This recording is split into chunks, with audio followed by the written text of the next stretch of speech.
My name is Lear Els. Only 3 days after arriving in this dangerous fantasy world, I was ordered to become a pioneer lord and build a territory in the deadly wilderness. It was the 5th of July, in the year 8775 of the Era of Radiance. This was the Knoll Main Plain, inside the Griffin Kingdom. In Loran City, a government officer was delivering a terrible report. Chief Civil Officer Ken Town was attacked by a group of blood nagas yesterday evening. All 1,300 residents had their hearts removed. No one survived. The reporting officer paused before continuing. The Hawk Knights found their tracks 20 miles outside the town. The tracks lead to a passage connected to the underworld. The Guard Legion is gathering now, and 3 squadrons from the Griffin Legion will join the operation. Behind a desk covered with piles of documents sat the Chief Civil Officer of Loran City. He had a sharp hawk-like nose, blue eyes, a half-bald head, and a belly larger than that of a woman 8 months pregnant. He looked at his subordinate through a gap between the documents, clearly in a bad mood. "Those damned creatures from underground," he cursed. "One day we will wipe them all out." He leaned back in his chair and gave his orders. "Send 20 clerks to Ken Town to deal with the bodies and the damage. Appoint a new mayor as well. Recruit people from among the city's homeless and send them there to rebuild the town's population." "As you command, sir." The Chief Civil Officer picked up another document. "What about the village that was destroyed by ogres last month? Has it been rebuilt?" "Not yet, sir. It should be finished by the end of this month, but recruiting new residents has been very difficult." The subordinate hesitated before explaining the reason. "That village has already been destroyed 3 times this year. None of the homeless people in the city are willing to move there." The Chief Civil Officer rubbed his temples in frustration. "Find a way to solve it yourself." "Is there anything else?" "Yes, sir. This is the latest list of applications from people who wish to become pioneer lords." The officer frowned. "Wasn't that list submitted 5 days ago?" "It was, sir, but someone submitted another application the night before last." The subordinate spoke carefully. "I believe you may find this one interesting." The Chief Civil Officer's curiosity was awakened. He accepted the list and turned through several pages until he noticed the newly added name. Lear Els, the Els clan. A trace of emotion appeared on his fat face. He stared at the name for a long moment before letting out a heavy sigh. Els has been dead for 10 years. Has his family truly fallen so far that his descendant must become a pioneer lord? He looked up at his subordinate. "Who is this Lear Els? Where does he live?" "Sir, he is the only remaining blood heir of the Els clan. He moved to the 9th District 3 years ago." The Chief Civil Officer's expression changed. "The 9th District?" "Yes, sir." Silence filled the room. After a long time, the officer closed the document with a complicated expression. "Send the application to the Duke." The subordinate bowed and left. Once he was alone, the Chief Civil Officer turned toward the window and stared outside without speaking. The 9th District was considered the sewer and garbage dump of Loran City. To the nobles, it was a place that should not even exist. Robbery, theft, and murder happened there almost every night. The air smelled of urine, rotten garbage, and open sewers. Flies gathered everywhere, filling the narrow streets with their constant buzzing. Even outsiders avoided looking at the place. Missionaries who claimed they wished to guide lost souls rarely entered it. However, more than 100,000 poor people lived there. At that moment, I was walking through one of its twisted alleys. I carefully watched every step, trying to avoid the waste beneath my feet. Pools of black, foul-smelling water covered parts of the road, and the terrible smell made my eyes turn red. Poor people passed beside me with empty eyes and pale faces. Most wore torn hemp clothing covered with so many patches that it was hard to see the original cloth. Some of the older residents did not even bother avoiding the dirty water. They slowly walked through it, allowing the black liquid to soak their trousers. Their faces showed no emotion. They looked more like moving corpses than living people. I had been in this world for 3 days, but I still could not accept this place. I increased my pace and turned through several narrow alleys. At last, I reached a low house covered in black moss. I looked at the rusty lock on the door and sighed. There was no need for a key. I twisted the lock gently and it opened immediately. I pushed open the door and entered.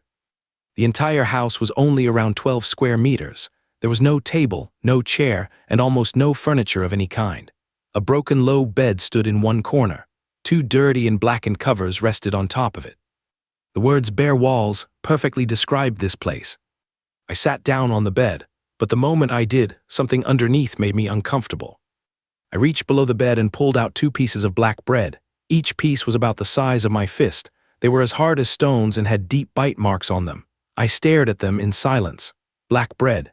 Even a hungry dog might refuse to eat something like this, yet this was my food. I gave a bitter laugh, placed the bread beside me, and looked through the narrow window at the empty wall outside. Transmigration. It was a simple word, but when it truly happened to someone, the meaning felt incredibly heavy. In my previous life, I had died while saving someone from drowning. I still did not understand how that act had brought me into this cursed world.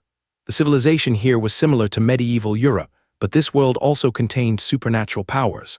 Even gods truly existed. Divine spirits ruled from far above. When angered, they could send down divine punishment, destroy cities, and wipe out entire clans. Religious sects spread the light of their gods while declaring that their gods loved all of humanity. Evil dragons lived on mountain peaks. They collected treasures and sometimes descended to destroy towns. Demons, undead creatures, and many other evil beings performed bloody ceremonies to satisfy the evil gods they worshipped. Creatures from the underworld often reached the surface and slaughtered humans. Powerful non-human races roamed through the wild lands. At any moment, they could attack a village or town and kill every innocent person inside. Wars never ended, and conflict between races burned like an endless fire. Resources were limited, and production methods were primitive. Civilization had stopped moving forward. Those with supernatural powers controlled and enslaved ordinary people. The class system was almost impossible to escape, while nobles and religious sects controlled nearly all valuable knowledge. Almost every condition needed to create a disaster already existed in this world. Unfortunately, the body I now occupied belonged to a fallen noble. It had no awakened supernatural power, no family wealth, and no remaining social status. Lear Els was nothing more than an ordinary young man. In a world ruled by extraordinary powers, ordinary people were treated like farm animals. They were weak, unimportant, and could be killed whenever someone stronger wished. For people like me, even living a peaceful life was a luxury. The Els clan's wealth had disappeared long ago. Because of that, the original Lear had been forced to live among the poor in the 9th district. However, that was not the worst part. 3 days ago, before I entered this body, the original Lear had submitted an application to inherit his family's lost noble title. According to the laws of the Griffin Kingdom, a descendant of a noble family whose title had been removed could only reclaim it by becoming a pioneer lord. A deep voice suddenly came from the doorway and interrupted my thoughts. "Little Els, you're back? I heard you applied to inherit your family's title." I turned and saw a man in his 50s leaning through the doorway. He was looking at me with deep concern. His hair was white, and his hands were covered in thick calluses. Years of poor food had left his body thin and slightly weak. The memories inside this body allowed me to recognize him immediately. His name was Jem, and he was my neighbor. He currently worked at the docks, but when he was younger, he had been a powerful knight. Because of that past, he knew a great deal about the world outside Lauren City. Jem was honest, direct, and generous. Even while living in the slums, he had taken care of the original Lear. Several times he had given Lear food and saved him from fainting because of hunger. "Uncle Jem," I greeted him. Jem studied my pale face. He opened his mouth as though he wanted to say something, but no words came out. In the end, he could only sigh. "Why did you have to do this?" He stepped into the house and looked directly at me. "Do you know what exists beyond the wilderness?" He began naming the dangers one after another. Orcs, barbarians, carrion eaters, vampires, Zor elves, half-snake men, cultists, and undead creatures. His voice grew heavier. There are passages connected to the dark and dangerous underworld. There are spatial cracks leading to strange and terrifying other planes. Ancient evil spirits are still hiding there, waiting for a chance to destroy the current order. Demons also wander through those lands. Jem shook his head. "In the wilderness, the word safety does not exist. Even after thousands of years, the Empire has never completely conquered that place. Life inside the city may be difficult, but at least you can still survive here." He looked at me with worry in his eyes. "Once you enter the wilderness and become a pioneer lord, your life will no longer be under your control. I know you want to inherit your family's title, but this time..." Jem could not finish his sentence. He let out another long sigh. His feelings were complicated. When the original Lear had moved into the slums 3 years ago, he had still possessed a young and innocent face. Jem had watched him struggle and grow during those years. He truly could not bear to watch Lear walk toward his. Own death. Baron Els had died from an old illness 10 years ago. Within only a few years of his death, the Els clan had completely fallen. The laws of the Griffin Kingdom stated that when a noble died, someone had to inherit the title within 7 years. If no one inherited it during that time, the title would automatically be removed. However, there was another condition. A person had to reach the age of 16 and be recognized as an adult before inheriting a noble title. Many of these rules seemed unreasonable when examined carefully, yet the noble class had accepted them for generations without resistance. It almost seemed as though a deep and untouchable secret existed behind those laws. 3 years ago, when the 7-year limit ended, Lear was only 15. As the only descendant of the Els clan, he had been too young to inherit the title. With no legal heir available, the Els clan had been removed from the noble ranks. There was only one way for the descendant of a fallen noble family to reclaim a lost title. He had to become a pioneer lord and claim new land for the kingdom. But becoming a pioneer lord was almost the same as choosing death. The Griffin Kingdom had existed for 2,200 years. During all that time, it had only managed to take around 1,000 miles of land from the wilderness. The cost had been impossible to imagine. The bodies of all the dead pioneer lords from those 2,000 years could have formed a great mountain. There may even have been enough bodies to build a massive city in the sea. After paying such a terrible price, how many pioneer lords was still alive? Jem took a deep breath. Every application to become a pioneer lord must be personally approved by Duke Loran. A small trace of hope appeared on his face. Let us hope the Duke refuses your application. Before he could finish speaking, Jem suddenly became silent. His expression changed, and he turned cautiously toward the entrance of the alley. I noticed his reaction and looked through the crack in the doorway. The sound of heavy footsteps came from outside. Step after step, someone approached the house. A soldier wearing black armor appeared in the alley. The image of a flying hawk was carved into the armor covering his chest. He had a sharp nose, blue eyes, and an emotionless gaze. His face was cold, and every step carried the strength of a trained warrior. The soldier checked the number on the house. After confirming that he had found the correct place, he walked past Jem without greeting him and entered with long strides. He held out a yellow document and handed it to me. A bright blood-red seal stood out clearly on the paper. It carried the authority of the Griffin Empire and Duke Lorand. The soldier spoke in a stiff and official voice. Lear Els, Duke Lorand has approved your application to become a pioneer lord. You must gather at the Duke's mansion at 10 o'clock tomorrow morning. There, you will receive your pioneer supplies and select the land where you will establish your territory. He pointed toward the documents in my hands. This is your pioneer order, along with the document confirming your inheritance of the Els clan's baronial title. His face showed no emotion as he delivered his final words. Congratulations on recovering your family's title, Baron Lear Els. After repeating the words he had probably spoken many times before, the soldier did not wait for my reply. He turned around with an impatient expression and quickly left the house. The horrible smell of the 9th District had almost driven him mad. Had he not been following military orders, he would never have entered such a filthy place.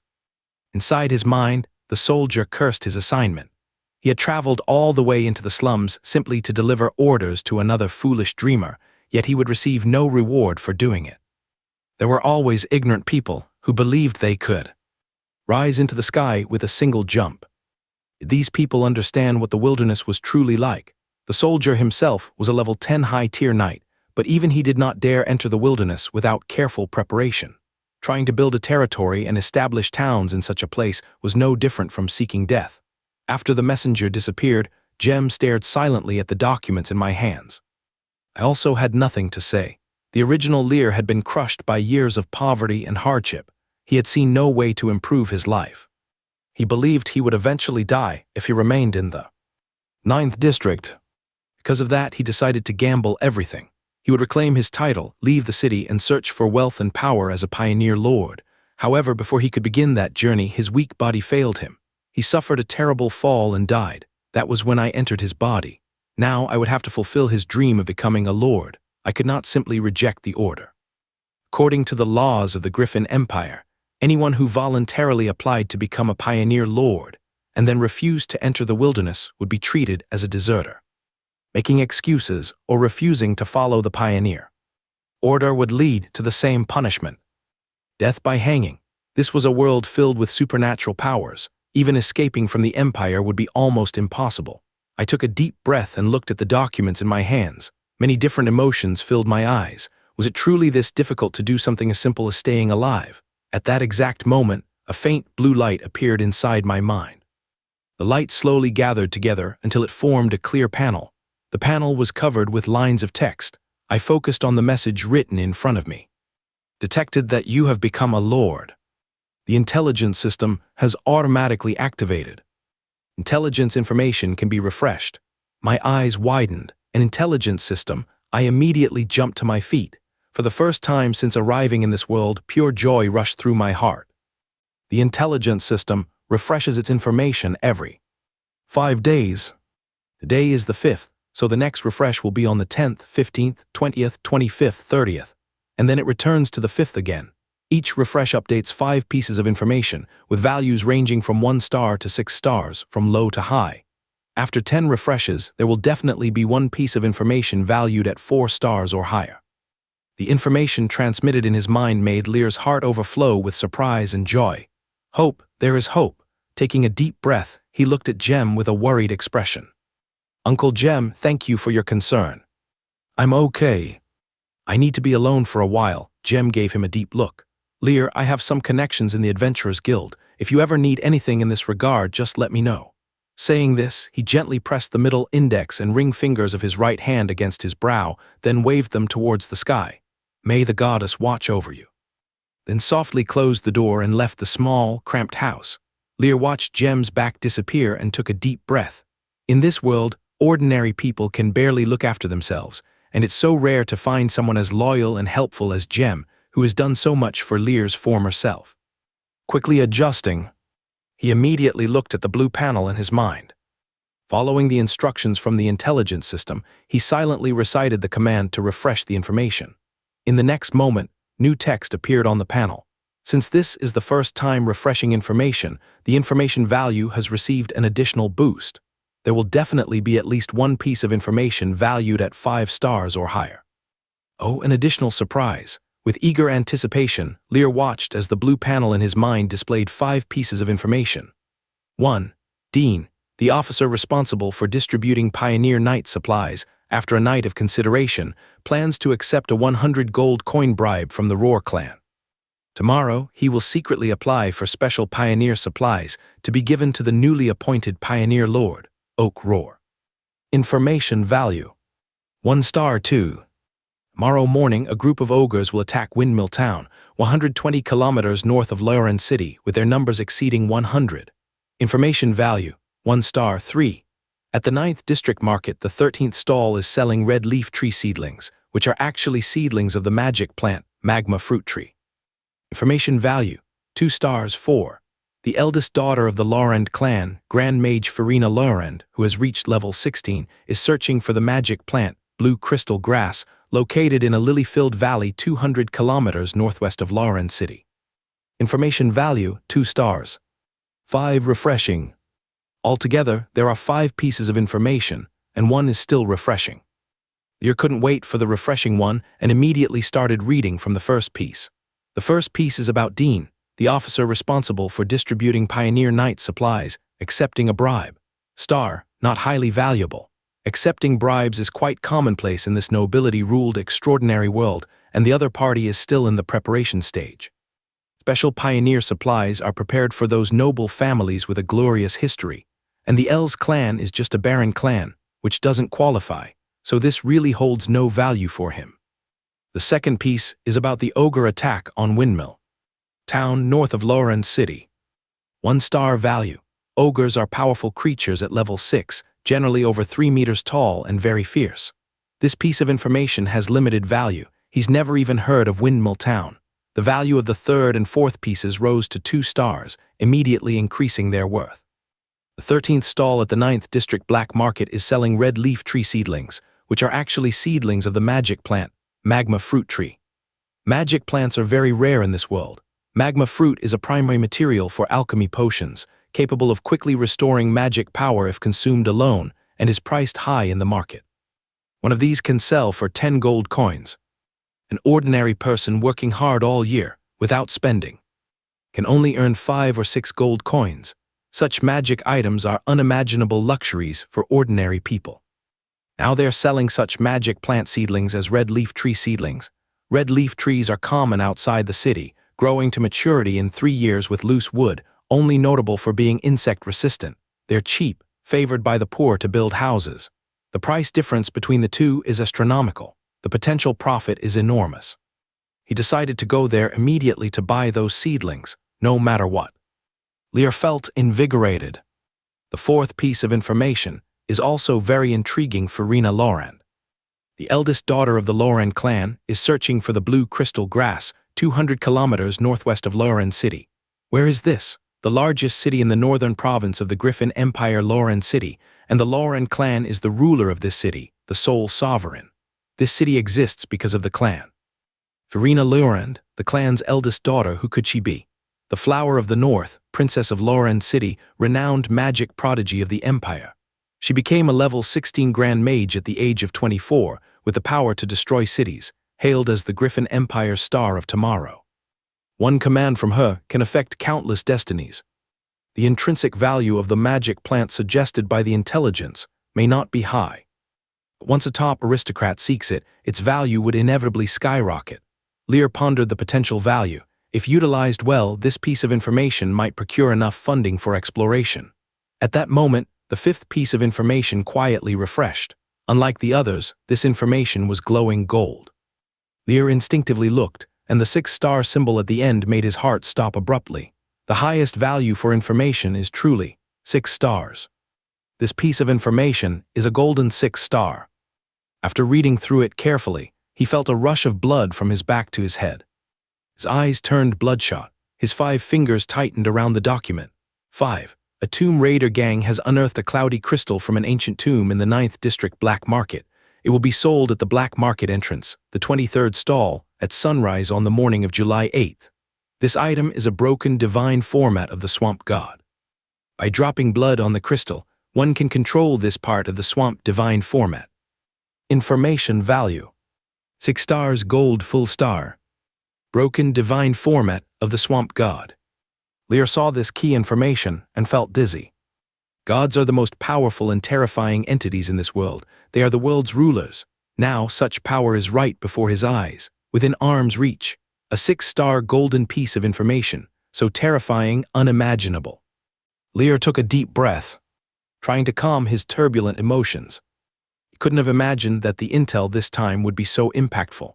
The first refresh guarantees intel of 5 stars and above, and it directly came up with a full 6 stars. A golden legend. He immediately had the most intuitive understanding of the value of the intel. Unfortunately, from now on, every refresh will be random, and only once every 10 refreshes will guarantee intel of 4 stars and above. Refreshing once every 5 days, 6 times a month. Today is July 5th, and it won't be until August 20th that intel of 4 stars and above is guaranteed. If it guarantees 6 stars, it's unimaginable. That divine fragment must be obtained. Thoughts raced. The problem now is he's currently broke and might not be able to afford the goods sold by those tomb raiders. Robbery is also far-fetched. Without even a seed of magic condensed, just an ordinary person, how could he rob? First, use the intel at hand to earn enough resources before targeting the 6-star intel. Having made a decision, his gaze quickly locked onto the third piece of intel, which was the fastest and easiest to obtain and verify for its reliability and authenticity. He wasted no time, immediately stood up, walked to a corner, moved aside a tightly fitted brick, and retrieved 3 silver coins from inside. This was the last savings of his original self in this world. 1 copper coin could buy a fist-sized black bread that could be used as a weapon. Copper coins could be exchanged for 1 silver coin. These 3 silver coins could provide him with 3 to 4 months of rations, just enough to maintain life at the minimum. Getting rich depended on these 3 big coins. Standing up and closing the door, he left home and headed straight for the market in the 9th district. Though it's a slum, over 10,000 people need to live, and where there's life, there will be trade. After a 20-minute walk through winding alleys, a bustling market appeared in view. Stalls crammed densely on both sides, selling all kinds of food and daily necessities. The visitors mostly wore coarse cloth, each with more patches than the last. pale and haggard faces lacking much color. Bargaining was frantic when buying goods. Saving even 1 copper coin could make them smile for a long time. The original self often came to the market for food, so this area was quite familiar. Quickly passing through this peddler's distribution zone, he entered the main market. The crowd here was slightly less, and the patches on the clothes were noticeably fewer, occasionally spotting a few decently dressed commoners. Counting silently, he quickly found his target. A larger shop selling various unique fruits of this world inside. A large array of seedlings was displayed outside, with more than a dozen types. A thin-faced, lame, middle-aged man with a high and low gait was tending to them. Lear was about to speak when he sharply noticed a barely visible inverted triangle tattoo under the rolled-up sleeve of the lame man. That was the exclusive mark of the notorious gang in the 9th District, the Pure Blood Brotherhood. Human trafficking, operating casinos, smuggling, robbery. There was almost nothing the Pure Blood Brotherhood didn't dabble in. Many storefronts on the surface were tentacles these. Underground forces used to scout targets. Young and beautiful girls, wealthy customers would all be recorded on a list. The target of this trip must not be exposed. He took a deep breath, calming his heart. Scanning the area, he saw the target of this trip, the magma fruit tree seedlings. The seedlings were covered in foul-smelling mud, with only a few fiery red leaves showing. Judging by the leaves alone, the red leaf tree and magma fruit looked indistinguishable from each other. The lame man, hearing footsteps, immediately turned to look. Lear's shabby clothes made the other frown. "What do you need, sir? I have fresh fruits and various fruit tree seedlings here." Lear spoke softly. "Sir, I need to buy green fruit tree seedlings, long leaf tree seedlings, and red leaf tree seedlings." Buying just common seedlings, the lame man couldn't be bothered to say more, pointing to a pile of mud-covered seedlings. "They're all over here, just received this morning, 20 for 1 silver coin, pick what you want yourself." The price of 5 copper coins per seedling was quite moderate in the market. Lear, seeing the other couldn't care less about him, felt reassured and didn't hesitate, carefully picking among the seedlings. Starting with the green fruit tree seedlings and long leaf tree seedlings, he finally picked his target, the magma fruit. Unfortunately, there were only 12 seedlings of this 2-star magic plants, so he couldn't buy more. In the end, he spent 2 silver coins and bought 40 seedlings. Then, like the surrounding crowd, he logically started to haggle. The lame man's face softened somewhat in the face of the silver coins. But hearing Lear intending to take 40 seedlings for 1 silver coin made his mouth twitch uncontrollably. After a long bargaining session, the lame man grudgingly added 5 more seedlings and shooed Lear away. Watching Lear leave contentedly, he couldn't help but spit. Kids from the slums, they haven't seen the world, such trivial things, and they still haggle. However, the 2 silver coins made his mood a lot better, blissfully pondering which floozy to visit tonight. Lear carried the seedlings, and with a few quick turns, inconspicuously bypassed several labyrinthine alleys and exited the 9th District. The seedlings, half as long as his arm, numbered 45 and along with the mud, weren't heavy. This thing was really worthless, and covered in foul-smelling mud. The pedestrians passing by didn't bother to give it a second glance. Lear looked around. Spired buildings lined the street. Extending outward, these houses ranged from 3 to 7 stories high, interlinked and irregular. The exteriors mostly decorated with colorful stained glass, exquisite and magnificent. Every now and then, windows opened showing head-peeking ladies or children leaning out. Stone reliefs covered the outer walls, either extolling the mercy of the divine spirit, praising the hero, or broadcasting the glorious history of Lauren City, these exquisite works of art mesmerizing the soul. Such dazzling scenes starkly contrasted with the dirty, stinking 9th District behind, making Lear feel the strong contrast and irony. Life is a splendid robe, adorned with lice. Without any mind to appreciate the grandeur of the city, he silently hired a carriage and took the seedlings towards the city center. As the sun gradually sank into the earth, Lear stood before an exquisite and luxurious manor. The fountain in the center of the main gate spewed mist, and a rainbow danced in midair. The wall, towering over 10 meters, was almost as solid as the walls of many small towns. Every few meters along the wall stood a delicate little angel statue, either gazing up at the sky, grinning broadly, or scratching their heads in thought. Rose flowers climbed all over, bright blooms flourishing among branches and leaves, captivating amidst the faint water mist. Dew glistened on the petals, bees buzzing in and out. One glance was enough to convey the exceptional nature of this manor. Lear drew a deep breath and under the stern stares of a squadron of guards, boldly approached. "Halt! This is Rose Manor." Lear raised the seedlings in his hand. "I have found the magic plants that Her Highness Farina has a bounty for blue crystal grass." The soldier's eyes flickered slightly upon hearing these words. A knight wearing a silver helmet, draped in a blood-red cloak, tall and imposing, slowly stepped forward. His black armor emitted a cold light under the setting sun as he approached Lear and scrutinized him. "Where is the blue crystal grass? Are these saplings in your hands?" His task was to eliminate any potential threats, and this guy holding saplings covered in mud didn't look like any noble. Allowing a commoner to intrude into the manor was simply a joke. Rose Manor was His Highness's residence. Lear's tone was calm. "Sir, these saplings are not blue crystal grass. I know where the crystal grass is." The robust knight raised an eyebrow. "So, don't have the blue crystal grass?" His eyes instantly became quite dangerous. Lear met his gaze and slowly spoke. No one would risk losing their life to deceive His Highness at Rose Manor. The other party was noncommittal. Lear gently persuaded. "Whether or not there is blue crystal grass can be clearly seen, and deception is impossible. You are diligent and admirable. Just pass on the message to His Highness to ease his worries. Whatever decision His Highness makes is his own judgment.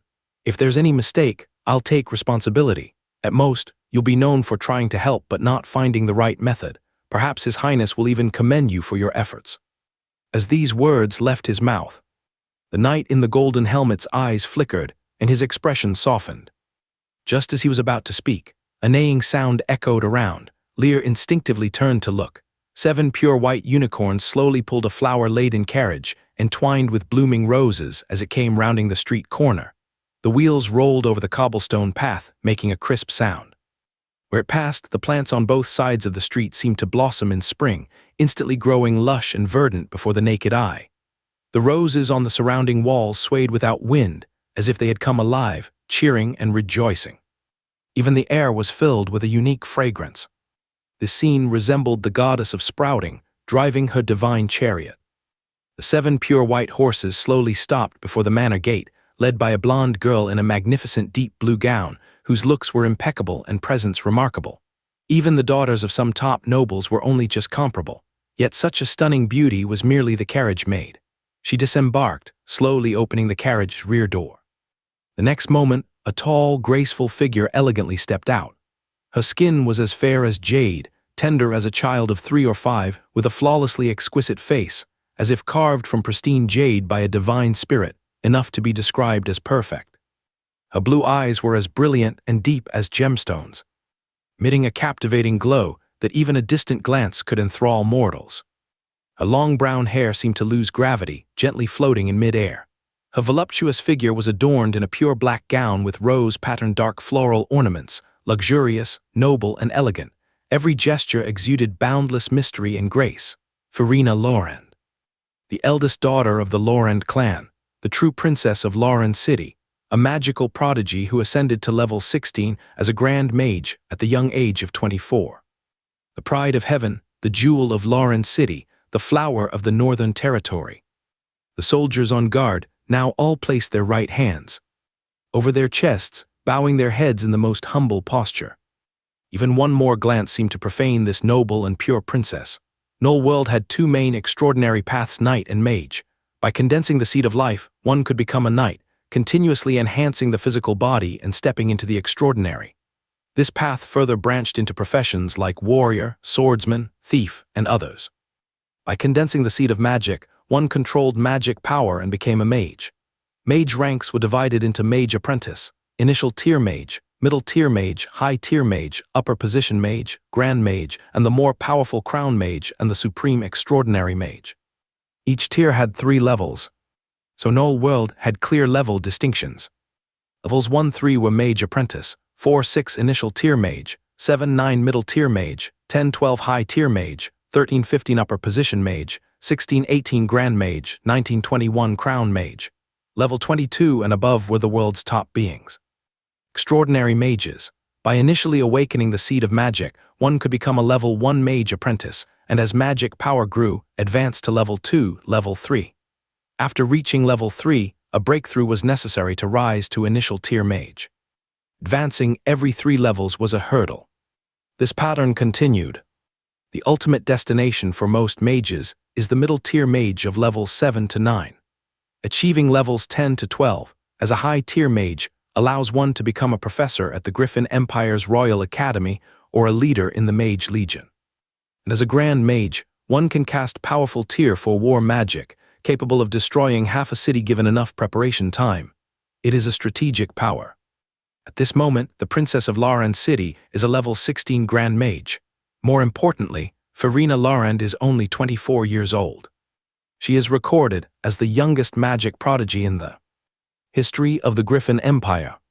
The prospect of her becoming an extraordinary mage in the future is almost undeniable. In the vast Griffin Empire, governing lands with hundreds of millions of people, there are only a handful of extraordinary mages. One can imagine how dazzling such a character must be.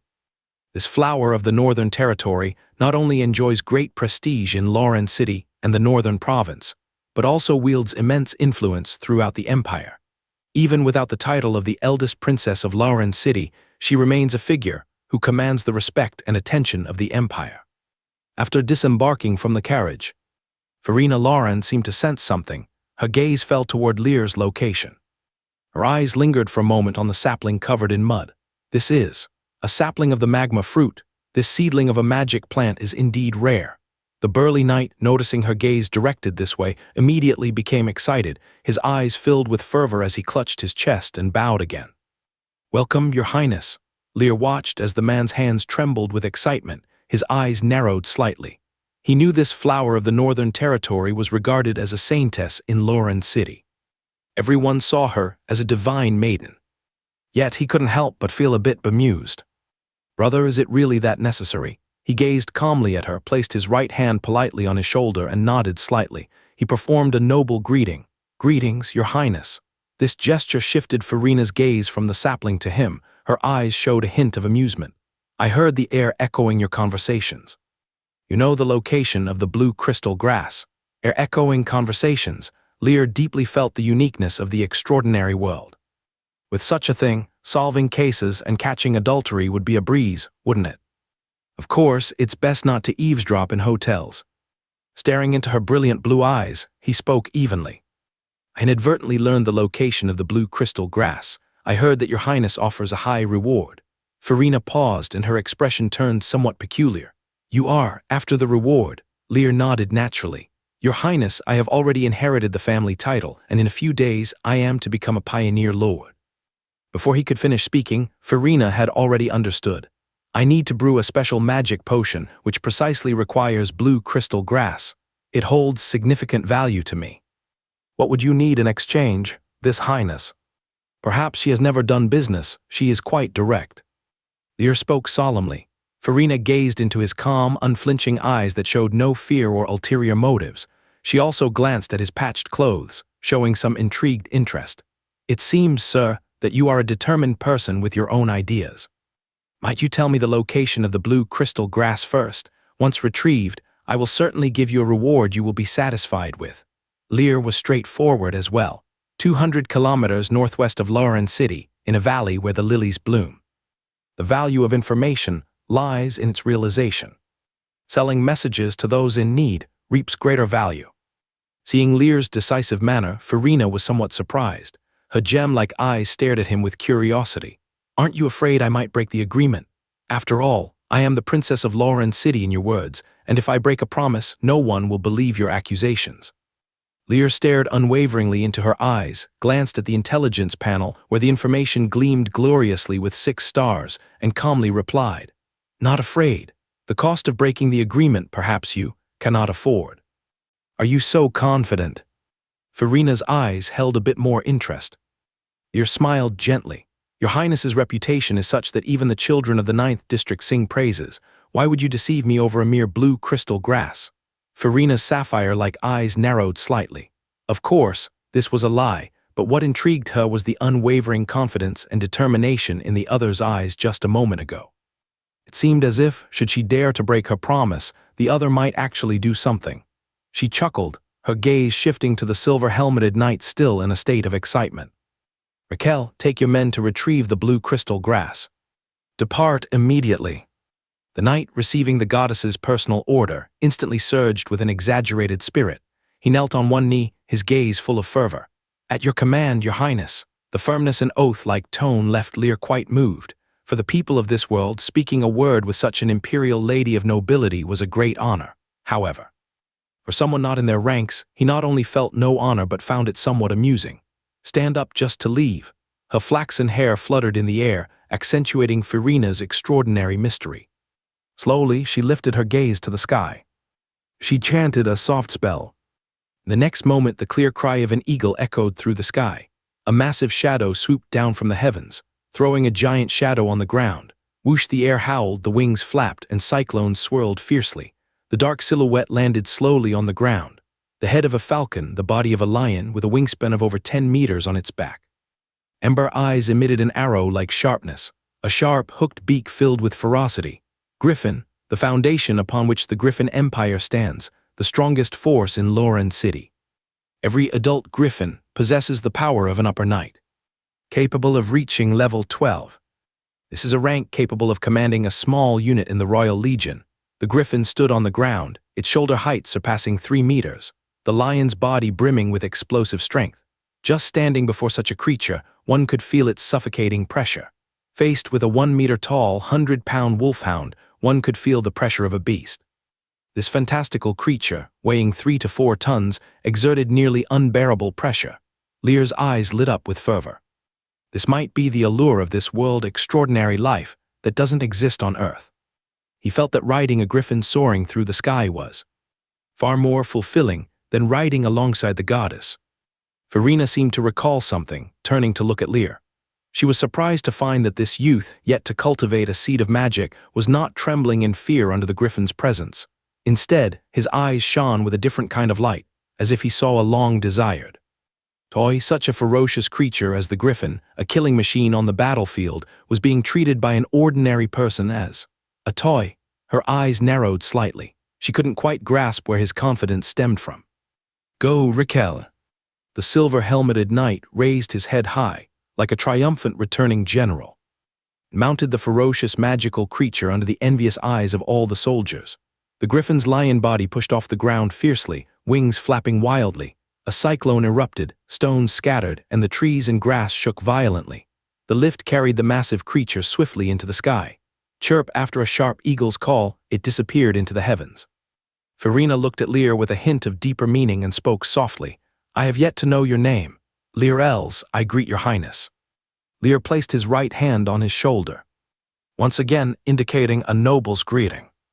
Els, this surname is rather unfamiliar, but becoming a pioneer lord hints at something.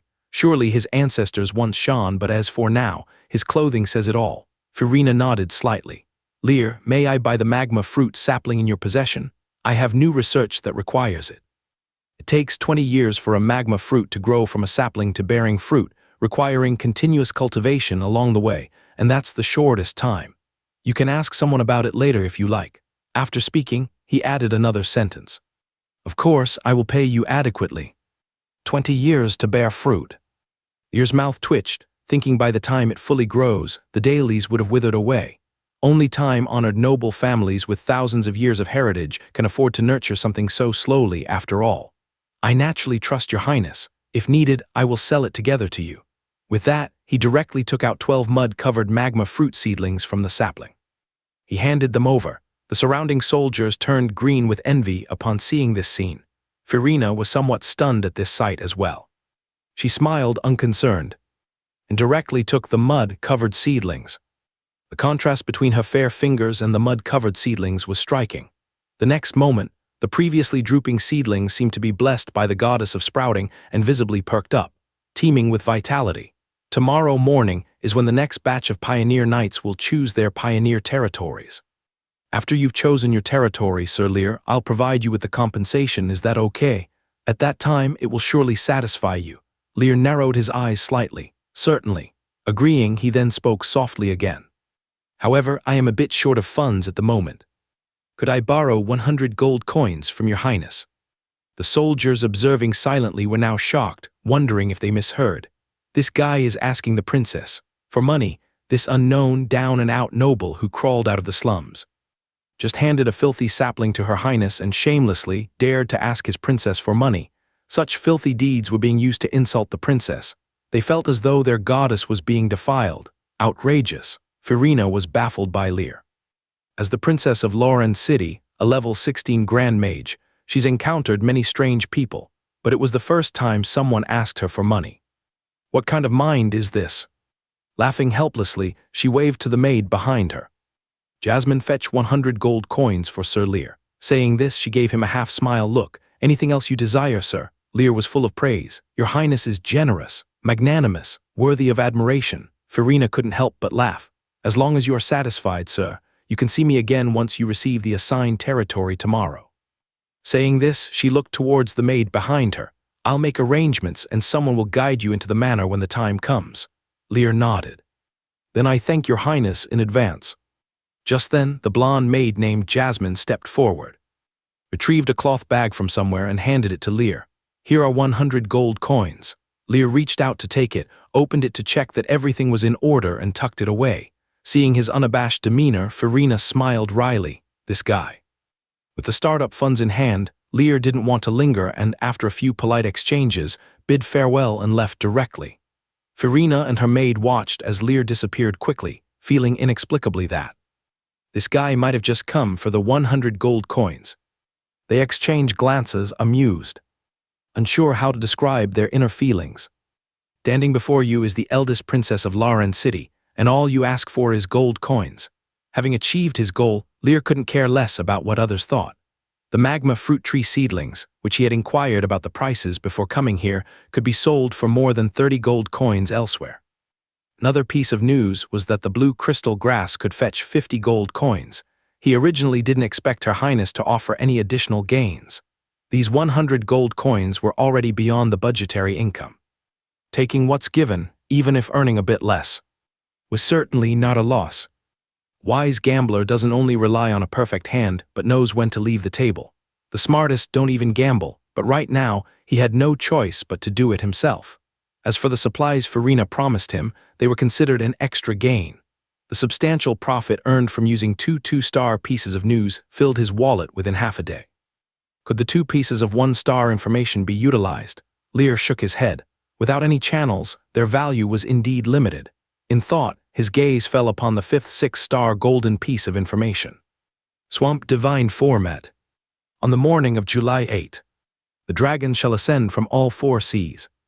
In the era of radiance, year 8775, on July 8th, a morning mist enveloped the entire Lauren City with a chill in the air. Lear, shrouded in a black cloak that only revealed his eyes, slowly stepped into the most dangerous area of the 9th district, the black market. No matter if they were big names from the underworld or nobles standing at the top, everyone had something they needed to handle discreetly. Due to the power of Lauren City, the black market of the 9th district was infamous even throughout the northern province. No matter what goods arrived here, they could be easily offloaded. The black market opened once every 3 days. Each time, it attracted a massive number of sellers and buyers, including speculators from afar. The craziest thing is a place where transactions creating enormous wealth occur is hidden in the most impoverished slum. It can't help but be seen as a great irony. Perhaps it's precisely because of this that the slum is qualified to exist.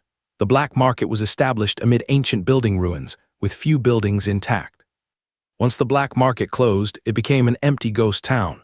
But at this moment people came and went, a continuous stream, an expanse of black heads. More than half, like Lear, concealed their faces using various methods. On both sides of the road, a variety of stalls were laid out. However, there were few barking vendors, most sat silently in front of their stalls, waiting for buyers to inquire about prices. Lear turned his head to look. The stalls were filled with an array of goods. Unknown ores, beast fangs, sharp long swords, potions emitting magical power waves, half-elf slaves bound by chains. He even saw 20 sets of high-level full-body armor, imprinted with the Griffin Empire Royal Legion's emblem at one stall. Are these things really being openly sold here? At this moment, Lear was truly witnessing the wildness of the black market. But he didn't waste much time starting to search for his target. On the morning of July 8th, when the sun has just risen, it will be sold at the 23rd stall at the entrance of the black market. This is The 17th stall. Calculating in his mind, Lear arrived at the 23rd stall. In front of him sat an elderly man with a broken right arm and graying hair, seated on a small stool, with a display of colorful ores before him. Is this a tomb raider? Lear couldn't see any traces, and the ores hardly connected to tomb raiding. Who would bury ore in tombs? Except the dwarves. But there's only this one entrance to the whole black market. He silently bent over to search for the crystal ball. The one-armed old man glanced at Lear's movement, saying nothing, continuing to gently caress the pitch-black ore in his hands. Lear appreciated the quiet, but the stall was only so large, with only about 30 or 40 ores. It didn't take long to check over, and there was no sign of the crystal ball. His gaze shifting to the old man, just as he was about to speak, warm sunlight broke through the mist, illuminating the entire Loren city. An orange-red sun appeared in view. The sun had risen. At the same time, 3 men dressed in shabby clothes, carrying leather backpacks with a scent of earthy mud on them, walked to Lear's side. The man in the middle, with a dull face and small stature, had a 7-colored bamboo dragonfly carelessly stuck into his backpack, giving a whimsical look. In the dark tones of the black market, it seemed quite peculiar. The 3 remained silent, looking at the empty space beside, directly spreading out a dirty yellow cloth on the ground. Opening the backpacks behind them, clumsily taking out items. The man with the 7-colored bamboo dragonfly slowly took out a yellowish crystal ball from his backpack. Lear's pupils constricted sharply. Turning his head, the group of men had already inserted themselves in front of the ore stall. Becoming the 23rd stall, taking a deep breath, forcibly suppressing the emotions within, he moved closer and softly spoke. "Gentlemen, may I handle these items?" The 3 men immediately raised their heads to look at Lear, the cloak only revealing a pair of pitch-black eyes. The dull man slightly adjusted the crystal ball, speaking in a muffled voice. "Of course, though if you don't plan on purchasing, please handle it gently. These items have a bit of age." Looking at the items, some with the soil still not dry. Lear nodded. Naturally, even if the Griffin Empire's Royal Legion's standard armor was being sold, items dug out from tombs were hardly surprising. From the inside out, handling each one, 10 minutes later, he gently grasped the crystal ball. Fist-sized, with the icy coldness of rock. The surface was covered with scratches and marks hard to remove from long burial underground. His gaze subtly shifted. Who would have thought that such an inconspicuous item held inside it a divine format enough to make the world go mad? Pondering for a moment, he casually set it down, continuing to inspect other items. The 3 men seemed indifferent. What they sold was made for a niche. If it was appealing, anything could be discussed. But this guy seemed just to have happened upon them, looking casually, so they held no hope of selling, though having someone draw a crowd wasn't bad either. Almost done examining everything on the stall, Lear tentatively picked up an ivory bowl. "This piece, what price are you willing to sell at?" The small, dull man spoke with a low tone. 10 gold coins, the price is firm." Lear picked up a second item, and this ivory cup, 12 gold coins, firm price.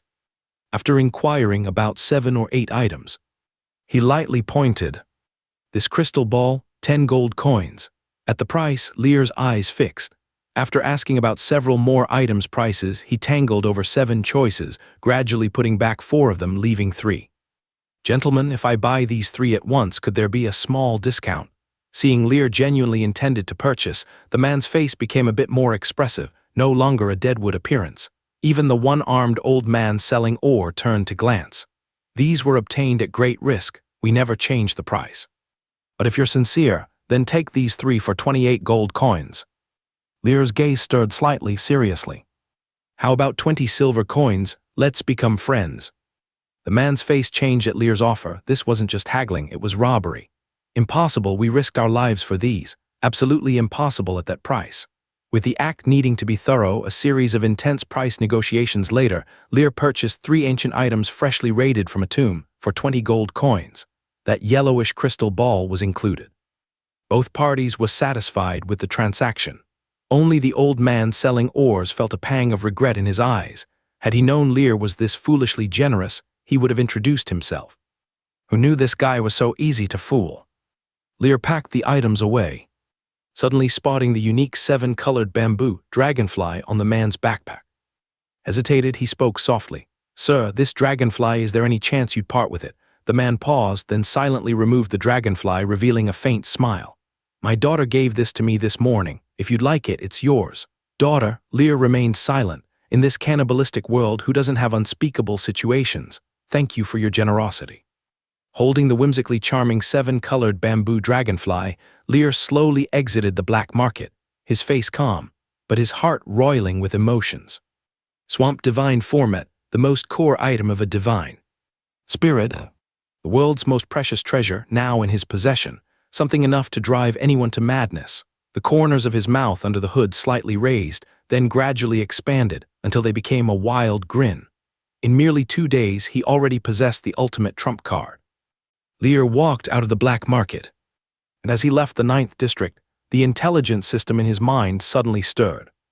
Have completed the 6-star intelligence mission, acquired the crucial item Swamp Divine format, triggering 3 additional pieces of related intelligence.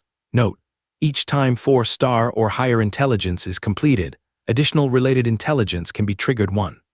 Dripping blood on the crystal ball can allow the divine format to fully integrate into the soul. Note: you will fall asleep for 10 hours during the integration process, so please be cautious about your safety. 2. Tomorrow morning, Pioneer Lord territories will be allocated. You can choose the Mire Swamp as your territory. Inside, a portion of the authority of the swamp is hidden. Controlling this authority can greatly enhance the power of the divine format. 3. Slave Market District 2, Store 13, Dragon Fang Trading Company will sell 2 squadrons of Wetland Lizard Men tomorrow afternoon, rated as level 6 initial tier knights. Wetland Lizard Men are inherently brutal, and the slave traders can no longer tolerate them and urgently need to offload them. They can be bought at prices far below market value. After purchasing these slaves, you can use the Swamp Divine format to fully subdue these swamp life forms as the initial army for your pioneering territory. Lear was pleasantly surprised as he looked at the updates in his mind. Completing intelligence of 4 stars or higher can trigger additional intelligence. This is incredible. He looked carefully. The first piece of intelligence is about controlling authority. After mastering the divine format, you will sleep for 10 hours. This key information steadied his heart. He had made extra preparations, but with accurate information now, he didn't need to be so nervous. The second point, choosing Mire Swamp as a territory. It also hides a portion of the authority of the swamp. His heart was stirred. This intelligence is worth at least 5 stars. The divine format is a vessel for divine power, while authority is the concrete manifestation of divine power. Obtaining the divine format is like getting a container with nothing inside. Authority is the water that fills the container. Having only the divine format but no authority, you cannot wield divine power. Having only authority but no divine format, you cannot control authority. Both are indispensable. Tomorrow, the territory selection will be conducted by many pioneer lords together, and he must not let others seize it first. Mire Swamp. He was determined to get it. In his excitement, he looked at the last piece of intelligence. There are level 6 Wetland Lizard Man slaves in the slave market. They will be sold at a price far below market value, and the divine format can be used to thoroughly subdue these life forms. This intelligence might not be as valuable as the authority of the swamp, but it's still quite significant. Currently, he only had a few dozen gold coins in hand. Becoming a pioneer lord, the empire would support some resources, but fundamentally, he must prepare himself. Moreover, the exploration resources could be embezzled by the allocation officials at any time. Right now, he couldn't even assemble the most basic exploration team. 2 squadrons, that's 200 men, and they are level 6 initial tier knights. This power might be nothing to the massive Lauren city, but for an ordinary pioneer lord, it's already quite impressive. Level 6 initial tier knights usually sell for at least 100 gold coins each. This news gave him hope of acquiring them outright. If not, then he could look for a loan. Ask Farina for a bit more. They were quite familiar with each other. Borrowing shouldn't be too difficult. Right. The additional triggered intelligence didn't label their value, but they were all critical. To the central square, Rose House. The coachman, upon hearing the name, immediately became respectful. Sir, please. Rose House is Lauren City's top-notch inn, catering to various nobles. The most basic room alone costs 1 gold coin per day. It's said that the high-class suites require 10 gold coins per day. Gold coins. He worked hard for a year and could barely earn 6 gold coins. Even if he saved every penny and worked tirelessly for a year, he couldn't afford a single night there. Half an hour later, The carriage stopped in front of a spacious, elegant building. The stained glass windows glistened with vibrant colors, and the intricate carvings on the walls clearly bore the mark of a master's work. Pure white angel statues stood on both sides of the entrance, exuding a faint, holy majesty. The sex priests had enchanted them with magic, able to identify evil beings like demons and vampires. The expansive lawn was dotted with blooming rose bushes, full of vitality. Uniformed staff welcomed and sent off guests with utmost respect, all of which spoke of its luxury. Lear got off the carriage and calmly entered with the doorman's greeting, passing through the luxurious and spacious lobby. He stepped onto the dwarf-built elevator, slowly ascending to the 10th floor. He instructed the corridor staff to ensure his rest would not be disturbed, and after hanging the "Do Not Disturb" sign on the door, he entered the room. He locked the door securely and drew the curtains. Taking off his cloak, Lear finally breathed easily. After selling the magma fruit tree seedlings and blue crystal grass, he had come to reside at Rose House. This highest-grade hotel in Lauren City is owned by Farina, the Northern Territory's flower, and just about a kilometer away from the Duke's mansion. The security in this area is over 10 times stronger than other regions. Rose House is undoubtedly one of the safest areas in Lauren City. The 9th District was too chaotic before, and there was no choice, but now, with an unlimited future ahead, keeping himself in an uncertain and harsh environment would just be foolishness. He placed 3 items on the table. Lear didn't pay attention to the other 2. Focusing his gaze on the crystal ball marred with stubborn stains, his excitement gradually intensified. He glanced again at the intelligence. This item is a fragment of the swamp god's divine format. By dripping blood on the crystal, you can control this part of the swamp divine format. Dripping blood on the crystal ball allows the divine format to fully integrate into the soul. During the integration, you will sleep for 10 hours. He bit his finger and, amidst the sting, let the blood drip onto the crystal ball. The blood fell onto the crystal ball. It was as if a switch was flipped and light erupted. The dim room was as bright as day. An extraordinary energy began to surge. The energy didn't disperse, revolving around the crystal ball. The blood seemed like a catalyst, guiding the energy to surge inwards. Lear felt a surge of divine, majestic energy, vast as the cosmos, suddenly infusing into his body. His soul was also cleansed. The energy was too immense, reaching a certain limit, at which point he fell into a deep slumber. The crystal ball, like an unceasing sun, continuously infused energy, divine, magnificent, untouchable.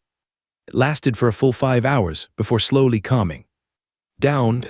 Finally, the crystal ball was completely extinguished, slipping from his hand and falling onto the bed. There was no more energy flow in the room. At this moment, unbeknownst to anyone, Lear's soul was undergoing an astounding transformation. No one knew how long it had been before Lear, in his days, felt every cell in his body undergo a transformation. In the depths of his soul, he felt an unprecedented fullness, like a person who had been parched in a desert for 10 days finally drinking clean water. After a long time, he slowly opened his eyes. At this moment, a surge of energy, unlike anything before, surged within him. Focusing intently, in his mind, a whirlpool of energy emanating a deep blue power appeared, quietly resembling the unendurable power upon the ocean swallowing everything. A word immediately surfaced: seed of magic. He had condensed the seed of magic. He had become a mage. Lear was filled with joy. Finally, he had stepped into the extraordinary path. Extraordinary, the only and most direct channel to the upper positions of this world. More importantly, as one grows in the extraordinary path, they can eventually destroy a city single-handedly, tear down mountains and open seas barehanded, possessing supreme power. On Earth, matters that could only exist in fantasy can be accomplished in this fantasy world. His emotions surged.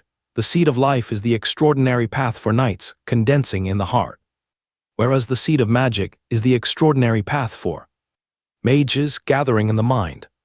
The two are different but both transcend mortals. He took a deep breath and felt again, suddenly discovering at the center of the whirlpool of the seed of magic a broken, light blue crystal floating in the magic swamp divine format. The moment he sensed the divine format, a panel quietly surfaced in Lear's mind. Lear L's identity: Pioneer Lord Territory, None level, Apprentice Mage level 3, Magic Power, 300 potential, 2 stars, Progression, 1% level cap, level 9 Racial Talent, Learning, able to learn the knowledge of any race. Skills: Touch of the Wetlands, 1 star, can grow, releases an energy containing life energy. Covering a 3*3 meter area, can accelerate wound recovery, with a maximum recovery of 15% life energy and increased recovery effect up to 30% for swamp race life forms. Divine Remnant, 1 star, can grow, releases the remnant of the swamp god, intimidating targets. If intimidation succeeds, it will imprint upon their soul a mark to be eternally subservient, with the weaker the target's state, the weaker the resistance, the higher the success rate. If intimidation fails, the opponent will fall into rage and retaliate. Divine Format. Swamp 10% authority. Mastered evaluation. A lord who has mastered the swamp divine format, whose destiny has quietly changed. It displayed his detailed attributes. Was this an additional function of the intelligence system activated? Lear was exhilarated that from now on he could understand his power more intuitively. Upon further inspection, though he had not awakened any power before, within these 10 short hours, he had directly become a level 3 apprentice mage, and had acquired 2 skills capable of growing touch of the Wetlands, divine remnant. Lear felt the operation of the seed of magic, his mood elated. This sensation comfortable, but the significant gain was still the divine format. Focusing intently in the central area of the seed of magic, the broken, shattered glass ball object emitted a deep blue glow and indescribable pressure, like an ancient deity nurturing within. The broken divine format of the swamp god, this broken divine format accounting for 10% of its weight. Once the remaining divine fragments are gathered in the future, he will become a true divine spirit, ascending to the summit of this world. He stood up slowly, drew the curtains, and looked outside the window. At this moment, the sun was slowly setting in the west. Its afterglow painted half the sky, the colorful sunset ablaze, magnificent as if ignited by flames. Majestic and grand. The beautiful and splendid city flowed through his pupils. Lear could hear his heartbeat thumping strong and powerful. The corner of his mouth lifted into a curve, gradually becoming outrageous and unrestrained. He stretched out his right hand, slowly gripping forward at this moment. The whole world was in his hand. The next day, July 9th. It's an unremarkable day in the countless cycles of day and night, yet for a pioneer lord about to venture into the wilderness to claim new land for the kingdom, it's an incredibly significant day. Because today, they would choose their pioneer lands and distribute pioneer resources. For nobles backed by family power, these resources were better than nothing. For destitute nobles, this resource meant life and death. At 9 in the morning, carriages stopped at the eastern entrance of the Duke's mansion. Here, the political hub of Lauren City, an administrative institution made up of over 1,000 civil servants, efficiently handled the affairs of various parts of Lauren City. Some decrees could even directly impact the situation in the northern province. Today, the pioneer lords had already gathered as instructed in one of the spacious halls. When Lear arrived, there were already over 100 people inside the room. They gathered in small groups to chat. However, they were relatively restrained, not making loud disturbances. Lear changed into a black noble long robe, inscribed with a golden marigold crest. This was the only thing his original self couldn't bear to sell, the last item left by the Els clan for him. The golden marigold is the crest of the Els clan. Before inheriting the title, he was even deprived of the right to wear clothes with the family crest. This was a privilege only nobles could enjoy. If found impersonating a noble or wearing clothes inscribed with the noble crest without permission, according to the empire's laws, the crime is severe and the punishment heavy. The penalty could be as light as confiscating half of one's property or as heavy as exile and conscription. Maintain their class privileges, the noble lords in power were firm and cold-blooded. Inside the room with over 100 people, everyone was puffing out their chests, displaying the crests of their families. No matter how fallen, one must not disgrace the nobility's honor. Seeing that the ceremony had not yet begun, Lear found a vacant spot to sit down. Just as he touched the seat, 2 nobles in pure white noble robes, with long golden hair over their shoulders, sat upright on one side. Their faces carried a slight arrogance, ignoring others and chatting to themselves.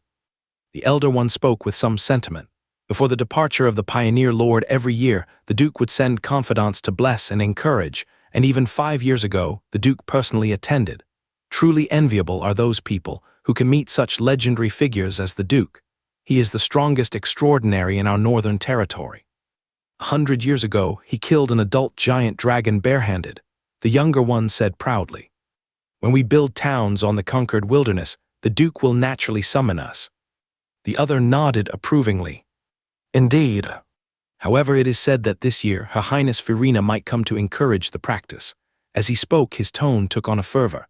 The flower of the Northern Territory, Lorand, rose. To be knighted personally by her, what an honor that would be. The young noble's eyes also brightened. I heard no suitor has yet gained Her Highness's favor. If we could catch her eye even for a moment, it would be worth dying for. Lear listened silently, his gaze subtle. Lend. Well, Farina, the Duke's eldest daughter, is truly a goddess-like presence in the eyes of ordinary people. He felt indifferent to her identity or status. His curiosity only piqued by what reward this princess of Lauren City would offer. Being a goddess, she couldn't offer something too meager, right? Suddenly, the murmuring in the crowd gradually ceased until it fell completely silent. Lear noticed the oddity and immediately turned his head to look. At the main entrance, a stunning figure in an elegant white embroidered tassel dress with black lace gloves slowly stepped forward. Behind her head, her ash-blonde hair seemed to float in the water without gravitational pull. Her features were flawless, and her deep blue eyes were like the purest gems, mesmerizing. Every move exuded elegance and classic charm. Pleasing to behold. Her presence was like the onset of spring with a gentle breeze. Like winter sunshine, it captivated the soul, giving rise to endless beautiful imagination.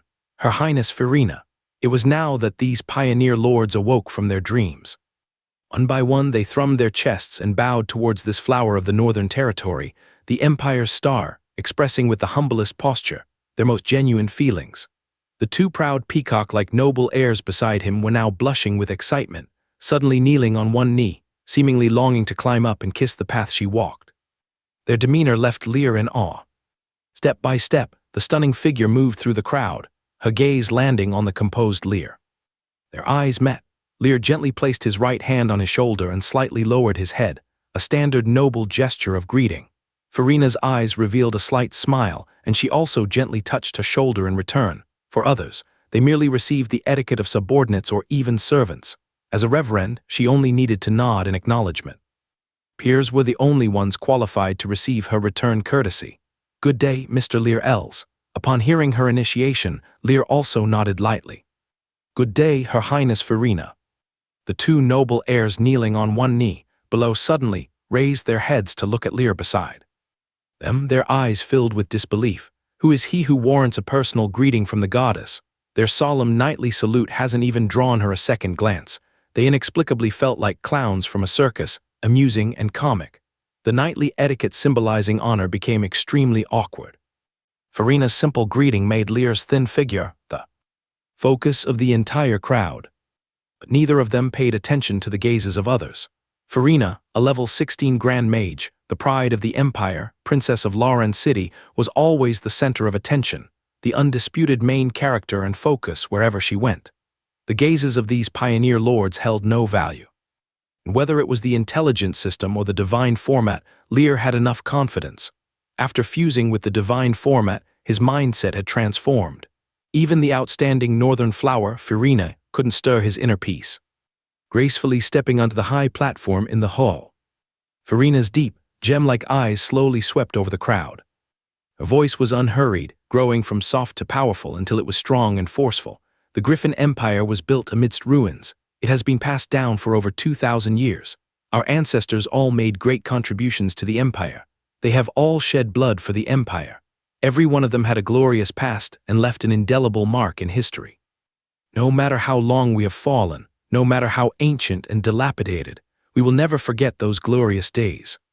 Today, everyone will reclaim past glory and honor, setting out on the path to conquer the wilderness. Success or failure, as long as you stand before me willing to bear noble honor, you are already victors. To die in cowardice or to bloom in splendor, you have already made your choice. Heroes of the Griffin Empire, people of Lauren City, I am proud of you. A clear and firm voice, like a powerful stimulant, was injected into everyone's hearts at this moment. Praised without reservation by such a dazzling goddess. Each and every one of them flushed with excitement, blood boiling, eager to rush into the wilderness immediately and establish territories. They were praised as heroes by the goddess. Yes, heroes. felt as if they had already succeeded and were returning with honor. Lear's gaze subtly shifted. Not immersed in such an environment, it's hard to understand this emotion, having experienced the life of a fallen noble. Next, I ask each pioneer lord to choose the territory you will be developing. You can develop alone, or you can develop together. Territories that already have owners or have been chosen cannot be selected again. The recruitment of pioneer lords is for reclaiming the wilderness and occupying land for the empire, not for internal conflict. Therefore, planning always tries to avoid disputes. The dangers of the wilderness are immense. A single pioneer lord cannot complete it alone, and may also team up for development. This is often the best choice for those fallen nobles. If one person can't do it, then 2, 5, or even 10 people teaming up should be possible, right? Through this method, quite a few pioneer lords have successfully established territories. However, this also means sharing power with others. Whether that's good or bad depends on personal choice. An area already chosen for development that cannot establish a township after 5 years can be selected again. Choosing a development territory is crucial to all of you, so please consider carefully before making a decision. As her words fell, Farina waved her hand slightly. A surge of immense magic power flowed forth. A pale blue magic map image appeared behind her. The mountains, rivers, grass, and rocks were all on it, with rivers slowly flowing, grass swaying in the wind, vibrant and vivid. This is the wilderness map, drawn from millennia of exploration by Lauren City. It is updated every year. The circled green areas are where pioneer lords are currently developing or have not yet surpassed the 5-year limit. They cannot be chosen, and the remaining areas are yours to choose from. Looking out, there were 200 to 300 scattered green areas. About half showed town icons. Compared to the vast map, they were barely noticeable. This alone reveals the risks pioneer lords face. Lauren City has been established for 1,000 years, with countless pioneer lords every year venturing into the wilderness. But over such a long time, only about 100 territories were stably established. Most of these are small towns and cities with populations of several thousand to tens of thousands. Furthermore, most are within 300 to 500 kilometers of Lauren City, not far into the wilderness. Many people realized this, and the excitement in their eyes gradually cooled. But more, seeing the town icons above, their eyes were full of fervor. They knew that some cities even have populations exceeding 200,000 people. Nobles who established territories enjoy unparalleled authority, and Lauren City, the largest city in the northern province, the pride of the Griffin Empire, was created 1,000 years ago by the first Duke of the Laurent clan in the wilderness. The first pioneer lord was none other than them. The exemplary cases constantly urged them forward. They too will secure a place among them. Now you may begin choosing. Today the entire day is yours. As the words fell, a voice arose from the crowd. Your Highness, I have already made my choice. Immediately the crowd turned their heads in unison toward the voice. In a black long robe, strikingly heroic, with a golden phoenix tail patterned emblem on his chest. That young man again. Farina looked at the slightly thin but composed and calm figure, her eyes shifting. Lord Lear Els, your choice is. Lear pointed to the only marked area on the map, Meyer Swamp. When the words were spoken, everyone looked at the map, followed by a commotion. Meyer Swamp? That area is at least over 1,000 kilometers from Lauren City. It takes half a month just to travel there. How does he dare to do it? Does he have a death wish? Farina also had a bit of an anomaly. Lord, I must remind you, so far no one has established a territory over 1,000 kilometers in the wilderness. The dangers deep in the wilderness are beyond imagination, Lear said slowly. No one has, so I will be the first. In the wilderness, only this swamp hides authority. Entering the swamp is like a dragon entering the sea, a tiger entering the mountains. From then on, the sky is high for birds to fly, the sea wide for fish to leap. When the words fell, the faces of those inside the room changed again. There was a bit of respect in their eyes. Regardless of the other party's true intentions and thoughts, those words were, "Damn invigorating, aren't we pioneer lords like this? No one has done it, so we'll be the first. If we don't have this courage, how can we talk about becoming a pioneer lord? To be greeted by Her Highness, surely they are extraordinary people." Farina's eyes shifted, looking at him deeply. Lord Lear, your courage is commendable. From the beginning, the other party was full of determined and intense confidence. She could feel it was not arrogance, despising the wilderness, but confidence emanating from deep within. That kind of strength is quite infectious. She couldn't figure out how the heir of a defeated family, living in the slums as a fallen noble, had such confidence. At this moment, she rarely felt a hint of anticipation. Lear, having chosen the territory for expansion, did not linger. Nodding to Farina as a gesture, he turned and left the hall. In the afternoon, Wetland Lizard Man would be available for purchase, a necessary force for his expansion. Tomorrow would be July 10th, and new intelligence would be updated, filling him with anticipation. However, just outside the hall, Jasmine, the maid he had seen at Rose Manor driving for Farina, stopped him. "Lord Lear, please accompany me to the side chamber. Her Highness summons you." The other's golden hair shone like the sun, leaving a deep impression. Was this Farina's return gift? Lear's interest piqued, and he followed her into a smaller side chamber. Seated, tea was brewed.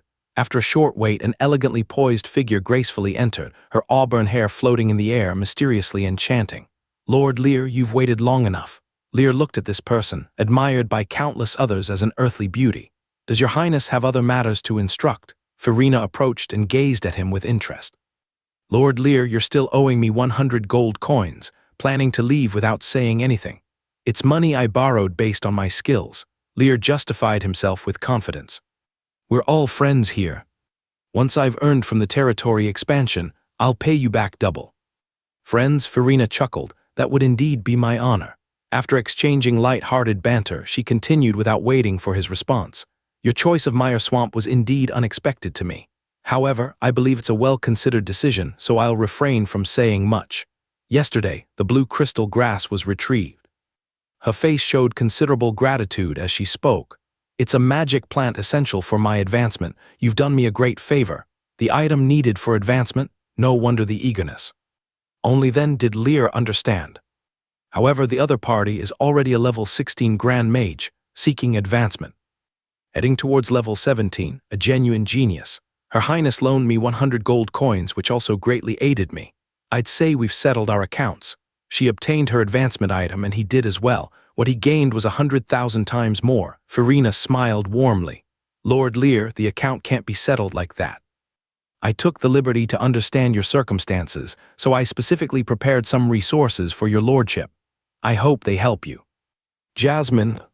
With the words spoken, the golden-haired maid handed him a list, which detailed an extensive array of resources: food, farming tools, ironware, a total of 30 carriage loads of miscellaneous supplies.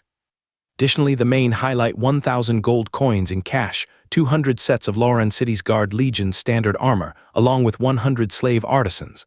After carefully reviewing the list, Lear gave a deep look at this Lauren rose. This gift was incredibly generous. Farina noticed his gaze and flashed a smile. Is Lord Lear satisfied? Those resources were acceptable, but the most precious were the 200 sets of armor. Standard armor typically costs 20 gold coins, which would take a common person 4 to 5 years of work without eating or drinking to afford. 200 sets would value at 4,000 gold coins, equivalent to 800 years of a worker's labor. Your Highness's kindness, I've noted it. Hearing this, Farina blinked. Aren't we friends? No need to be so formal. Lear gazed at her for a moment, suddenly breaking into a smile. Then let's introduce ourselves again. Lear Els, greeting you, Farina Laurent. Upon hearing this, the maid's expression slightly changed. The esteemed status of Her Highness, how could an average person dare address her by name? Yet Farina acutely sensed the genuineness beneath those words.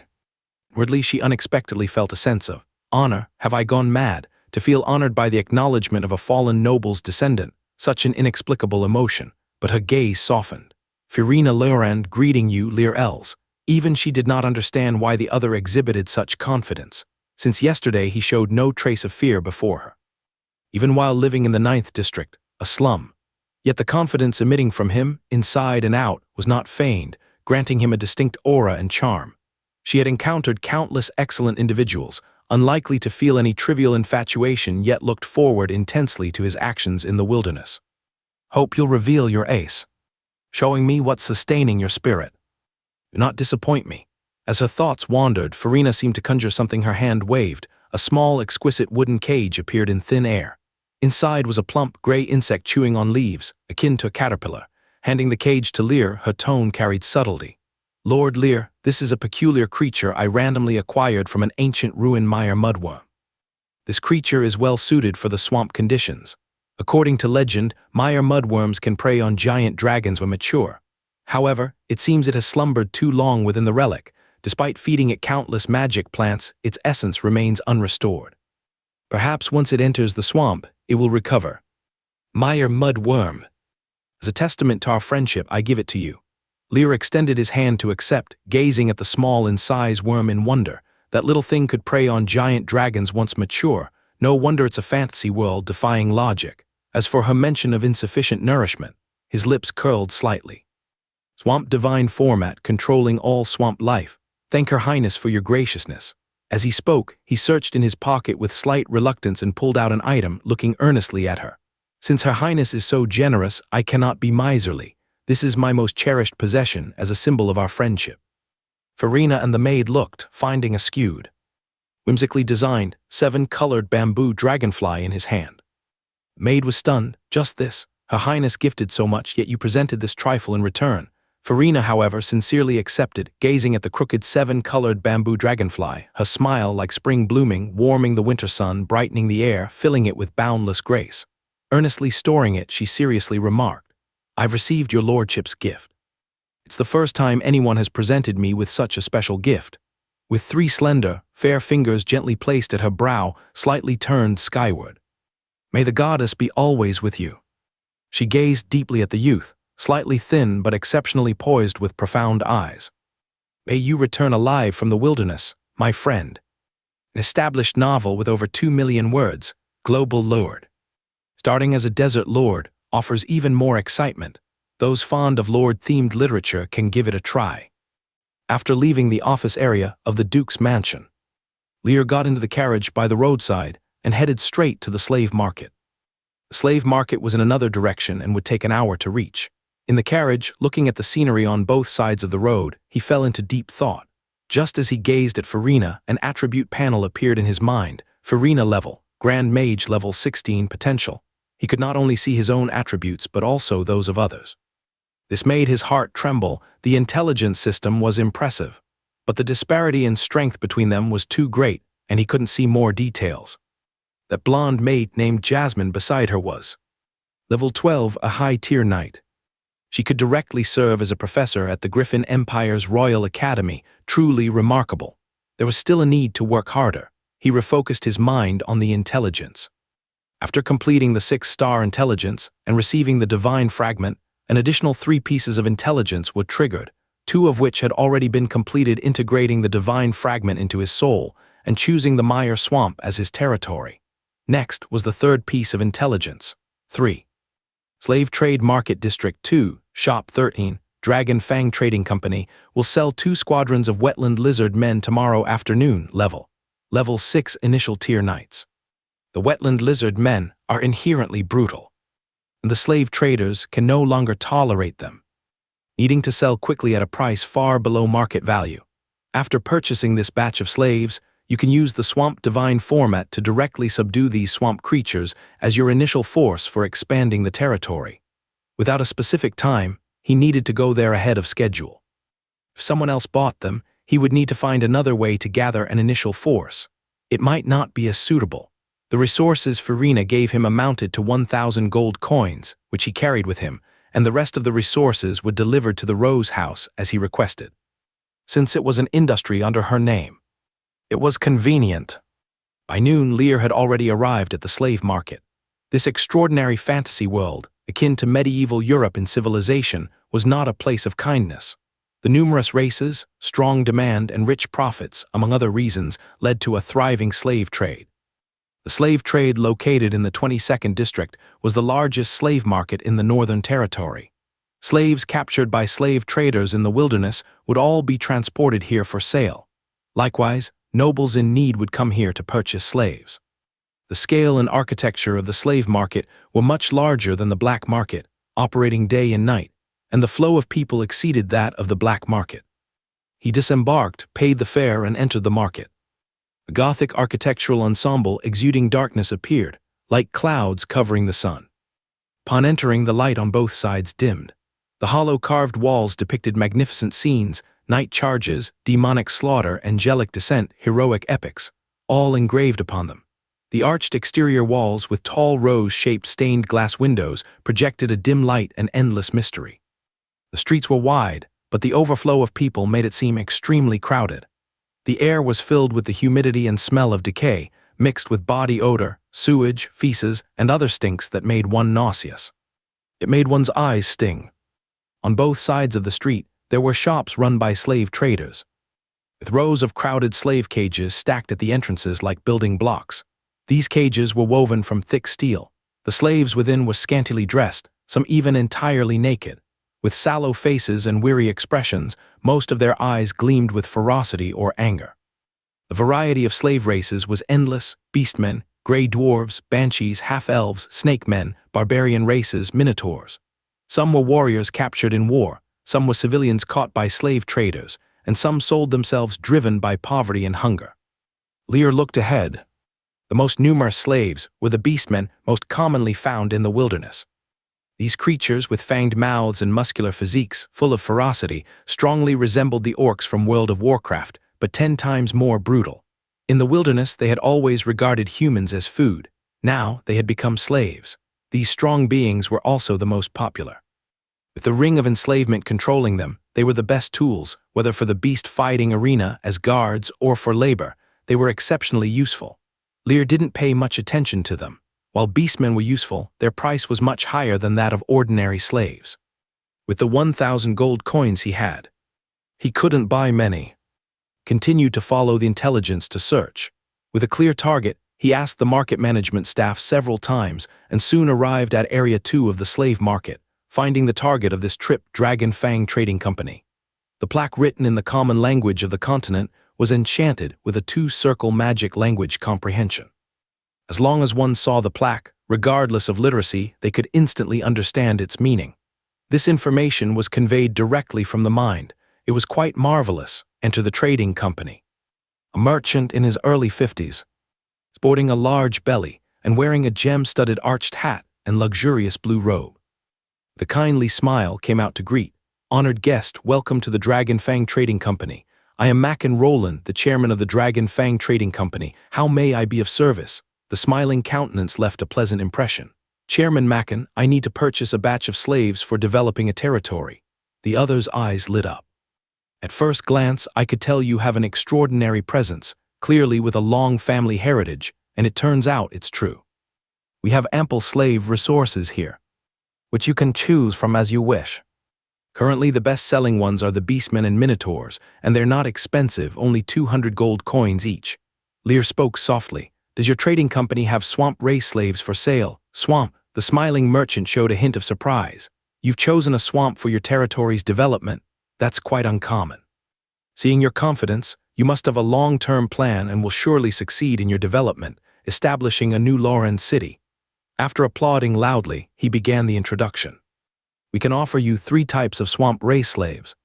Swamp beastmen, half-fishmen, and mire dwarves. Swamp beastmen have slightly weaker combat strength than normal beastmen, but are adapted to swamp survival, reaching level 4. Undoubtedly initial tier knights, and they are inexpensive, priced at only 50 gold coins each.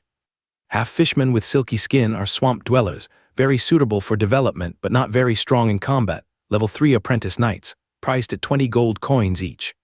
Mire dwarves, a dwarf variant also suited for swamp living, level 3 apprentice knights, priced the same as half-fishmen, 20 gold coins each. You see, do these meet your requirements? Lear's eyebrows slightly raised. No lizard men, his gaze fixed on the other. These are too ordinary. Do you have anything stronger? Stronger? The gaze narrowed after pondering for a moment, shook his head. No, swamps in the wilderness are scarce only in small areas, so swamp race slaves are also rare. To my knowledge, the entire slave market offers only these 3 more easily captured swamp race slaves for sale. Lear's gaze slightly tightened. No, was the intelligence wrong? While puzzled, a young staff member hurried over and whispered to the other. Chairman, those wetland lizard men have rioted again. Mackin, bearing a large belly, raised an eyebrow, showing some anger, then helplessness. Those damned bastards. What does the beast fighting arena say? Still not interested. The beast fighting arena said, the wetland lizard men's nature is too fierce, making them difficult to manage. Although not finished, the meaning was clear. The fat chairman also felt somewhat troubled. He initially wanted to acquire this batch of wetland lizard men to sell to the beast fighting arena for a huge profit. But those damned bastards are too fierce. Even the beast fighting arena doesn't want them. It's simply absurd. At this moment, a voice with a hint of curiosity sounded from the side. Wetland lizard men, sir, what level are they? The fat chairman turned to look at the young man who had just entered the room, hesitatingly said, They are all level 6 initial tier knights, but those lizard men are extremely ferocious, and even with the ring of enslavement, their viciousness can't be suppressed. Politely added, If you are developing, I still suggest purchasing swamp beastmen or half-fishmen. Wetland lizard men aren't really suitable for you. Lear felt a bit of favor towards this smiling chairman. He didn't just push them for sale, maintaining a basic ethical bottom line. It's fine to take a look. What if those wetland lizard men aren't as ferocious as claimed? Wouldn't that be just perfect? Mackin chuckled. This young man was indeed humorous. Even a place like the beast fighting arena dismisses them as too ferocious. Could there still be a mistake? Not ferocious. Perhaps the young man didn't know that a week ago, the number of wetland lizard men was 3 squadrons. Now only 2 squadrons remain, but seeing the other insistent on taking a look, he no longer refused. All right, follow me. It's better to sell them earlier. Delaying a few more days might leave only 1 squadron left. Following the portly, round-faced chairman Mackin, whose eyes always held a smile, they entered the back hall. This area was even more spacious than the front, with countless iron cages in full view, stacked 3 layers high. However, the air here wasn't too foul. Instead, it was quite refreshing, evidently a result of effort. They bypassed each imprisoned slave, heading to the center area. 20 cages lay flat on the ground, one by one. At this moment, these cages held the target of their journey. Wetland lizard men, their bodies wrapped in thick scale armor with defensive capabilities comparable to metal armor. Scales glimmering green and grayish-brown, as a natural camouflage, facilitating stealth in the swamp. Walking upright, their sturdy limbs with muscles taut, fingers like sharp daggers glinting with chilling gleams. Heads those of lizards, amber eyes filled with fierce brutality, revealing razor-sharp teeth upon opening their mouths. This is a group of fierce beasts, born killing machines. As he stared, the panel flashed again in his mind. Wetland lizard man level. Initial tier knight level 6 potential. 1 star level cap. Level 6 racial talent. Amphibian life. The unique lung structure of wetland lizard men allows them to hold their breath for extended periods and briefly breathe underwater. Skills. Scale armor 1 star passive. Possesses defense akin to steel. Brutality 1 star when receiving or initiating an attack enters a brutal state, becoming intensely violent, unafraid of pain, relentless against enemies. Equipment, none evaluation, ferocious swamp life. Lear felt somewhat surprised. Potential, 1 star, his potential is 2 stars. He hadn't heard of potential ratings before. Clearly an intelligence system has quantified everything. This way, he can have a clear understanding. These swamp creatures have reached the pinnacle of potential, level 6. It seems the intelligence system has a great deal of potential to excavate. Seeing someone approach, those fierce beings shackled with heavy chains, binding their hands and feet. Even their necks tethered tightly, immediately became agitated. They cursed sharply in lizard speech. Despite being caged, felt no fear whatsoever. Some even charged directly at the cages, baring teeth and tearing at the iron bars, emitting shrill friction sounds. Witnessing this scene, Mackin's face turned grim. When they were captured last week over 3 squadrons, a total of 342 people. But now, only a little over 2 squadrons remain, 203 people. Mackin turned to look at Lear. The ring of enslavement inflicts mental anguish on controlled slaves. No one can withstand the soul's agony, but these wetland lizard men remain insane even when controlled by the ring of enslavement. His face looked unpleasant. In my 20 years of slave trading, such races that aren't afraid of the ring of enslavement are countable on one hand. It's no wonder that even the beast fighting arena refuses to buy these beings. The ring of enslavement can directly transmit pain into the soul. Even fierce beastmen can't endure it. Yet these beings forcefully resist. Who can reason with this? Lear's expression was profound. Being attacked or initiating attack, these beings fall into a brutal state, fearless of pain. This ring of enslavement, although a magical item, cannot suppress their nature. That's the feature of wetland lizard men. If they are enemies, it's headache-inducing, but if they are subordinates, a group of killing machines unafraid of pain and fear. Isn't this an immense blessing? Now, sir, do you still wish to purchase? If you still need them, I can offer the lowest price to you. Mackin thought Lear would back out, but, unexpectedly, after hesitating briefly, he casually inquired about the price. What's the lowest price? Mackin raised one hand, hesitated, then bent 3 fingers. 20 gold coins? My purchase price was 40 gold coins. This deal was a blood loss, as he bought them for 30 gold coins each. But if not sold, he's unsure if any of these 200 wetland lizard men will survive until next week. He urgently wanted to offload these unlucky beings. He really didn't want to see them anymore. Selling them now at a loss is better than not getting a penny. 10 gold coins. I'll buy them all. 10 gold coins. Mackin's plump face twitched, but seeing Lear's seemingly uninterested demeanor, he gritted his teeth. I sell. At least these 200 can recover 2,000 gold coins cost. If unsold, nothing would remain. Those buying slaves aren't fools. Wetland lizard men have no market. If he hadn't connections in the beast fighting arena, he never planned to buy them. Damn the steward suddenly being reassigned after the wetland lizard men shipment arrived, causing no one to take over, directly dumping it on him. Lear quietly spoke. Chairman Mackin, there's a current issue. I've been buying resources extensively, only have 1,000 gold coins left. Could I initially pay 1,000 as a deposit, then pay the remaining 1,000 gold coins 3 days later? Tomorrow the intelligence will refresh. By then, operations can proceed. Earning 1,000 gold coins is probable. If all else fails, borrowing is possible. Borrow from Farina. Everyone's familiar now. After meeting twice they're like old friends. Borrowing 1,000 gold coins is not unreasonable. Right? Mackin was about to speak when suddenly a piercing scream echoed. 2 lizard men went berserk, violently crashing against the cage. Heads and claws frantically scratching, biting, throats releasing devastating and terrifying screams. Their aggressive posture made jaws drop. Mackin turned to look. His face changed dramatically before he could react. Bang bang, 2 explosive sounds rang out. The heads of the 2 frenzied wetland lizard men burst like watermelons. Blood spraying everywhere. They died on the spot. The ring of enslavement. Once a slave controlled by the ring of enslavement fiercely resists, the ring of enslavement will explode the slave's head. To reach this extent, one must endure extreme, soul-tearing pain. Ordinary life can't reach this extent and would surrender. But in recent days, wetland lizard men had exploded over 100 times. Yet if not putting the ring of enslavement on these lizard men, they would be 10 times, 100 times more frenzied than now. Mackin's face stiffened, worryingly looking at Lear. Sir, I. But just halfway through, bang, another explosion sounded. The bloody smell thickened once more. Mackin completely broke down, hysterically roaring. Damn bastards, never again in life will I buy these scoundrels. They genuinely aren't afraid of death. Sir, 1,000 gold coins, selling them all to you now immediately, take them away. Death is all too common in this world. Even if the original self is an ordinary person. Without the qualifications to hunt outside the city, every so often one can see mutilated corpses in the alleys of the 9th district. But the exploded head of the wetland lizard man and the thick smell of blood in the air still made Lear's heart skip a beat.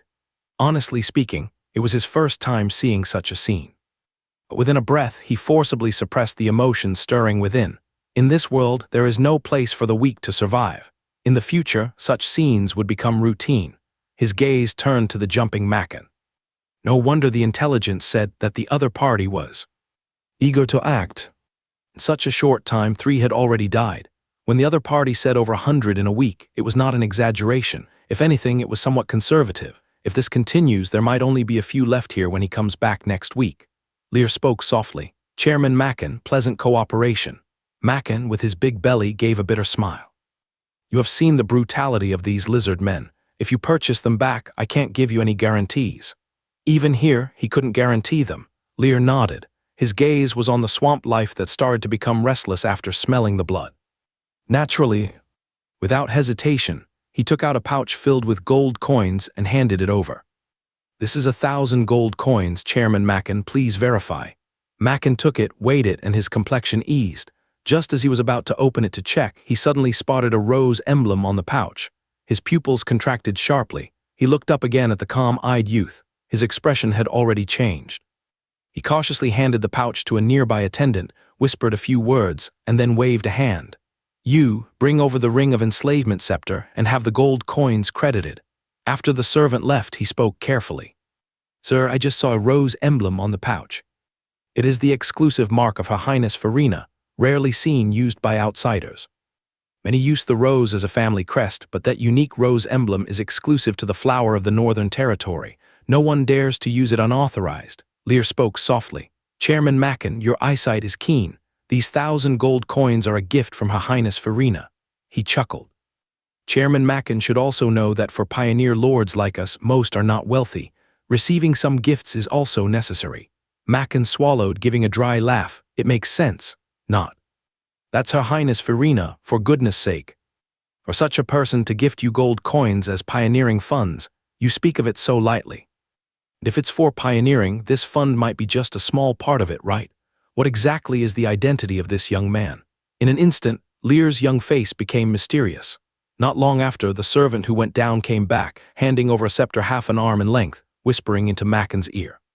Mackin's chubby face blossomed into a smile at a visible speed, his tone growing respectful. Sir, this is the slave-controlling scepter for the ring of enslavement. The rings of enslavement on their necks have been magically linked to the scepter. As long as you hold the scepter, you can easily control their life and death, and this is the latest generation of magical creation. The energy maintaining the rings of enslavement is drawn from the slaves themselves, so as long as the slave is not dead, it will never deplete. Slaves controlled by the rings of enslavement are punished by the rings if they even think of rebelling or attempting to steal the scepter. Absolutely safe. The front was quite self-satisfied, but by the end, the confidence dwindled. After Lear took it, Mackin gave a dry cough. Where do you want this batch of slaves delivered? Rose House. Chairman Mackin looked as though it was as expected. That's a good place. I've heard it's a project Her Highness Farina took interest in 10 years ago. Halfway through, seeing little reaction from Lear, he awkwardly smiled and immediately said, I will have them sent over right away. However, the others might not be so compliant. Some loss over the journey might occur, and you need to make arrangements in advance. These wetland lizard men are like ticking time bombs. They're unpredictable when they will explode. Lear turned his head to look at the wetland lizard men inside the cage. Ready, sensing his gaze, the blood-stimulated wetland lizard men became even more restless. A string of screeching lizard man curses filled the air, sharp and piercing. Bound by shackles, controlled by the ring of enslavement, yet the ferocity in their amber eyes did not diminish one bit. Lear's brow furrowed slightly. The divine format, floating from the seat of magic, emitted an endless pressure, threatening the soul. The divine remnant, one star, can grow, emanated the remnant power of the swamp god, intimidating the target. If the intimidation succeeds, a mark will be imprinted on their soul, ensuring eternal submission. The weaker their state, the lower their resistance. The higher the success rate. If the intimidation fails, they will fall into a rage, counterattacking. Silence! The reprimand echoed in the hall. To others it seemed nothing out of the ordinary. But at this moment the wetland lizard men felt as though thunder was exploding beside their ears. At this moment they experienced an indescribable, unspeakable fear.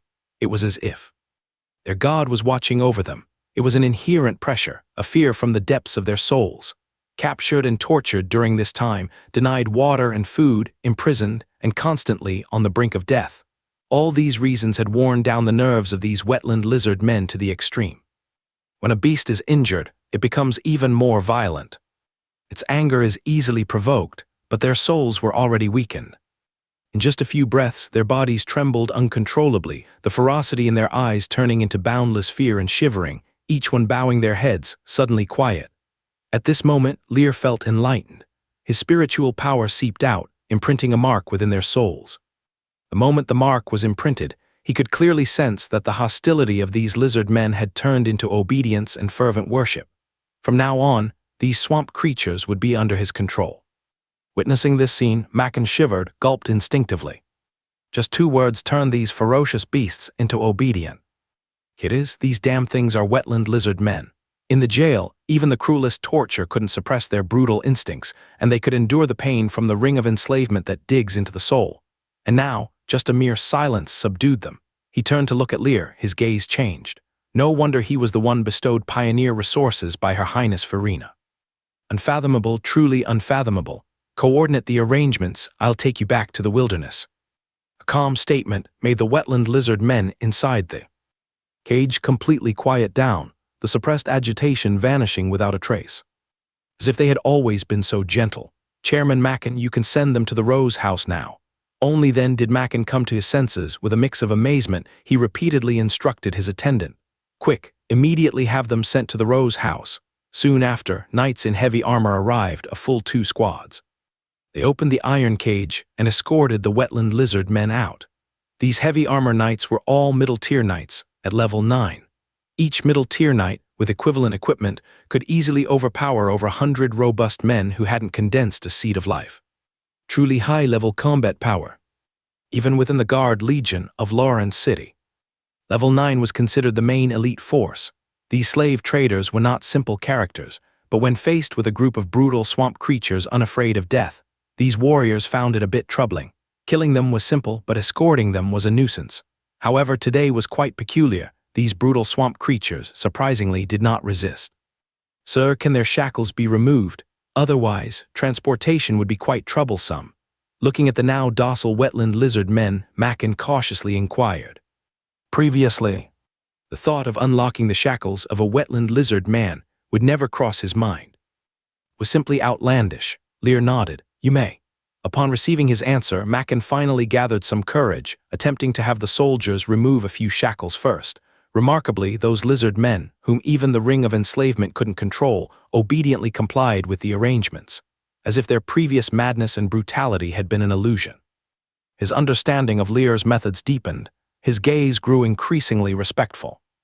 After all, the swamp lizard men were escorted away. Mackin looked at Lear with a subtle gaze. Lord Lear, if you have any future needs for slaves, feel free to come to me. The Dragon Fang Trading Company will surely offer you the lowest internal prices. This was a lord favored by Princess Farina. With that connection, the future held much promise, not to mention his mysterious and unpredictable methods. Such a lord might have the capacity to establish a foothold in the wilderness. Lear nodded. Thank you in advance, Chairman Mac Ken. I will definitely trouble you again in the future. Oh, you flatter me, too polite. After a few more polite exchanges, Lear didn't linger, taking the arranged carriage back to the Rose House. Mackin watched his departing figure, his smile gradually fading, his gaze turning profound. Unfortunately, I can't afford to gamble anymore. The stakes in investing in a pioneer lord are too high. When Lear returned to the Rose House, Farina's 12th level high-tier knight maid, Jasmine, was waiting at the door. Her golden hair was particularly striking. Lord Lear, the supplies sent by Her Highness have been placed in the side courtyard. Please check them. However, the 100 artisans won't be delivered to you until tomorrow. Though she didn't understand why Her Highness held this once downtrodden noble living in the slums in such high regard, since the order had been given. Regardless of her inner doubts, she had to ensure the task was completed. Lear nodded slightly. Miss Jasmine, thank you for your hard work. Just as the two exchanged a few pleasantries, a series of carriages transporting the wetland lizardmen slowly came to a stop on the spacious ground. Swamp creatures covered in gray-green scale armor jumped down. Their muscles were bulging, filled with a sense of power. Amber eyes cold and fierce, as if about to devour someone at any moment. As their gaze swept over, the spines of a few greeting attendants instantly chilled. Truly terrifying. Sir, all the wetland lizardmen have been delivered. The leader of the escort stepped forward. Lear looked at this 9th level knight in armor and smiled slightly. Reaching out, he pulled out a dozen silver coins and handed them over. Thank you all for your hard work. Have a drink of rum on me. Spending 1,000 gold coins to buy a 6th level army, he felt utterly satisfied, his mood soaring. The leader accepted the silver coins, his smile immediately brightening. You're too kind. Extra earnings, no matter how small, are never too small, and no matter how large, are never too large. After saying that, they didn't stay long, turning to leave with the 3 squads of guards. Jasmine, watching this scene, showed some surprise in her eyes. Did you purchase the lizard men as guards? Lear looked at these ferocious creatures, a slight smile playing on his lips. These were indeed the capital for expansion. Yes, Miss Jasmine, he replied. She opened her mouth as if wanting to say something but then closed it, finally hesitatingly speaking. Her Highness inquired, when do you plan to depart? Each pioneer lord, after selecting their territory, has 1 month of preparation time. When the term expires, they must apply for an extension at the Duke's mansion, but the delay cannot exceed 3 months. If they are not on their way within 3 months, they will be punished according to the Empire's laws. At worst, they could be exiled and conscripted, with their property confiscated, and at worst, executed as deserters. In this extraordinary world, there's nowhere to escape. I will decide tomorrow, but at the latest, we'll depart within half a month. She nodded understandingly. I wish you good luck, she said. Then, after hesitating, she added a line. Her Highness holds you in high regard. Lear smiled and said nothing, turning his gaze towards the wetland lizard men, obedient as kittens. Miss Jasmine, may I ask where the armor is? It's all inside, she gestured. Nodding, he waved his hand. Follow me. Without a second's hesitation, all the wetland lizard men followed him. The supplies, along with the carriages and horses, were all in the side courtyard, though none of the drivers stayed behind. They all left. The Rose House belongs to the Princess of Lauren City, and its grounds are indeed vast. A side courtyard could be larger than the estates of many small nobles. The horses pulling the carriage were mottled unicorns, standing over 2 meters tall, appearing extremely strong. At this moment, they were leisurely chewing grass in front of the carriage. Armor piled on the ground, forming a small hill, reflecting a cold metallic luster. Each set of armor was matched with a sharp steel saber. Gazing at this armor, an attribute panel silently emerged in his mind. Standard armor level, 1-star traits, forged with refined steel possessing decent defense, integrated with dwarf techniques making the armor suitable for most humans and humanoids under 2 meters in height. Evaluation, a solid standard armor. Star armor 200 sets. Lear took a deep breath. Everyone put on the armor. Upon receiving the order, the wetland lizard men immediately became enthusiastic, picking up sets of armor and assisting each other in wearing them. This armor, showing obvious dwarf craftsmanship, was excellently designed. The lizard men, standing at 1.7 meters tall, found it to fit very well. The black armor emitted a cold light, coupled with the sharp steel sabers in their hands, made the wetland lizard men appear even more ferocious. Their thick, powerful tails resembled a crocodile's long tail, emerging from the custom-made tail section of the armor, capable of easily smashing tree branches as thick as an arm when exerted. Ember eyes glistened with brutality and bloodthirst, making one tremble. They were shorter than the guards of the Rose House, but not lacking in momentum. Already having scales as defense, their combat power climbed another level with the armor. 2 squadrons of fully armed level 6 initial tier knights. Observing the arrayed wetland lizard men in front of him, Lear's heart was filled with excitement. 2 days ago, he still lived in the 9th district, a slum, worriedly contemplating his future path. 2 days later, he possessed a force entirely his own, had a large supply of pioneering essentials, and held a divine format enough to drive the world crazy. The future is in hand. The smile at the corner of his mouth gradually became wanton. Jasmine, as Farina's close maid, was more like a secretary, with a multitude of tasks at hand, and after the wetland lizard men donned the armor, she took her leave. Lear treated it no differently, taking out about a dozen silver coins, but the other party politely declined. As someone by the Princess of Lauren City, she lacked no money. Upon returning to the Rose Manor, he immediately went to meet the princess of the city, the most dazzling goddess of the Northern Territory. Your Highness, all the supplies have been transported to the Rose House. When I arrived, Lord Lear had just returned, and he purchased a batch of slaves as guards. At this, her expression turned a bit odd. Farina noticed her peculiarity and softly asked, "Is there any problem?" "Not really. However, the slave guards Lord Lear purchased are a group of wetland lizard men." Wetland lizard men? Farina's expression showed some curiosity. Recently, only the Dragon Fang Trading Company acquired a batch of wetland lizard men from the slave market. The beast fighting arena should quite like these swamp creatures. Why are they now being sold to Lord Lear? This northern flower, Laurent Rose, was not merely a genius in magic research, as the outside world believed. Instead, 4 years ago, at just 20, she started engaging in the political affairs of Lauren City, earning the respect of all civil servants within a year. The future roles like extraordinary mage still needed time to be fulfilled, and the controller of Lauren City, the Laurent Queen, could similarly describe the current northern flower. However, these matters are kept secret, known only to the highest levels of the Duke's mansion and the top nobles of Lauren City. Jasmine, with a strange expression, said, "Your Highness, the steward of the beast fighting arena was transferred by you, he was originally closely associated with the Dragon Fang Trading Company. Furthermore, the Wetland lizard men are inherently brutal. Not even the ring of enslavement can suppress them. The arena doesn't wish to buy them. Farina's brow slightly twitched. Indeed, the Wetland lizard men are inherently brutal. 7 years ago, I killed many. But why would Lord Lear choose them? Can he control them? Control them? Jasmine thought of the Wetland lizard men as meek as little kittens obedient to commands, her expression strange. Perhaps, unexpected by you, those Wetland lizard men not only didn't show their brutal nature, but also seemed very obedient, as if completely tamed by Lord Lear. Farina gently smiled. That does make sense. Jasmine was a bit surprised. Your Highness, you're not surprised? Surprised? What's there to be surprised about? A fallen noble descendant coming out of the slums, facing her, remained calm and composed, and could tell her they became friends in front of him. Could such a person be ordinary? Farina's gaze turned outward to the window. The azure sky reflecting in her sapphire eyes appeared infinitely mysterious. After Jasmine left, Lear's gaze swept over the lizard men. Who is your leader? After donning armor, the slightly excited Wetland lizard men immediately quieted down. Their gazes turned in unison toward one figure, more robust than the other Wetland lizard men, standing half a head taller. The figure brushed past companions and walked up to Lear, amber eyes filled with heat and madness. With one knee on the ground, the hideous lizard head bowed low. My lord, Hags extends his highest greetings to you.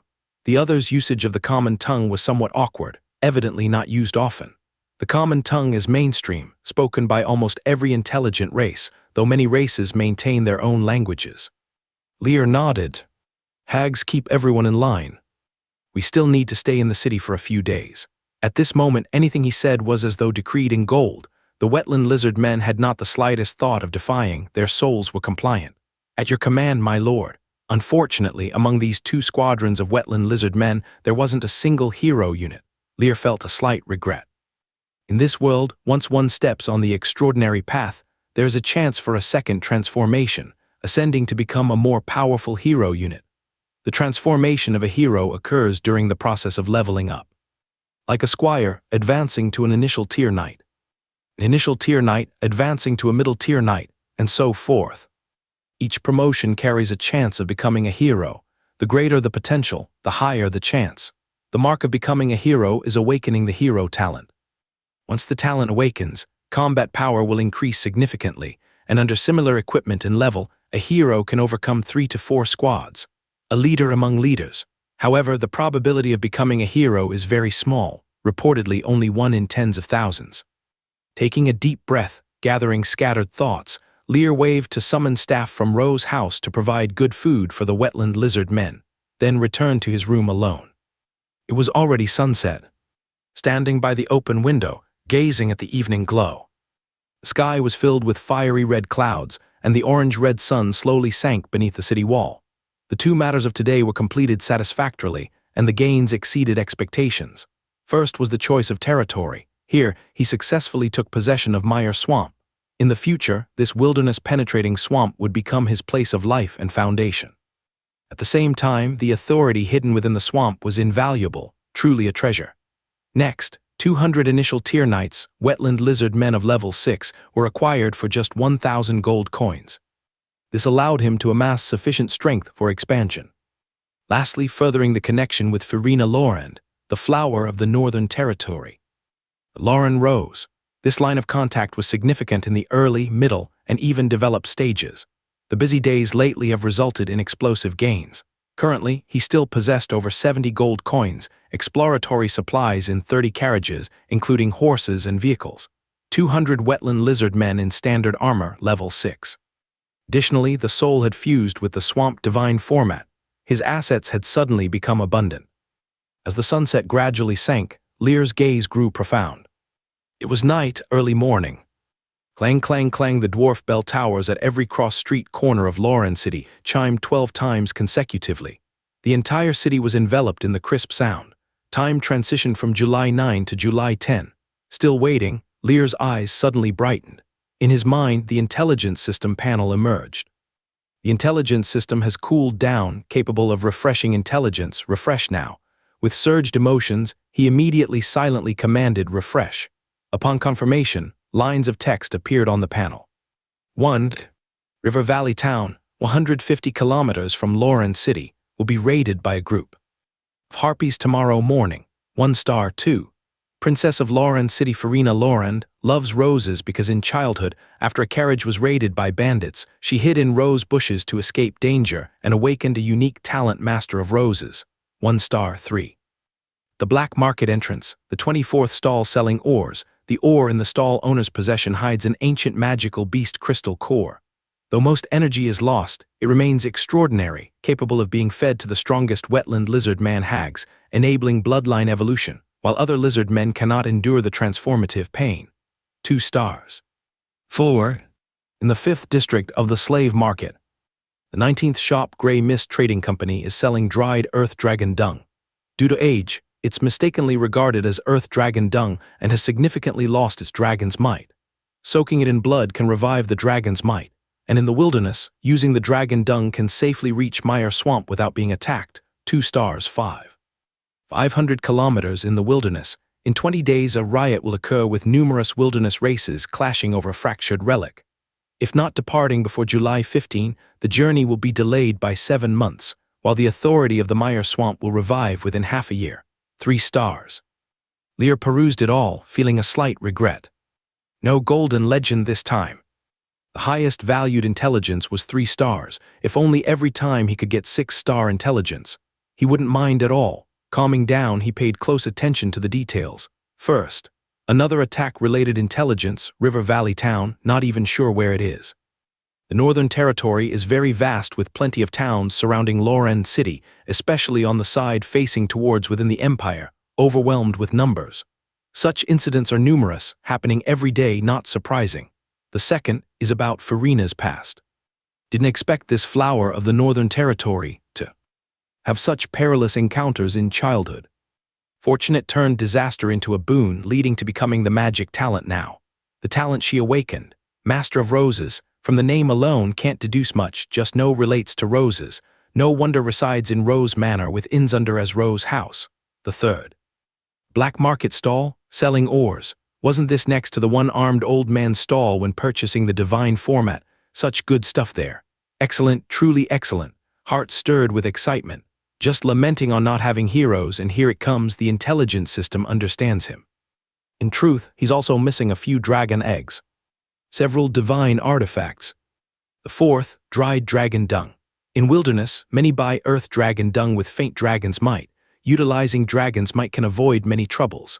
Giant dragon dung isn't comparable to ordinary earth dragon dung. Going over 1,000 kilometers of hazards in the wilderness, the journey to Mire Swamp holds much danger. Within over 1,000 kilometers in a hazardous wilderness, journeying for half a month is highly perilous. Might face attacks anytime. Giant dragon dung can directly resolve this headache problem. Lear was in high spirits. This piece of intelligence, in his view, was absolutely worth more than 2 stars. The fifth, the only 3-star valued intelligence wilderness races clashing due to the relic. Must depart before the 15th, otherwise delayed by 7 months, while the authority of the swamp shall resurrect within half a year. This was too crucial.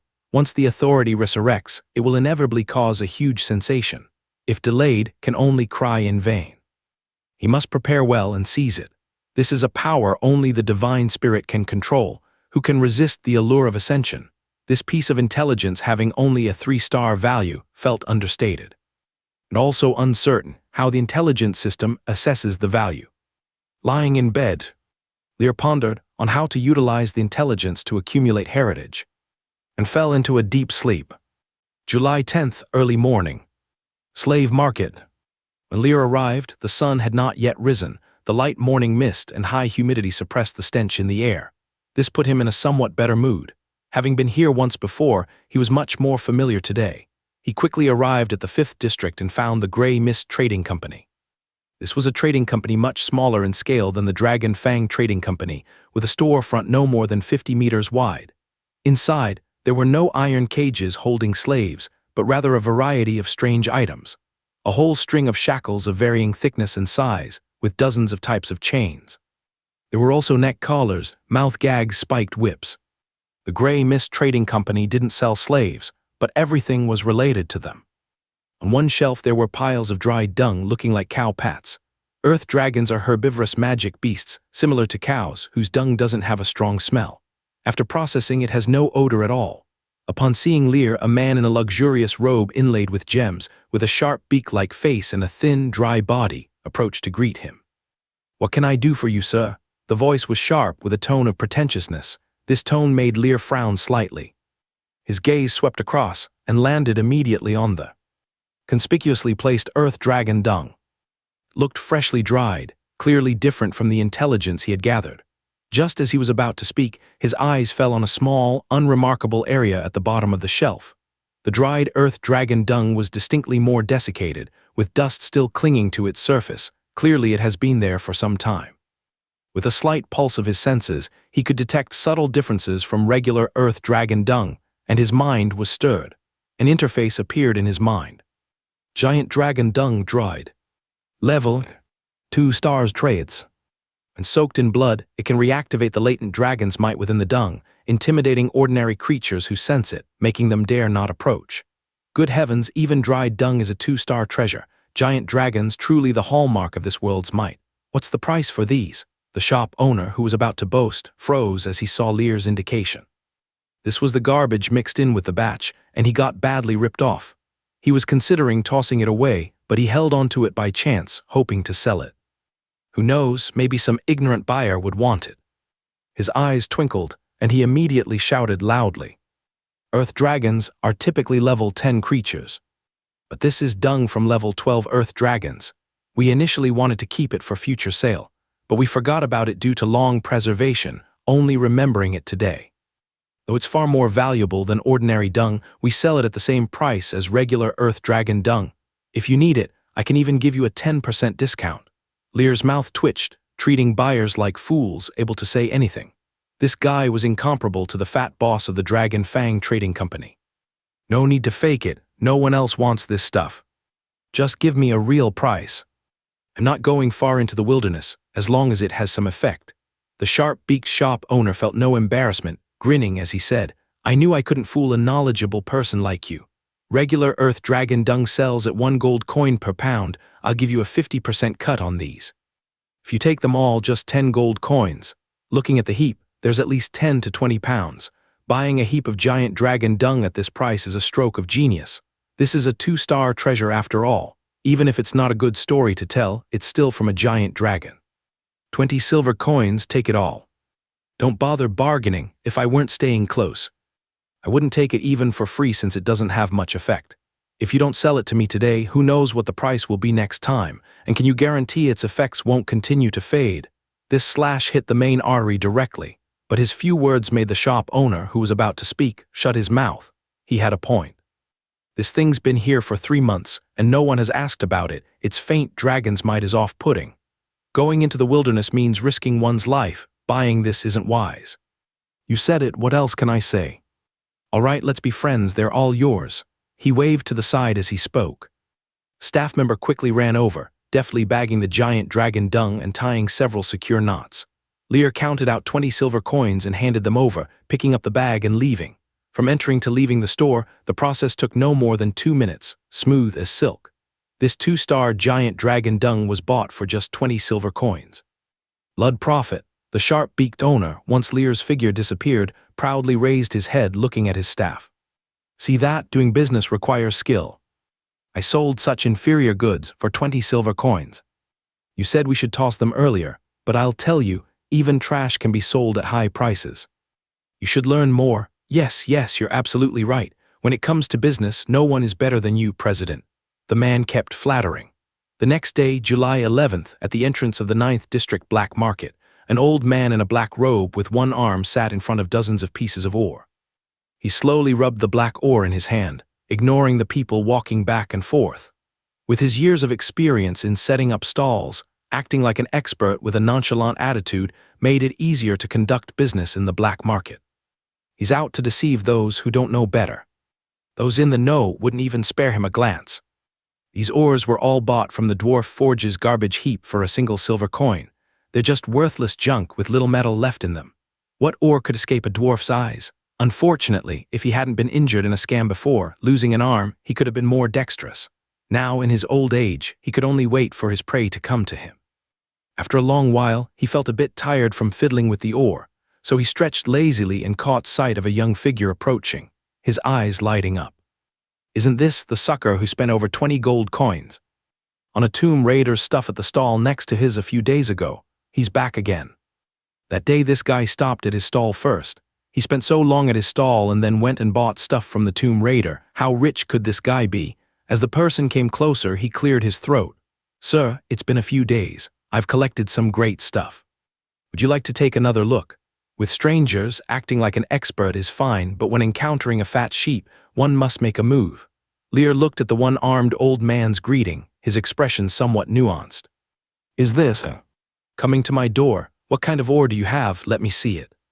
The one-armed old man smiled proudly. These are all new goods bought at high price. The last batch was all sold out. I heard one had a thumb-sized piece of dragon blood refined gold inside. The last batch was indeed sold, but it was bought for only 5 silver coins. Because inside there was half a piece, with traces of rare metals, which might make a profit of 2 or 3 silver coins after being fully smelted. He knew but was powerless, lacking the skill. The black market isn't just about big deals.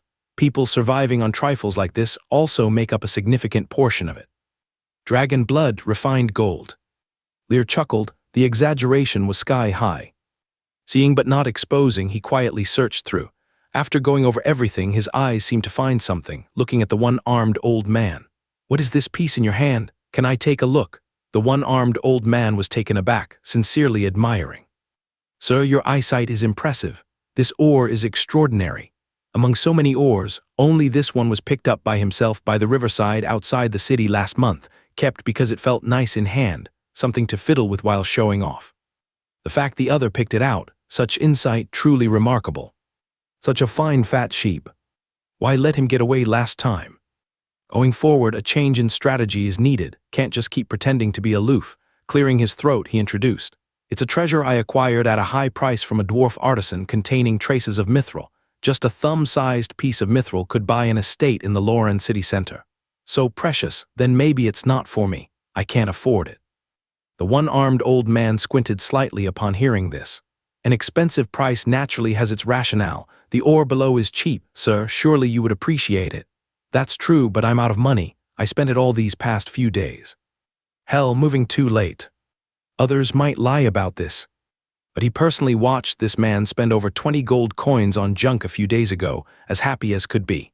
For a spendthrift like this to hold onto money would be the strange part. Feeling a bit restless, he directly looked at the other. Sir, you've been here twice already. If you like it, even if the price is a bit high, isn't that okay? Value for money, sir. Surely you understand that principle. You can't expect to get gold quality for copper coin prices. Then you say, how much are you willing to offer? If it's too expensive, then forget it. After some thought, the one-armed old man slowly raised 5 fingers. 50 gold coins. Then he saw his fat sheep drop the oar and turned to leave without even a glance. He quickly stopped him. That was my previous price. Today, seeing how much sir loves it, you can take it for 20 gold coins. The other party remained silent, slowly pulling out 10 silver coins. The one-armed old man looked at the openly displayed palm, took a deep breath. Sir, you are killing me. Before he could finish, whoosh, all the silver coins were in his hand. Then Lear only felt a stone being placed in his hand. In that case, let's be friends, sir. A casually picked stone sold for 10 silver coins. Where else could one find such business? He'd better pick a few more by the river next time. What a perfectly sheared lamb. The one-armed old man felt utterly delighted inside. The treasures that can transform hags into a hero. Unit and the 2-star treasure giant dragon dung were all purchased. Total cost, 30 silver coins. In comparison to the gains, the price paid is enough to drive people mad. Even the gods would clip their teeth in envy. Satisfying indeed. The feeling of silently amassing wealth through the advantage of information is simply too wonderful. Once the current batch of intelligence is fully processed, the next step is to set out on the journey. Lear's gaze was deep. He too longed to enter the wilderness, heading towards the mire swamp. To find his own authority. Once acquiring the authority of the swamp, everything will change. The intelligence system will serve as a guiding beacon in the wilderness, with an even greater role to play. Returning to the Rose House, he again saw Farina's personal maid. her golden hair fluttering in the wind, eyes sharp as knives. The 12-level high-tier knight, even in the super metropolis of Lauren City with its millions of inhabitants, was a force to be reckoned with. If she could advance further to become a 13-level upper position knight, she would qualify to lead a 1,000-strong legion. Yet such a person was merely driving a carriage as a maid. "Good day, Lord Lear. The 100 slave artisans gifted to you by His Highness have already arrived." The crisp voice dropped as she gestured towards the side courtyard. Lear turned his head to look. On the side, over 100 figures stood there like statues, not daring to move, looking ahead in fear at the ferocious wetland lizard man. These artisans are mud swamp people living in the swamp. By nature, they like wet places and possess greater intelligence than ordinary people. Their only drawback is being timid and fearful by nature. Mud swamp people are born artisans, be it building houses or forging tools, they're the best at what they do. These were purchased for you by Lady Farina from other cities. Hearing this introduction, Lear curiously looked over. Mud swamp people level 4 potential, 1 star level cap 6 profession, artisan initial tier racial talent, artisan's heart. Mud swamp people are innately clever with extra understanding and creativity in all artisan affairs. Skills, skillful hands 1 star, increases efficiency by 30% when constructing houses or forging tools. Equipment, none evaluation, born artisans. Just like combat professions, life professions have level distinctions, and the higher the level, the deeper their professional expertise. However, in life professions, even if the level increases, their combat ability doesn't really change. After reviewing the attribute panel in his mind, Lear took a deep breath. Someone really put thought into this. "Miss Jasmine, please convey my gratitude to Lady Farina. These artisans are of great significance to me. I will remember this favor." Looking at his earnest gaze, Jasmine's eyes softened. She handed over a scroll with both hands. "My lord, this is the magic map which will guide you to your territory in the wilderness. Every pioneer lord receives their own magic map. Normally, when a pioneer lord uses the magic map, the magic will dissipate in 3 months." After Lear took it, Jasmine added with deep meaning, "But this magic map is a personal gift from His Highness to you. Lord Lear, I wish you a glorious return." After taking a long look at the young man whom His Highness holds in high regard, she slightly bowed and left without the slightest hesitation. Everything that should be gifted has been given by His Highness. Until now, she still doesn't understand why His Highness would stake so much on him.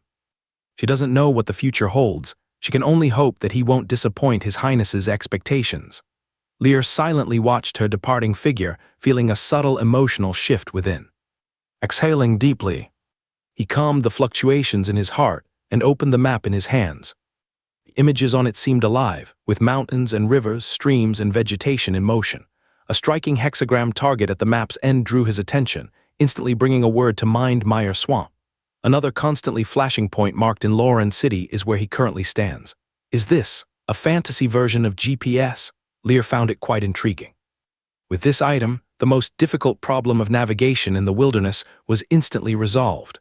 While pondering, detailed attributes of the magic map emerged in his mind. Magic map level. Special traits. Imbued with special magic runes, it constantly displays the magic map's location, allowing the injection of spiritual power to add, delete, or modify marks on it. Evaluation. A map drawn by a mage with incredibly high magical expertise, extremely valuable. The cost of this map is undoubtedly exorbitant. It seems this favor is becoming increasingly hefty to repay. Lear took a deep breath. Today's gift will be repaid in the future. He put away the map, stabilized his mood, and returned to the side courtyard where the wetland lizard man's gaze immediately became fervent upon seeing him. This is the sovereign their souls submit to and worship. Lear looked towards the mud swamp people. These artisans wore tattered burlap clothing and looked no different from ordinary people, except for their pupils, which were the color of green algae, appearing rather peculiar. A slightly hunched, curly-haired mud swamp elder stepped forward slowly, a bit over 60.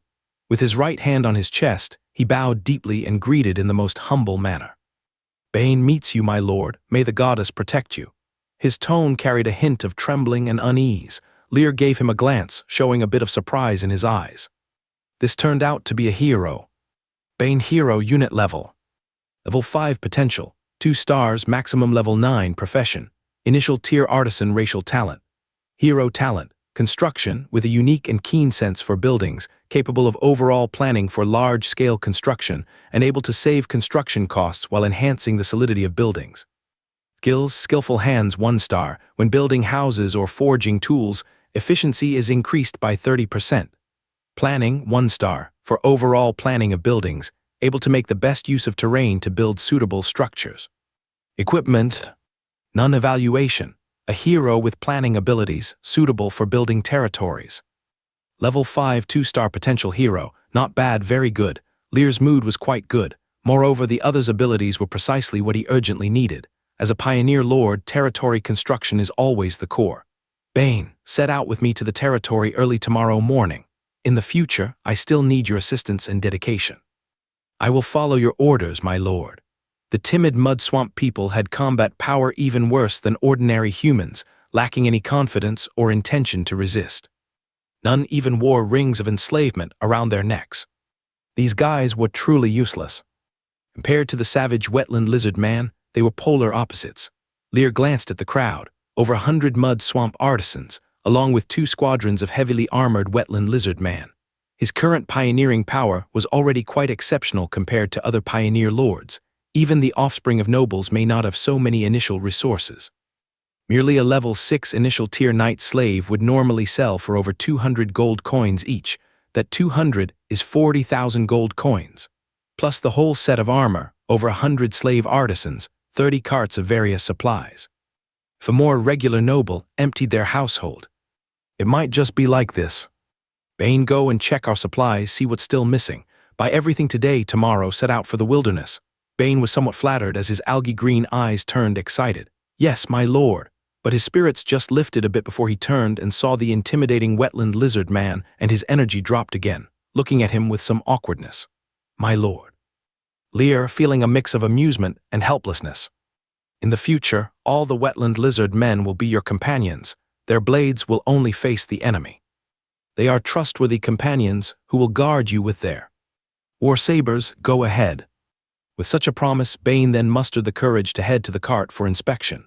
Passing the brutal warriors, ensuring they wouldn't harm him, he let out a big sigh of relief, began to carefully check the supplies. Farina's gift was indeed extraordinary, 30 large freight carts packed to the brim like small trucks. Included nearly all daily essentials and gear, eat, drink, wear, nothing lacking. Or rather, the missing items are those difficult to transport. Lear, seeing this, did not say much and handed the task of inventory and management of supplies to his first hero subordinate. People, their daily food expenses were a staggeringly large amount. Yet one cart was filled with 1-star magic food Noah's rice. This magic food is said to be cultivated by the first saintess of the Earth Mother Goddess, containing strong magic power. Just half a pound could sustain a person for 5 days. Its production is very low and requires a mage to cultivate, always reserved by major forces or nobles as strategic resources. Farina directly gifted him a full cart, roughly estimated over 3,000 kilograms, enough to sustain several hundred people for half a year. After confirmation, Lear felt quite good as he looked at the most robust figure among the wetland lizard man. Hags, follow me. The treasure capable of turning this brutal beast into a hero was in hand. Now let this wetland lizard man step into another world, training the first combat hero among his subordinates. Bringing the ferocious lizard man, Hags, into the room, Lear took out the black ore purchased from the black market, speaking solemnly. Inside is an energy core from an ancient magical beast, although much has faded with time. Yet it can still bring transformation to your bloodline. Hags, are you willing to become the blade in my hand? The heart of the wetland lizard man trembled. Transform into a hero. The amber eyes revealed the most fervent madness. Suddenly kneeling on the ground, head touching the floor, in the most humble manner he raved. My lord, I am willing to become your blade and offer you my soul. Where your gaze falls, there shall I act. To grow stronger is the nature of all life. Becoming a hero is the lifelong dream of most beings. Now before him lay the opportunity dreamed of countless nights. Lear slowly nodded. After allowing him to stand, he handed over the stone. Hags did not hesitate, squeezing it with force, a cracking sound as large fissures appeared, followed by a shattering crash. Midst the rubble, a thumb-sized object with a faint red glow appeared in sight, A surging energy radiated out like holding a tiny sun. Consume it to complete your transformation. Hags took a deep breath, suppressing his inner excitement, and swallowed it whole. The next moment, a fierce and brutal aura burst from his body. His face began to contort, his body softened, collapsing to the ground, a beast-like growl emanating from his throat. His whole body started twitching uncontrollably, as though enduring an incredibly terrifying torment. It looked chilling. Lear glanced at the intelligence again at the 20-second stall selling ores at the black market entrance. A stone in the stall owner's hand contained an ancient magical beast crystal core. Despite most of its energy having dissipated, it remained extraordinary and could be fed to the strongest wetland lizard man, hags, for bloodline evolution. Other lizard men could not bear the pain of transformation. Simple hint, extraordinarily precise. Without enduring hardship, how can one taste the sweetest fruits? Silently waiting, watching the increasingly twisted and hideous face, Lear couldn't imagine the extent of the pain the other was enduring. This was a being almost immune to pain, one that even the ring of enslavement couldn't suppress. This process lasted a full 3 hours. During the continuous transformation, Hag's body visibly grew larger. His height increased from 1.7 meters to 1.85 meters. His presence was as aggressive as a beast. Even while trembling on the ground, there remained an aura of ferocious brutality. Another hour passed, and only after completing his advancement did Hag slowly awaken. Gradually standing up, the 1.85-meter-tall body was like an inflated balloon, dwarven armor stretched tight over the muscles. The solid muscles couldn't be concealed by the armor. The lizard man's head was ugly and grotesque, blood-filled mouth with fangs like knives, amber eyes full of aggressiveness. The 10-centimeter-long claws gleamed coldly, like daggers. Ordinary armor couldn't withstand their sharpness. Striding to Lear, he knelt on one knee, head bowed. "My lord, from now on I shall be your war saber, cutting down all thorns for you." Hags felt the power surging within him, overwhelmed with excitement. He had stepped into a higher tier, becoming a hero. This was a scene dreamed of on countless nights. Now the dream had come true, and all of it was granted by the great sovereign. Greatness needs no words. Lear's lips curled into a slight smile. He was his first true hero. Bane, though a life hero of no small importance in battle, Hags could kill 100, 1,000 Banes. Gazing at the kneeling wetland lizard man hero, the new attribute panel of the other filled Lear's mind. Hags level. Middle tier knight, level 7 potential. 2 stars level cap, level 9 racial talent. Amphibian life possessing unique lung organs, can hold breath for long durations and breathe briefly underwater. Hero talent, regeneration, possessing a body with unique power that has the ability to regenerate, can quickly recover by consuming Kai blood after being injured, even regrowing severed limbs. Kai blood 1,000 point skills.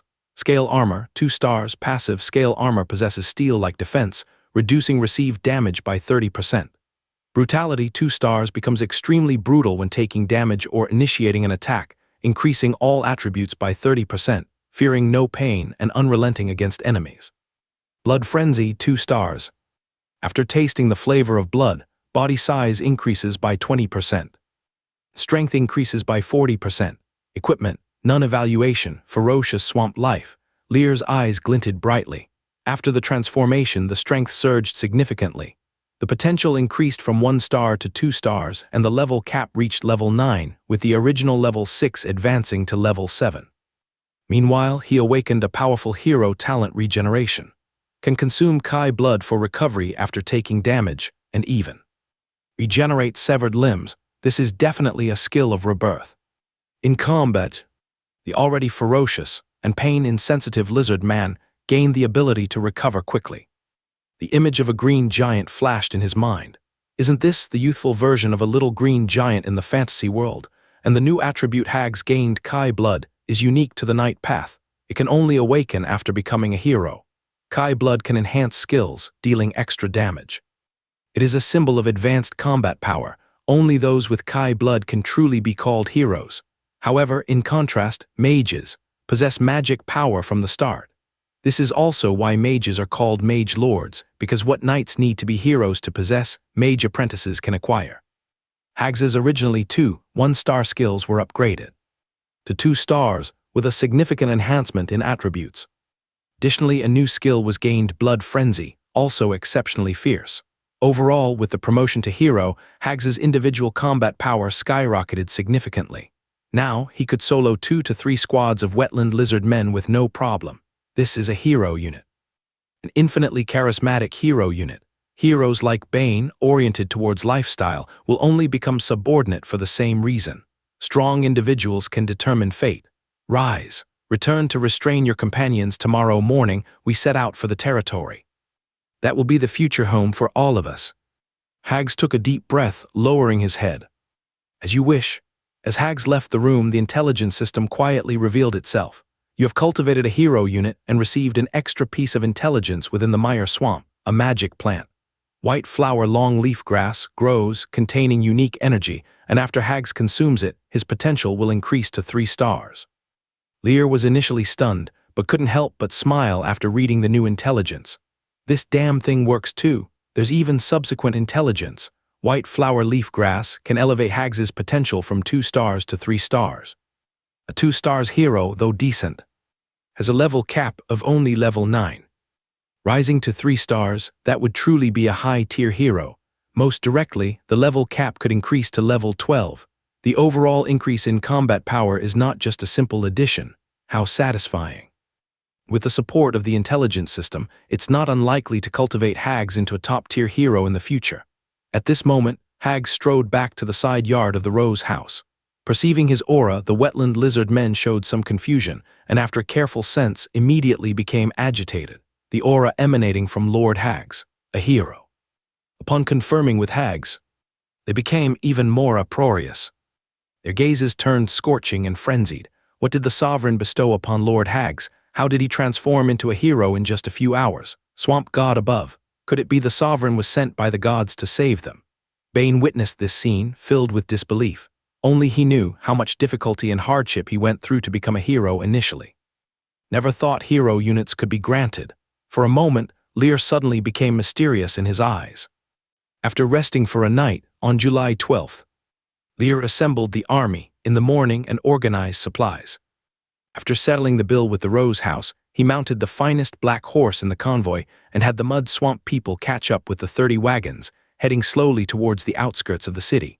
200 neatly lined wetland lizard men followed as guards on either side. Assemble the army, enter the wilderness. He had been looking forward to today for a long time. At this moment, his spirits were quite high. In the early morning, there were not many pedestrians on the streets, and the wide streets were quite empty. The thick blue stone ground had a width exceeding 150 meters, with 8 carriageways on each side and enough pedestrian paths. There were 20 such main roads, intersecting to separate the entirety of Lauren City. Just transporting these blue stones into the city was an immense and exaggerated project. Obelisk-topped buildings stood on either side of the street, these houses ancient and exquisite, varying in height, interlocking like jagged teeth. Colored stained glass reflected brilliant light, and the walls were adorned with exquisite heroic relief sculptures, recounting the past and glory of this city. At the crossroads, a clock tower over 20 meters high stood. Gigantic dwarf-forged angular cross-shaped brass clock moved with a tick, tick, tick. Every time the clock struck 3, 6, 9, and 12, the city was enveloped by the great sound of the bell. No matter which corner you were in, you could hear the sound of time. It took the Lauren clan 1,000 years to build this magnificent city. It's also the strongest heavy shield in the northern province of the Griffin Empire, defending against the erosion of the wasteland. A bright, dazzling pearl. Crossing the bustling streets, the convoy slowly passed through the tall and magnificent city gates of Lauren City. Lear looked back. The towering city wall seemed like immovable mountains. Over 100 meters tall, the exterior was covered in marks of war, like an old soldier with remarkable battle achievements. On the city walls, a plethora of heavy siege weapons stood firm: catapults, heavy crossbows, arrow towers, too numerous to count.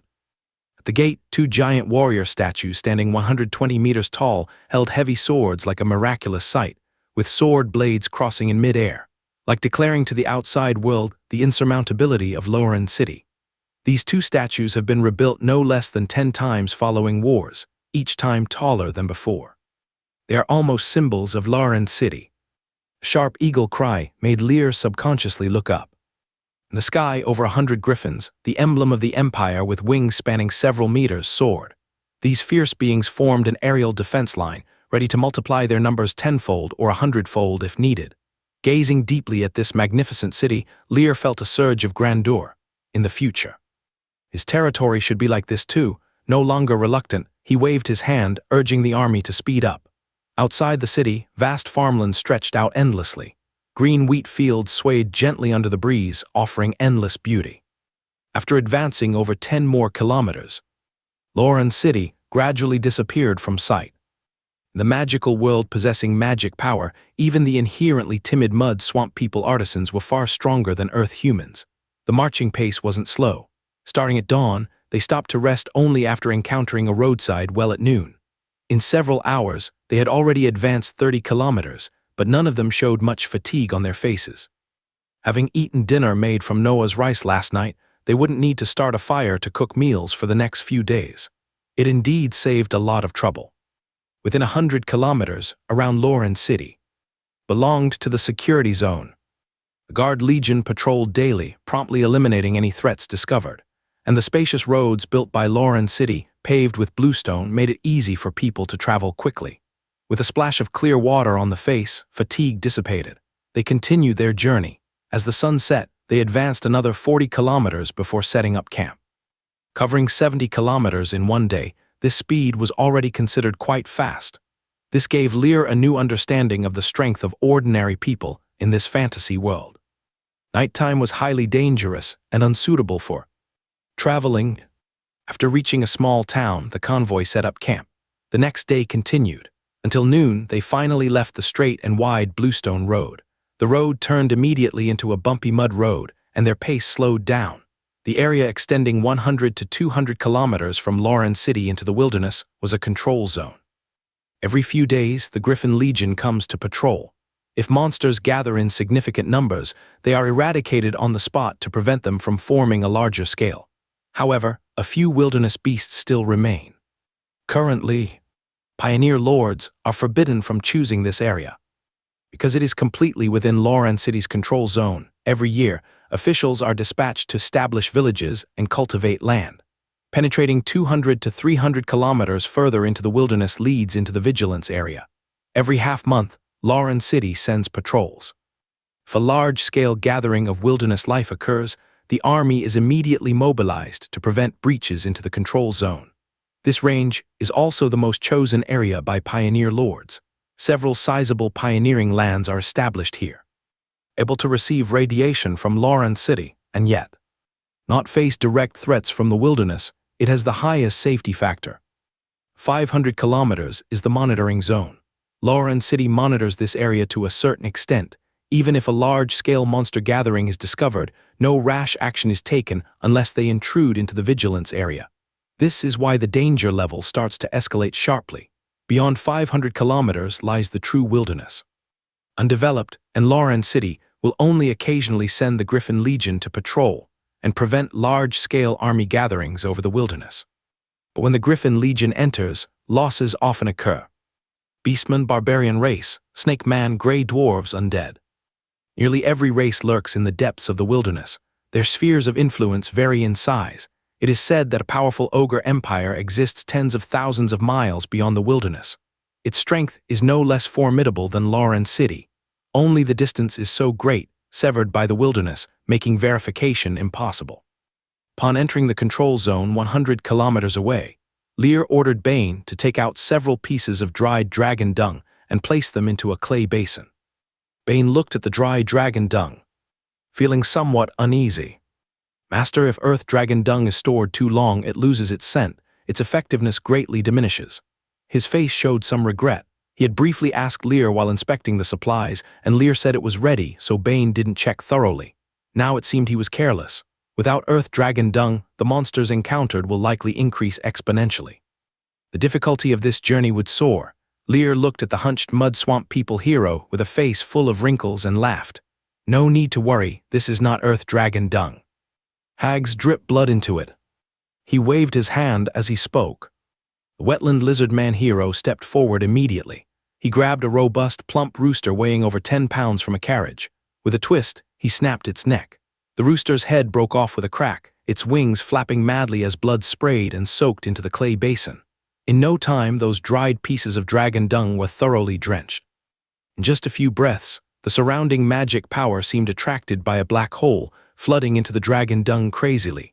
An indescribable aura of dominion seeped out from the dung. Everyone inexplicably felt a chill down their spine, as though stared down by some terrifying abyss creature. Dragon dung, Bane staggered back a few steps, his legs turned to jelly as he cried out in shock. His eyes changed once again. The Lord can even acquire such a thing. Dragons are the ultimate apex predators in this fantasy world. Pure-blooded dragons can reach the extraordinary realm in their later years. Anything tinged with dragons, even if bloodlines are mixed, has considerable strength. And for survival, avoiding danger is the best strategy. No one wants to approach dragon's might. It's synonymous with courting death. Lear slightly nodded without more words. Let the army march on. Dragon's might can emanate 2 to 3 kilometers away. Some sensitive creatures can even sense it from over 10 kilometers away. The convoy's safety greatly increased. On the 13th and 14th, after 2 more days on the road, they passed through the control zone and entered the vigilance area, where the danger level soared. They were over 200 kilometers beyond Lauren City. Only then had they truly entered the wilderness. Tonight they set up camp, and after dinner, Lear did not rush to sleep but kept watch until late into the night. Finally, the panel's time reached midnight. July 15th. New message silently surfaced in Lear's mind from the intelligence system. The intelligence system has cooled down completely, ready for information refresh. Refresh now, Lear's spirit lifted. The third intelligence refresh time has arrived. Refresh. The moment it was confirmed, the intelligence system updated with the latest Intel 1. Proceed 20 kilometers ahead, in a patch of red leaf forest, you will encounter an ambush by 3 squads of earth goblins, the most powerful leader being at level 5, 1 star 2.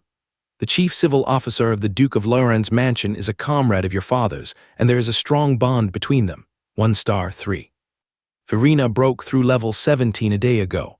As the youngest Grand Mage in the history of the Griffin Empire, her breakthrough was not publicized. She is currently collecting more types of rose flowers, which are key to her next breakthrough. 2 stars 4. Travel along the road for 2 days, on the 17th at noon. Flock of scavenging ravens will pass by, attracting a level 13 monster, the thunderstorm bird. Using 3 times the amount of dragon dung can disperse the scavenging ravens and avoid the thunderstorm bird. 2 stars 5. A group of barbarians forming the wilderness blood bandits will appear in the Wetland Reeds area you pass through on the 19th at dusk. You must hide the dragon dung and rest for 3 hours to avoid them. 2 stars, pieces of intel, 2 1 star and 3 2 star. Lear's gaze became focused as he read carefully. The first piece, Earth Goblin Ambush. Earth Goblins are a branch of the goblin race, larger in size and more frenzied in nature. Though their highest level is only 5, with only 3 squads, they indeed only deserve a 1 star value.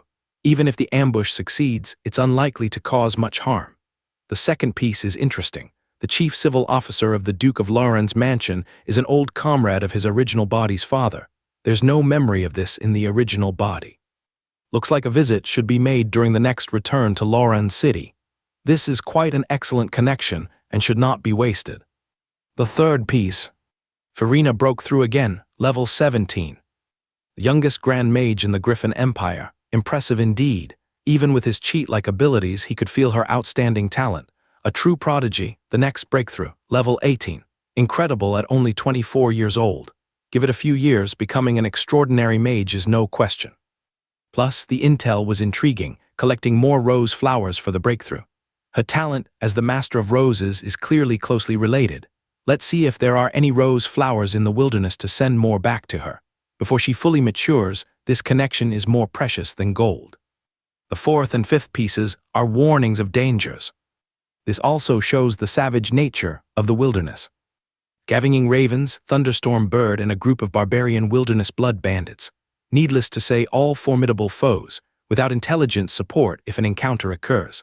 The thought alone sends shivers down the spine. After reading 2 more times, Lear felt more composed and the tension in his heart eased, allowing him to fall into a deep sleep. Early the next morning, a lizardman guard woke him up, and they gathered their belongings to set out once more.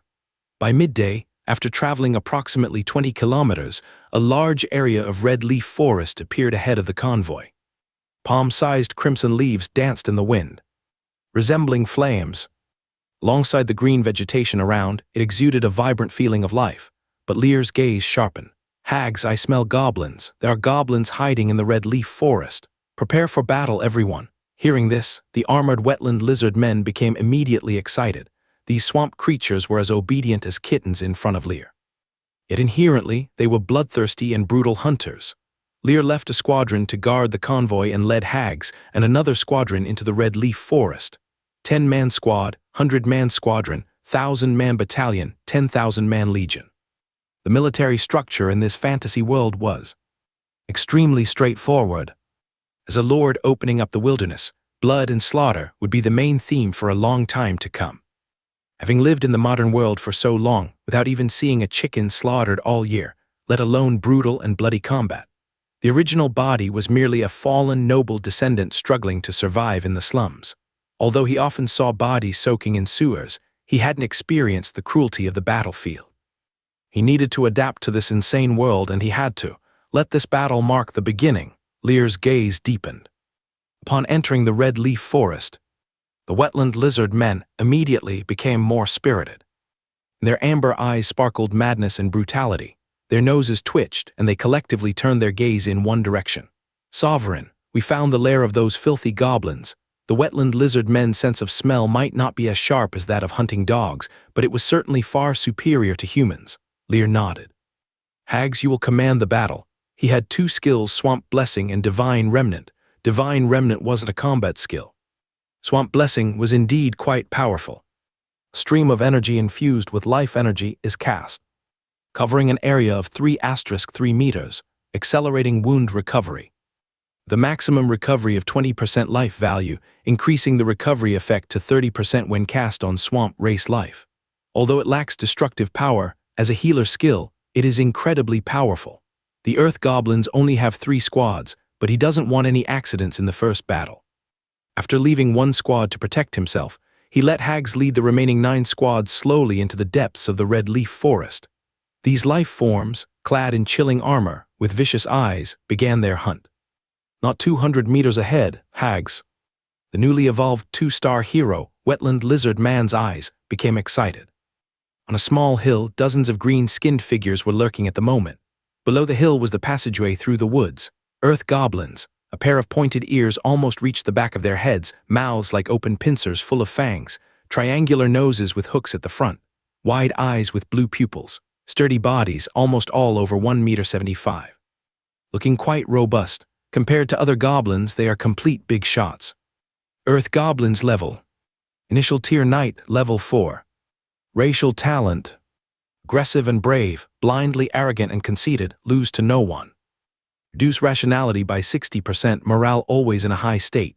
Skills, strong attack, 1-star, wield the weapon in both hands, unleash all power to attack the enemy, increase damage by 20% with a chance to cause shock and paralysis effects.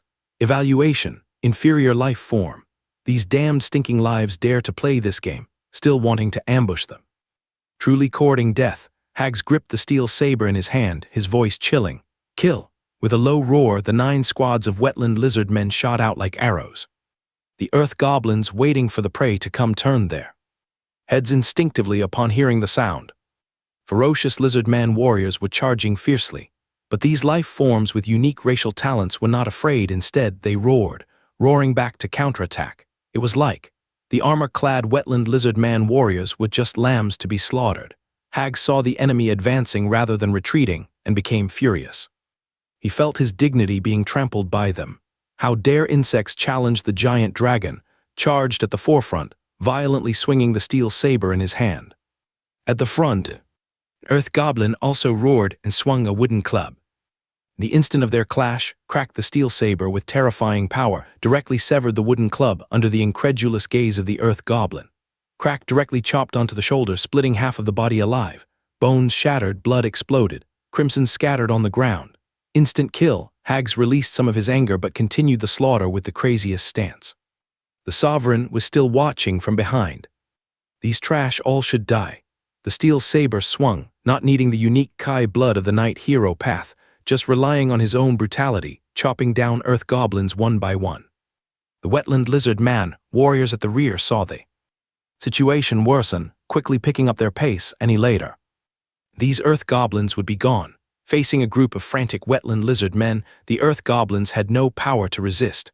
Even wielding a wooden club hitting the wetland lizard man only made the clanging sound of armor, unable to break through their defense. A one-sided massacre. Lear observed all this from the back. The battle from start to finish lasted less than 2 minutes, and these 3 squads of earth goblins were overwhelmed by the wetland lizard men. None survived. The intense stench of blood, scattered limbs and entrails, glaring blood, the crimson ground and plant life. Everything was madly stimulating his nerves. Much more intense compared to the scene of wetland lizard.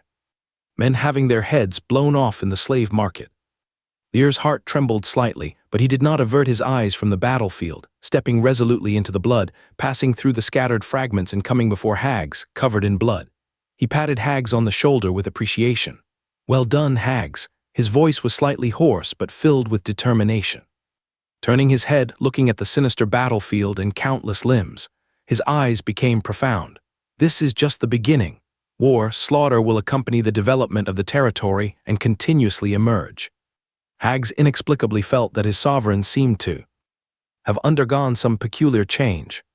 His aura became sharper, and upon meeting his gaze, felt a strange sense of unease. A battle that wasn't very intense concluded, marking the beginning of the wilderness exploration. After calming his mind, Lear waved his hand for Hags to lead people in cleaning the battlefield.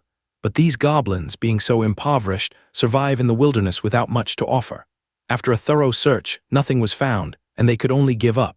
They regrouped. Lear had 2 squads of lizard men continue scouting ahead while he kept the main force at a safe distance, to prevent any unexpected events from arising.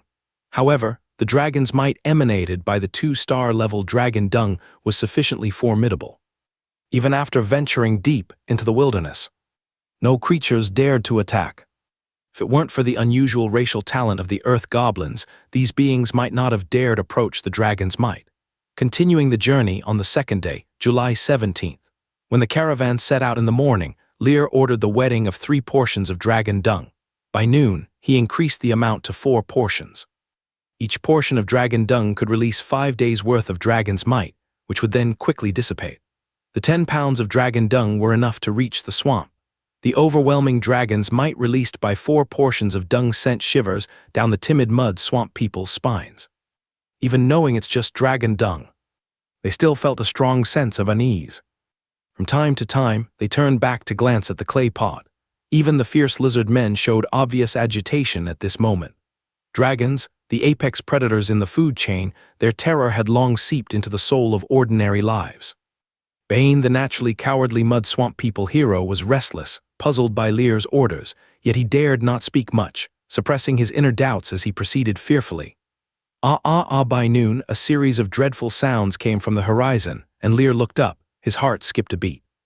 Countless ravens appeared in his view. Half an arm's length, entirely black with long bird beaks. So numerous they formed a dark tide, covering the sky. Level 5 scavenging raven. The caravan instantly became tense. Mud swamp people trembled, their faces filled with terror, wishing they could hide directly under the wheels. The wetland lizard men unsheathed their steel sabers, their eyes filled with ferocity, ready for a bloody fight. But as everyone felt immense pressure, the monster black tide in the sky, upon approaching within 1,000 meters of the caravan, seemed to collide with an invisible mountain, abruptly turned in the opposite direction, flying away, narrowly avoiding the caravan. Boom, a blinding lightning bolt exploded among the scavenging raven flock. Instantly dozens of ravens fell from the sky, their bodies smoking with black fumes. Then a terrifying rolling thunder roared. This seemed to open the prelude. Bolts of silver dragon lightning danced wildly. In the midst of the black tide, blinding thunder continuously flashed. The deafening thunder caused fear in the heart.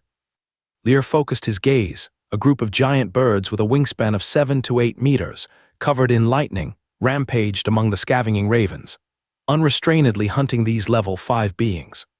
Thunderstorm bird, level 13. Number exceeding 100. The strongest griffin legion in Lauren City, its average level was only 12. This is the wilderness. A reckless slaughter unfolded in mid-air.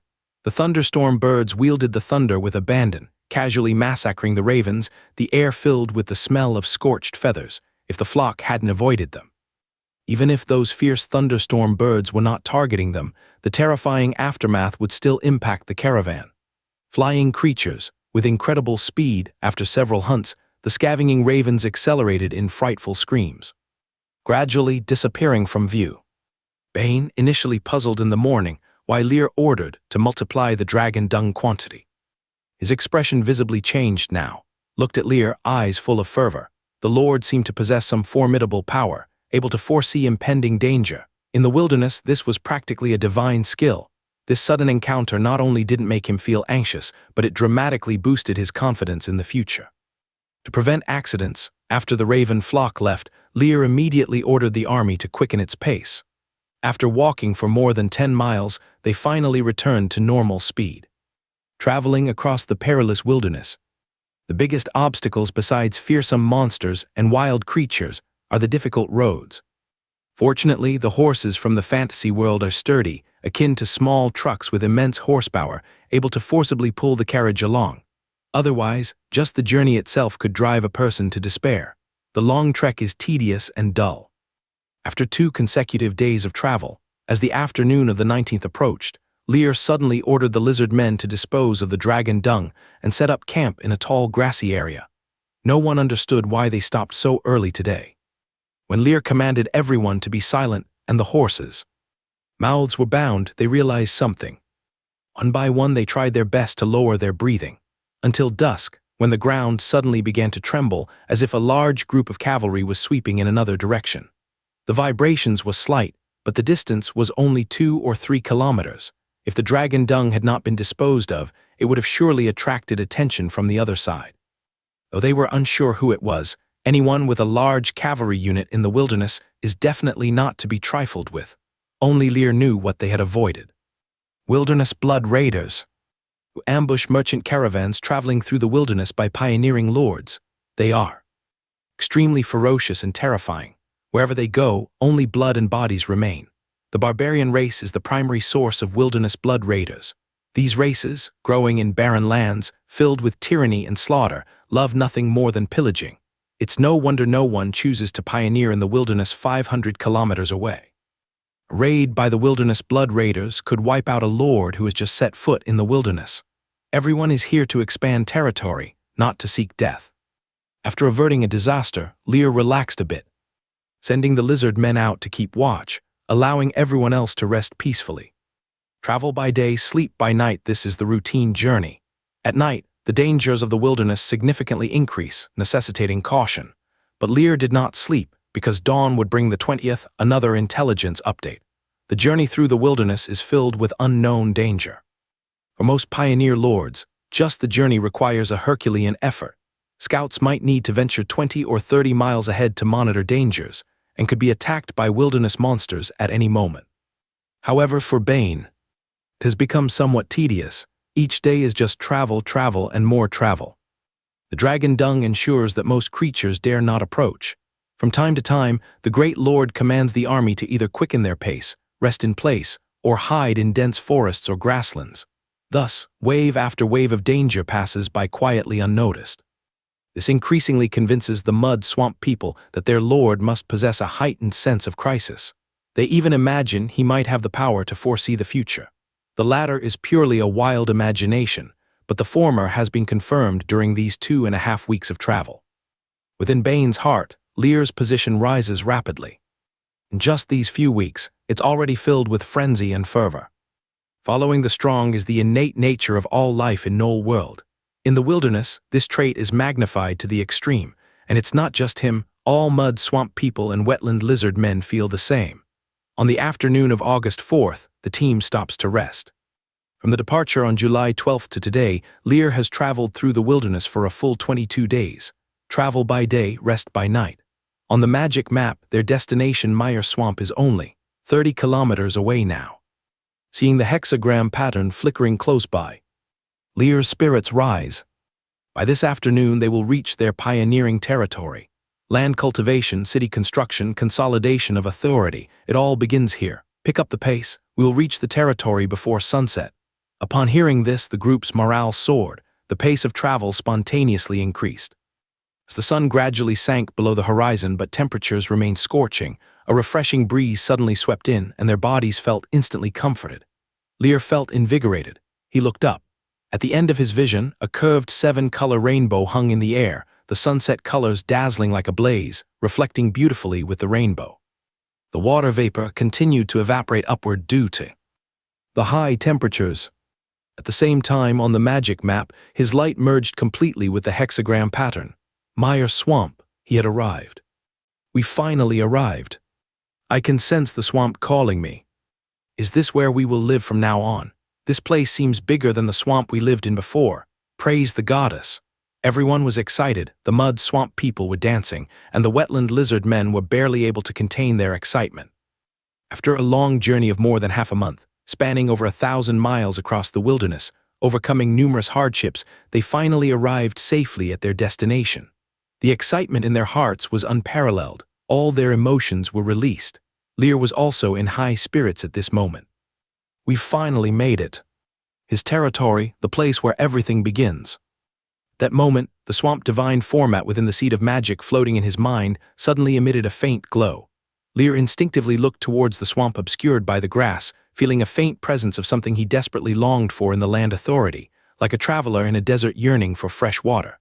Sir, Bane's excited tone interrupted his thoughts. This mud swamp people hero exclaimed excitedly. The air is full of moisture. There must be a giant water vein within the swamp. For the mud swamp people, the swamp is truly home. The swamp they previously inhabited had died due to the drying up of the water vein, and they were forced to leave, leading to their capture by a slaver squad. A giant water vein is the guarantee of the swamp's existence. There is great potential for the future. Lear regained his composure and said in a light tone, "Let's hope so. Everyone rest for the night. We'll explore the swamp tomorrow." He needed to carefully consider the exact location for establishing the territory and how to develop it next. The most crucial thing was that today was August 4th, and at midnight, the intelligence would refresh once more. During the journey over the past few days on the 20th, 25th, and 30th, the intelligence was refreshed 3 times, but without exception. The intelligence was warnings, foretelling the threats ahead. Thanks to this intelligence, he avoided several waves of monsters that could have wiped out the convoy. He eventually reached this Mire Swamp, which is over 1,000 kilometers from Loren City. It seemed like a peaceful journey, but only he knew how much risk had been involved in the past half-month. Set up camp, start a fire, and cook dinner. After dinner, Lear walked out of the tent, the sky's crescent moon like a hook, emitting a white glow. The hot air gradually dissipated, and a refreshing breeze came in. Lear's mood also relaxed, enjoying the night breeze comfortably. He caught sight of Hags, who had just arranged the night watch. Seeing his hero, whom he personally nurtured, he waved him over to sit on the grass beside him. An excited Hags carefully sat down. "Sovereign." Lear looked at his expression and softly asked, "Hags, I've never asked you where was your home before." Hags paused, a somber look in his eyes. "Sovereign, the swamp where we lived was taken over by a group of beastmen long ago. I led my tribe to wander the wilderness. In a conflict with the snake men, we were captured by passing humans." The word home was foreign in his eyes. This is also the fate of most wilderness life. The strong occupy a territory, even build cities. The weaker races can only wander the wilderness. After saying this, Hags hesitated a bit before saying, "But after meeting you, I found the true meaning of existence." His eyes lit up. "It is our life's honor to follow you." Lear gave them a sense of purpose, letting them know whom and what they fight for. These things seemed worthless, but to him, they were of great significance. After hearing the heartfelt words of this lizard man hero, Lear was also somewhat moved. He suddenly felt a little less estranged from this world. Reaching out, he patted the other's shoulder. "From now on, this will be our home." Hags paused, wanted to say something, but didn't know what to say. He finally just nodded and mumbled a response. He inexplicably felt a sense of warmth he hadn't felt in a long time. It seemed that everything was said without words. They stayed on the grass until midnight, when time ticked from August 4th to 5th, and the intelligence system interface in Lear's mind changed once again. "The intelligence system has cooled down. Intelligence can be refreshed. Would you like to refresh?" His spirit lifted, showing a hint of excitement and anticipation in his eyes. Refresh. In a second, 5 pieces of intelligence were refreshed in succession. 1. In the center of the swamp, there's a flat area with a diameter of 2 kilometers, the best place to establish a territory. To the right, there's a winding path leading directly to the central flat area. At any fork, simply go left, 2 stars, 2. Once the authority of the swamp is activated, it will cause a massive magic power fluctuation. Do not leave the swamp during the complete control of the authority, 2 stars, 3. After reaching the center of the Mire swamp, walk 10 kilometers southeast, and you'll encounter a patch of starry sky vine. These vines are more resilient than steel ropes, yet light in texture, making them ideal for constructing houses in the swamp. 2 stars, 4. In the central region, 30 kilometers north, there lives a group of rotting centaurs with an average level of 8, the highest level reaching 10, amounting to over 500 in number. 3 stars, 5. Underground in the territory occupied by the rotting centaurs, there grows a 1-star magic plant, the blue heart mud fruit. 3 stars, Lear's mood soared instantly. This time, the refreshed intelligence turned out to be all starting at 2 stars, and there were 2 pieces of 3-star intelligence. This was the most valuable occurrence in so many days. He took a deep breath, calmed his mind, and started reading from the first piece. The first piece was about the territory construction site. There was a 2-kilometer diameter clearing at the center of the swamp, suitable for constructing territory. It even provided a path to the swamp center. With this intelligence, many troubles could be saved. Very good indeed. The second piece was about activating the authority of the swamp. But where the authority is located and in what form it exists is still a problem. He could only note this down first and operate after acquiring the authority. The third piece of intelligence was intriguing. The starry sky vine was the first time he had heard of such a plant. The terrain of the swamp is special, and building houses and structures like on ordinary land can easily result in problems. The moist vapor and the easily sinking terrain are significant obstacles. Now the materials for constructing the territory are available. Good stuff, must get hold of it. The fourth piece of intelligence valued at 3 stars. In the central region, 30 kilometers north, there lives a group of over 500 rotting centaurs. Average level 8, the highest level reaching 10. All are middle-tier knights. Lear immediately felt the pressure. Present, the most powerful existence he had hags was only level 7. Although he is a hero unit, it is unrealistic to rely on one person to handle 500 rotting centaurs, unless it was someone like Farina, a top-level power at level 17. Its 3-star value explains a lot of problems. The last piece of intelligence is rather suggestive. Underground beneath the rotting centaurs, hidden is the magic plant blue heart mud fruit. This magic plant has memory from its original form. It is a rare one that can directly serve as staple food. Though it doesn't compare with Noah's rice. Just half a pound can satisfy a strong beastman warrior for an entire day. Additionally, it has a high yield, maturing in just 2 months. However, this magic plant grows only in humid areas, making its cultivation difficult, preventing large-scale farming. It has always been monopolized by the great nobles.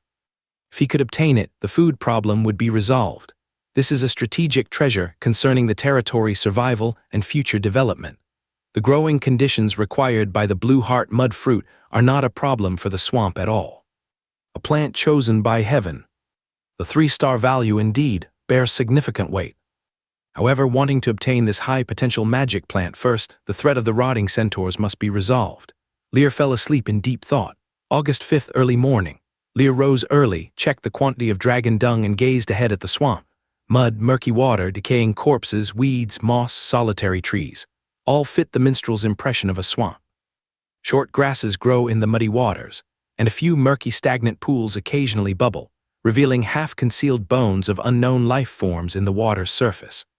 The air is filled with the stench of rotting sludge, with moss wrapping around dried rotten wood, bestowing it a thick layer of green garb. Faint mist hovers in the air, obscuring clear vision. Through the mist, a few sparse giant trees can be vaguely seen, but they don't form a forest. The Mire swamp stretches over hundreds of kilometers, teeming with countless swamp life. It is also a terrifying place where danger and death coexist. The most memorable aspect is the mire that can swallow anything. It's a natural trap, with one misstep leading to being swallowed by the muddy waters. Additionally, the humid environment nurtures countless highly poisonous mosquitoes and snakes. Ordinary people find it extremely hard to make any progress upon entering it. Above the mire, a crooked path stretches into the mist. Lear took a deep breath and commanded hags to lead 5 squads of wetland lizard men to scout and maintain vigilance ahead. Strive to eliminate all dangers. Then he ordered the convoy onto the narrow path. The road was narrow, inevitably stretching out the convoy. The mud swamp people and wetland lizard men are swamp life forms. Upon entering the swamp, their vitality saw a noticeable improvement. The damp air, murky stagnant ponds, and clusters of grass, trees, and vines made the unique swamp environment imbue them with a sense of security. Lear was no different. Upon entering the swamp, he could feel the entire swamp rejoicing. Welcoming his arrival, gazing deeply at this wetland, his eyes sparkled like a starry river. Your god has returned. Advancing along the winding swamp path. Before long, the thin mist began to gradually dissipate. Upon delving deeper into the swamp, towering trees began to appear. Though sparse, they stretched endlessly, cutting off the field of vision along with the tall grass, limiting sight to only 100 or 200 meters. The bog ponds emitted a faint rotting smell, and fishtails occasionally slapped the murky water, creating ripples. The swamp swarmed with dangerous beings, even more perilous than swamp monsters, as it was filled with venomous mosquitoes and snakes. Due to the giant dragon dung, they had long fled in panic, affecting them minimally. About 20 minutes into the journey, a prolonged howl suddenly sounded ahead. It was Hags's voice, a warning, enemy attack. Lear's pupils constricted sharply, waving his hand to order the team to stop advancing. Deploy 5 squads of wetland lizardmen warriors to guard, while the rest of the troops press forward. After turning 2 corners, the view opened up. In a low and open wetland, the murky water half submerged the low grass. Several big trees stood isolated in the middle of the wetland, shrouded in green mist. Hags, the level 7 hero, was leading 5 squads of wetland lizardmen, roaring and fighting fiercely with the monsters continuously pouring out from a 10-meter-high, weed-covered hill at the back. They stood about 1.2 meters tall, resembling half-grown children. With pointed snouts, 2 sharp teeth protruded past the lips, and 4 long whiskers at the mouth's edge almost twisted to the back of their heads, with large ears and a frenzied gaze. Their bodies resembled oversized rats but walked upright, claws sharp like daggers, reflecting a cold gleam under the morning sun. Kelder Ratman level 3 potential, 1-star racial talent, death plague carrying lethal germs that infect enemies with a plague after injuring them. Skills, tearing bite 1-star using sharp incisors to gnaw on enemies, causing piercing damage. Evaluation comes from the depths of the earth. Be wary not to get scratched by their sharp teeth. Level 3 wild monsters. Lear's gaze tightened slightly. The level isn't high, but the numbers are overwhelming. Behind the small hill seem to be their nests. In this brief moment, the gathering numbers outside already exceeded 4 squadrons, and they kept surging out continuously, a vast, overwhelming sea of them. Even though the combat power of the wetland lizard men far exceeded that of the enemies, the sheer quantity was like waves crashing against reefs. At any moment, they might be overwhelmed. Lear immediately ordered, "Break in and join Hags." The wetland lizardmen warriors hesitated not for a moment, gripping their steel sabers tightly, and charged into the dense group of Kelder Ratmen with a roar. The swinging of the steel sabers, splatter the unarmored Ratmen were directly dismembered and severed. Blood sprayed wildly.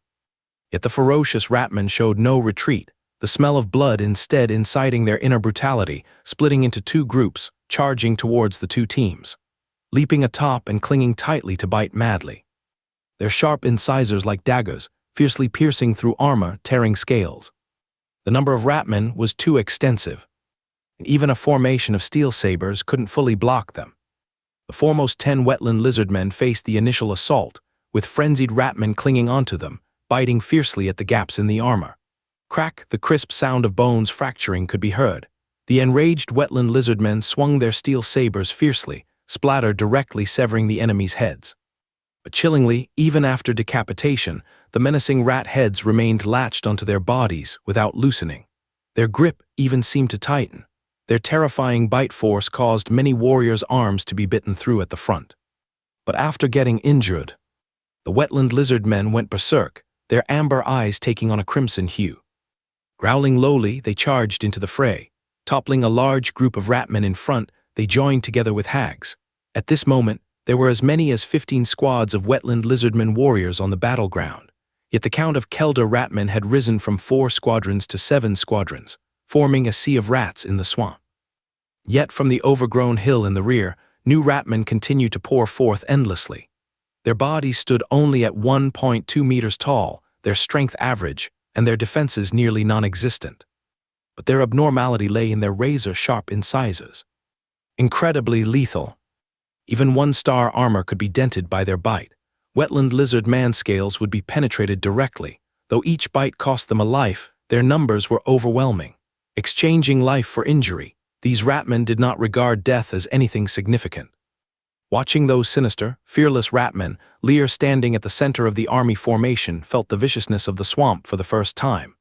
The Kelda ratman, in a state of frenzy, couldn't be subdued by the divine remnant skill.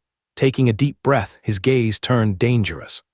If they can't be subdued, then slaughter them all, kill. Magic power surged through him. Pale blue light spanned space, falling into the severely wounded wetland lizardmen warriors ahead. Their wounds recovered at a visibly remarkable speed.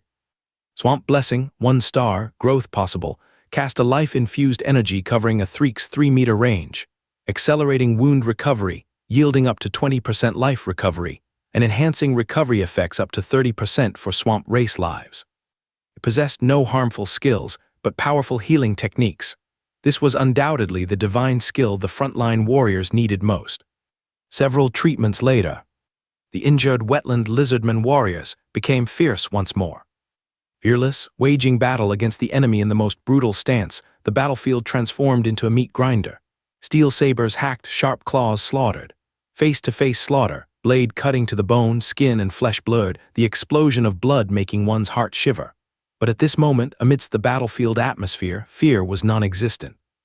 Everything blurred in bloodshed with only one thought: kill those bastards opposite. On the short grassy beach, water grasses churned in the swamp, now a crimson red. The putrid odor of muddy water mixed with the stench of blood causing nausea. As a hero unit, Hags had erupted with unimaginable combat capability. Crimson energy faintly enveloped him, burning on his surface like flames. Kai blood. Over 1,000 Kai blood points bolstered Hag's destructive force immensely, almost single-handedly, blocking the Kelda ratmen from one direction. 1 slash, 1 kill. The hero's strength showcased its utmost potential, yet the relentless Kelda ratmen, utilizing time-tested swarm tactics, forcibly suppressed this wetland lizard man hero, truly an ant overwhelming the elephant. Rough estimations revealed over a battalion, exceeding 1,000 ratmen. The fallen dead and wounded were impossible to count. Lear had not personally slain a single ratman, but his powerful healing techniques from the Central Command changed the entire battle's rhythm. The swarm tactics' life for injury effect was suppressed to nearly 0. For every 4 or 5 ratmen falling, the scars left on wetland lizardmen warriors healed in an instant. The enemy's brutal sacrifices had not acquired the anticipated outcomes. Squads, 150 people, killed over 3,000 Kelda ratmen with extreme efficiency. Finally, following yet another assault being cleaved apart by steel blades, shrill rat squeal echoed from the rear hill. 5 or 6 squadrons worth of Kelda ratmen retreated like a tide, vanishing entirely into the rear hill, leaving only mangled corpses scattered everywhere. The overwhelming stench of blood even masked the original color of the swamp's soil. Lear stood upon the battlefield, coolly observing this horrifying scene, slowly exhaling. The blood and scattered remains no longer made his heart tremble. Iron and slaughter were forging a lord fit for the wilderness. Before he could act, his intelligence system flashed suddenly in his mind. You've commanded your army to kill 3,692 Kelda ratmen, achieving a remarkable victory. Gaining additional intelligence, the Swamp Divine format possesses the ability to refine the essence of life power. As long as you reside within the swamp, you can harness the power of the Divine format to extract the essence of life from those you execute. Note, the essence of life can promote swamp race life evolution, enabling them to break potential limits, completing transformation. You can now elevate your subordinate's potential limit to 2 stars. Authority of the swamp is required to raise this limit. Lear's breath hitched, his gaze suddenly ablaze. Unexpected gains. Another piece of priceless intelligence. Within the swamp, you can use the Divine format to extract essence of life. These essences can break potential limits. Although the current limit is only 2 stars potential, it still fills Lear with excitement. What is lacking the most right now? Sufficient military strength. And currently, the only force available to mobilize is the Wetland lizard men. But these one-star potential warriors have already reached the level 6 limit. He turns to look at the warrior beside him, with blood soaking the black armor, carrying an aura of bloodthirst and brutality. His eyes lit up.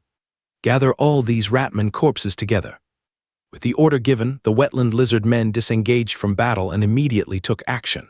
Just then, hags came over from a distant pile of grass, dragging a barely alive Kelda ratman. "Sovereign, this is the mongrel we just found." The amber eyes held a lingering hint of killing intent. There's no need for pleasantries with enemies. Lear looked at the panting, blood-drenched Kelda ratman, his eyes slightly narrowing. "Where did you come from?" The ratman grinned, with blood continuously dripping from the corner of his mouth, his voice rasping like a windmill. "The Great Queen will feed you all to the rat pups. This territory belongs to our Kakarot clan. Surface dweller, you're courting death. Kakarot clan, your territory." Hag's gaze turned cold, creaking. The hand gripping the opponent's neck tightened further. "A group of lowly mongrels dares to covet my master's land. The Kakarot clan are the rulers of the Dark Mountains. Surface dweller, you have no idea the kind of existence you've provoked." The Kelda ratman's voice was sharp and still full of madness. Dark Mountains, surface dweller, these two keywords made Lear's eyes narrow. The Dark Mountains are a well-known range in the underworld. Is there a passage within the swamp to the underworld? Lear's thoughts spun, and he spoke slowly. "Curses are nothing but the wails of the weak. Kelda ratman, do you really dare to spy on the surface? We are merely the vanguard for exploration. Just wait, once the queen kills the aging red dragon, this place will become paradise for the Kakarot clan. We won't escape." As the words fell, his breathing grew rapid, then his body stiffened, eyes losing focus, and his life breath vanished instantly. Dead. Hag's expression twisted with a sudden twist. He directly ripped the opponent's head off and threw it violently into the distant muddy water, splashing a large bloom. To be threatened by this damn sewer mongrel. Lear was not provoked, calmly surveying the surroundings. "Find a few more alive ones to question." Hags acted immediately, finding 4 more severely injured Kelda ratmen. After some interrogation, the testimonies were corroborated. What the other side said was true. These Kelda ratmen indeed came from the underworld. But unlike the initial information from the first ratman, the Kakarot clan hadn't extended their reach to the surface yet. They were scouts, inadvertently discovering a passage to the surface. The message had not yet been relayed back. The journey to the underworld had taken them 7 whole days. It would take time to communicate to the depths. The Kakarot clan is indeed powerful. They are preparing to hunt an aging red dragon, but mobilizing the entire clan's might would require recovery time even if they kill the red dragon, and they wouldn't notice the surface for a while. With this confirmed information, Lear felt relieved. Having just arrived at Meyer Swamp, he wasn't eager to face these brutal enemies so soon. No matter how strong the potential, it requires time to realize, and what he lacks most now is time.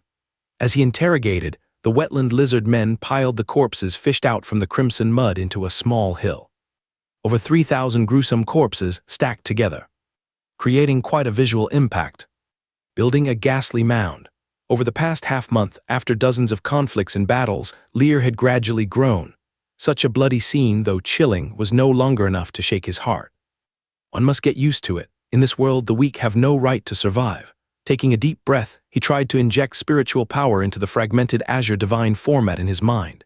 His gaze turned to the towering corpse pile, slowly extending his right hand. Magic power surged like a burning flame on him, suddenly soaring. It rushed forth, eroding the corpse pile in front. The next moment, pale blue flames began to burn on the bodies. One by one, the crimson essence of life was extracted, floating in mid-air, gathering into a river. Lear's mind stirred. The crimson energy slowly spread like a river, flowing into the bodies of the surrounding Wetland lizard men. The Wetland lizard men only felt some wonderful transformations within their bodies. Muscles became thicker, bones more solid, tendons gradually resilient. They were getting stronger. The amber eyes turned scorching and frenzied as they looked at Lear once more. The sovereign is bestowing them with power. The pile of corpses slowly shriveled, finally crumbling directly like mummies weathered for thousands of years, cracked turning into fragments all over the ground, submerged by the crimson, muddy water. Once the energy of the corpses was drained, the rapidly surging aura of the wetland lizard man calmed down. Lear looked with curiosity at a wetland lizard man by his side. On its attribute panel, an additional status bar appeared behind the potential section. Potential 1-star evolution level, 50%. If the evolution level just needs to be full, can the potential break through to 2 stars? Will the level cap also increase?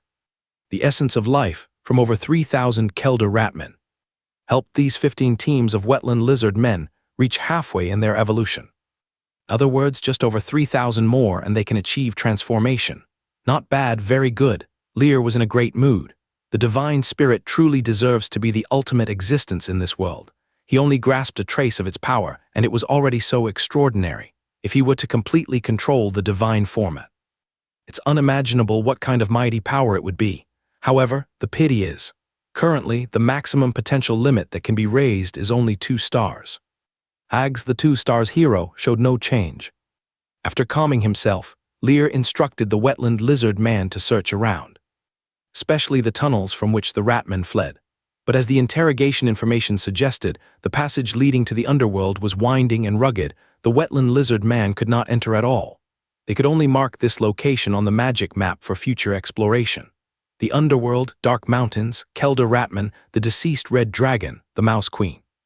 These all exuded a sense of mystery, inducing a craving in him to explore them thoroughly. Given some time to develop, who is the prey is still uncertain.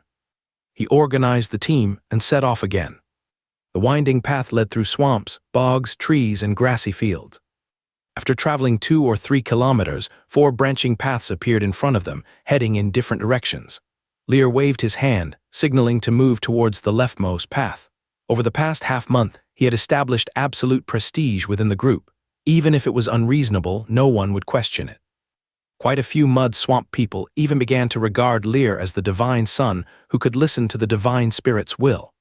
The dragon dung drove away most dangers, and their speed began to increase.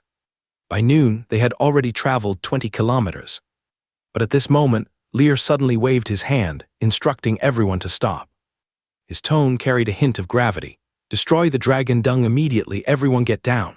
Bane at the back didn't hesitate and immediately poured a large amount of clean water into the ceramic basin. The dragon dung, stained with blood, dimmed as if a light bulb had lost its power when submerged in the water. Dragon's might vanished, a moment later as people were puzzled. A low, thunderous roar echoed in the air. Looking up, a terrifying creature with a wingspan exceeding 20 meters, reminiscent of an ancient giant beast, was gliding through the sky. Casting a huge shadow, it was a gigantic flying dragon with thick hind legs. The sinister dragon head was even more fearsome than the evil dragons depicted in reliefs and murals within the city. Its gray dragon skin resembled the bark of a millennium-old ancient tree, rugged and full of a sense of resilience. What's more terrifying was the aura of oppression it emitted, stemming from the power of an upper-position life's bloodline, like a mountain pressing down from above.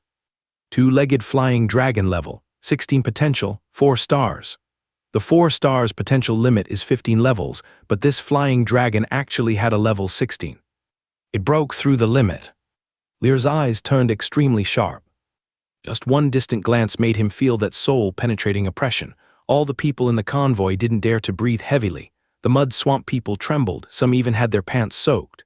In the blink of an eye, the fearsome flying dragon vanished without a trace, but everyone had yet to recover their senses. Immersed in that terrifying oppression, Lear let out a long breath. After entering the swamp, his senses, merged with the divine format, were amplified tenfold by the swamp, and he decisively ordered the disposal of the dragon dung after sensing unease. If discovered by that 2-legged flying dragon, great horror would ensue in an instant. His inner vigilance was suddenly heightened to the extreme at this moment. In the perilous wilderness, no one could predict when the next danger would arrive. He had to utilize the intelligence system, the divine format, and every bit of power he could wield to strengthen himself swiftly. Flying dragon, eventually I will make you crawl beneath my feet. After this frightening incident, his heart became resolutely determined once more. Soak the dragon dung again, move out. After these 2 encounters, everyone's vigilance was heightened to the maximum. Lear continued to assign more personnel, with as many as 5 teams of wetland lizard men scouting ahead. Wetland lizard men are naturally creatures of the swamp, and navigating the swamp is instinctual for them. After encountering the flying dragon, the path forward became smooth. Unexpectedly, there were no obstructions along the way. This unusual scene made Lear frown a little. Bane seemed to sense his mood, and this mud swamp people hero spoke softly. "Sir, this two-legged flying dragon has extremely pure blood. It's probably an old dragon above level 15. Its dragon's might is no less than that of an ordinary adult giant dragon, causing great intimidation and alarm wherever it passes. The swamp creatures in this area are likely hiding at this moment or have temporarily fled from here. But at most half a day, they will gradually return. We need to hurry on our way." Lear nodded and curiously glanced at this mud swamp people hero with algae green eyes. "You are familiar with two-legged flying dragons." Bane's eyes showed a touch of reminiscence, nodding, then shaking his head. "We once obtained a baby two-legged flying dragon, initially intended to raise it. But the resources it required were too much, and we had to reluctantly give it up in the end." His gaze was full of bitterness. Who could understand the frustration and helplessness of having a treasure but lacking the strength to control it? To obtain such a good treasure, lucky indeed, but unfortunately lacking strength. Lear patted his shoulder. "The future will have everything." Without saying more, he urged the team to quicken their pace, trying to reach their destination before the residual might of the two-legged flying dragon dissipated. With the order given, everyone put their efforts into traveling, and the speed increased sharply. Turn after turn, forked roads, muddy roads, grassy mound, dense forest. Various complex terrains appeared before their eyes, but everyone was amazed to find that Lear could always choose the correct route, never getting lost or needing to turn back, as if he had the ability to foresee the future. Bane watched from behind, his gaze becoming increasingly fervent. "Sir, surely he is the chosen one favored by the divine spirit." Continuously traveling, the sun gradually set in the west, and after crossing a muddy grassy road, the view suddenly widened.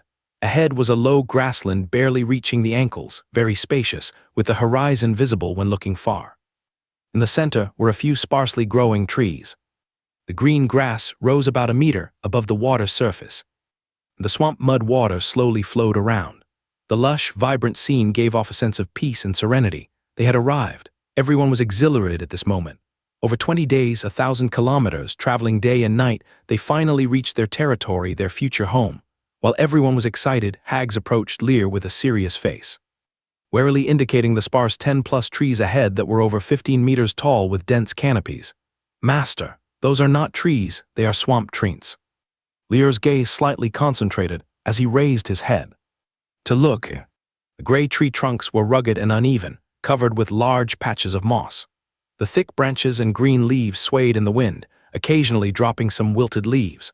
At first glance, there seemed to be nothing unusual, but upon extending his senses, he immediately felt these large trees burning with vigorous life like a furnace. Swamp treants level 9 potential, 3 stars level cap 12, racial talent. Child of the earth, rooted in the earth, increasing defense by 50% and continuously absorbing the power of the earth to recover. Skills: root binding, 2 stars, using roots to bind enemies with paralysis traits. Branch whip, 2 stars, wielding branches to whip enemies, dealing an additional 40% damage. Evaluation: swamp treants possess strong combat power but cannot move until reaching level 10.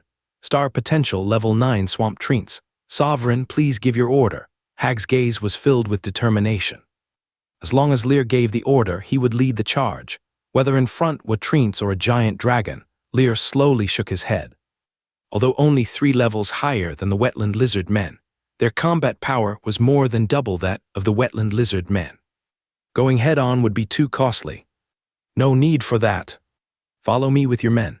He spoke and stepped forward slowly. When he was about 50 meters away, Lear stopped, gazing at those giant trees over 15 meters tall, a total of 12. Swamp treants have a fatal flaw: inability to move. Although they lack mobility, they exchange it for abnormal standing power.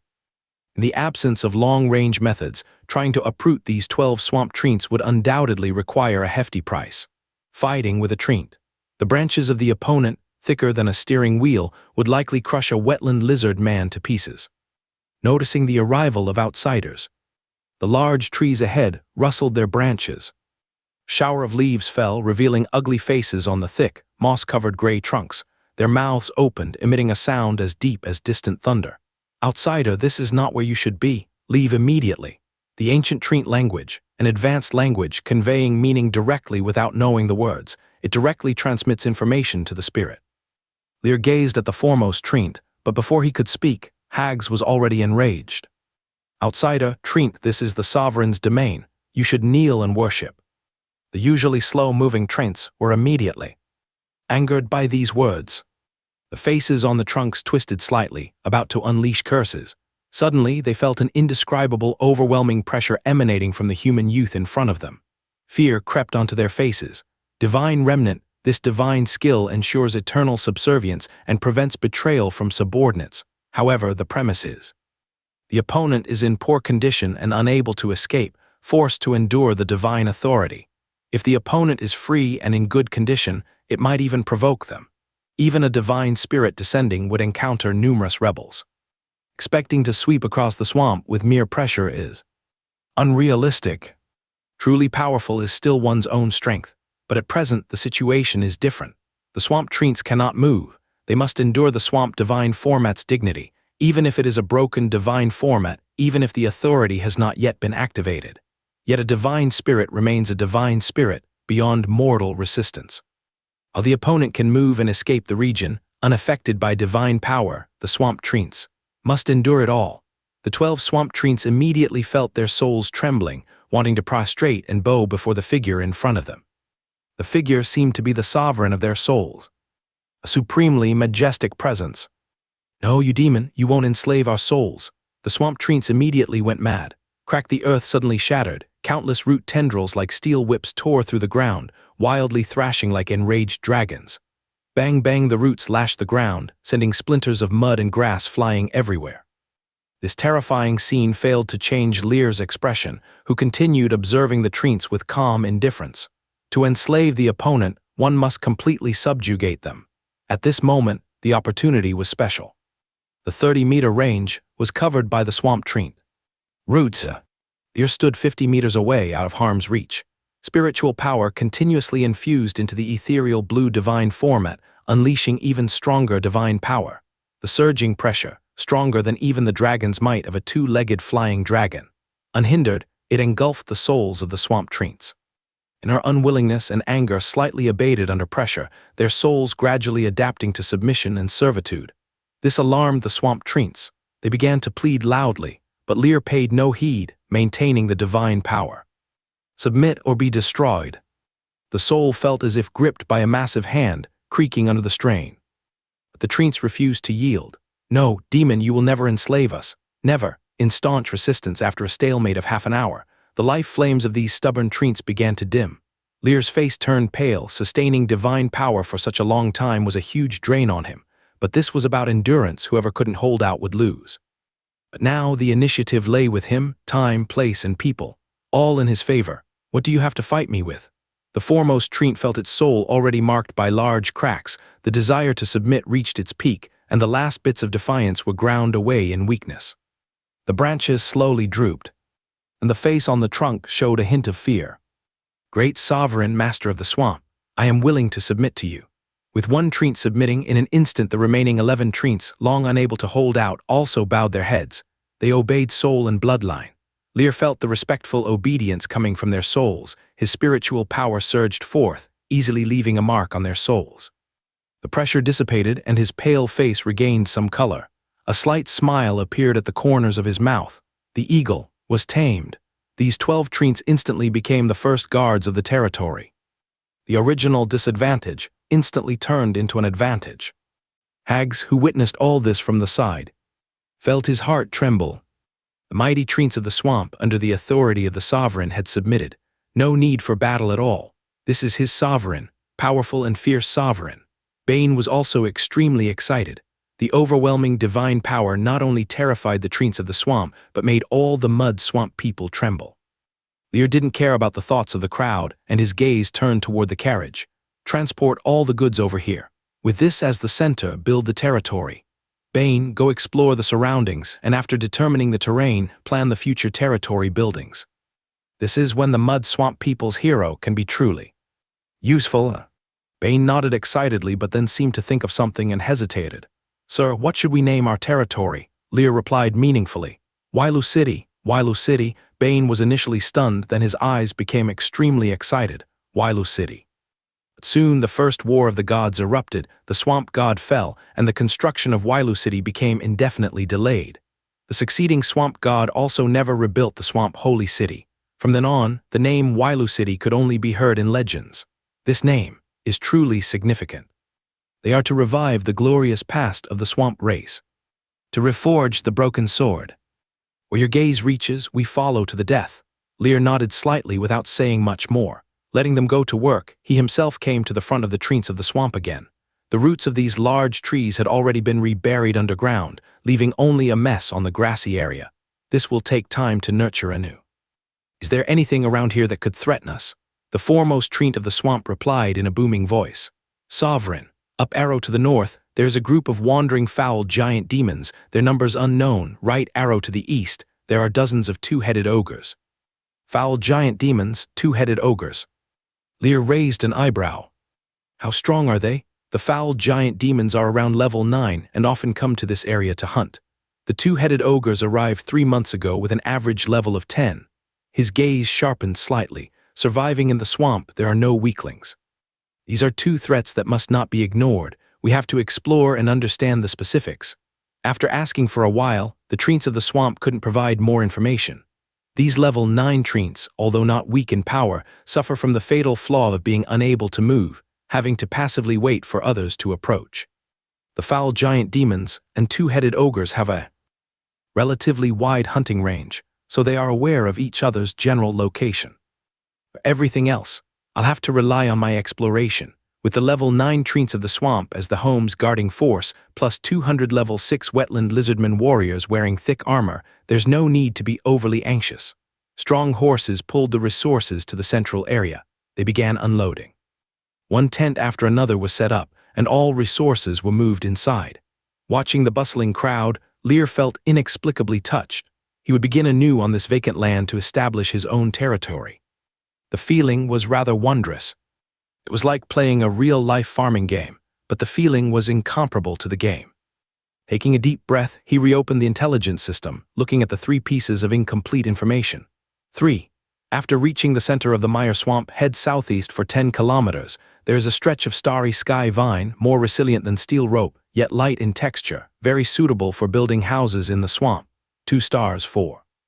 In the central region, 30 kilometers up arrow to the north, there lives a group of rotten centaurs, with an average level of 8, a maximum level of 10, numbering over 500. 3 stars 5. Beneath the territory occupied by the rotten centaurs, grows a 1-star magic plant blue. Heart mud fruit, 3 stars. Apart from the foul giant demons and two-headed ogres mentioned by the treants of the swamp, the rotten centaurs 30 kilometers up arrow to the north also need to be wary of.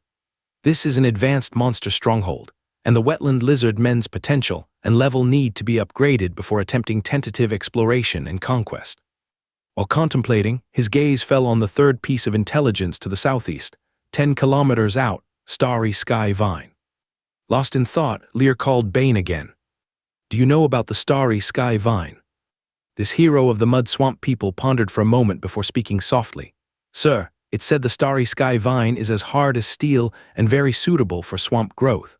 The once most powerful swamp city Mire City used starry sky vine to build houses, speaking again with some hesitation. However, after Mire City was destroyed, it's rare to even hear of it in legends. Lear smiled. If we can get the starry sky vine, can you make use of it? Upon hearing this, Bane's eyes lit up. Did the sir mean it truly exists? Patting his chest in assurance. Indeed, I can. That's the legendary starry sky vine, the construction foundation of the swamp race's legendary city Mire City. Lear nodded, looking toward hags on the side. Leave 5 squads with the treants of the swamp to guard the resources. The rest, come with me. Yes, Sovereign. Hags immediately went to gather people. With 15 squads converged, Lear didn't linger more and turned to head southeast. With the swamp treants guarding the territory, this greatly liberated the forces at hand. Without the caravan to slow them down, the march proceeded rapidly. Lear walked through the wet swamp, feeling a strong sense of familiarity, utterly comfortable. His perception expanded to its maximum. Even beyond his line of sight, he could sense whether there was danger or not. The range reached 300 meters. If a powerful life form like a flying dragon appeared, this range would increase several times over. The swamp was his home turf. After advancing about 2 kilometers, Lear suddenly signaled the army to halt. His eyes were fixed on a reed thicket swaying gently in the breeze, 100 meters ahead and taller than a person. Full alert, there are enemies ambushed within the reed thicket. The wetland lizard men's amber eyes immediately showed a murderous intent. Gathered by his side.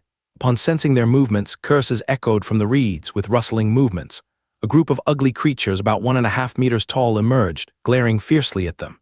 They had ugly fish-like faces, their dead white eyes extremely sinister. Their bodies were covered in slick and sticky mucus, exuding a pungent stench, looking nauseating. They stood on 2 feet, holding bone-crafted long spears. Half-fishman level, 5 potential, 1-star racial talent. Slippery mucus, the mucus on their bodies provides extra resistance to magic, reducing magic damage by 20%. Skills: Slime fish spear 1 star, mucus adheres to the weapon, causing a sticking and slowing effect when attacking enemies. Wetland life 1 star, gains an additional 30% movement speed while moving in wetlands.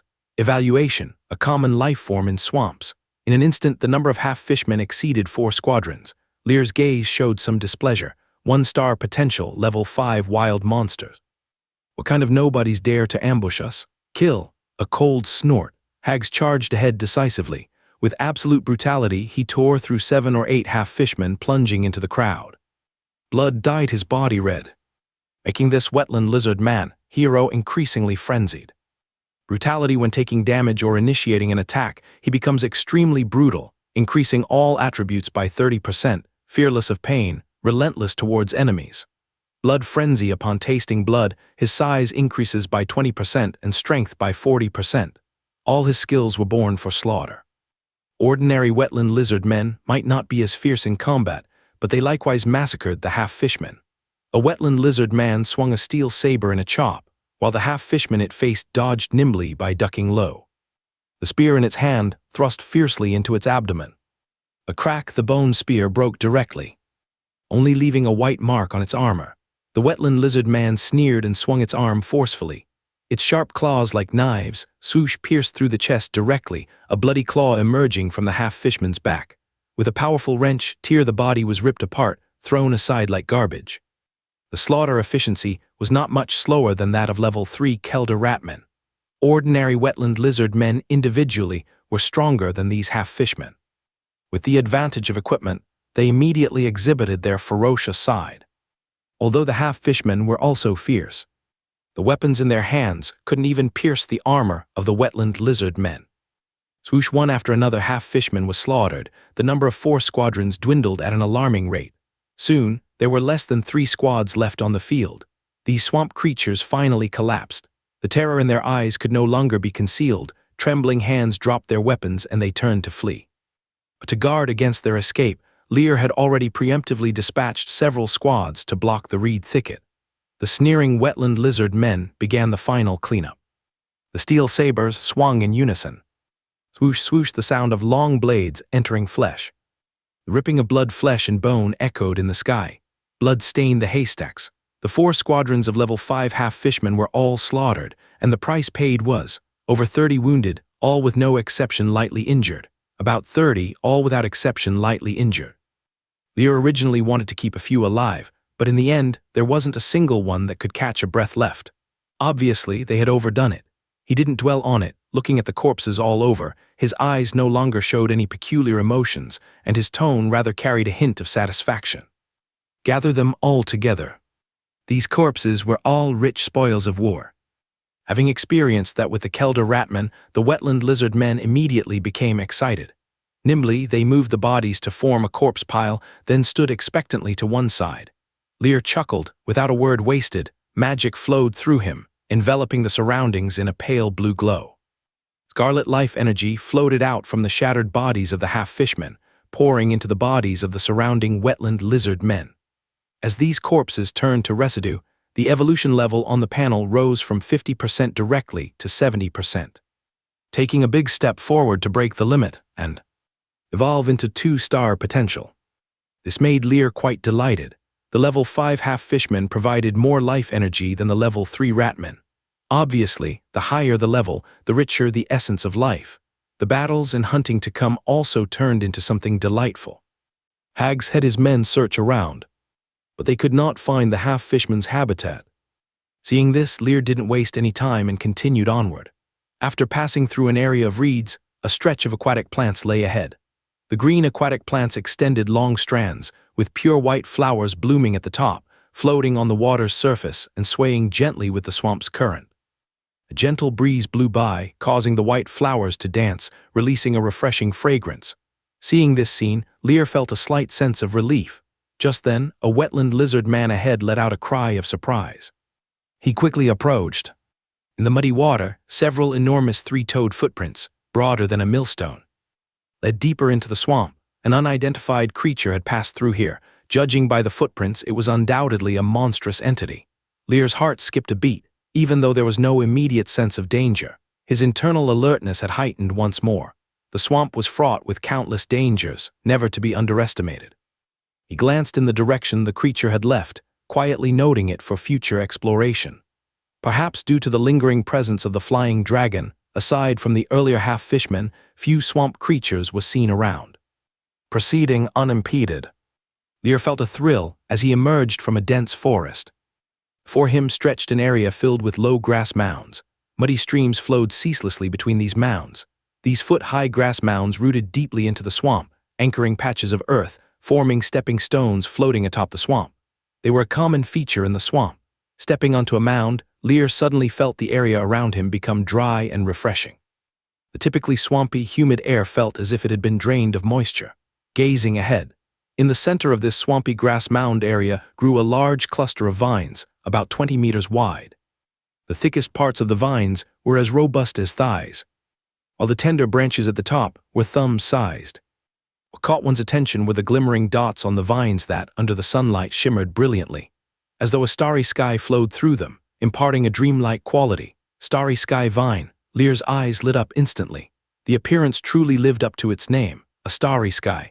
Judging by appearance alone, it was certainly no ordinary plant, as he gazed intently. In his mind, an attribute panel for it emerged. Starry sky vine level, 2 stars traits. 1. Tenacity tough as steel ropes, hard to sever, capable of rapid regrowth after breaking. 2. Starry sky able to absorb starlight for growth, storing it as magic power, accelerating the recovery of nearby life forms' stamina. Evaluation, a unique vine in the swamp, requiring the care of a vine fairy to survive. Lear was pleasantly surprised. This turned out to be a 2-star magic plant. Both traits were exceptional, not only tenacious, but also with a trait that accelerates stamina recovery. This would be perfect for construction.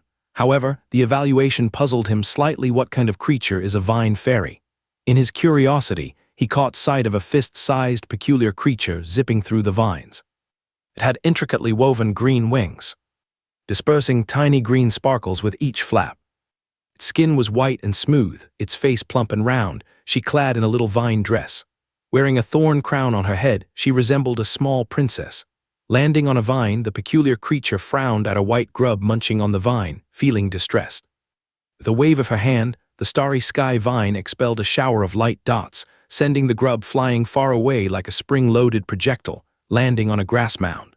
The chubby little darling giggled gleefully with a satisfied grin. Then she flitted her tiny wings, continuing to patrol her domain. This fist-sized, chubby little creature is the vine fairy. 2. Adorably cute. Lear was utterly charmed. If this thing were on Earth, it would definitely be a top national treasure. Vine fairy level, level 5 potential, 3 stars racial talent, gift of the vines, capable of drawing power from vines to elevate their level. Skills, grow fast and big, 2 stars, emanates a unique energy to significantly hasten vine growth. Magical journey, 2 stars, can merge into the vines, using them to evade enemies, moving freely within them, and controlling the vines upon entering their roots. Shimmering, 2 stars, makes itself glow, emitting light necessary for vine growth. Evaluation. Unique magical life form. Their presence is like spring flowers, summer cicadas. Star potential. Lear felt a burning intensity in his eyes as he read on. He sensitively perceived that these adorable little beings might be even more precious than the starry sky vine. The intelligence system had rarely offered such a special evaluation. He hadn't expected such an unexpected gain. Just then, the vine fairy flitting among the vines also sensed something unusual and let out a startled cry, directly transforming into a point of light, disappearing into the vine. Scanning around, nothing remained but the spotted starlight of the vine. That must be the skill. Magical journey, indeed, how magical. As Lear pondered, the wetland lizard men exploring ahead near the vine. Whoosh, the vine branches of the starry sky vines suddenly began to dance wildly, resembling an octopus. Whoosh whoosh, the vines, tougher than steel cables, whipped through the air with a sharp cracking sound. The wetland lizard men were startled and hurriedly retreated. Being struck by this, even armor couldn't help. For this vine cluster to thrive and propagate, it clearly wasn't by chance alone. Watching the dancing vines, Lear instead revealed a slight smile. He most favored these immobile life forms. Magic power circulated, spiritual power at full throttle. An immense towering aura surged forth, instantly enveloping the vine. Divine remnant. At this moment, he could distinctly sense 16 life auras hidden within the vine.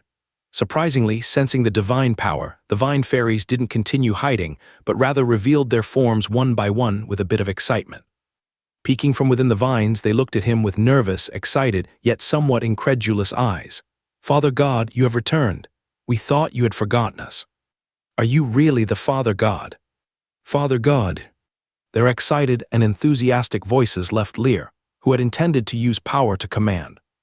Bit taken aback, "Father God, could it be that the vine fairies were created by the swamp god?" Heart stirred, he gazed compassionately at these little creatures. "Children, the past days are gone. I have returned. What is ours I will reclaim. Come home with me, we shall begin anew." These words stirred all the vine fairies with excitement. Feeling the soul-piercing aura of the swamp god, they looked at him teary-eyed, wings fluttering as they flew over. Father God, you have finally come for us." Lear easily etched an imprint onto their souls. Observing the fond and trusting gaze of these fist-sized three-star beings, a peculiar emotion stirred within him. Could this really work? Isn't this a bit too simple? I feel somewhat unaccustomed. A chubby little vine fairy flew up to Lear, affectionately nuzzling his face like a clingy kitten. The moment he came into contact with these little creatures, the divine format in Lear's mind emanated a hazy glow. He felt extremely close to these little beings. This was something that had never happened before. Clearly, the title Father God wasn't used for nothing. He could clearly sense the emotions of these little beings at this moment. Joy, excitement, happiness, elation. All filled with jubilation. Just then, a stream of information quietly flowed into his mind from the divine format. Vine fairies are unique life forms created by the swamp god, borrowing part of the creator god's power to help manage the swamp. But with the fall of the swamp god, the vine fairies also gradually declined and withered, leaving only a few. However, there are still many swamp creatures with deep connections to the swamp god. Some are extinct, while the whereabouts of others are unknown. Vine fairies are just one among them. Lear then realized, there is such a connection, no wonder the other party quickly lowered their guard. The aura of the divine format cannot be faked. This is the power unique to divine spirits. It is also an imprint engraved in the soul and bloodline of the vine fairies. Returning to his senses, Lear displayed a gentle smile, reaching out to pinch the chubby cheek of the little being in front of him. "Bring the starry sky vine. We're going home." "Yes, Father God." The cheering vine fairy quickly flew back to its habitat, its body turning into light spots merging with the vine. In the next moment, a vast expanse of 20-meter-wide vines suddenly rose from the ground. The roots pulled out from the surface, and each vine turned into tendrils supporting the trunk. It looked just like an octopus. Only then did Lear realize that this vast expanse of starry sky vine was actually a single tree. Although it had countless secondary roots growing, there was only one main root. 16 3-stars potential little beings directly controlled this 2-stars vine, making it move. The sight of hundreds and thousands of entwined vines created quite a visual impact. Lear was very satisfied, waving for the others to follow him back to the still empty Wailu city. Under the control of the vine fairy, the starry sky vine became a special creature. Its march was overbearing, able to traverse even ponds and mud wherever it went. The sun gradually slanted westward, starting to dip into the earth. About 5 kilometers back, when passing a mud pond with a diameter of 400 to 500 meters, Lear suddenly narrowed his eyes, looking toward the opposite shore. At this moment, on the other side of the mud pond, a group of special creatures with shoulder heights of 2 meters appeared before him. Their heads bore large curved horns covered in moss. Their bodies bore plum blossom-like patterns, very eye-catching. A pair of pitch-black, large eyes curiously observed them, their rotating eyes filled with alertness and inquiry. Especially wary of the starry sky vine commanded by the vine fairy, whose exaggerated size made them particularly cautious. One among them was half a body taller than the others, with an exaggerated shoulder height of 3 meters. Even from several hundred meters away, its robustness could be felt. Lear focused his gaze. An attribute panel of the other party appeared in his mind. Meyer Giant Horned Deer Hero Unit Level. 12 Potential. 4 stars Racial Talent. Mud Walker, Swamp Power Possession, able to sprint freely in mud, with an additional 60% movement speed boost. Hero Talent. Illusory Body. The body can become illusory, immune to physical damage, and reduces magic damage by 70%. Kai Blood, 12,000 points, all attributes increased by 30%, skills. Charge, 3 stars, lowers the head, with the giant horn in front, boosts speed by 60% during a charge, and increases collision force by 80%. Earth Trample, 3 stars, stomps the ground, causing all life within a 15-meter radius centered on itself to be stunned. Magic Horn, 3 stars. The giant horn on the head can cast 3 spells, Mud Technique. Melts the target into mud upon hit. Magic Shield. Creates a magic shield to protect itself or grant it to an ally. Light Spear Penetration. Creates a light spear, penetrating all enemies within 50 meters. Evaluation. A giant horned deer living in the swamp. It is the king of horned deer. Lear took a deep breath, his gaze mixed with apprehension and fervor. Level 12, 4 stars Potential Hero. Swamp Giant Horned Deer. With such a set of skills, it's explosive. The 200 wetland lizard men and 12 swamp treants under his command couldn't handle this Meyer Giant Horned Deer Hero. The fierce skill, Divine Remnant, once cast on it, would surely provoke its wrath. Can't afford it, better head home quickly.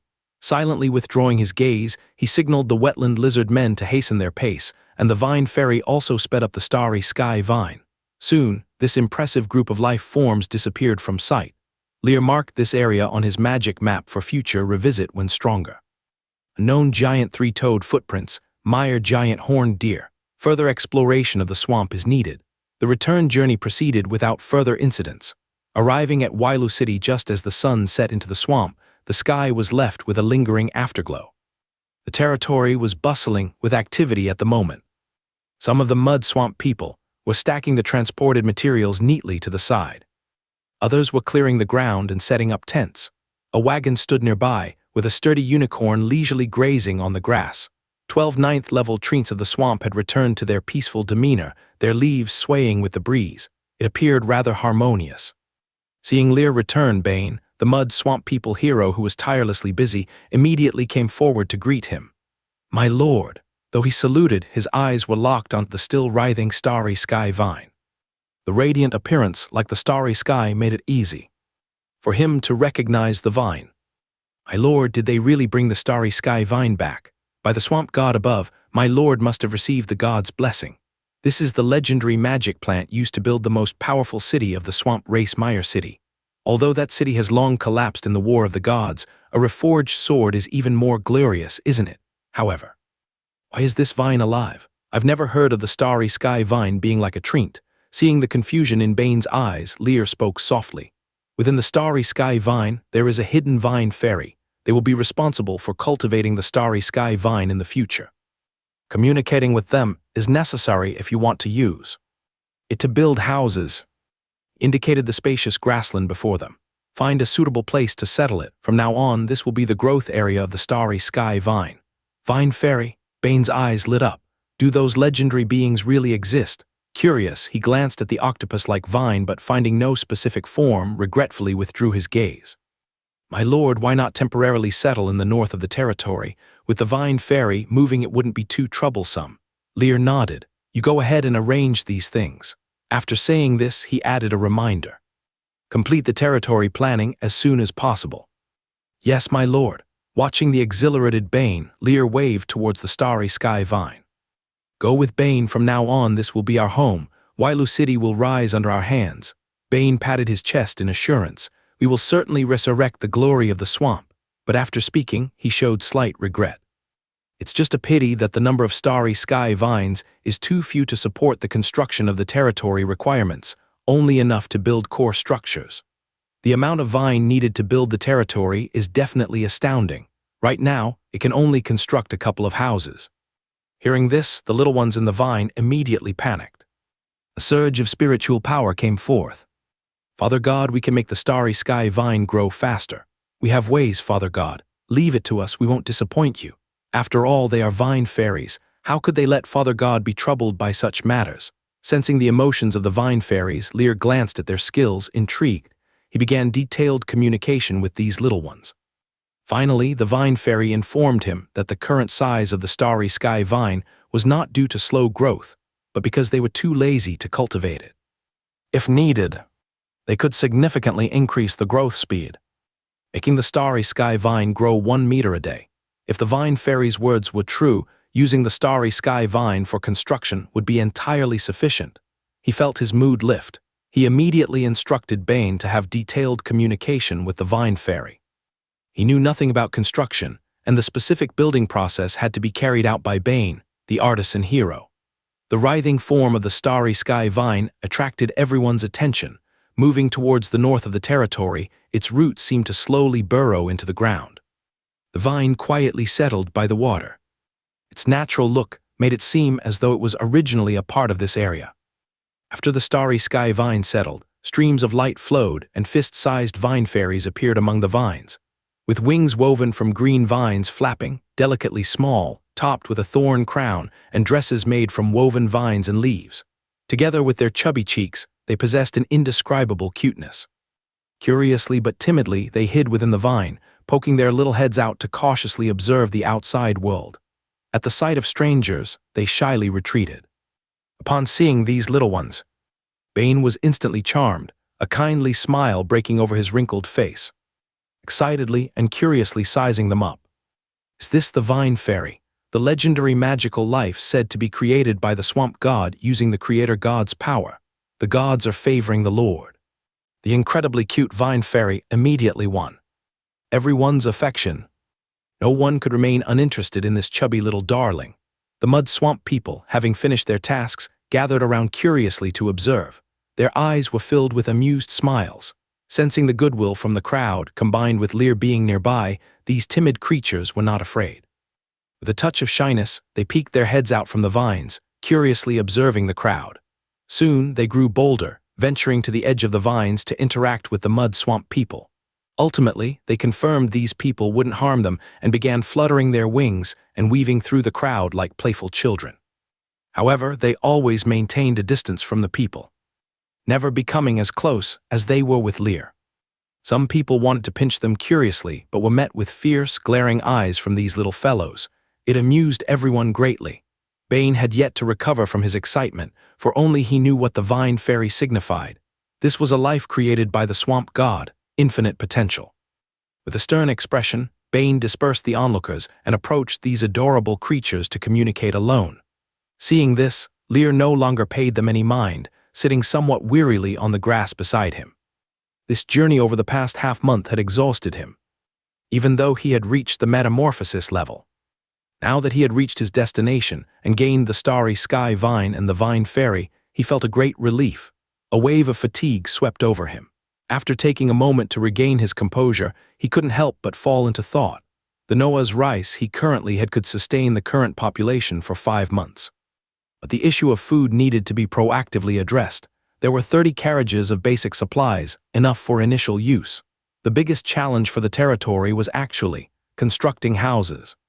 The swamp was like an uneven mountain plain, though the grassy area seemed level if buildings were erected. Heavy rain could cause the ground to give way and collapse unless stabilized by magic. But after obtaining the starry sky vine, this problem was also resolved. The most important thing now was to carry out the initial construction of the territory and commence all basic operations, to gradually get Wailu City up and running. With so many tasks ahead, they needed to be tackled bit by bit. Taking a deep breath, he glanced once more at the information. All other tasks were completed. Only 30 kilometers to the north, a group of over 500 ferocious, rotting centaurs at level 9 could not yet be handled. This advanced monster gathering point needed to wait. until he had enough strength before attempting it. As he pondered, Lear seemed to think of something. He waved, letting Hags bring his satchel over. A moment later, Lear retrieved an exquisite small cage woven from bamboo strips from his bag. Inside, a gray, chubby little worm was munching on leaves. This was a mudworm, a swamp creature Farina, the northern flower, had obtained from the ancient ruins. According to her, the mudworm was an ancient being capable of growing up to 100 meters long and could hunt giant dragons upon maturity. But due to its prolonged slumber, the origin power was severely depleted and could not be restored. The attribute panel showed the mudworm's attributes were also quite simple.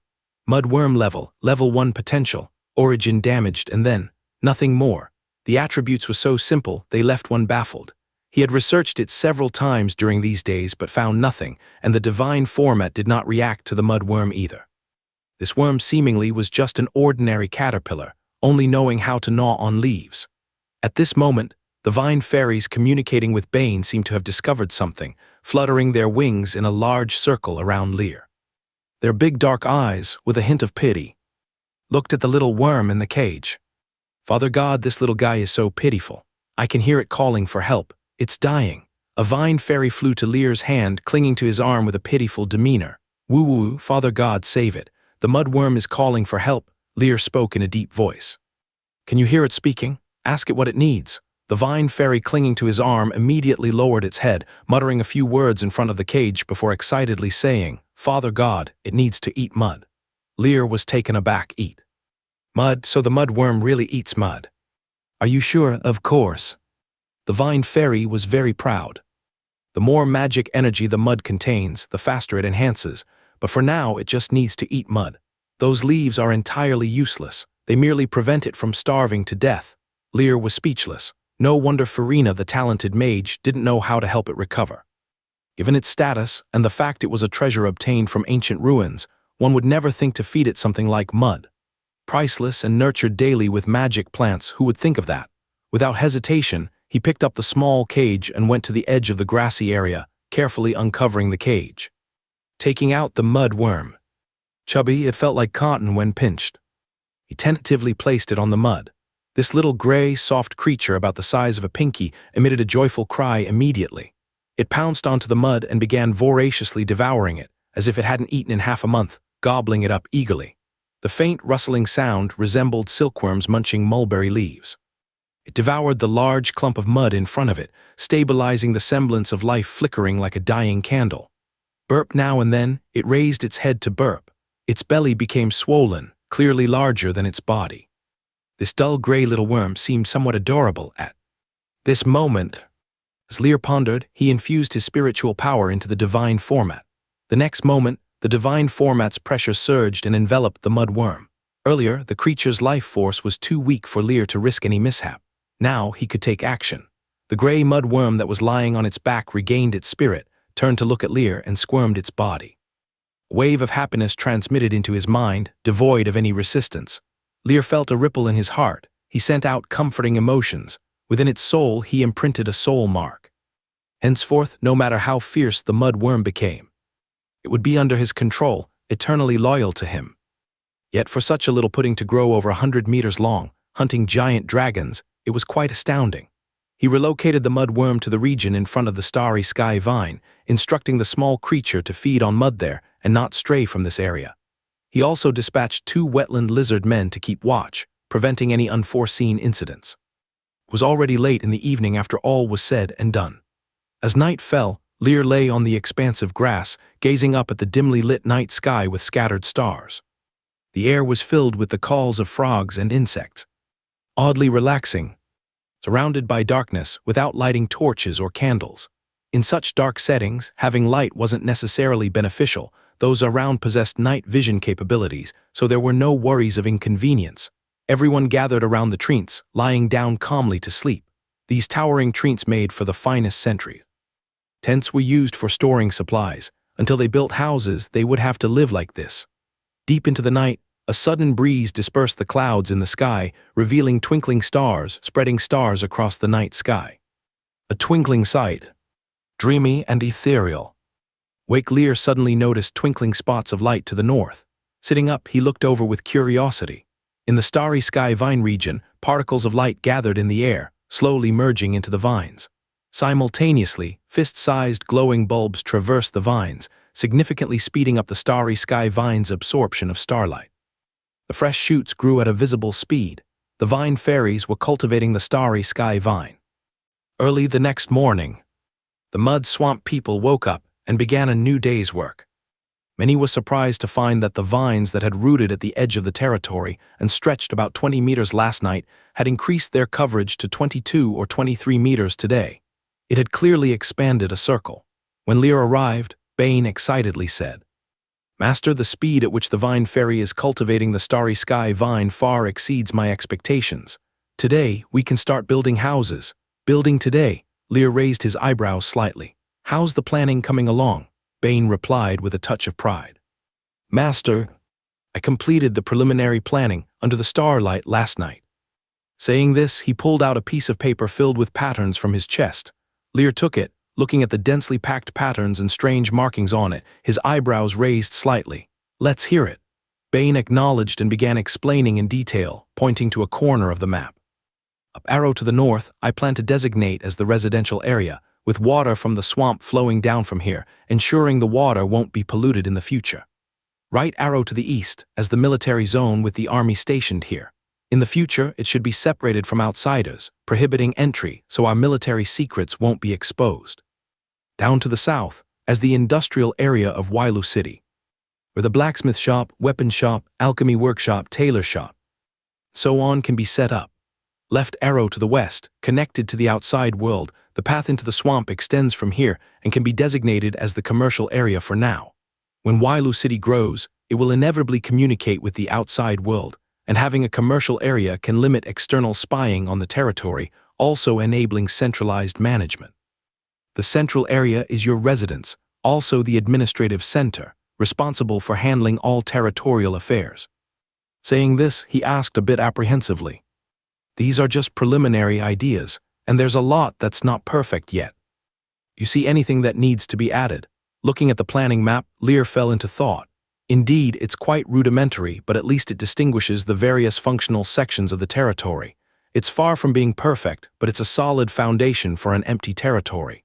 While contemplating, something suddenly came to his mind, and he asked, "Can houses be built using the starry sky vine over mud and ponds?" Bane paused, then nodded. Of course, the starry sky vine is the cornerstone of Meyer City's construction. Meyer City has always been the most powerful city among the swamp race in ancient times, leaving countless legends. Compared to the main city of the swamp race, Wailu City, which only exists in words, Meyer City is regarded as a holy city by more swamp race members, although this city has long disappeared in the river of time. But a city like this using the starry sky vine to build houses, can this magical plant be inferior? Lear nodded. In that case, then expand the planning range of the territory. This 2-kilometer diameter of grassland is far from enough to hold Wailu City. Get the later planning done as soon as possible, be bold, and look far ahead. Bane was shaken by the calm demeanor, his eyes blazing with enthusiasm. "Yes, master." After stirring Bane's fighting spirit, Lear turned to the spot where the swamp treants were rooted. "First, establish the administrative hall of Wailu City, the rest can be postponed." He needed a landmark, a building that could rally people's hearts. Grand, magnificent, and with enough space for expansion, so it won't be outdated in the next 20, even 50, or 100 years. This is my requirement for the administrative center. As you wish.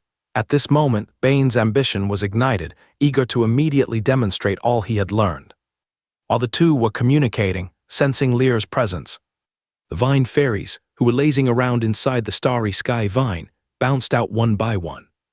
Fluttering their wings, they flew to his side, started cooing, rubbing their chubby, white, rosy little cheeks against him. Bane was full of envy. Yesterday, when he wanted to touch these little guys' cheeks, he was scolded furiously. Their cute and fierce demeanors made him laugh and cry, making him realize that only Lear could make these little ones so affectionate. It's enviable but unattainable.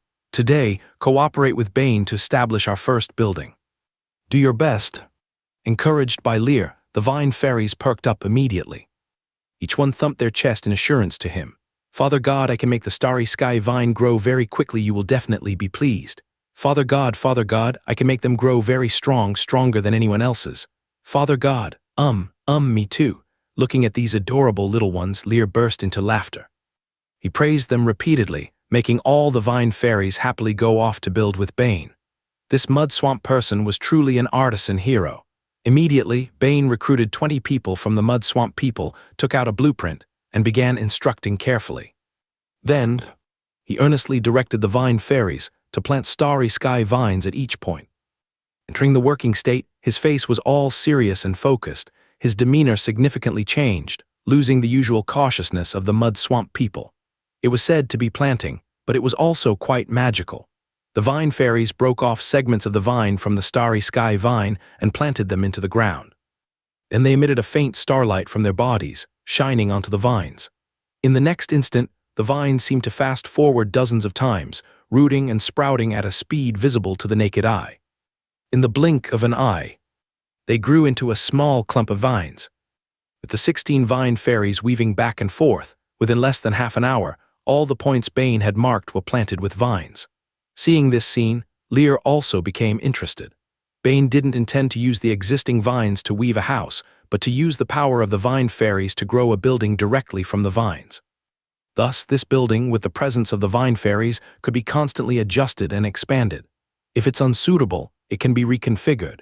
In this way, it fully utilized the strengths of the starry sky vine and vine fairies. Not bad, very not bad. The only drawback of doing so might be that it consumes the vine fairies quite a bit.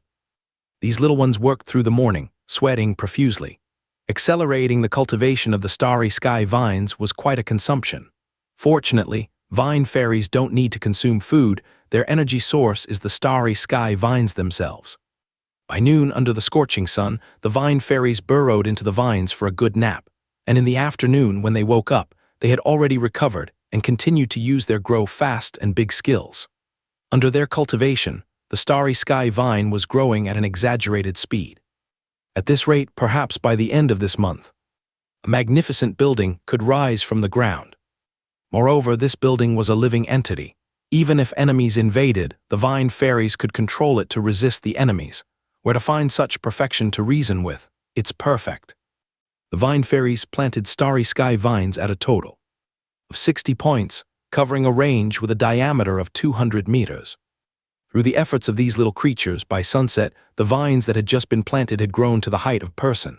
Each one had 20 to 30 tender branches. Life was flourishing. As night fell, starlight scattered, illuminating the hem of the night goddess's gown. The starry sky vines shimmered even more, dreamy and magical. Under the starlit night, the busy vine fairies became even more active. They emitted a unique glow, resembling small light bulbs darting amongst the vines. Wherever they passed, the speed at which the surrounding starlight gathered increased significantly. The starry sky vines, sown just today, began to grow at an accelerated pace. Bane watched from the side, filled with excitement. Constructing houses could be so convenient. All the fantastic ideas in his mind could absolutely come true. Praise the goddess. By the break of dawn, when the stars gradually faded, the starry sky vines had grown over 2 meters tall. The number of vines increased to 40 or 50, with new branches thickening from pinky-sized to thumb-sized. This was just the work of one day and one night. On the morning of August 7th, Lear woke up to find a large area of vines growing in front of him. He could vaguely make out the first building's outline of Wailu City. With a diameter exceeding 200 meters, it continued to grow upward, promising to be an awe-inspiring, magnificent structure. This was purely grown from vines, a completely different concept from modern cold concrete buildings, so comfortable. After resting for a day yesterday, today Lear didn't stay in the territory to watch the vine fairies build houses. He gathered the Wetland lizardman warriors. Seeing the 2 squadrons of ferocious warriors clad in full armor before him, he nodded with satisfaction. Hags, leave 5 squads to guard the territory. The rest follow me to continue exploring the swamp. The aftershock of the flying dragon had dispersed, and ever since yesterday afternoon, unknown howls continuously pierced through the swamp. One could clearly feel the wetland was becoming lively. Danger was accumulating. He needed to quickly explore and understand the surrounding environment. The Wetland lizardman hero proudly complied. As you wish, Sovereign. Lear said no more, leaving Bane and 5 squads of Wetland lizardmen as well as 12 level 9 swamp treants to guard the base. The presence of the swamp treants was crucial to why other swamp creatures hadn't occupied this grassland. Not being able to move was a fatal flaw. But in return, their stand and fight capability was off the charts. A challenge many swamp creatures dared to provoke. Security was assured. Both foul giant demons and two-headed ogres had appeared in this area. Today's targets were these two monsters. Simultaneously, he also needed to enhance the potential of the wetland lizardman, as he required stronger power. In the wilderness, having a level 6 was still quite ordinary. Treading into murky waters, stepping on grass stacks, he searched north of Wailu City up Arrow.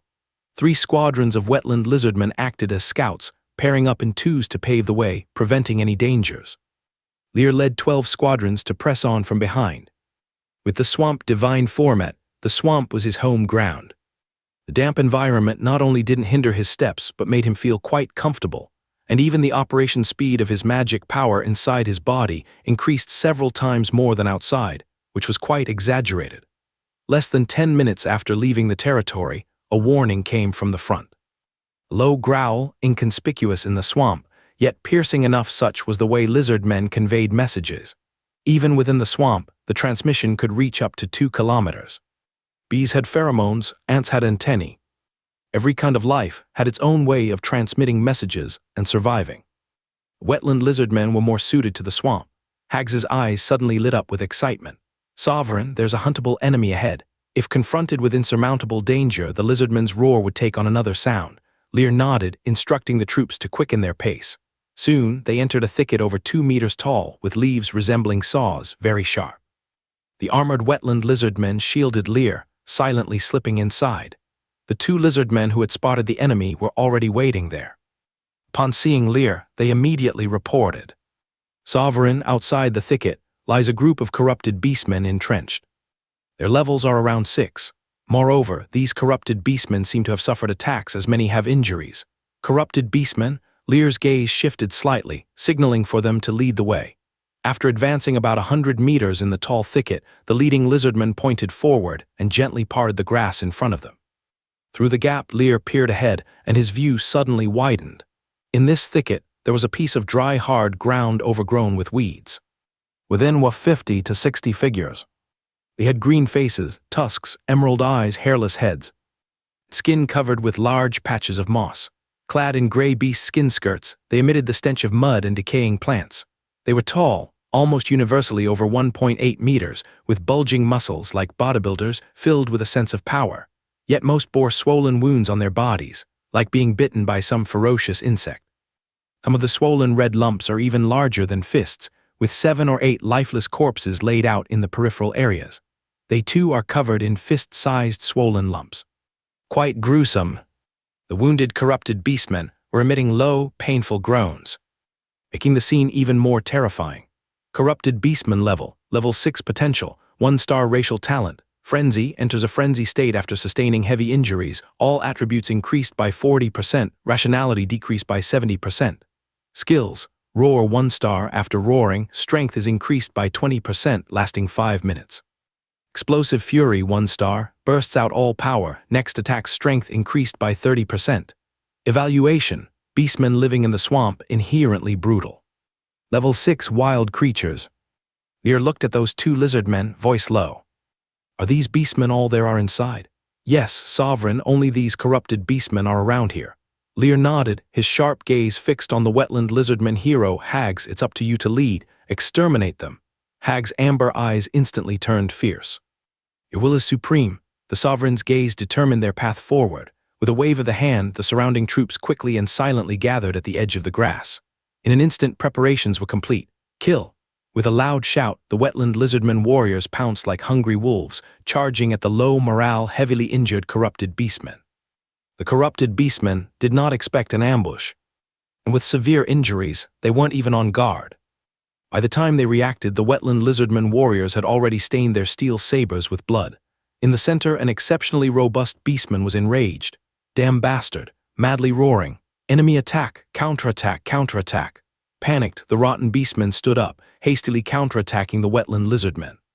The weapons in their hands were sharpened wooden sticks, self-made wolf fang clubs.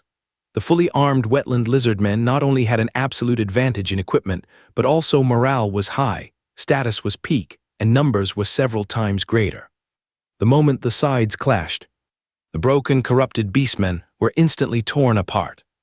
More than 10 was slain. A corrupted beastman stabbed in the chest shouted, eyes suddenly turning blood red, aura surging. Its gaze was unfocused, rationality gone, eyes filled with madness. Frenzy.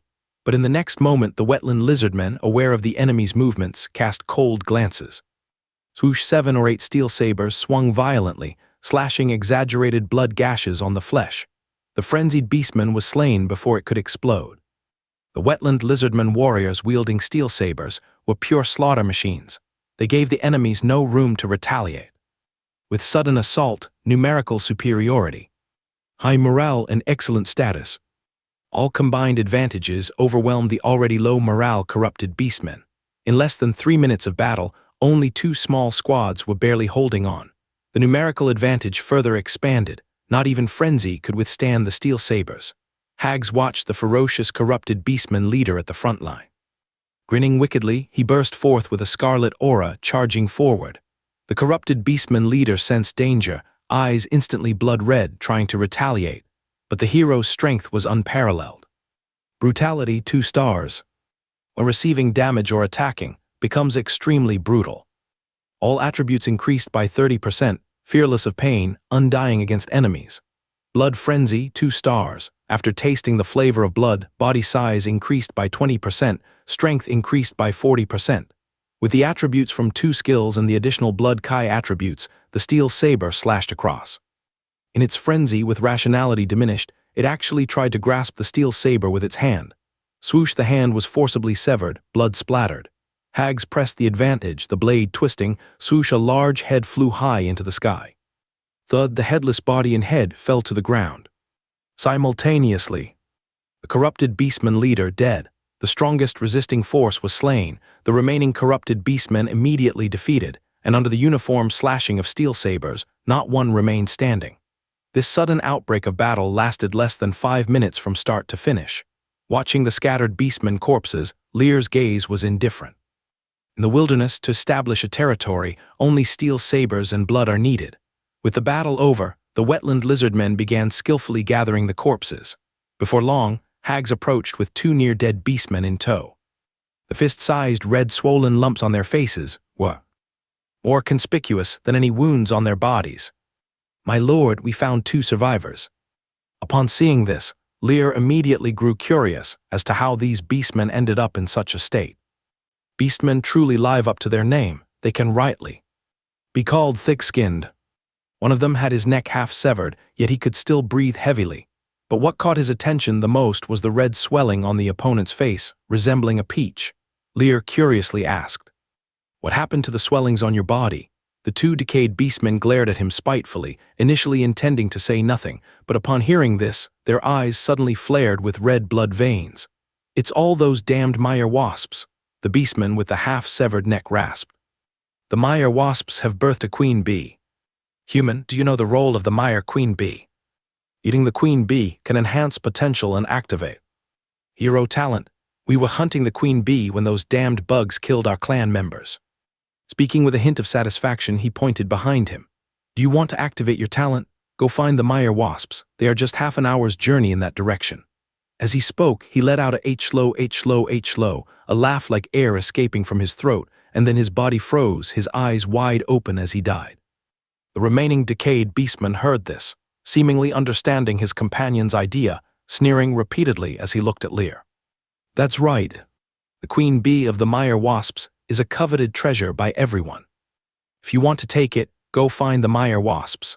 There were 300 of them, only a few dozen left. If they hadn't found a special method to disperse the swarm earlier, they would have been annihilated long ago. They do not believe that greedy humans can resist this temptation. If they dare to go, they will certainly be met with even more furious retaliation from those mire wasps that have already been provoked." Obvious intent, immediately recognizable, Lear frowned slightly, turning to Hags. "What is the mire queen bee?" Hags suddenly came back to his senses, speaking with some excitement.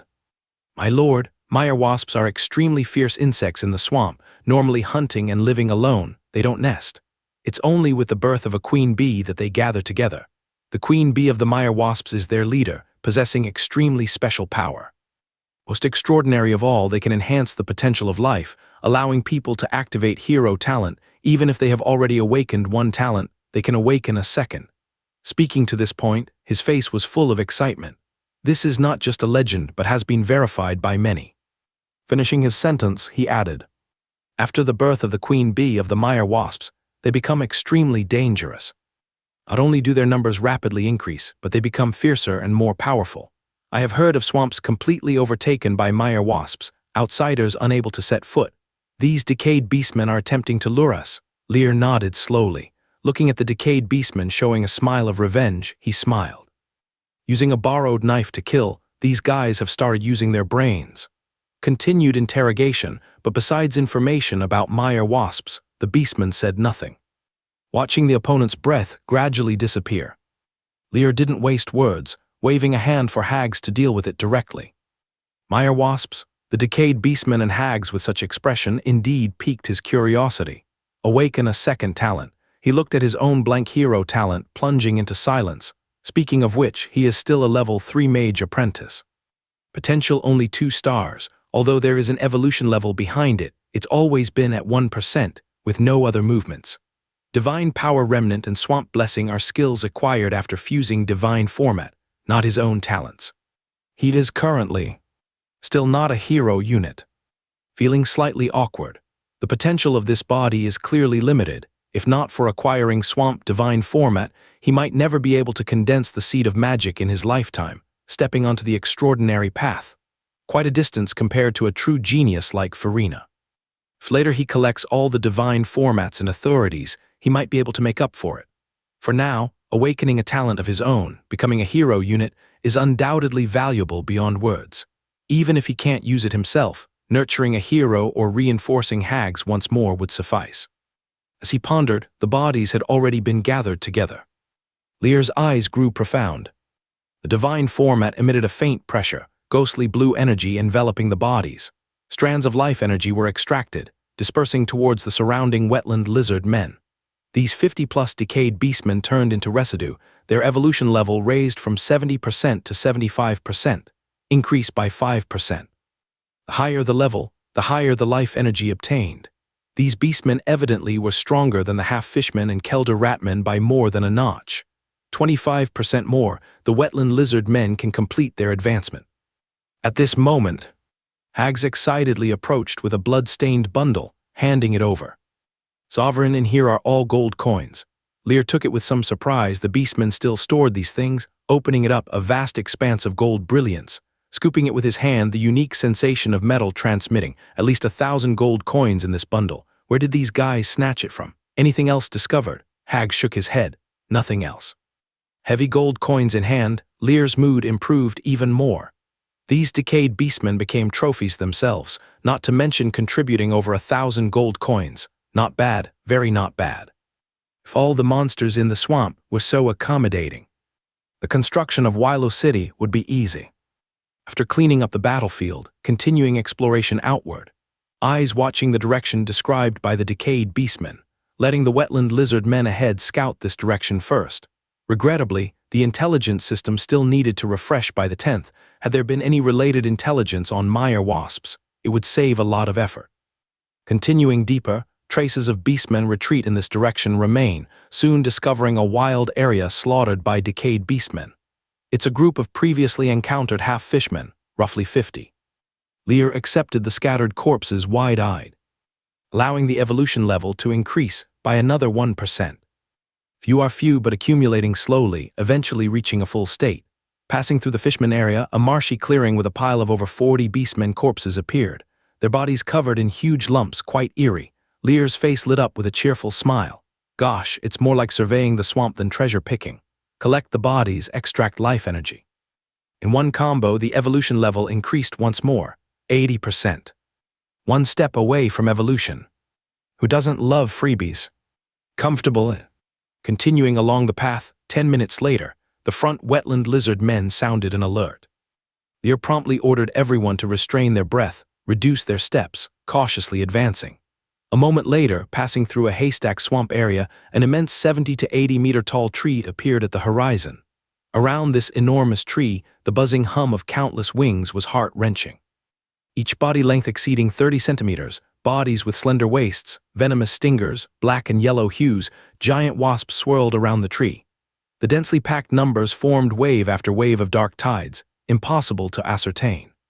The central section of the tree was covered in a hive, constructed of black mud. Resembling a wasp city, just a glance could make one's spine shiver. Meyer wasp level. 5 potential. 1-star racial talent. Poison needle. The needle at the back carries highly poisonous venom, causing immense poison element damage to enemies and a paralysis effect. Skills. Quick flight 1-star. Flight speed increases by 40%. Piercing 1-star. The tail needle has powerful piercing ability, causing armor-piercing damage to armor. Evaluation. Wasps with highly poisonous venom. If commanded by a queen bee, they become extremely terrifying. All of them are level 5. There are tens of thousands flying outside, and considering those hidden inside the nests, the estimate of over 100,000 is conservative. This horrifying scene made Lear's mind emerge with a question. What gives those corrupt beastmen the courage to covet such a massive swarm of Meyer wasps? A single Meyer wasp isn't much, but a swarm of 100,000, each the size of a fist, is a whole other concept. Once they attack, it's a death storm that blots out the sun. Moreover, the Meyer wasps have a queen bee capable of controlling the swarm. Even racking his brain, Lear couldn't figure out who gave those corrupt beastmen the courage to target the Meyer wasps. After observing silently for a while, he didn't get any closer and signaled everyone to retreat. After getting away from this area, Lear opened the magic map and marked it. This is a high-level monster stronghold that can't be taken down for now. He planned to accumulate some strength and come back later. He then turned in the direction towards the foul giant the swamp treant mentioned. But the information given by the swamp treant was too limited, and even after hours of searching, there were no signs of the foul giant. Instead, they encountered a group of half-fishmen. The sheer number of 2 squadrons increased the potential progress of the wetland lizard men to 83%. A small harvest indeed. At dusk, as Lear watched the sun gradually sink into the swamp, he didn't linger and began his journey back, returning to his territory under the radiant evening sky. He immediately noticed that the vines, which were only 2 meters tall in the morning, had grown to 3 meters, showing signs of wrapping around. The progress was astounding, and the plump vine fairy was still diligently emitting light, guiding the growth of the starry sky vine. These little ones are truly treasures. Lear smiled with delight. After having dinner, he called for Bane. This mud swamp hero was still in high spirits. The performance of the vine fairy gave him hope of achieving his dreams. Over the past 2 days, all the mud swamp people were organized to conduct detailed discussions and validation of the planning and construction of Wailu City. The mud swamp people are natural artisans, each having their own perspectives in these areas, and with collective wisdom, the primitive plans were gradually refined. After listening to Bane's enthusiastic report, Lear praised him generously. Bane's face flushed with excitement. "My lord, the territory's construction has gradually gotten on track. Next, we should begin cultivating farmland and planting crops.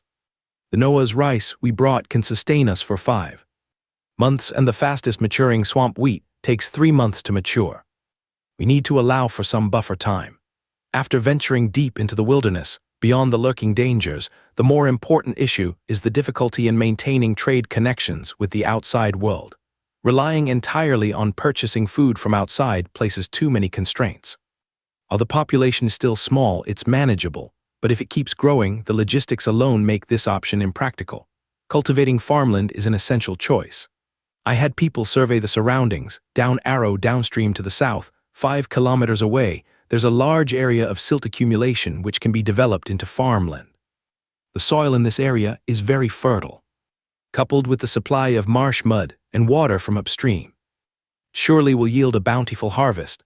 Bane spoke with confidence. For this trip they brought enough seeds, swamp wheat. With some minor development they can proceed with planting. Lear nodded and gave some serious instructions. Start arranging people to develop farmland from tomorrow. Make sure to bring the wetland lizard man for vigilance. Retreat immediately if there's danger. You are the territory's most important asset. Upon hearing this, Bane felt warm inside. My lord is truly considerate toward his subordinates. Recalling the bleak days of slavery before coming to Lear with uncertainty, his inner emotions were intense at this moment. It's only with comparison that one realizes the difference. His gaze became more determined. He will spare no effort in building Wailu City for his lord. After discussing the matter of farmland reclamation, Bain talked about another crucial issue: water source. Although the swamp is not short of water, the bacteria in the water are widespread and not suitable for direct consumption.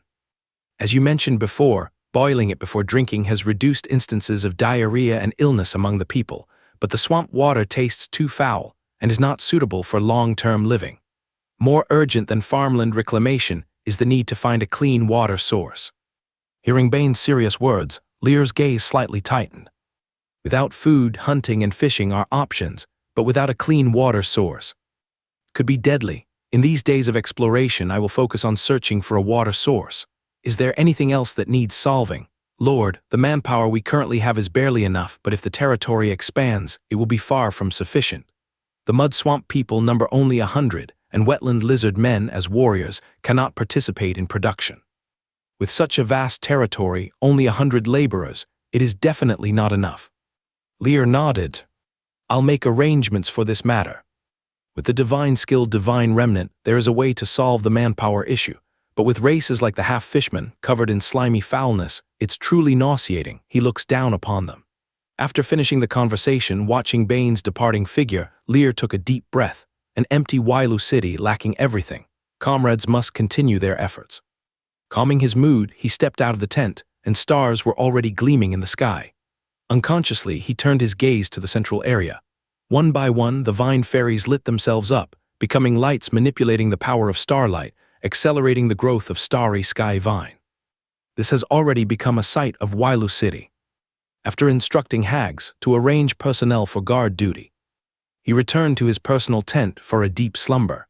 On August 8th, farmland to the south began being reclaimed in the morning. A total of 50 mud swamp people participated, expected to start cultivation by the 20th. Swamp wheat requires only abundant fertile swamp sludge and water. It can be cultivated year-round, indifferent to season, even growing in winter. Moreover, it matures in just 3 months, making it the most common and excellent crop of the swamp. Once outside the swamp, this wheat loses its unique traits, and yield decreases by half. This is a crop unique to the swamp, rarely cultivated externally. For 2 consecutive days on the 8th and 9th, Lear searched and hunted around Wailu City. The foul giant demon mentioned by the treant was nowhere to be found, but on the afternoon of the 9th, 15 kilometers east of the territory, traces of 2-headed ogres were discovered. This is a vast clan of over 70 heads, with an average level reaching 10. Average height reaches 2.5 meters, like little giants. 2 hideous and ugly heads grow on their necks, inducing chills. They wear beast skin clothing, their bodies strong and muscular, like balloons inflated to their limits. The weapons by their sides are all stout trees. On the gathering place of the 2-headed ogres, roughly 10 crude wooden huts were built. Lear even discovered that they fenced off a patch of grassland, enclosing something inside. However, thick grass made it impossible to see clearly. After discovering the 2-headed ogres, Lear did not rush to act but slowly retreated from the region. The level difference is too great. Attacking this wild creature gathering site would come at a huge price. Current strength is insufficient. This sparked a sense of urgency within him. The 2-headed ogres have already built homes and settled. They will surely continue exploring outward, occupying land. Wailu City being discovered by them is only a matter of time. Needs to resolve this danger as soon as possible. Besides the threat of the 2-headed ogres, Lear is still troubled by the unresolved water source issue. Extensive area searches in the past 2 days yielded no clean water source. Originally stored clean water ran out by the night of the 8th, with only half a barrel left in his tent. Everyone began filling buckets in the swamp, letting the water settle, filtering again with cloth the next day, followed by boiling for drinking. But the stench and bitterness of the swamp's mixed water remain strong. Simple treatment is far from removing them, make it hard to swallow. Lear did not anticipate that the expected swamp monster threat did not have much impact, yet the least conspicuous issue, water, was the first to cause problems. On the evening of the 9th, after detecting the 2-headed ogre's territory, Lear did not continue searching and returned to Wailu City. At this moment, a group of mud swamp people were drawing water from the foul-smelling mud into wooden barrels to settle and filter it. Their lips were dry, their complexion sallow, and as they looked at the muddy water in the barrels, they occasionally swallowed saliva. But they would rather endure thirst than drink the boiled water filtered from the sludge. On the other side, a large pot was set up on the grass, water bubbling and boiling, with an iron pot filled with cold water placed on top of it, as the steam quickly condensed under the iron pot and dripped into a wooden basin. Distillation. This operation was able to provide some relatively odorless clean water. But this large pot to supply hundreds of people was not enough even if it was smoking hot. "Sir." Bane hurriedly stepped forward to salute as he saw Lear return. Lear looked at the crowd collecting water and said in a deep voice, "Set up 2 more pots, the supply of clean water can't stop." Bane immediately complied. "I've already sent people to gather firewood." Lear nodded, knowing this was just a temporary measure. Finding a suitable water source was key. His head ached. Not in the mood for conversation, he instructed Bane to make arrangements and silently went to the central area to watch the vine fairies cultivating starry sky vine. Each day the building changed, filling him with anticipation. As the sun set and the moon rose, the stars shone brightly. The busy mud swamp people had fallen into a deep sleep, with only the wetland lizard men in the outer regions still awake and keeping watch. Lear, unable to sleep, came to the central area to watch the vine fairies build houses, waiting silently until midnight. The time on the intelligence system quietly ticked from August 9th to August 10th. A new prompt appeared immediately on the intelligence system. "The intelligence system has cooled down and can refresh intelligence. Refresh now." Lear felt a surge of excitement. Refresh. The moment he confirmed, 5 pieces of intelligence quietly generated. 5 kilometers southwest, a patch of rose is growing with up to 12 varieties. 1 star 2. Up arrow 10 kilometers to the north, a foul giant demon occupies a relic building that appears on the 15th of each month and disappears on the 20th. 2 stars 3. Corrupt beastmen discovered that drying black dragon broadleaf grass and mixing it with blood to create smoke would cause mire wasps to fall into a coma, though the smoke only induces a 10-minute coma. They suffered heavy casualties due to poor time management. Adding earth dragon dung greatly enhances the effect. 2 stars 4. 20 kilometers northeast, among the hills where vines grow, lives a group of bubble beasts. The bubbles they exhale can filter impurities from sludge, providing clean water. 3 stars 5. Down arrow within a muddy pond 10 kilometers south lives a group of dragon blood red fish, extremely delicious with bone and thorn-free flesh. 3 stars 1 piece of 1 star, 2 pieces of 2 stars, 2 pieces of 3 stars. This refresh of intelligence was immensely valuable. Lear was in great spirits. He carefully reviewed the first piece. Previously, the intelligence mentioned Farina was seeking more varieties of rose to make a breakthrough. That area had 12 kinds. Next time he returned to Lauren City, it would make a great gift. She probably wouldn't be stingy with a return gift, right? She was the princess of Lauren City, the flower of the Northern Territory. The borrow limit, ridiculously high. The second piece of intelligence was about the foul giant demon, which occupied a relic building that appears on the 15th and disappears on the 20th each month. No wonder it was hard to track recently. Relic buildings were passed down from ancient ruins and might hide great treasures. The Knoll Main Plain has a long history, having experienced 8 god wars. Destroyed civilizations, buried cities, and numerous shattered plains are numerous. Over time, some were covered by earth, and some flowed into dimension planes. Under certain circumstances, these ancient ruins would reveal themselves. They might contain treasures that could make a king tremble, or divine artifacts of ancient gods, or perhaps extreme horrors. The relic building occupied by the foul giant demon certainly held something valuable. Otherwise, it wouldn't live so extravagantly. It must be investigated. The third piece of intelligence piqued Lear's interest. No wonder those rotten beastmen dared to target mire wasps. There was such a secret. The subsequent tip was interesting. Earth dragon dung could significantly enhance its power. What a coincidence! He still had some genuine dragon dung, far superior to earth dragon dung. A mire queen bee, a treasure able to activate talents, he was determined to get it. The fourth piece of intelligence 3-star value, bubble beasts, capable of filtering mud to obtain clean water. Lear took a deep breath, feeling much of his stress from recent days dissipate. The intelligence system indeed triggers based on his recent encounters. This piece of intelligence solves a major problem. Attempts to find a water source had yielded nothing, becoming an obsession. Without food, hunting could suffice, but without clean water, life couldn't go on even for a day. Living off distilled water wasn't a long-term solution. A truly deserving 3-star value intelligence. Upon reading the 5th piece, Lear's gaze shifted slightly. Dragon blood red fish, the name itself implied significance. Farmland was being developed, but one couldn't live on bread alone, right? Meat, eggs, no milk, but there must be protein.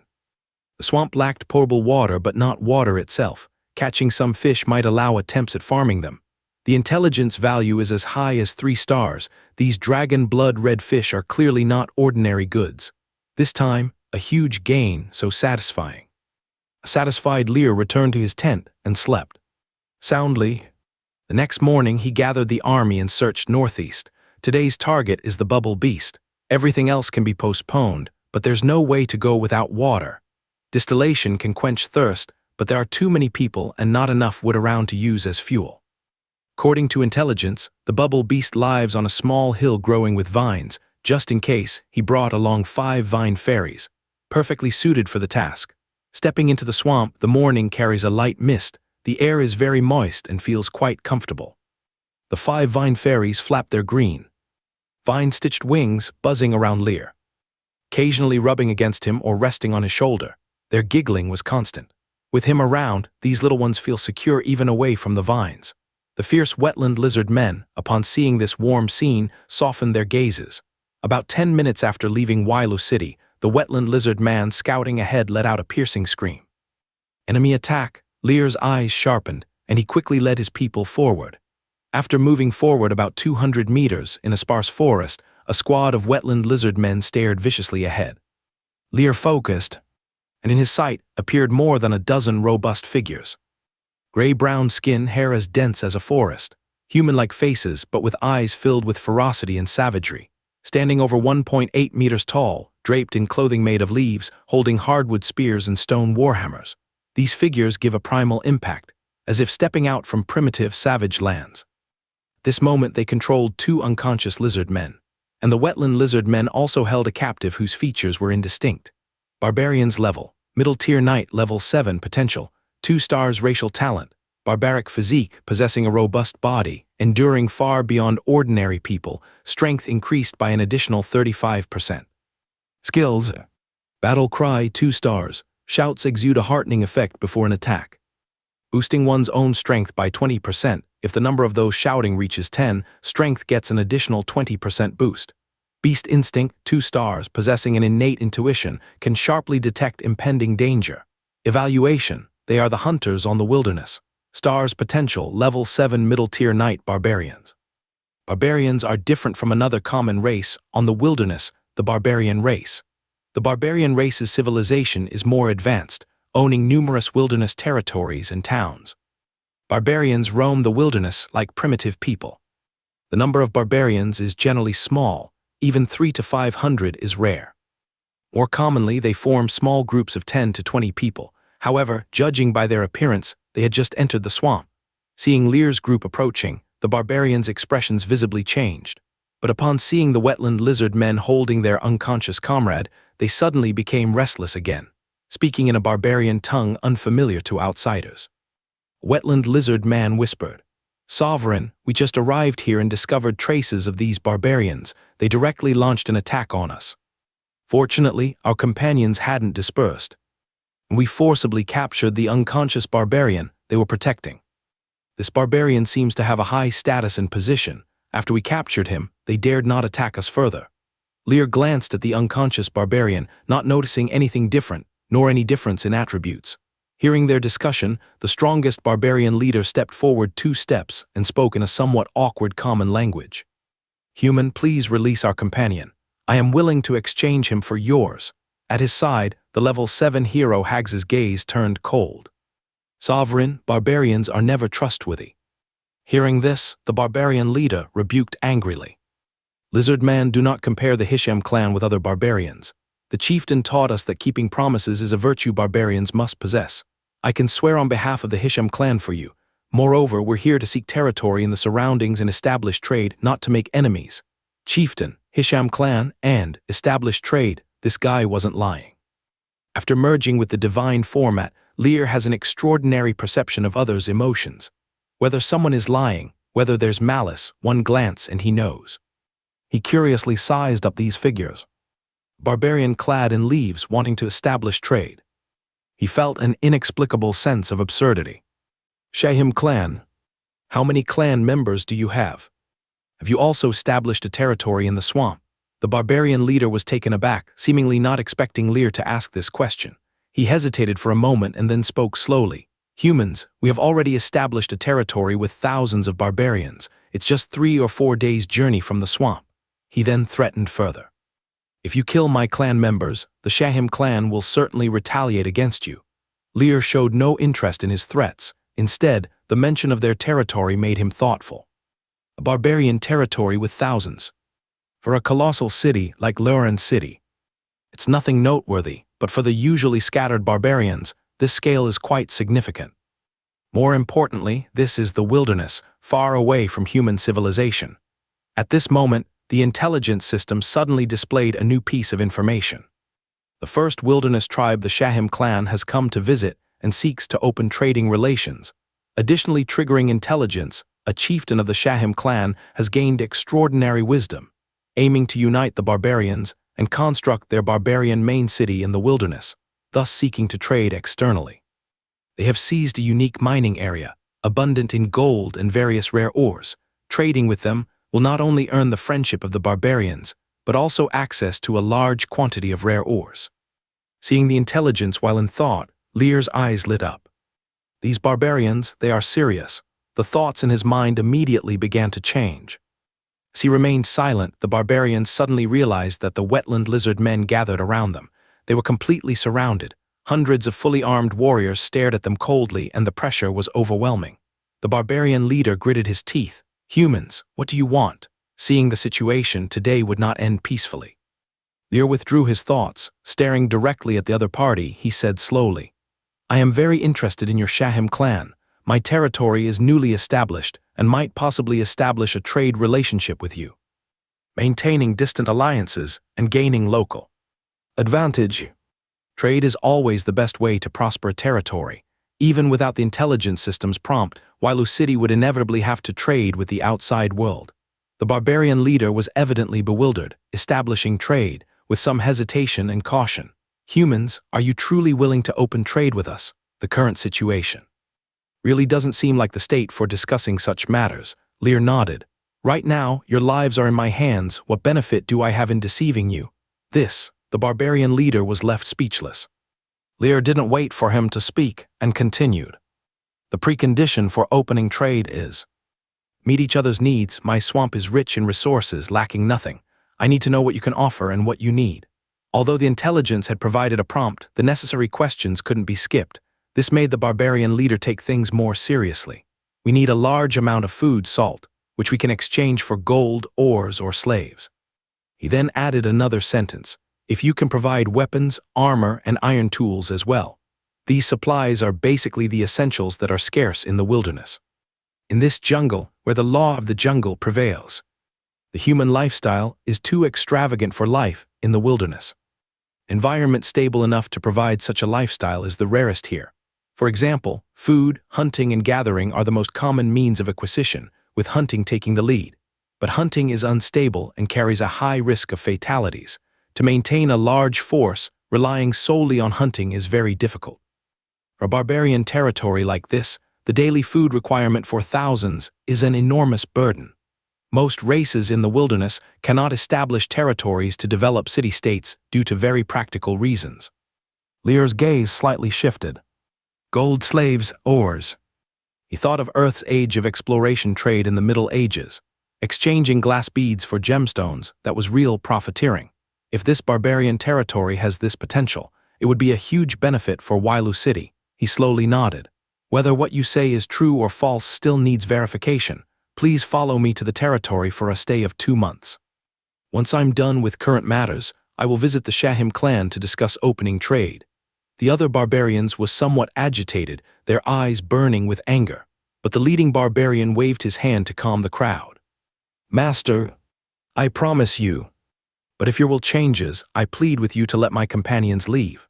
We're the fish on the chopping block. Resisting with all our might would only be sending ourselves to death. Judging by the other's attitude, he seems genuinely interested in opening trade routes, even if there's only a 10% chance he's willing to take the gamble. The chieftain's will must be fulfilled.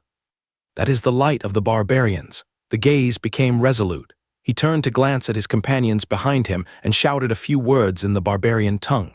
Soon the commotion subsided. Lear nodded slowly upon seeing this.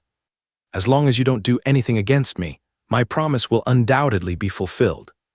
Though his words were plain, all the barbarians could sense the undeniable firmness. The leading barbarian let out a quiet sigh of relief, clutched his chest, bowed his head, and saluted with respect. Master Akenza greets you. Lear nodded slightly. Lear greets you. Sensing that the few had completely lost their hostility and threat, he signaled to the Wetland lizardmen warriors behind him. Akenza, we still need to go out hunting, clean up the dangers surrounding the territory, and can't return to the territory for now. So please temporarily join my army's ranks. Obey our unified command and dispatch. Is this human lord really that trusting of them? The barbarian commander was a bit taken aback. With a mix of complex emotions, he nodded. In the danger-filled wilderness, without unified command, encountering enemies is definitely a disaster. Lear, who possesses the divine format, is far beyond what they can imagine. As long as there is the slightest hint of hostility, he can immediately respond. Seemingly lenient, but everyone is under his control. The barbarians were unaware of this, simply believing Lear to be trustworthy, gaining some respect for him in their hearts. Lear was straightforward, assigning the barbarians their own squad. Also used a touch of the wetlands to restore the two captured lizardmen warriors and the barbarian. This made the barbarians' eyes change again. In battle, having a mage who knows healing techniques would significantly increase survival chances. Unfortunately, mages are scarce. In their clan of thousands of barbarians, there are only 2 mages. Neither knows healing techniques. Lear even inquired about the identity of the unconscious barbarian. It was somewhat misunderstood. The other was Akenza's brother, bitten by a venomous snake earlier, remaining in a coma even after the toxin was cleared.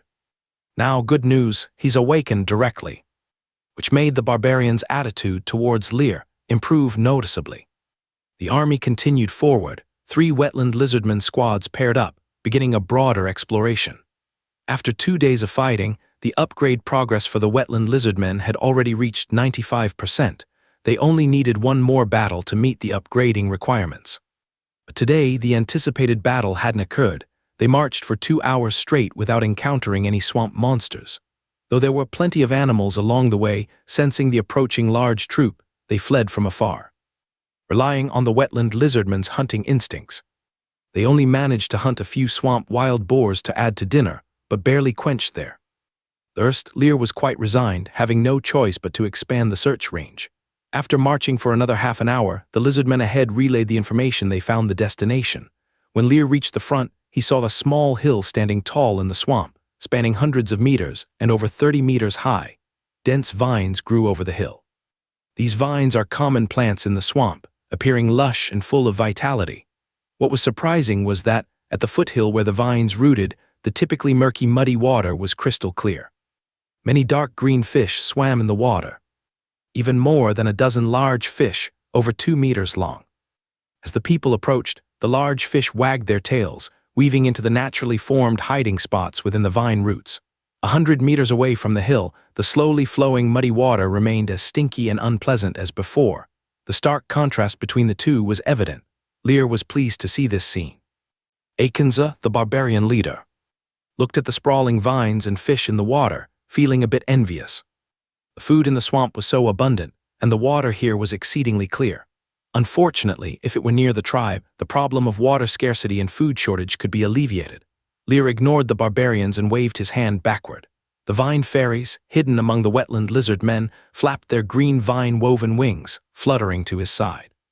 Father God, Lear nodded and gestured forward. Under these vines lies a unique creature, the bubble beasts. Go and find them. Bubble beasts? What kind of life form is this, with such a strange name? Under the curious gaze of the barbarians, the vine fairies immediately patted their chests in agreement, yee-ya-yee-ya, flapping their wings as they flew into the hills. Upon approaching the sprawling vines instantaneously, they directly transformed into specks of light, merging within. It seemed quite magical. The next moment the vines, entwined thickly, started writhing like octopuses. Countless branches began swinging, making a whooshing sound in the air. The entire small hill came alive. It possessed a strange beauty. The barbarians, unaware of the vine fairy's abilities, were quite amazed at the scene. Lear heightened his senses. He could clearly sense more than 20 new life auras appearing within the hill after the vine. Fairies merged into the vines. Originally, this was the opponent's home turf, but the vine fairies began driving them forcefully, concentrating them into one area. Then, whirring the thick, verdant vines on the hill suddenly pulled out, swaying in the air. On these vines, like hemp ropes, were tied 26 unique life forms, still drowsy. They were about a meter tall, with small, fleshy wings on their backs, and their mouths were plump and chubby. Their faces looked like oversized buns, round and plump. A pair of black eyes darted around playfully. Their bodies resembled little cartoon dinosaurs, with inflatable-looking fat tails. Two stout legs forming the lower half, an arm like claws also quite chubby. Are these the bubble beasts? Lear was quite surprised. So adorable, wouldn't they be petted excessively on Earth? Bubble beasts level, middle-tier magical beings level 8 potential, 3 stars magic power, 2,500 racial talent. Bubble spitting, the bubble spat contains special magic with endless uses capable of controlling up to 20 bubbles. Skills, Gyurulu 2 stars, filters impurities from water through bubbles, yielding clean water. Bubble bomb 2 stars.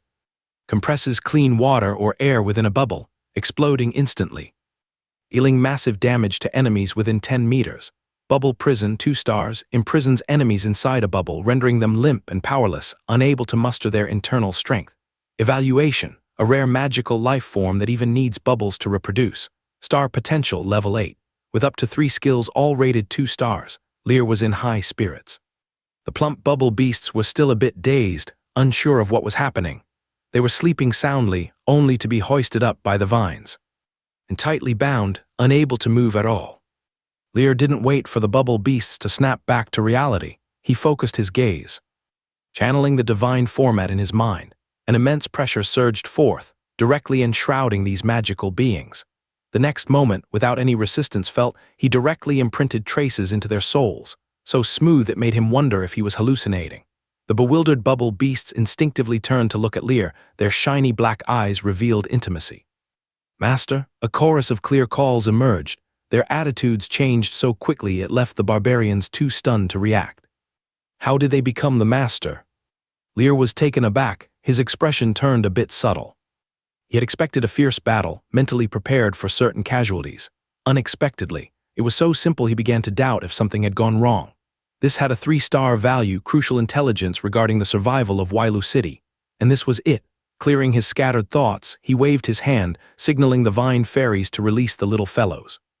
Vines swung, crossing the clear stream, placing the bubble beasts on the ground. A chubby, round little dinosaur got up from the ground, jogging over to Lear. It hugged his leg and started acting cute. Master, master. Master, master, master. A repeated, heartwarming call of master akin to preschoolers was somewhat overwhelming for Lear. All right, quiet down. Once the sound subsided a bit, he promptly asked, "Do you have anything else here? We're headed to a new home, bring everything with us." "Nothing else, master, we don't have much stuff." "Go to the new home?" Yea, as soon as the words were spoken, the chubby little dragonlings immediately started making a racket again, their chirping voices uncontrollable. Lear's eyelid twitched. Goodness, it's like bringing home a bunch of kids. No wonder it's so smooth. He waved his hand, instructing the wetland lizard men to protect these little guys and hurry back to the territory. With more than 20 kids together, the noise got unbearable after a short while. The vine fairy at this moment placed the vines back on the hill and fluttered her little wings to return. These cute creatures curiously looked at the bubble beasts, and the bubble beasts also looked back with their big black eyes, gazing at these familiar-feeling lives. A cuteness competition indeed. It didn't take long for both sides to start playing together. The noise level immediately went up a notch. Lear watched, amused, and didn't stop them, letting them be. He led the army to speed up the return to the territory. They arrived at the territory at dusk, before the sun set.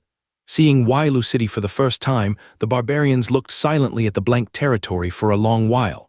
Their eyes had a hint of complexity as they looked at Lear. "Sir, is your territory going to establish trade as well?"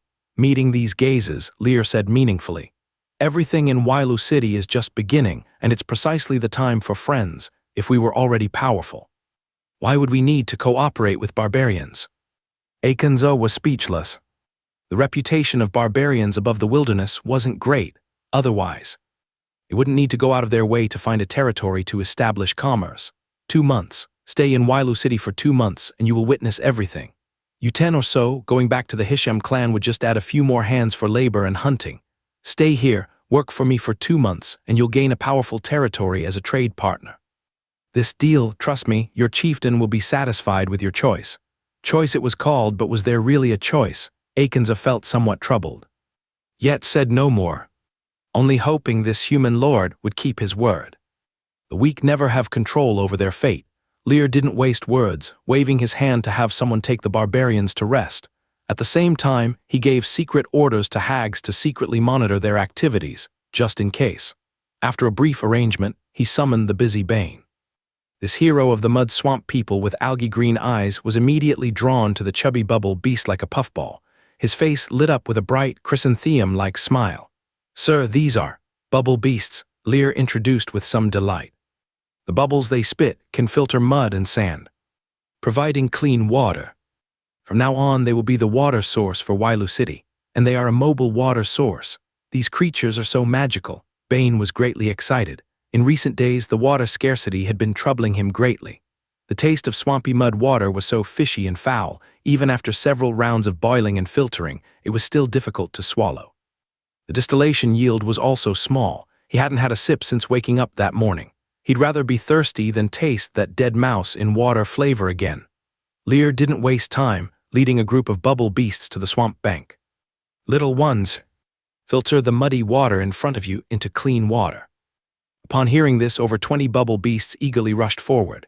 Yes, master. Move aside, let me go first. Ah, you stepped on my foot. Master, he stepped on my foot. What are you doing? You bumped into my butt. I'm at the front, I go first. The scene turned noisy instantly. Bane looked a bit puzzled and turned to glance at Lear. Sir, they. Lear shrugged. Exactly what you think. With more than 20 chattering kids, only a kindergarten teacher can keep them in check. Bane chuckled, still in good spirits. As long as he could get clean water, he'd care for them like a grandfather. Soon, a circle of chubby bubble beasts gathered at the swamp's edge. One little creature started blowing into the air, magic power surging, and a transparent bubble slowly formed. In no time, the bubble grew larger, its diameter soaring to 3 meters. Then, it gradually sank into the swamp, pushing out the surrounding muddy water, and its interior was visibly filling up. Clean water, clear and bright without a trace of impurities. Marvelous, absolutely marvelous. Bane's face flushed red in excitement, stomping his feet eagerly, itching to rush over and drink a few gulps. Bubble beasts created 26 oversized bubbles, each with a diameter of 3 meters, and began filtering like crazy. In an instant, a third of the bubbles were filled with clear water. The efficiency was so high that Lear was greatly surprised. At this speed, just one bubble beast could provide enough clean water for Wailu City as it is now. After the bubbles were half filled with clean water, they gradually sank into the swamp, and then a magical scene unfolded. These bubbles actually connected together, forming an oval-shaped super-large bubble.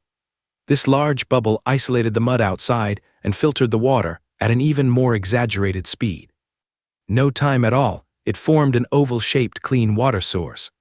The depth reached 5 meters, the width exceeded 10 meters, and the length was an astonishing 50 meters.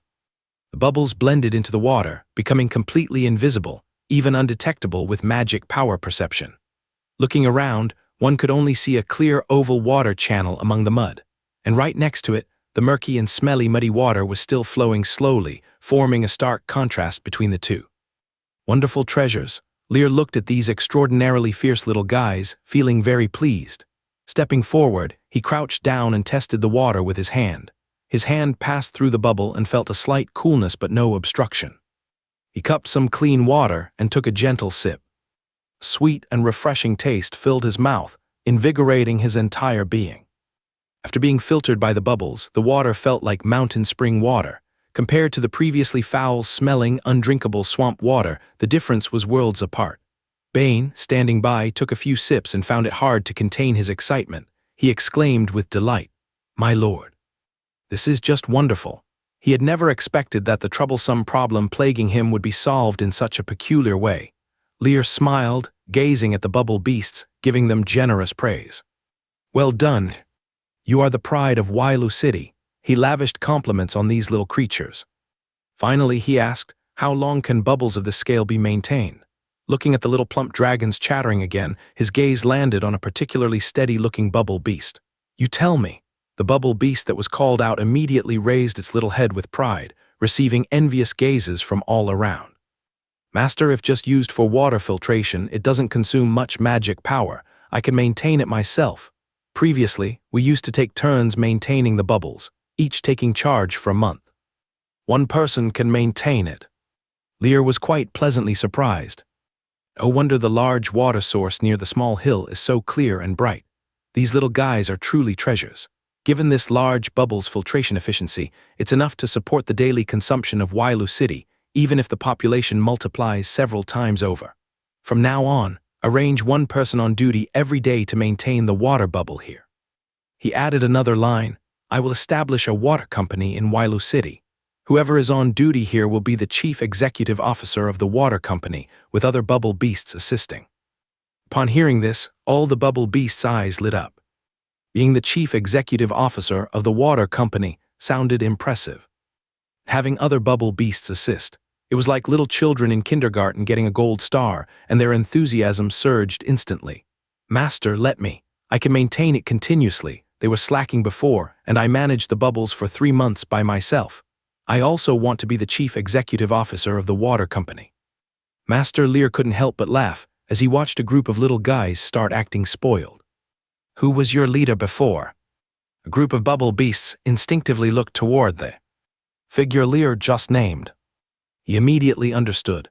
"From now on, you will be the permanent director of the water company, responsible for scheduling everyone, be it for a day or 3 days, it's up to you." As soon as the words were spoken, there was an immediate difference, as the bubble beast showed a bit of joy on its face but nodded steadily. "Yes, master, I will arrange it properly." "What's your name?" "Master, I gave myself a name, Bo-Bo." This little creature showed a bit of embarrassment on its face. Lear encouragingly patted its head, which was soft like clay. "That's a nice name, Bo-Bo. From now on, you will manage the other bubble beasts." "Yes, master." Bo-Bo nodded with his head held high. As he spoke, Lear suddenly seemed to think of something and curiously asked, "Why do you maintain such a large water bubble daily? The clear water near that small hill is several times larger than here. Simply for drinking, there's no need for so much." Bo-Bo responded, "Master, fish is our food. Fish raised in clear water tastes better. That's our fish farm." "Good heavens, a fish farm, so all those fish are raised by you." Lear immediately thought of the 5th piece of intelligence from this update, 3 stars value, dragon blood red fish. He asked with interest, "I plan to also establish a fish farm around Wailu City. Where do you think is suitable?" Bo-Bo stretched his small head and looked around, finally indicating in the direction of the starry sky vine in the north. "Master, water flows down from above, it's better up there. The purified clear water can also cover the entire area." Lear nodded, "Very good. Can you catch fish?" Bo-Bo immediately became interested. He patted his chubby little paws on his chest. "Of course, our bubbles can directly trap the fish. After all, fish are their food." Lear's smile widened. He turned to Bane. "Down, has the southern area made any progress?"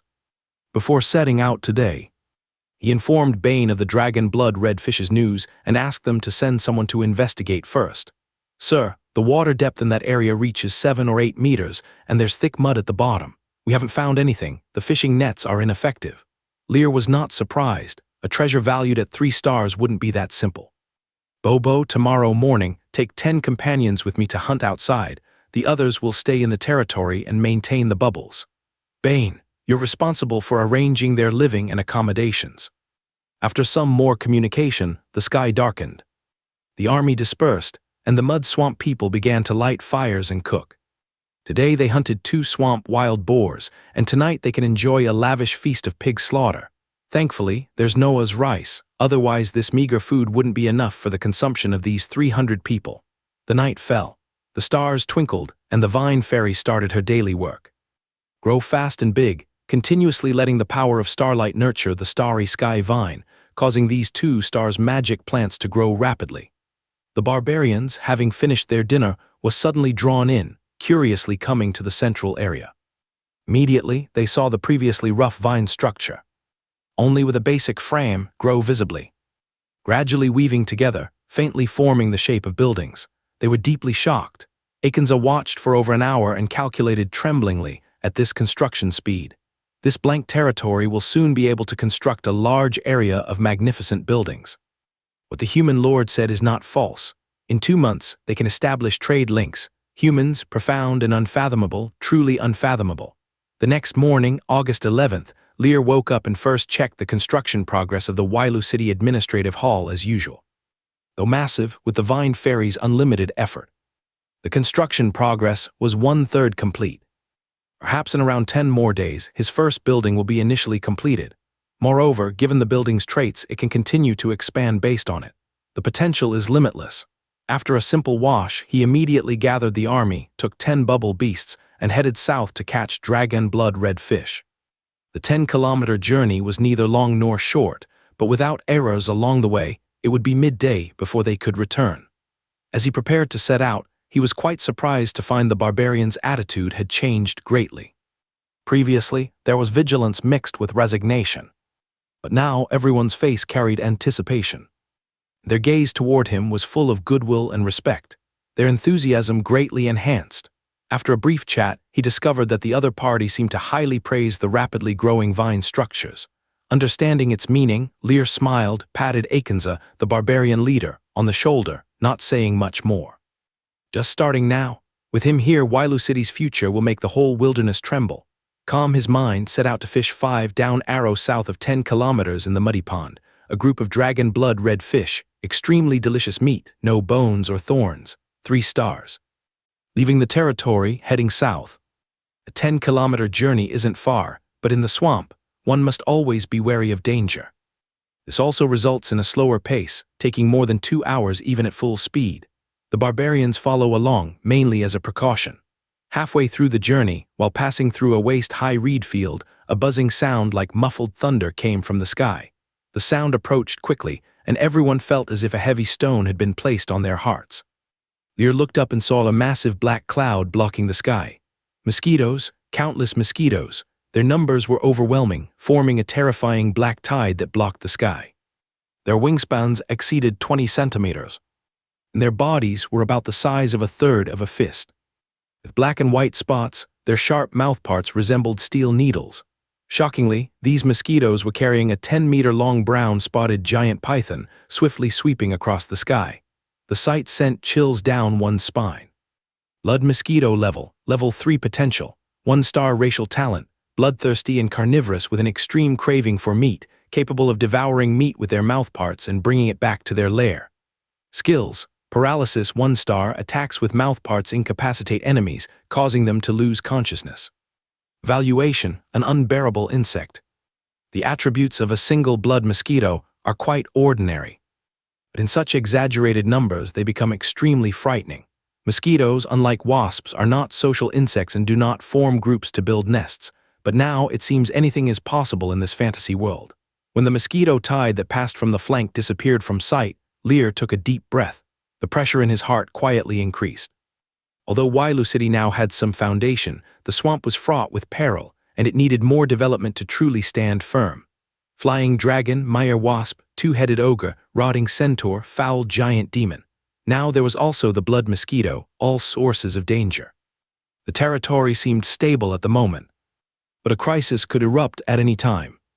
The upgrade and development pace needed to be accelerated, and then there's the authority of the swamp, the power belonging to the divine spirit, which must be obtained quickly. As Lear pondered, he urged the troops to march faster, aiming to capture the dragon blood red fish by this morning. About half an hour later, they passed through an area reeking of foulness and accumulated sludge. The soil rolled, with many pieces of blood mosquito remains visible on the ground. In the central area, there were large traces of the giant python's writhing. That giant python was clearly killed by the blood. Mosquito here. Mosquitoes kill a python, madness and fantasy. Continuing in this direction, more battle traces were discovered. But on the ground, only bloodstains and a lot of dried bones remained, with all flesh devoured and taken away by the blood mosquito. Everyone's eyes were serious, no one spoke. Even the barbarians trembled inwardly, casting aside any envy for the swamp. Luckily, the Hisham tribe was far from the swamp. Otherwise, an insect disaster of this scale could easily devastate or even destroy them. No wonder few people establish territories around swamps. It's too dangerous. The monsters on the road were cleared by the blood mosquito, making the journey smoother. At 9 in the morning, after passing through a low grass area, Lear saw a turbid pool over 200 meters in diameter. The water was murky, and it was impossible to see the bottom. In the central area, large and small bubbles continuously emerged, along with turbulent muddy water flowing out. This is it, Lear exhaled, looking at the bubble beast.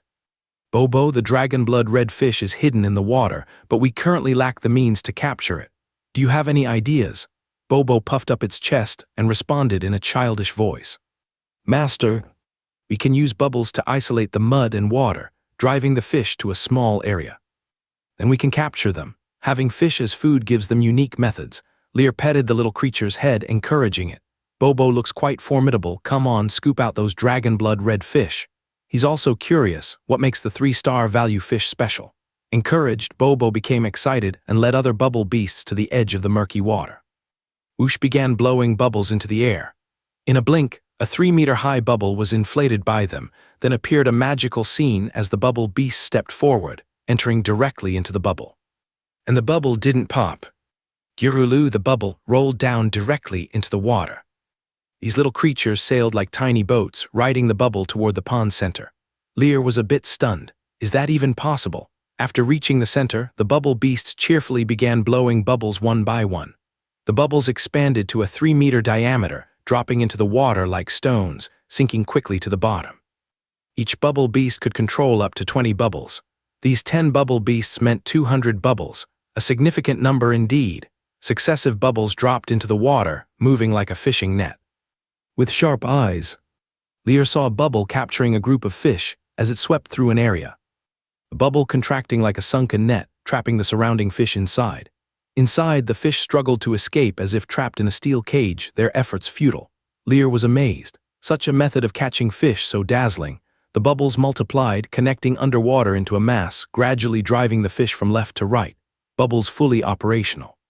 From the bank where Lear stood, the fish were noticeably more active, constantly leaping from the water, causing ripples to spread. But they were just common fish, large maybe, but nothing extraordinary. Dragon blood red fish. Dragon blood red fish. Where are they? The bubbles closed in, narrowing the water area. The fish became more agitated, but when they closed into a 10-meter area, the bubbles overflowed, even covering the surface with more bubbles. One could see some bubbles nearly filled with captured fish. When they were a few meters from the bank, suddenly, a pure red fish leaped out, trying to jump over the bubble net. But the next moment, it plunged into a bubble, becoming trapped. At first sight of that fish, Lear knew that he had achieved his objective for this trip, the pure red fish as bright as blood. About a meter long, with long whiskers on either side of its mouth, resembling a dragon's whiskers. With scales the size of a third of a palm, it gave off a sacred feel. Upon closer approach, an aura of dragon's might was faintly felt on its body. Swimming, it seemed like an extraordinary entity. Dragon blood red fish, magic life form level, 2 stars traits. 1. Exquisite taste, extremely delicious meat, a delicacy on earth. 2. Strengthens, consuming it permanently increases physical strength. Introduction. After the death of an ancient giant dragon, its blood was devoured by fish schools, evolving into dragon blood red fish. Star magic life form. This haul is worth it. Just then the surrounding bubbles, like a predator opening its mouth wide, suddenly expanded, covering the entire bank's water area. The fish inside had no time to react, already caught by the bubbles. Crunch, crunch, each bubble burst. Many small fish were released back into the swamp. Larger fish were concentrated into several bubbles. The most eye-catching were 3 bubbles. Dozens of over a meter long, brightly colored dragon blood red fish glistened brightly. Seeing this scene, Lear's face broke into a radiant smile. Dozens of 2-star magic life forms, what a huge profit this haul is. Bob led the bubble beasts proudly back to the shore. Then, directly got onto the shore. The bubbles were like tough fabric, not punctured by the ground stones at all. Once stable, pop, the bubbles broke under the control of these chubby little dinosaurs. They excitedly came to Lear's side to claim credit. Master, we've caught all the fish inside. These red fish look delicious. Can we try them? Master, Lear was in a great mood. He lavishly praised these little fellows. These bubble beasts look cute, but their skills are impressive. They have done a great job this time. After counting, they caught a total of 47 red-blood dragonfish. They were all big fish, no juveniles. But the bubble beasts kept confirming that they had caught all the red-blood dragonfish in the water. Lear nodded in satisfaction. Obtaining dozens of 2-stars red-blood dragonfish is already a huge profit. The remaining ordinary fish filled 5 bubbles, also a great harvest. Having obtained all he needed, Lear, in a bright mood, immediately returned to his territory. Although he encountered a frightful swarm of blood and flesh giant mosquitoes during the journey, there were not too many accidents, and he still harvested what he wanted the most. The bubble beasts then controlled 8 bubbles, 3 meters in diameter, filled with fish, following by his side. These full bubbles floated as if there was no gravity. Seeing the movement of these little guys, Lear increasingly felt the bubble beasts had limitless potential, catching fish, filtering clear water, breeding, even using bubbles to move items and to battle. They were simply multifunctional vehicles. The only drawback was that there were too few of them. Thinking of this, Lear curiously asked, "Bob, how do you reproduce?" "Reproduce?" Bob was a bit puzzled by this word. Lear explained with a smile, "How can new bubble beasts be born? It's easy, just merge bubbles with others' bubbles, and then drop in our blood. It only takes 3 months to give birth to new partners." After saying this, Bob's face turned a bit bitter. "But bleeding hurts, and each time we lose half a month's strength. We rarely proactively give birth to new bubbles unless something unexpected happens, needing to increase companions." Lear thought of the evaluation on the bubble beasts panel. Even reproduction requires bubbles. Truly a bubble beast. However, is the cost of reproduction just losing half a month's strength? What kind of cost is that? He should increase their numbers. If he had 300 or 500 of them, they could reach the sky. Patting Bob's little head without saying much, 26 is still too few. Returning along the same route, there were no unexpected incidents. Upon returning to the territory, Bane came to greet him immediately. Seeing the bubbles filled with fish floating in mid-air, his smile brightened again. "My lord, so many fish, a great harvest." Lear smiled. "It's all thanks to the bubble beasts." He then indicated the red-blood dragonfish in the middle, speaking seriously. "These are 2 stars magical live. Red-blood dragonfish, consuming them can permanently increase stamina, and the flesh is delicious, extremely rare. Process 3 first, we'll eat tonight. Keep the rest temporarily in Up Arrow North. You arrange 2 bubble beasts to manage." Lear has gotten used to Bane, who, as a mud swamp people hero, is flexible and handles things efficiently. Very suitable for managing these trivial matters. Red-blood dragonfish, stars magical life. Bane was immediately intrigued. "My lord, should we try to breed such good things? With bubble beasts it's completely feasible. Of course we can. But we caught 47 red-blood dragonfish and no juveniles. Maybe breeding is a problem, keep an eye on it." "Yes, my lord, leave it to me." Bane is always very enthusiastic about these things, although he's only been in Mire Swamp for a few days. But during these days, he's been personally involved in territory construction, watching it improve day by day. That feeling is wonderful. He is full of confidence and anticipation for Wailu City's future. Soon, more than 10 mud swamp people started killing fish. All ordinary swamp fish were processed. What couldn't be eaten was made into smoked fish or dried fish. They picked 3 large and fat red-blood dragonfish, almost reaching 1.5 meters. Cooked by the most skilled mud swamp people. An hour later, a special aroma suddenly wafted through the territory. Those busy working occasionally turned their heads toward the temporary kitchen. The sound of swallowing echoed one after another. The aroma seemed to penetrate deep into their souls, making them unable to resist.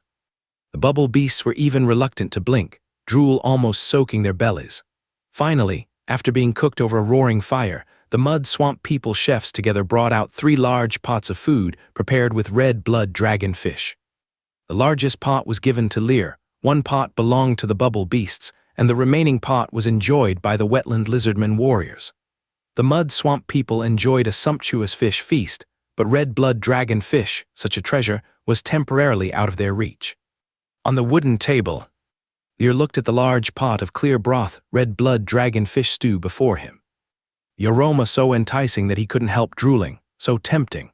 He's tasted countless delicacies, but never something so alluring with a fragrance that reached the soul. Never before seen. Taking a deep breath, he picked up the specially made chopsticks and took a piece. The fish meat was like garlic cloves, the flesh distinct, slowly placing it into his mouth. An indescribable feeling of wonderfulness blossomed on his tongue. At that moment, it was as if he was elevated to the clouds, his whole being wrapped in cotton candy like clouds. It was an unprecedented experience, one that even the deluxe version of the treasure sword paled in comparison by a tenth. Swallowed down, a warm current surged, and his body seemed to become a touch more resilient. Strength emanated from within. Every cell was cheering and jumping. This was not just cuisine, but a cleanse for the body, a soul-touching enjoyment. One mouthful and he couldn't help but continue with a second and a third. A 1.5 meters long, 30-pound fish was completely finished by him alone. The fish meat turned directly into pure energy upon ingestion, leaving not even a trace. In the end, his whole body felt warm like he had soaked in a hot spring. A noticeable increase in his physical condition was evident. With his right hand he made a fist and violently punched forward. Woe, the air carried a harsh whistling sound, twice or thrice stronger than before, exaggerated. Consumption afterward could permanently enhance physical strength. This is what 2 stars magical life is. So satisfying, Lear was amazed in his heart. Unfortunately, towards the end, the effect of the fish meat was no longer apparent. The last tenth had completely no reaction. If only it could continuously raise the upper limit. Tusk can't even imagine. Even more incredible is the taste of red blood dragon. Fish, even without the trait of enhancement. Unique taste experience itself is worth a fortune. I must try to breed them, otherwise eating like this can't withstand a few times. He could no longer accept days without red blood dragon fish. After lunch, the territory was in a state of peace and comfort. It's been a while since they've eaten so indulgently. The big fish was tender and plump. Everyone had a satisfying feast. The bubble beasts and wetland lizard men who enjoyed the red blood dragon fish were immersed in an exquisite taste experience. After a short nap, Lear called Bane. Impatiently, he took the mud swamp hero towards the north of the territory. Pointing at the muddy land ahead, mark this entire area as a fish breeding ground. Assign personnel for specialized management. Saying that, he looked at the nearby bubble beast. Popo, use bubbles to build a mud wall in front to prevent the red blood dragon fish from escaping. We also need to assign someone to control the bubbles, to breed the red blood dragon fish inside them. The red blood dragon fish looked like they wouldn't be easy to raise, but he was unwilling to not try. With the order given, Bane and Popo immediately took action. Popo summoned 10 bubble beasts, and together they began controlling bubbles to demarcate a large breeding ground to the north, with a diameter exceeding 100 meters. More can be expanded as needed in the future. They controlled the bubbles like bulldozers, squeezing the surrounding mud, hollowing the ground, and piled it into a thick barrier wall around it. Meanwhile, they gathered a giant bubble in the center, encapsulating the red blood dragon fish. With this dual protection, these unmatched delicacies couldn't escape at all. The first version of the fish pond was quickly completed. With the assistance of the bubble beast. Seeing the red blood dragonfish swimming in the crystal clear bubble, Bane was excited but then somewhat scratching his head, asking Lear, "Sir, what should we feed them?" Lear, gazing at the happily swimming red blood dragonfish, replied in a light-hearted voice, "Since they are fish, presumably they won't be able to do without those things meat, greens. Let them starve for a few days, and alternate between meat and greens for feeding. Eventually, we'll find what they like to eat. Or let the bubble beasts divide it into several sections and feed them comparably." Fish, such a life form, could go hungry for 10 days to half a month like it's nothing. The chubbier ones, even a few months still manageable. There's plenty of time to find a method for them. If all else fails, just slaughter them for drinks. There are always ways. The 5 pieces of intelligence refreshed this time. The 4th regarding bubble beast, and the 5th about dragon blood, red fish have both been obtained. Now only the first few pieces of intelligence with relatively lower value remain unfinished. 1. 5 kilometers southwest, there's a patch of roses with up to 12 varieties, 1 star. 2. Up arrow 5 kilometers north, a foul giant demon occupies an ancient relic structure that appears only on the 15th of every month, 2 stars. 3. Corrupt beastmen discovered that drying black dragon broadleaf grass and mixing it with blood to ignite and smoke can stun mire wasps, but the smoke can only cause a 10-minute coma. They failed to manage the time, resulting in heavy casualties. Adding giant dragon dung can significantly enhance the effect. 2 stars, roses are simple, just send someone to dig them up and bring them back. The issue with the foul giant demon needs to wait until the 15th. Currently, only the Meyer wasps remain. A Meyer queen bee, which can improve potential and awaken its talent, is a treasure that cannot be abandoned. Bane, do you know about black dragon broadleaf grass? Black dragon broadleaf grass. While still pondering how to plan the fish farm and how to feed the dragon blood red fish, Bane looked at Lear with some confusion. Sir, this weed is said to be mutated after absorbing the blood of a black dragon. It only grows in dark, damp places. Moreover, it has a foul and unpleasant odor with some toxicity. It has limited use. Bane closed his mouth just as the last sentence left his lips. Limited use is true for others. With your extraordinary skills, sir, it surely has great use. I'll send people to find it now. Though it grows in remote areas, it's not scarce in quantity. Lear nodded. The more we collect, the better. Also, how much giant dragon dung do we have left? There's 1.5 pounds of giant dragon dung left, currently stored in the warehouse. Without your orders, no one is allowed to use it. Good, keep it safe. I have great use for it. Bane immediately perked up. This was the first time Lear had given such solemn instructions. Yes. Lear said no more and turned his gaze back to the bright dragon blood red fish. These 2-star magical creatures swimming in the clear pool gave a feeling like dragons entering the sea. It lifted his spirits a bit. Many people love to raise fish simply to watch them swim, so vibrant with life. Not to mention, these are a human delicacy. By the time everything was done, it was already 5 in the afternoon. Seeing the fish farm further optimized with several dividers built up, there was a notable sense of accomplishment. Farming fish, reclamation and cultivation. Everything in the territory is moving in a positive direction. In thought, he summoned the bubble beasts. Bobo, we are currently short on manpower. We need you to breed new bubble beasts to help in the territory. Your abilities are great and you can take on more responsibilities. Can I entrust you with this important task? Bobo was startled for a moment, then, as if energized, patted his chest loudly with his chubby little paws. Master, you can trust us. Great. Select the first batch willing to take on this responsibility, and after the first batch recovers, the second batch will continue to propagate. Bobo, your task is heavy. Your responsibility is great. I need your help. Feeling Lear's serious attitude, Bobo's gaze became determined. Master, I will endure any pain. I won't let you down. Great. Every bubble beast that breeds will enjoy the culinary delight of dragon blood red fish. Upon hearing this, the chubby bubble beast swallowed hard, eyes filled with excitement, eager to start breeding right away. Day's fish were too delicious, simply too delicious. Bobo quickly relayed the news to the other bubble beasts, and 16 were immediately willing to breed. The remaining 10 need to maintain the fish farm and water source, and once the first batch recovers, they'll serve as the second batch for breeding. Bubble beasts, with a bit of fear and anticipation, gathered around Lear. Lear did not spare any encouragement and praised them greatly. You are the hope of Wailu City, a model for everyone. In the future, all of Wailu City will be urged to learn from you. The various praises made these little guys feel like they had received the only little red flower in kindergarten, their mood becoming exceedingly joyful. Lear was also quite curious about the propagation of bubble beasts. Once everything was ready, the bubble beasts paired off in groups. These magical beings have no gender distinction, yet breeding requires 2 together. They stood on the bank, blew a small bubble from their mouths, then gritted their teeth, letting fresh blood from their tongues drip into the bubble. The bubble floated into the air, merging and overlapping smoothly with another bubble from a different bubble beast, also containing blood. 2 bubbles became one, and the blood inside also merged together.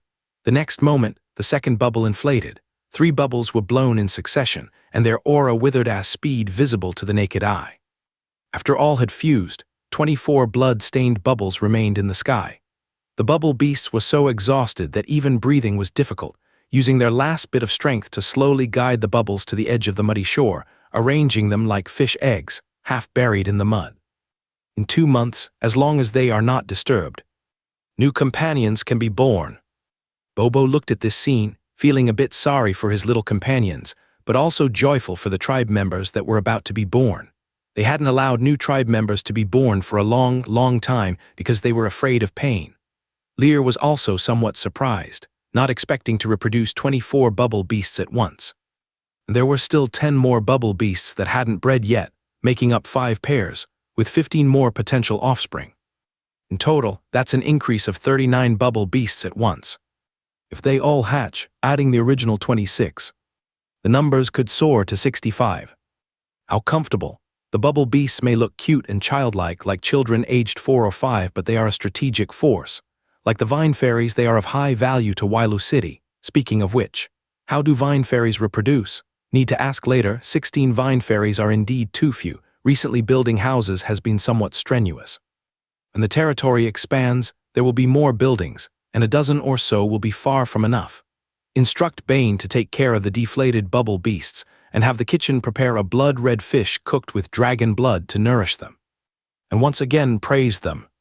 After these successive actions, these languid little creatures also somewhat regained their spirits, and they went to the nearby rest area to relax and enjoy. As for the remaining 24 bubbles, no action is needed, just wait for time to nurture them, and they will naturally hatch into new bubble beasts. Mark this area as a forbidden zone, prohibiting anyone from entering, and dispatched a squad of wetland lizard men to guard it. After finishing all this, Lear went to the vine fairies. After a week of efforts, the vines in the central area had already grown to 8 or 9 meters tall, covering a wide area. Guided by the mud swamp people, these vines began to merge gradually, interweaving with one another. It formed the prototype of Wailu City's first building, the City Hall. In about 10 days, the grand building woven from starry sky vines will fully manifest. Called a vine fairy and inquired about the reproduction business. The vine fairy's face was all red, too shy to look at Lear. Father God, we can lay our own baby, and after laying the baby, it will be fostered within the vine, which needs the vine to nurture. Vine fairies don't need ordinary food, not even blood-red fish, as the vine provides all their energy. You can lay a baby on your own. No need to cooperate with others. Father God, we don't need to. The more the vine fairy spoke, the redder her face became, unable to look Lear in the eye. Parthenogenesis. All vine fairies are female without males. Isn't that quite convenient? Lear chuckled. Earth also has many forms of parthenogenesis, so it's not surprising. So, can you have a baby now? The vine fairy grew even shyer. With her round and red little face, pouting pink lips and fluttering small wings, she flew to his side, hugging his arm and swaying it back and forth. Father God, Lear's heart melted. What father could resist such a plea? In the end, she timidly revealed the secret of next generation birth under his inquiry. Saying a vine fairy can only birth one baby a year, they need to enter the vine to lay their own crystal and let the vine nurture it. During this process, the vine needs ample nutrients and must not be harmed, otherwise the baby will dissipate. The nurturing process lasts for half a year. But when they lay a baby, it doesn't deplete themselves. It can even make the vine fairies more comfortable. Because vine fairies nurture a baby every year, if not laid, they must constantly consume their own energy to sustain the baby. Babies can accumulate, and holding 3 or 4 at once is extremely burdensome on the body. Some vine fairies have accumulated 4 babies. Lear was quite pleasantly surprised to hear this and promptly called all the vine fairies to have them nurture the next generation. The future construction of the territory heavily depends on these little creatures. A chubby little cutie circled around shyly, but eventually flew back into the starry sky vines to the up arrow north, transforming into a stream of light and merging in. Then Lear could feel clusters of life energy gathering within the vines. There were a total of 34 clusters, quite magical. After giving birth to her little babies, the vine fairy quickly flew out again. She seemed much more relaxed. Each one had rosy cheeks, a bit embarrassed to look at Lear. Lear smiled. He originally wanted them to rest well, but these little ones scurried away to continue nurturing the starry sky vines. And it was obvious that the vine fairy's ability to harness magic had improved significantly. These lives truly are astonishing. Thus, in just half a year, new vine fairies would be born. On the other hand, the bubble beast only needed 2 months. These 2 important strategic forces gaining augmentation are undoubtedly a major boon for Wailu City. The next day, August 12th, Lear continued to lead the team out for hunting. At the same time, he instructed Bane to send some mud swamp people out to search for black dragon broadleaf grass. As swamp beings, the mud swamp people were as familiar with the swamp as the wetland lizard men, though their combat prowess was inferior to these ferocious beings. They also had their own ways of survival, learning skills like risk avoidance and food foraging from a young age, which had already become instinctual. Without the protection of wetland lizard men, there's more risk, but they can still perform tasks. Today, the search continued to the up arrow north. The relic occupied by the foul giant demon wouldn't show signs until the 15th. Lear would explore the surroundings to eliminate hidden threats, making future operations smoother. More critically, the potential of the wetland lizard men only needed the last step for enhancement. Upon leaving Wailu City, Lear dispatched the 5 squads of wetland lizard men. Today, finding enough hunting targets was imperative. After advancing about 5 kilometers, the lizard men in front stirred, immediately relaying information an unexpected discovery. Upon Lear's arrival, he immediately saw a series of 3-toed footprints, larger than millstones, on the muddy ground ahead. They were deeply sunk into the mud, over a meter deep. They extended to the grasslands where they disappeared. His expression turned grave. He'd seen similar 3-toed footprints before, but not from this direction. Had that unknown mysterious monster been active around here? Vigilance surged in his heart. These footprints, so immense, what creature was their original form? Stay alert. The direction the creature disappeared was precisely toward the up arrow north, where the foul giant demon resided. Perfect to go together. Marching speed remained unchanged, but the wetland lizard men's eyes were already full of caution. They grew increasingly careful. After walking forward for about 10 minutes, a warning came from the front. Lear immediately brought the troops over, but was slightly disappointed it wasn't the 3-toed monster. Ahead was a large muddy area, and a group of ugly monsters was rolling in the mud. Their grayish-brown toad bodies were extremely rough, with white bellies, walking upright, large yellow eyes, and sporting huge mouths. Croaking incessantly, their backs were covered with pus sacs the size of fists, looking extremely disgusting. At a glance, their numbers exceeded 200, swamp toads level 8 potential, 2 stars racial talent, poisonous pus sac containing venom which causes area poison damage upon breaking. Skills, highly poisonous long tongue 1 star, possesses a super long tongue that can extend 3 meters to attack enemies. Venom spray 2 stars, can spray venom to attack enemies, causing corrosive damage. Valuation, disgusting monsters imbued with venom. Stars potential level 8 wildlife. Lear frowned slightly. This was a tough nut to crack. He turned to look at Hags beside him. We can't force it. Fall back 300 meters and lure these monsters out in batches to hunt them down. Swamp toads were covered in poison, and ruptured pus sacs on their backs would cause splash damage. Like spiked porcupines, assailing them directly, even with a powerful healing technique, could result in massive casualties. Every wetland lizardman warrior at this moment was valuable combat power and could not be squandered here. However, if they could take all these monsters down, the promotion of the wetland lizardman warriors was imminent. Hags immediately affirmed. He gathered the troops and retreated silently. It wasn't until reaching a drier area that Lear had the wetland lizard men stop. He looked around, surrounded by reeds taller than a person. Dense and impervious, one could disappear half a meter in. The center was an oval clearing with a 30-meter diameter, very suitable for an ambush. Hide around, stay downwind, and do not expose your scent. Hags, lure some swamp toads over, keep the number small within 2 squads. If too many swamp toads are pursuing, circle around and escape. The level 7 wetland lizardman hero's eyes were solemn. As you wish. Without hesitation, he grasped his steel saber and turned to leave. Lear also concealed himself at the rear, making a gap in the grass, silently observing under the guard of 2 squads of wetland lizardman warriors. 7 or 8 minutes later, a low growl came from the grass in front. Hags's warning. Lear's eyes sharpened as he waved his hand, directing the wetland lizardman warriors ahead to prepare to engage. The wetland lizardmen emitted a peculiar sound rhythm, and then it fell silent again. Everyone was quietly waiting for the prey to arrive. In the blink of an eye, there was a rustling sound, and the reeds in front shook. Sizzle, a burly figure broke through the reeds, appearing in Lear's view. Hags, this level 7 hero had no time for nostalgia, quickly charging into another thicket, as if he was merely passing through here while fleeing. Rustle, rustle, the reeds shook violently, and the foliage ahead was lifted. 7 or 8 white-bellied, gray-brown wrinkled swamp toad bodies, large mouths with poison pustule-covered backs, eagerly dashed into the clearing. Similar numbers of shadows followed from behind. The prey is trapped. Lear's eyes instantly became as sharp as an eagle's. The swamp toads at the forefront, in their excitement, did not notice anything amiss and directly crossed the clearing, reaching the reeds where Lear was hidden. The foremost swamp toad opened its mouth, its tongue shot out like a sword, extending 3 meters, aiming to hunt down hags. If hit, it would be severely wounded, but at that moment Lear shouted loudly, "Kill!" The fleeing hag suddenly turned around, the Kai blood on him erupted like flames. The steel saber reflected a cold glint. The foremost swamp toad, unable to react, could only see a flash of the saber light, and then felt a terrifying pain in its tongue. A segment of pale red tongue danced in the air. The long tongue was directly severed.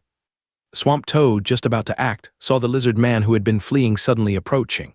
The steel saber was like lightning tearing through the sky. In the swamp toad's vision, the world spun, and with a thud, its head smashed into the ground, vaguely seeing a headless corpse standing. Plop, a huge frog head soared skyward. The blood from the neck burst forth like a fountain. Death fireworks. The swamp toads behind suddenly froze, just realizing what happened, when the surrounding ambushed wetland lizardmen warriors surged forward, grinning ruthlessly. The swamp toad's level was 2 levels higher than the wetland lizardmen. Its potential was also higher by 1 star. But, faced with absolute numbers, full armament, and the ambush attack, these swamp toads watched in horror as the steel sabers swung down. They could only barely lift their claws before they were sliced into flesh and bone by sharp blades. The instant their tongues shot forth, they were confronted with the edge of the steel saber. Slash, slash, the distinctive sound of meat cutting and bone slicing echoed all around. Their anguished cries sent shivers down the spine. The swamp toads fell with a plop, one corpse after another. The few swamp toads at the rear, who were not immediately slain, opened their giant mouths and whoosh spit out green venom. Splatter, the venom was like concentrated sulfuric acid splashing onto their bodies, corroding the skin at the armor gaps. Wetland lizardmen did not emit a single cry of pain, instead becoming even more frenetic in their saber attacks. Brutality, 1 star. When injured or attacking, they enter a brutal state, becoming extremely savage, fearless of pain, fighting enemies until the last breath. These warriors can be immune to pain. After the ultimate burst, the scene suddenly returned to calm. The ground was left with nothing but bloodshed and corpses. Lear glanced at the wounded warriors, his gaze flickering. Magic power surged within him. A wave of magic energy instantly enveloped the warriors covered by the poison. The wounds scorched by venom began healing at a visible speed. However, the lingering poison was fierce, eroding even as it healed, and the powerful healing skill Swamp Blessing had to be cast over 5 rounds to finally cure them. This was despite only being splashed by a small amount. If they had directly fought the swamp toads, significant casualties would inevitably follow. Once the wetland lizardmen recovered, Lear looked at the field of corpses, feeling joyous. The swamp divine format in his mind slowly operated. A divine force enveloped those 20 or so corpses, quietly extracting a substantial amount of rich crimson life energy. The energy floated into the air, then directly poured into the surrounding wetland lizardmen. The wetland lizardmen immediately sensed their internal strength increase, their eyes gleaming with excitement.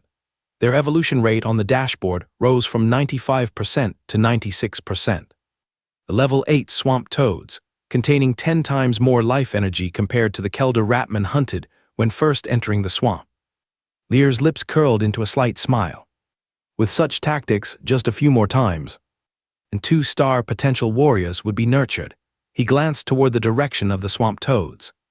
Continue hunting. The second ambush. Lear orchestrated the layout with even more composure. Ags raised his saber and went forth, returned, entered the circle, launched a surprise attack, and hunted.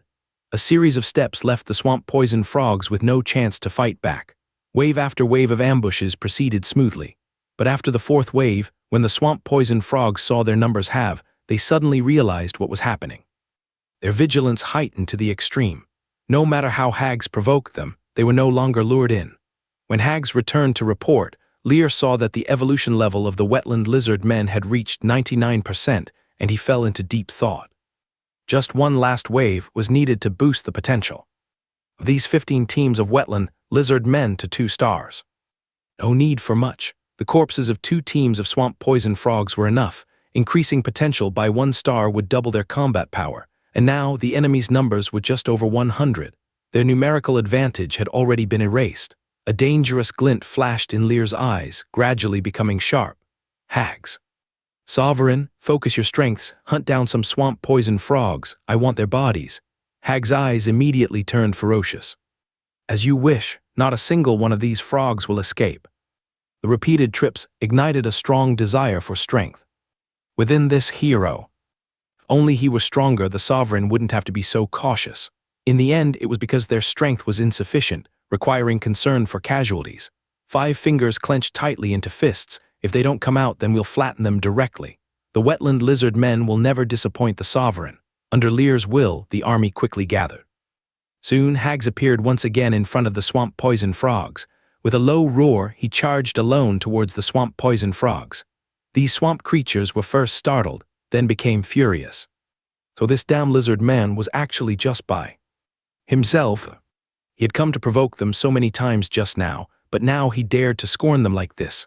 Courting death, they immediately opened their huge mouths, venom splattering wildly. The range exceeded 30 meters. While Hags attracted most of the swamp poison frog's attention, the grass on the left and right suddenly parted. Kill, with vicious eyes, the wetland lizardmen warriors donned in battle armor charged madly like wolves. The tens of meters distance was crossed in an instant. The swamp poison frogs were taken aback and hastily shifted direction, venom spraying from their mouths. But having been first distracted by Hags, only less than a third spat out venom at this moment. They were divided on 2 sides, far from forming a concentrated attack. Sizzle, several wetland lizard men corroded by the venom didn't make a sound, their expressions ferocious as they sped up to cut into the swamp poison frogs, trading injury for injury, life for life. These swamp creatures were the most fearless warriors. Splatter, a wetland lizard man was pierced through the abdomen by a swamp poison frog's tongue, their solid armor torn apart. Blood gushed like a spring, but still, without changing countenance, they roared and swung their steel saber. Whack, they fiercely hacked down, directly severing the opponent's half-shoulder. The swamp poison frog let out a hysterical scream, the immense pain consuming its soul. Pain is an inherent talent of life, necessary for avoiding danger. But pain is also life's most fragile, fatal weakness. Pain robbed the swamp poison frogs of their power and opportunity to counter. The wetland lizardman warriors' claws swiped across their neck. The major artery was torn, blood exploding forth. The swamp poison frog staggered, falling to the ground amidst the thick blood. The wetland lizardman warriors' steps didn't halt, roaring as they charged at the second target. That frenzied attitude infected Lear behind them. These were his warriors, pure warriors fighting for him, even facing death for him. No one could trample on you. Magic power surged, one swamp blessing after another erupted among the wetland lizard men. The powerful healing technique was at present the most solid shield. Lear was supporting them in the most direct way.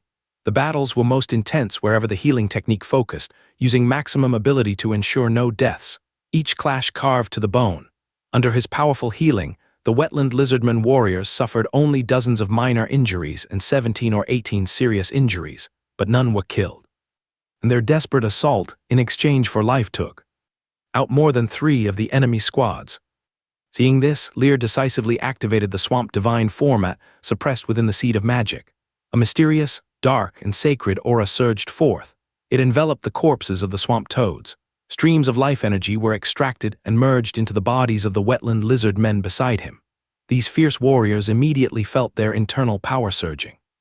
Deep within their bloodlines, certain dormant, ancient powers slowly awoke. Their bodies, growing from 1.70 meters, gradually elongated, and their already bulging muscles expanded by another circle. It halted only when they reached 1.80 meters. Their claws emitted a chilling gleam, sharp as knives. Other sturdy tails swung with a whooshing sound that cut through the air. Their amber eyes were ferocious and tyrannical. Their blood-red mouths slightly opened, with dagger-like fangs that sent chills down one's spine. Breakthrough stars potential. Wetland lizard man level. Initial tier knight level 7 potential. 2 stars level cap. Level 9 racial talent. Amphibian life. The special lung structure of wetland lizard men allows them to hold their breath for long periods and conduct brief underwater breathing. Skills. Hard scale armor, 2 stars. Passive, scale armor provides steel-like defense, reducing incoming damage by 15%. Brutality, 2 stars. Upon taking damage or attacking, enters a state of brutality, becoming extremely violent, fearless of pain, relentlessly pursuing enemies and increasing all attributes by 20%. Equipment. Standard armor, 1 star. Evaluation. Ferocious swamp life. The potential increased to 2 stars, and the level cap rose from level 6 to level 9. More importantly, both skills advanced from 1 star to 2 stars, with a clear boost in attributes. Hard-scale armor added a trait of 15%. Damage reduction. Brutality added a trait where entering a state of brutality increases all attributes by 20%. Overall combat power skyrocketed. The most direct manifestation was the swamp toads, which could originally hold a slight upper hand in one-on-one battles, suddenly found themselves completely overwhelmed.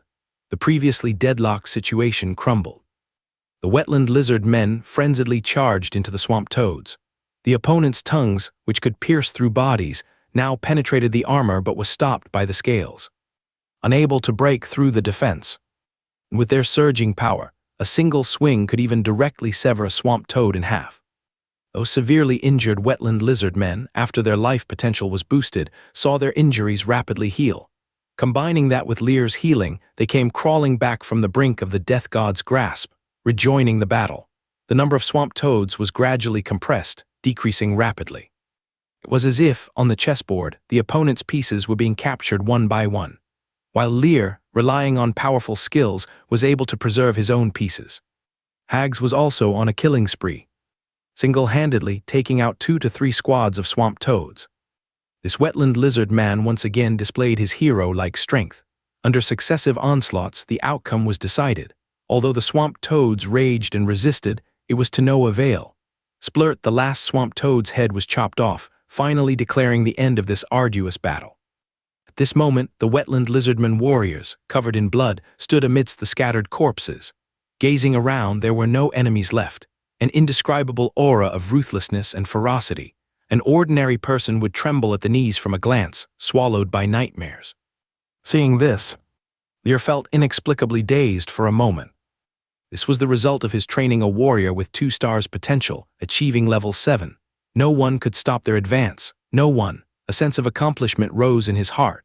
The only regret was that the broken divine format he currently controlled could only enhance potential to 2 stars. To advance further, he must first gain authority. However, the location of the authority remains unknown. Turning his head to look around, he felt the goodwill and joy the entire swamp harbored towards him.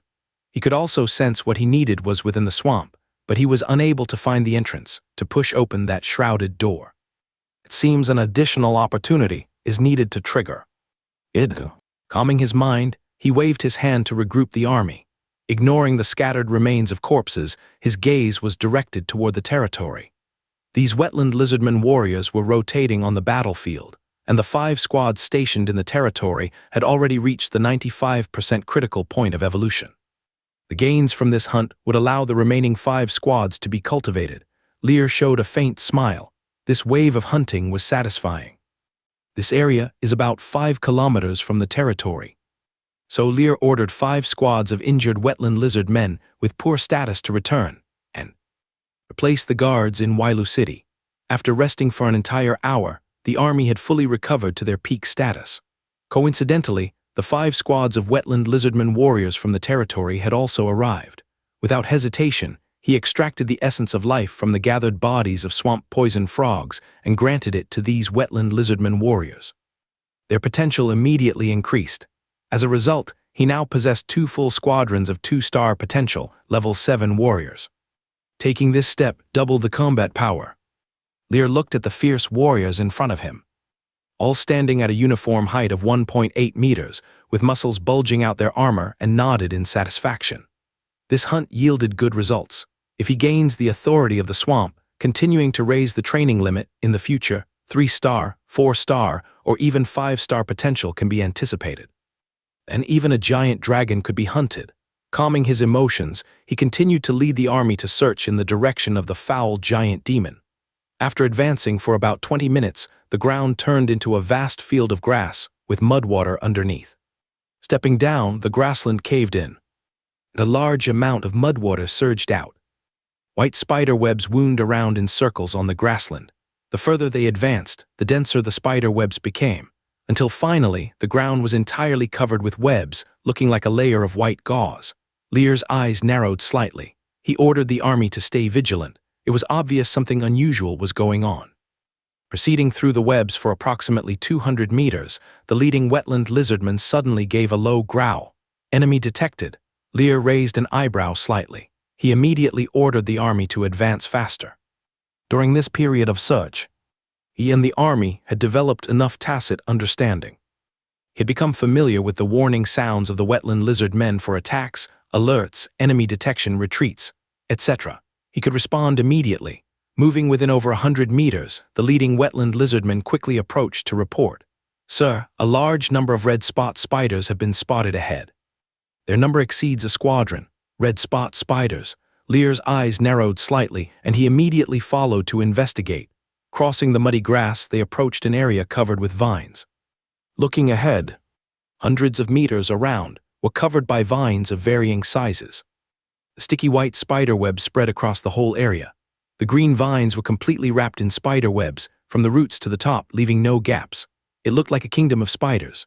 In the webs, 1 by 1 half-human tall spiders with gray-red patterns hung upside down on the webs, holding onto the threads with their 6 legs, silent like statues. It was hard even to sense their life forces.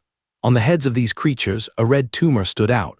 Red spot spider level, 9 potential, 2 stars traits, spider venom capable of secreting unique venom that can paralyze the enemy, depriving them of strength and perception. Skills: spider web trap, 2 stars.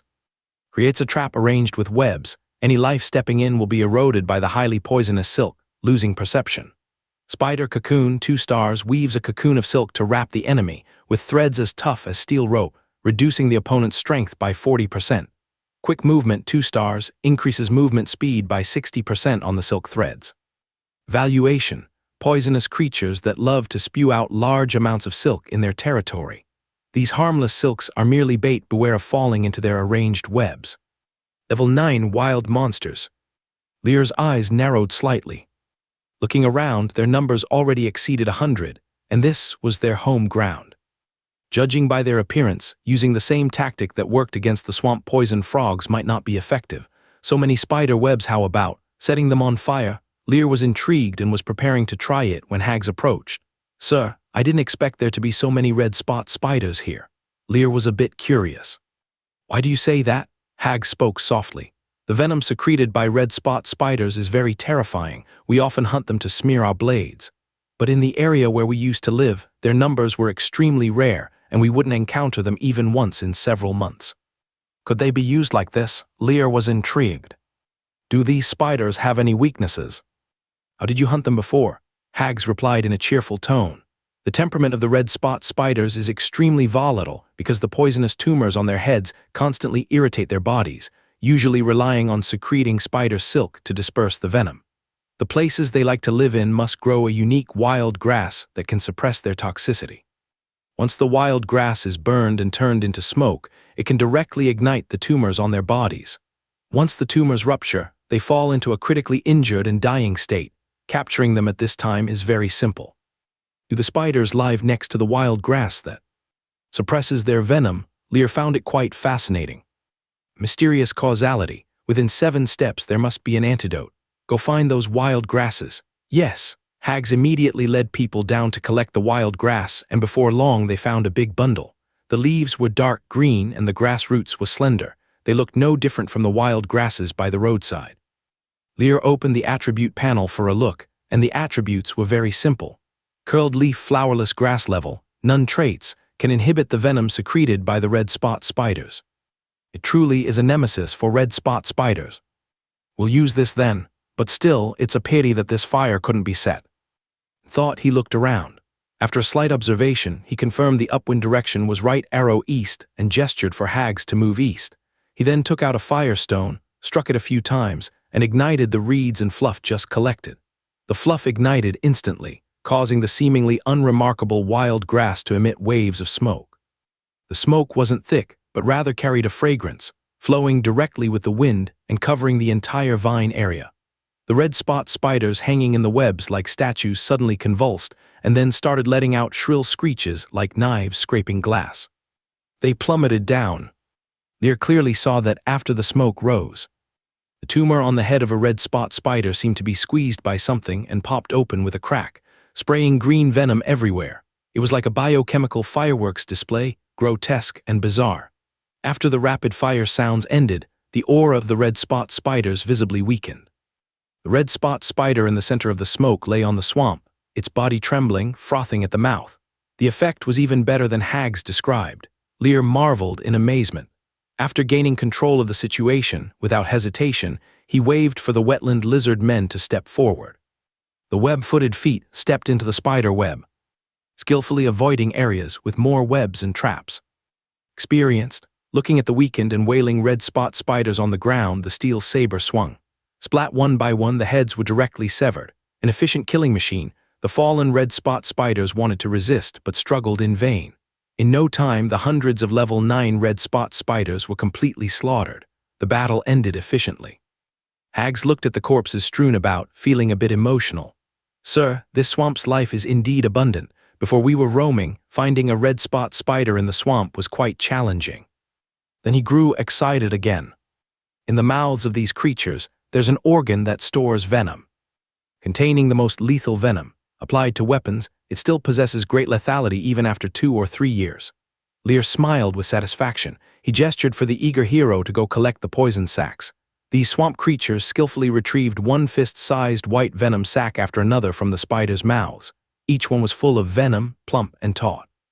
The venom sacs were as resilient as leather, and squeezing the top caused it to automatically seal. Quite peculiar. Some wetland lizard men directly opened the poison sacs, carefully wetting the venom with wild grass and smearing it on the steel sabers. Some even applied the venom to the claws on their pinky fingers. The venom quickly dried, leaving a faint blue mark. Lear, seeing this, curiously examined the poison sacs. The next second, their attributes quietly appeared in his mind. Red spot spider poison sac level, 1-star traits, can be fed to highly poisonous creatures to enhance their toxicity. Oh my, these poison sacs are actually 1-star treasures. Moreover, their traits are quite interesting, able to enhance the toxicity of venomous creatures. But unfortunately, Wilo City doesn't have such creatures. Perhaps he could raise a beautiful snake someday. Lear contemplated, feeling it wasn't a bad idea. After all, it was a bonus gain. The entire process cost nothing, and what's free is good. Soon, the wetland lizard man finished harvesting all the poison sacs and conveniently piled the corpses together, resulting in a towering mountain of spiders. Each with their bellies turned up, their bodies covered in bristles, appeared especially fearsome. Lear's eyes moved slightly. The wetland lizardman warrior has already ascended to 2 stars potential, reaching the limit, unable to continue rising. Yet the level is still at level 7, while the level cap for 2 stars potential is level 9. If potential is likened to a container, then strength is the water inside the container, which can fill up to a certain point until it can no longer contain more. The level is the scale on the bottle, allowing one to know how much water is held. Hold more water, one must widen the container. Now, the container can no longer be widened, but more water can still be packed into the bottle. A thought arises. Utilizing the divine format to transform the spider corpses entirely into life energy, surging into the wetland lizardman's body. The aura of these fierce warriors soared up another notch. An upgrade progress appeared behind the level 35%. Clearly, upgrading the level requires much less life energy than improving potential. Lear felt quite pleased. Continued searching. Over the next 2 hours of exploration, there was no trace of the owner of the 3-toed footprints. Suppressing the emotions within, Lear followed the magic map, arriving 20 kilometers north, a location where the foul giant demon might appear. On the 15th, the building occupied by the opposing side will reveal itself. For now, scout the surroundings thoroughly. This area has a 100-meter-wide meadow with evident traces. With some attention, one can discern the clues. Fewer activity marks on the edges, but densest at the center. Normally, one might not mind these. But with definite information, one need not overthink to deduce the presence of the foul giant demon. After a moment of observation, Lear suddenly smiled, knowing when the enemy appears, at what location, and during this process. He wouldn't be disturbed. What kind of enemy is this? They're just a herd of prey waiting to be slaughtered, gazing at the poison sac in the wetland lizard man's hand. Hags, do you know of other highly toxic plants in the swamp? Preferably ones that can harm through smoke. The actions of the wetland lizard man fully opened his mind. Unable to match in raw power, alternatives must be used. An information gap is a natural advantage. Attacking one's shortcoming with another's strengths is the best strategy. Hags became enthused. Sovereign, the swamp is abundant with poisonous plants and insects, just those I know are no fewer than 20 types. However, outside the red spot spider, I haven't tried others for poison fog erosion. Lear nodded. Collect some, try them all when we return. There's still enough time over the next few days. Yes, Hags immediately relayed the message, instructing the wetland lizard men to keep an eye out for toxic insects and plants. The location of the foul giant demon showed no signs of life, though occasionally ravaged white bones could be seen. This area is their hunting ground. After familiarizing with the terrain, Lear felt assured.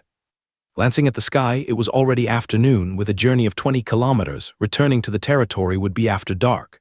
Today's harvest was quite satisfactory. Choosing not to linger any longer, he headed straight back to the territory. Before sunset, when the setting sun stained the clouds red, he re-entered Wailu City. Vine Fairy was cultivating the starry sky vine, while mud swamp people were arranging the land. Some gathered at the fishing grounds to the north, while those opening up fields to the south had just returned. Everyone was busy. Seeing Lear return, Bane, sweating profusely, immediately approached from the fish farm. Mud covering his feet, after paying his respects, he immediately reported progress.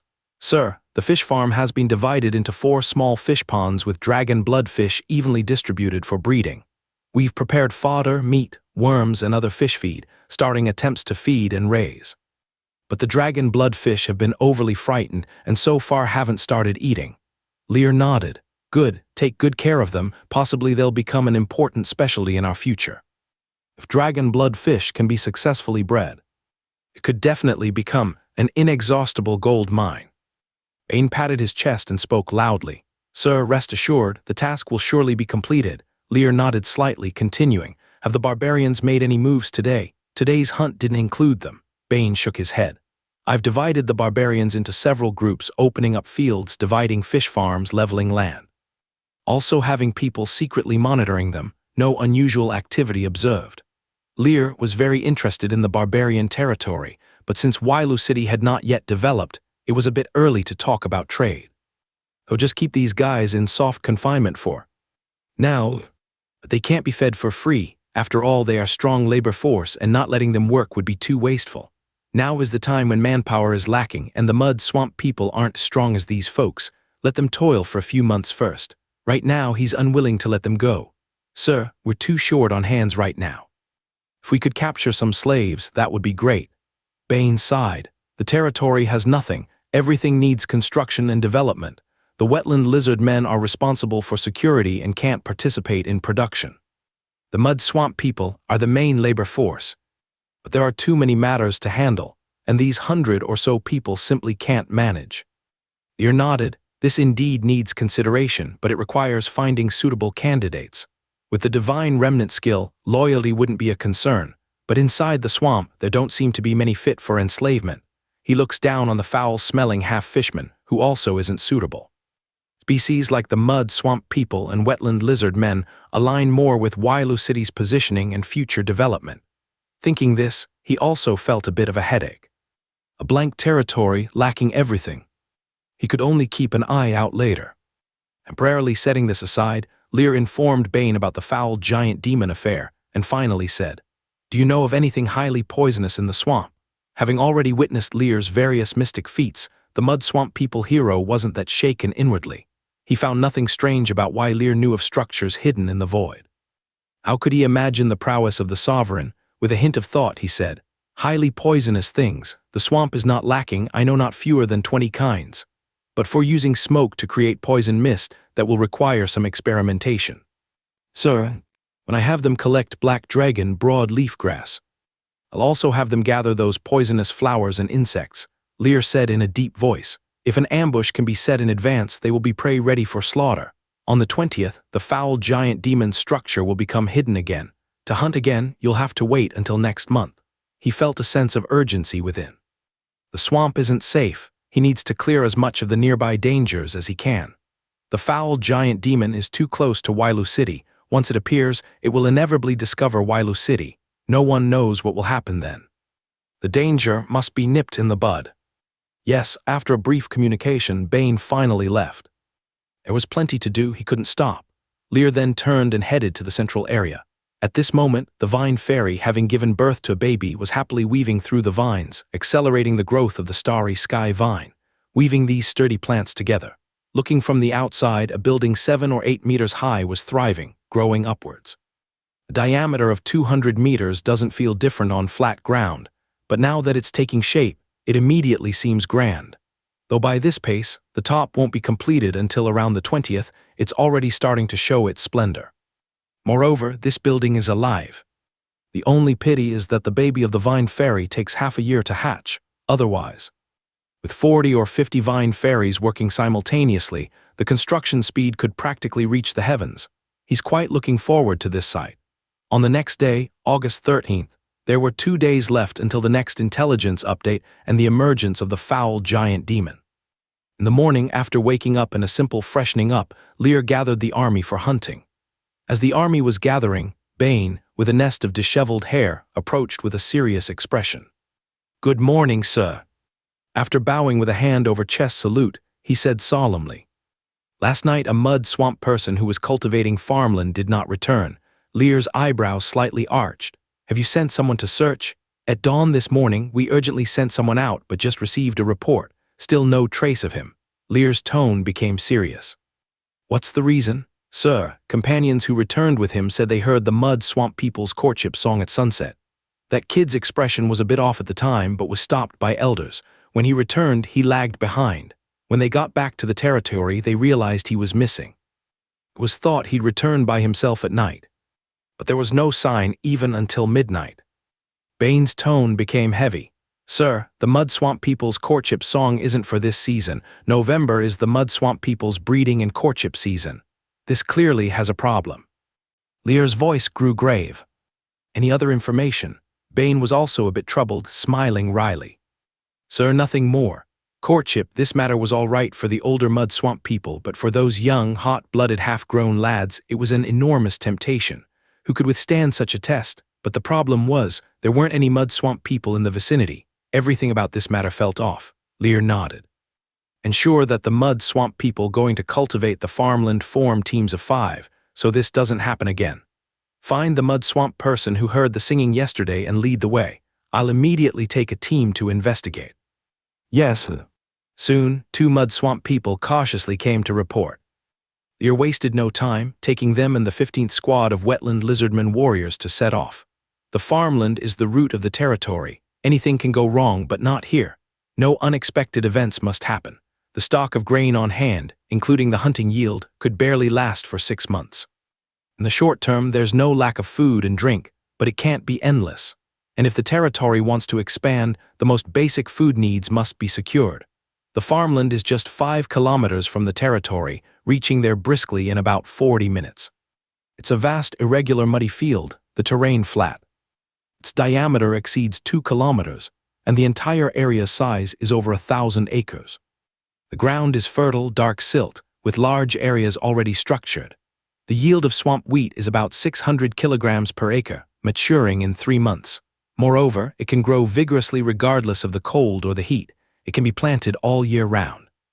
Taking into account any reduction from natural disasters or man-made calamities, 4 seasons of wheat can yield at least 2,000 kilograms, that is, 2 tons. This 1,000-acre area, fully operational, can yield 2,000 tons of food. 1 ton of swamp wheat is enough to sustain 3 adults for a year. This 2,000 tons can support at least 6,000 people. For Wailu City, its value is immeasurable. As long as this farmland is developed, there will be no worries about food for a long time. The greatest advantage of an agrarian civilization lies in having a stable supply of food. This may seem insignificant, but it's a dream that many roaming races in the wilderness dare not dream of. Only with stability can development occur on this foundation. This is the cornerstone of civilization. At the moment, there are still about 10 mud swamp people in the farmland, and seeing Lear's group, they immediately stepped forward to greet. "Good day, sir." Their tone was full of apprehension, as if they were afraid Lear might blame them. Lear nodded. "Continue working, don't worry." Saying this, he looked towards the 2 mud swamp people leading the way. "Where was the singing heard yesterday?" The older mud swamp person pointed cautiously towards the south of the farmland area. "Sir, it was in that direction. At that time, 4 or 5 people heard it. Only Hanno went missing." "Anything else abnormal?" No, when we arrived in the morning we didn't hear the singing again. We searched this morning, and that area beyond the grass there's just a pond, nothing else was found. We didn't search further beyond. Lear's gaze was stern. Hag's alert at the highest level, search to the south. Yes, with that he looked at the two mud swamp people. Accompany the team forward. Without waiting for their response, he immediately led the team onward. The Wetland lizardman hero dispatched 3 squads, spreading out while the army arranged in a defensive formation and advanced southward. This matter, although seemingly trivial, was happening in the depths of the wilderness's swamp. Any anomaly could potentially hide a significant danger behind it. Lear would not reduce his vigilance because of it. Beyond the muddy field, tall grass stood a person's height. Broadleaf grass, its leaves growing like saws, could easily cut the skin if unprotected by clothing. This expanse of grass stretched 300 to 400 meters before ending. Parting a clump of tall grass, the view suddenly opened up. In front was a pond 100 meters wide.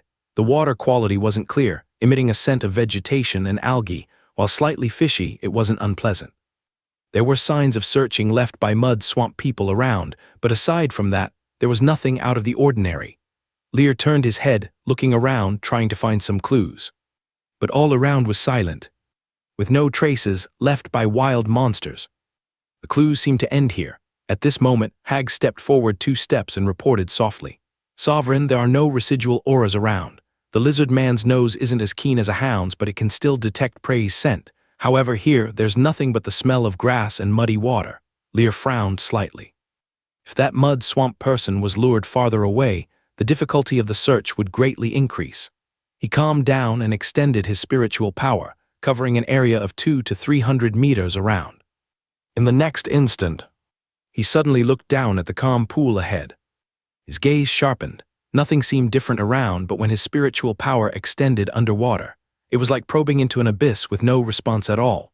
"This pool has a problem," he waved, leading the troops away from the water's edge. Simultaneously, he looked at Hags. "In the swamp, what creatures live underwater and can sing songs?" Hags pondered a bit and said in a deep voice, "Sovereign, many creatures use song to lure prey: blood nightingale, enchanting demon, screaming ghost, wetland enchanting demon, swamp boggart. No fewer than 20 types. Half of these live in the water." Lear's eyes flashed with a dangerous light. "Return to the territory immediately and bring the bubble beasts." "Living in the water? Sorry, bubble beasts don't care whether you are in the water or not. These little guys are specialists in dealing with water-dwelling creatures." Hags took the order and left quickly. Soon, a group of bubbles flew over the grass and entered Lear's sight. These transparent bubbles floated in the air, showing the chubby bubble beasts inside. These cute creatures that looked like little dinosaurs waved continually upon seeing him, shouting in a chaotic chorus. Lear's eyes lit up. This is possible as well. Somewhat tempted, he thought he'd let these little guys give him a ride sometime later. "After you're finished, it's my turn. Riding a bubble is too early for kids, but just right for me." The surrounding wetland lizardman warriors watched in amazement, although they had seen the scene yesterday where bubble beasts used bubbles to pack up fish. But seeing them stuff themselves into bubbles and fly over was quite eye-catching. Flying, this is a dream for all surface creatures. Pop, the bubble beasts landed on the ground, and the transparent bubbles burst one by one. These little guys, led by Bob, ran over to Lear. "Master," the calls came in sweet and childlike tones, like kindergarten kids seeing their parents after school. Seeing these magical little cuties, Lear's mood improved somewhat. He gestured toward the turbid pool in front of him. "There are unknown monsters hidden underwater. We can't venture deeper, needing your help." Hearing this, the little ones immediately became excited. "Master, let me do it. I love catching fish. I got here first. Master, seeing the commotion, Lear was both amused and annoyed. He waved his hand. "Everyone get to work, but be careful, don't go into the water." "Bob, you oversee the operation." Bob nodded. "Yes, master." He glanced at his companions. "Don't cause trouble for the master." The other bubble beasts were a bit afraid of Bob and dared not make noise, immediately moving closer to the shore and starting to blow bubbles. Seeing this, Lear had Hags lead the wetland lizardman warriors to protect these little guys. They formed an impenetrable formation before them.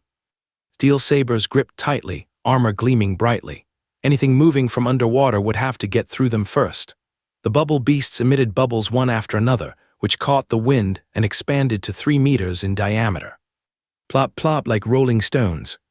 They fell into the water and disappeared. Oh, there were only 8 bubble beasts this time. Each could control 30 bubbles, totaling 240, which was nothing short of impressive. The bubbles entering the water increased, and the underwater world began to grow murky. At the instant a critical point was reached, Lear's gaze sharpened. His eyes fixed on the center, the magic energy there grew abnormally active. Someone is casting a spell. Retreat another 30 meters. There's movement from the creature in the water. The wetland lizardman warrior perked up and immediately retreated with the bubble beast in tow. They only stopped at a distance of 60 to 70 meters. The farthest the bubble controlled by the bubble beast could reach was about 200 meters. At this moment, it was still within control. Splash! Suddenly, the surface of the water was broken by a school of swimming fish. Their tails whipped up ripples, sending large splashes of water around. Bubbles could be seen continuously capturing these fish. The next moment, just as the water splashed, a melodious humming song drifted slowly from the surface of the water. At this moment, Lear felt somewhat dazed. It was as if he had returned to his childhood, dozing in his mother's warm embrace. Watched over by loving eyes, that kind figure holding him, gently swaying in the room, softly patting his back. The glaring white light, the yellowish ceiling, the peeling walls, everything seemed to be back in the past. But the moment this feeling surfaced, Lear snapped awake, his eyes suddenly sharp. Looking again at the lake surface, his face was filled with killing intent. How dare it be so reckless in front of him? Turning to look at those around him, he found the lizard men's eyes were dazed, some full of happiness, a few even stepping forward. Such a strong, luring ability. No wonder that mud swamp person went missing. Wake up, he shouted angrily, while simultaneously summoning the swamp divine format from the magic vortex. An awe-inspiring majesty emanated forth, directly covering the wetland lizardmen. How could ordinary monsters compare to this divine power? The dazed look in everyone's eyes suddenly dispersed, and they looked around subconsciously, finally waking up from a dream.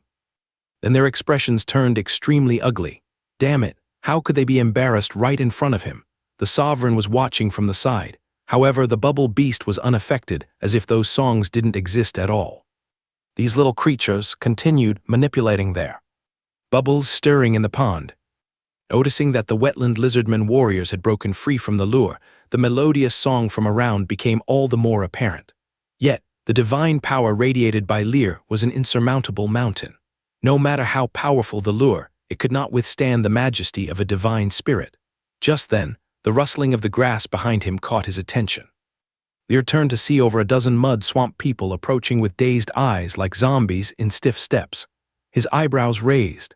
The divine power surged, isolating the external influence. The mud swamp people suddenly awoke. Seeing the current scene and hearing the song by their ears, their hearts trembled. Some timid ones went weak in the knees, sitting directly on the ground. That was close, so close. Without an adult present, they would have almost been dragged into the water. Lear ignored these creatures and continued focusing on the pond.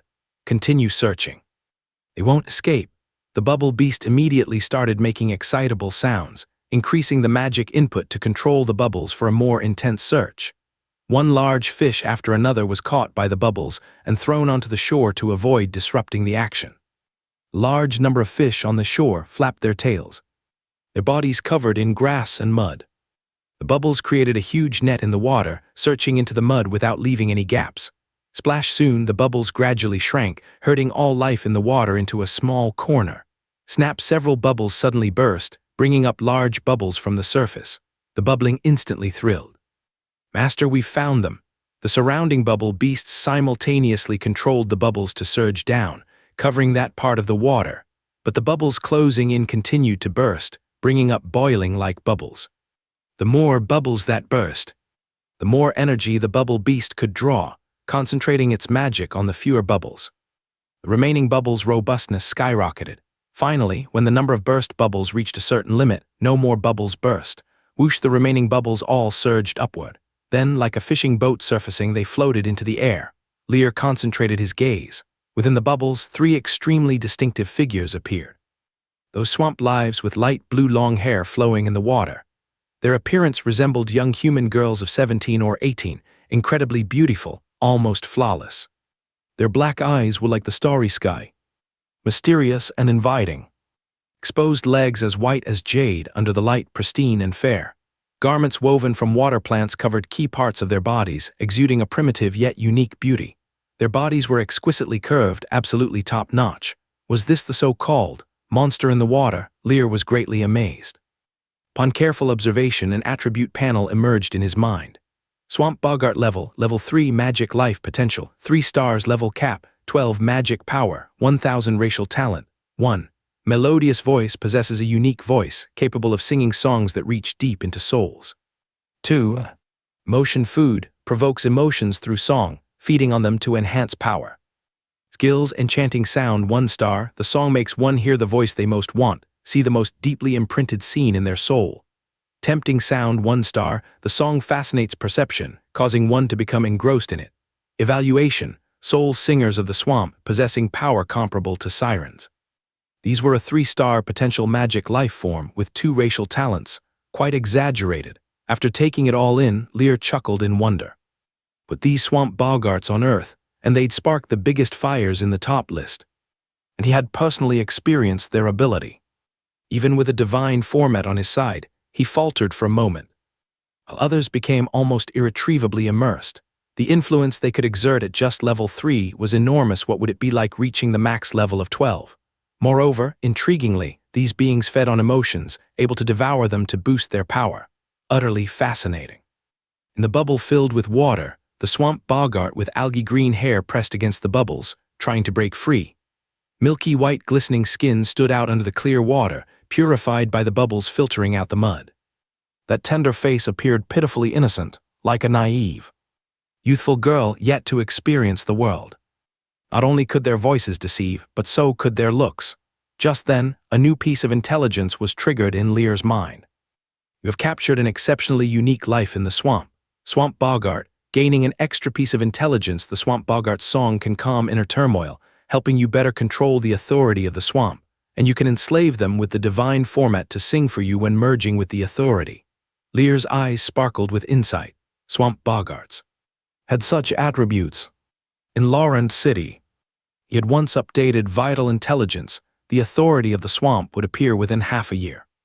Now a month had passed, 5 months left until the authority would reveal itself. The more profound the foundation accumulated over these months, the more confidently the authority could be mastered then. These swamp boggarts arrived just in time as if destined. Bring the swamp boggarts to me. The bubble beast obeyed, guiding the bubble before him. A water bubble with a 3-meter diameter filled with filtered clear water. The swamp boggart inside pitiably kept tapping around, attempting to escape the cage. Yet the bubble beast, at level 8, held absolute overpowering strength. No matter how much the opponent struggled, they couldn't shake the bubble thin as a cicada's wing. Seeing this scene, Lear's mood lightened significantly. Swamp boggarts, you are strong, but now you are mine. The swamp boggart inside the bubble saw Lear being protected by the wetland lizard man, and immediately became excited. They kept slapping the bubble. The sound penetrated through the bubble. It carried a hint of dullness and the unique resonance of water. Release us, human. We are willing to offer you treasured treasures in exchange for our lives. Mighty human, we also know information about an ancient ruin. Respected sir, we mean you no harm. Initially, their tone was fierce, but seeing he was unmoved, they gradually softened, finally turning into pleas. Lear's gaze remained calm, ignoring these boggarts, and he activated the seed of magic. The swamp divine format slowly began to glow. An indescribable, grand divine power directly enveloped the 3 bubbles in front. The swamp boggart felt their hearts race, as if they were seeing a mighty ancient divine spirit gazing upon them. Their very soul shivered, but in a flash they snapped back to reality. In immense fear they abruptly opened their mouths, letting out a piercing shriek. But the bubble sealed their magic. They could no longer summon their power. Their previous enticing allure was no more. The divine power thundered down, pressing them down. The swamp boggart could only fully endure it. The terrifying majesty reached deep into their souls. They were completely unable to resist. The swamp boggart, whose power was sealed, immediately went berserk, continuously slapping the bubble, causing vortices to form. No matter how much they struggled, it was futile. The absolute pressure forcibly pierced into their souls, branding them in an unreasonable manner. Servitude completed. The wildly struggling swamp boggart shuddered, their frantic stance gradually calming. When they looked at Lear, they were first startled, then gradually became gentle and close. The previous hostility was gone. Lear smiled with satisfaction. He appreciatively glanced at the cute bubble beast beside him. These little creatures were truly the most important treasure he had acquired lately. Bubble prison, 2 stars, imprisons enemies within a bubble, making them weak and unable to mobilize their inner strength. The bubble beast's imprisonment skill perfectly complements his divine remnant. Divine remnant can conquer swamp life, but the prerequisite is the opponent must not escape. In a perfect state, intimidating the opponent with divine power can instead easily provoke their fury. But the bubble nicely compensates for this flaw. Even if the opponent wants to retaliate, the bubble holds them. These little guys are truly his treasures. Bobo, let them out. The bubble beast, hearing the command, didn't hesitate. Magic was mobilized, and with a pop the bubble burst, water rushing out, flowing back to the lower-lying pool. The 3 swamp boggarts stood lightly on the ground, their pale blue hair draped behind their heads like a roll of waterweed. Strangely, their bodies weren't soaked by the water and remained dry. The green algae-woven clothes wrapped around them from chest to thighs. In the sunlight, their snow-white, slender, delicate legs shone brightly. Their faces were delicate and small, their skin tender like that of a 17 or 18-year-old girl. Set aside their algal clothing. These swamp boggarts were indistinguishable from humans. They appeared so gentle and weak, inciting a strong protective urge in people. At this moment, Lear could feel the fear in the mud swamp people's eyes disappearing, replaced by a touch of sympathy. As expected of a banshee, a magical life that feeds on emotions, they didn't say or do anything, but just standing there they could lower people's guard. The 3 boggarts gently approached, knelt with both knees and lowered their heads. In the most humble position they bowed towards Lear. Master. At the moment their soul was branded, all hostility transformed into respect and admiration. This is the power of the divine. A power beyond the ordinary. Lear cast a deep glance at these boggarts. Rise. Waiting for the 3 light blue-haired swamp boggarts to rise, he inquired, "Did you lure a mud swamp person with song yesterday?" The boggart in the middle spoke softly. "Master, it was not us who actively lured, it was the other party who came to us. Yesterday we had just hatched, singing towards the sunset. A mud swamp person sneakily approached our dwelling. If we had actively lured, there wouldn't be just one mud swamp person." Hearing this, the surrounding mud swamp people was somewhat ashamed. Their companion went ahead, even without being lured. And yet they were no better. Lear was quite curious. "Hatch, you were born through egg hatching?" The swamp boggart nodded. "Yes, master. After our mother matures, she lays eggs in the pond's muddy ground to nurture. During this process, the egg shell transforms into hard rock and the nurturing lasts for 20 years. Once nurturing ends, we are born. After hatching, we are already in adulthood. Also, we awaken to the inheritance of knowledge left in our bloodline. What a mystical life. As you mentioned, a treasure is hidden, and you know about an ancient ruin." The swamp boggart quickly responded. "We haven't deceived you, master. Deep in the swamp, there's a treasure left to us by our mother. The ancient ruin is something we heard about last night from a half-fishman attracted by our song."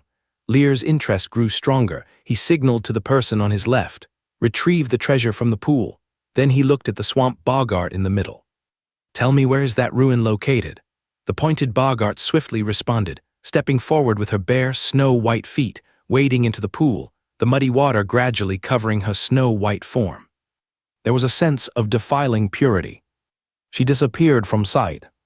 These beings lived in the water. Like fish, the water was their main stage. Another swamp boggart then spoke of the ruin's information.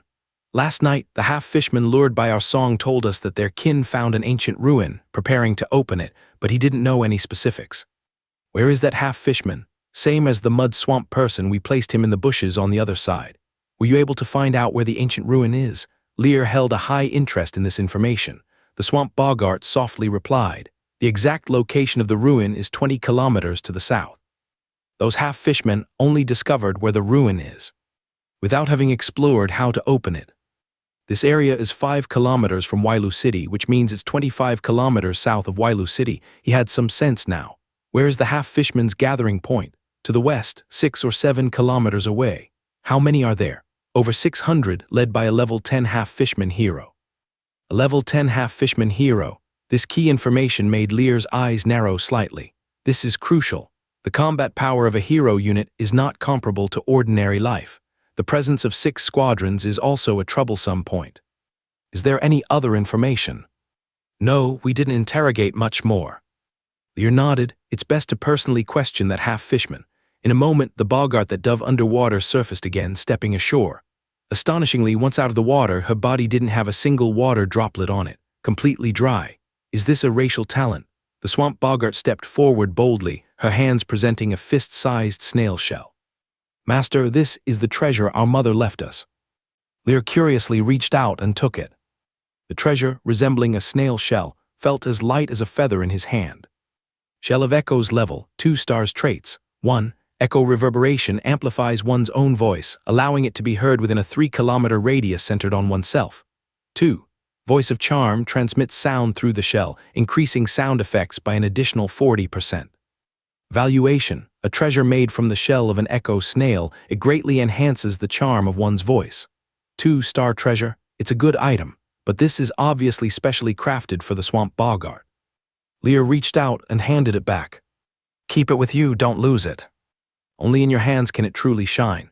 The swamp boggart who received the shell of echoes looked at him with quite some emotion.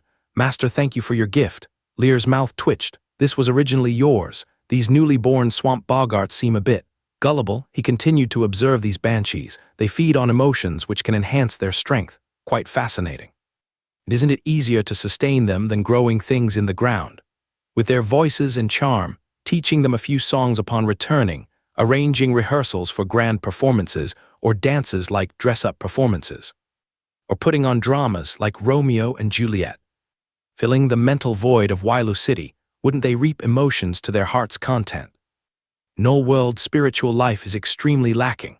The most entertainment involves going to the tavern at night or visiting courtesans in upper society to enjoy some explicit fun, but even that's limited. For the lower classes, even food and drink are issues, leaving no room for spiritual entertainment, forcing them into a monochromatic world. Songs are mostly limited to religious sects singing hymns to the gods, completely devoid of entertainment value. The construction of the territory is important, but so is the spiritual infrastructure. In the future, the swamp boggarts can promote the greatness of the Lord. Sing songs like Wailu City is my home, increasing unity and cohesion. Upon deep consideration, expanding in this direction shows great potential. In battle, they can confuse enemy minds, increasing the odds of victory. In life, they can act as a propaganda machine, spreading his ideology and will. In a small territory, the effects are not obvious, but as Wailu City grows, guidance in public opinion and spiritual aspects becomes extremely important. With this in mind, when Lear looked at the swamp boggarts again, his gaze had completely changed. These beautiful banshees, if properly excavated, have endless magical uses. They may not be inferior to the bubble beast and vine fairy. This crisis didn't just resolve safely, it turned into a substantial gain, comforting. At this moment, hags brought over the missing mud swamp people and that half-fishman from the bushes. The two were still asleep at this moment. The clothing of the mud swamp people had long been stripped clean, leaving only a pair of large shorts. The half-fishman didn't mind. These slimy creatures were covered in algae, tattered, not much better than being unclothed. The nearby mud swamp people felt ashamed to see their companions in such a disheveled state. Luckily, the adults had subdued these banshees with thunderous means, or this guy would be dead. They also felt a hint of fear. Luckily, they weren't the ones lured by the song yesterday. Otherwise, they'd be the ones being stared at by 100 or so people lying there. Lear waved his hand, signaling someone to wake the mud swamp people. Hanno, Hanno, wake up, wake up. The mud swamp people woke up after a few slaps as the person called out, teeth clenched. In pain, the other party slowly woke up. This young mud swamp person named Hanno was about 16 or 17. Being lured at this age wasn't strange at all. The other person slowly turned their head, green pupils showing some confusion, gradually regaining clarity. Feeling a bit cool, they suddenly sat up, looking at their large shorts, stunned, not wearing any clothes. A quick glance around revealed over 100 pairs of eyes staring at him. A surge of intense shame came over him, almost wanting to find a hole to disappear into. Trembling, he moved to the side. What happened? The mud swamp people who woke him up shared the story, ending with a statement. If the Lord hadn't personally led the army, you would have died in those bushes. Tricked by the song of a banshee. The young mud swamp person felt a deep sense of social death. To be tricked was one thing, but being rescued by over 100 people, naked for them to see, and the culprits who lured him were still there looking so exquisite. Under such a major hit, his body began to tremble. Lear looked at the mud swamp person's state, frowning slightly. He gestured for Hanno to stand up. "What's your name, Hanno?" The shame-ridden mud swamp person lowered his head, murmuring, "Yes, my lord, I'm Hanno." No one would want to appear before their great lord whom they revered as a deity in such a condition. He'd rather die. Lear watched him with a calm expression, patting his shoulder, speaking slowly. "Lift your head, look at me." Hanno's body trembled. Was the lord going to reprimand him? Considering over 100 people were watching, his inner shame deepened. Clenching his fists, he raised his head, ready to endure the scolding. But the scolding he anticipated never came. The lord's tone remained calm and earnest. "Hanno, no one is without mistakes. Young people make mistakes. Even gods forgive. Knowing shame allows one to forge ahead bravely and firmly in the future. Do not let this mistake make you hesitant or discouraged. I allow you opportunities for mistakes. Growth takes time. Work hard, there's a long future ahead. Wailu City needs you to assume great responsibilities." He patted his shoulder heavily. "Don't show this appearance again. I dislike seeing it. Failure isn't scary, evading one's weaknesses is. Go back." The spiritless Hanno blankly stared at Lear, a light of unprecedented brilliance illuminating his once dark world. His gaze gradually brightened until it gleamed. Placing his right hand on his chest, his gaze filled with resolve. "Lord Hanno will not disappoint your expectations. Young people err, and gods forgive. The future of Wailu City still needs young people like him to bear its responsibilities." These words were like a powerful stimulant surging into his heart. Looking at Lear, the previous reverence turned into fervor and devotion. He was looking at his god. The eyes of the surrounding mud swamp people subtly changed, no longer viewing Hanno differently, elevating their respect for Lear. To follow such a leader, even in death, was willing. The reason why benevolent governance is widely praised is due to the immense disparity between the positions of the upper and lower ranks. Even if the leader merely treats them equally, in the eyes of the subordinates it is a great honor and blessing. After waving away all the mud swamp people, Hags threw the unconscious half-fishman forward. Lear looked at the sticky and foul-smelling half-fishman, then turned to the swamp boggart beside him. "Wake him up and question him." The swamp boggart nodded immediately and began to hum softly. The elegant sound was soothing to the body and soul. The unconscious half-fishman slowly came to. His eyes were transfixed on the swamp boggart, his face full of longing. He paid no mind to the fierce gazes of the surrounding warriors, as if only the swamp boggart existed in the world. "Master, his soul has been enchanted by me. You can direct any questions to him." The swamp boggart's gentle and crisp voice was like a tickling sensation on the heart, extremely pleasant to hear. Lear nodded, staring intently at the half-fishman. "What is the strength of your companions?" The half-fishman dumbly replied, "The level is all level 5. The chieftain got a magic beast crystal from the ruins, raising his level to 10. Magic beast crystal? Lear thought of the process through which Hags transformed into a hero. This is quite a valuable thing. His interest piqued even further. "Have you opened that relic site?"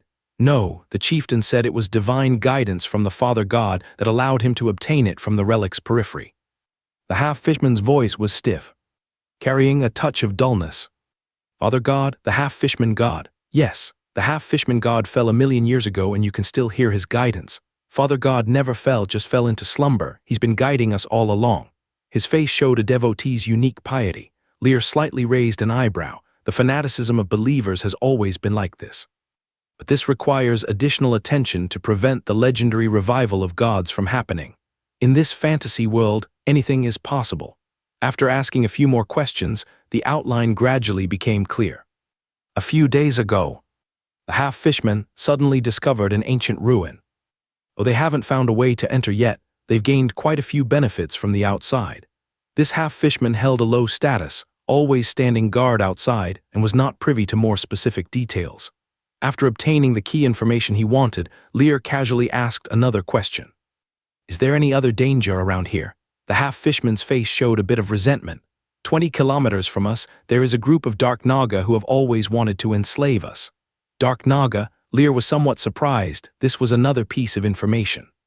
"There are enough Dark Naga to form 2 squads, reaching level 9.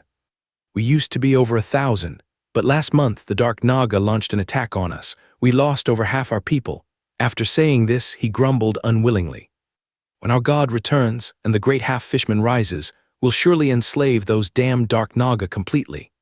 Lear continued to probe deeper about the Dark Naga, but couldn't get any more valuable information. The other party just kept muttering about revenge and divine punishment by the half-fishman god. Lost in thought, he waved to the lizard men to take him back for further interrogation. Thus, this episode caused by the mud swamp people's disappearance came to a close. The unexpected incident enriched him quite a bit with the beautiful singing, the future core force for the spiritual civilization construction of Wailu City, the Swamp Bogart. Although just born, its potential reached 3 stars, with a level cap of 12. Moreover, they feed on emotion, requiring no feeding. Based on the recent encounter, there is plenty of potential to be tapped from them. Additionally, he learned of the half-fishman's gathering site to the south and the information about the ancient ruins. Finally, he gained intel on the Dark Naga. All in all, it was a small profit.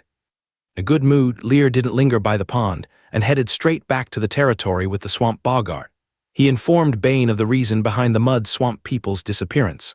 Bane, hearing the news, looked at the exquisite beauty of the Swamp Bogart.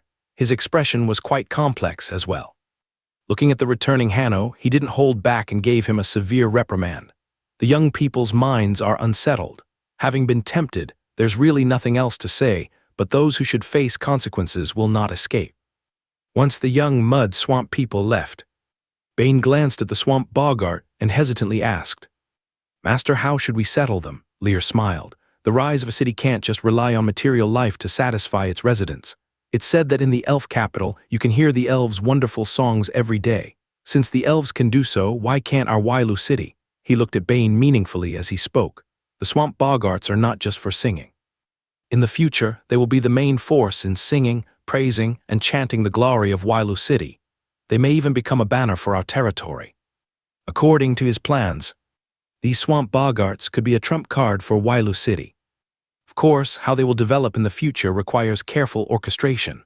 The territory is still just starting out, and everything needs to be done gradually. Bane showed a thoughtful expression.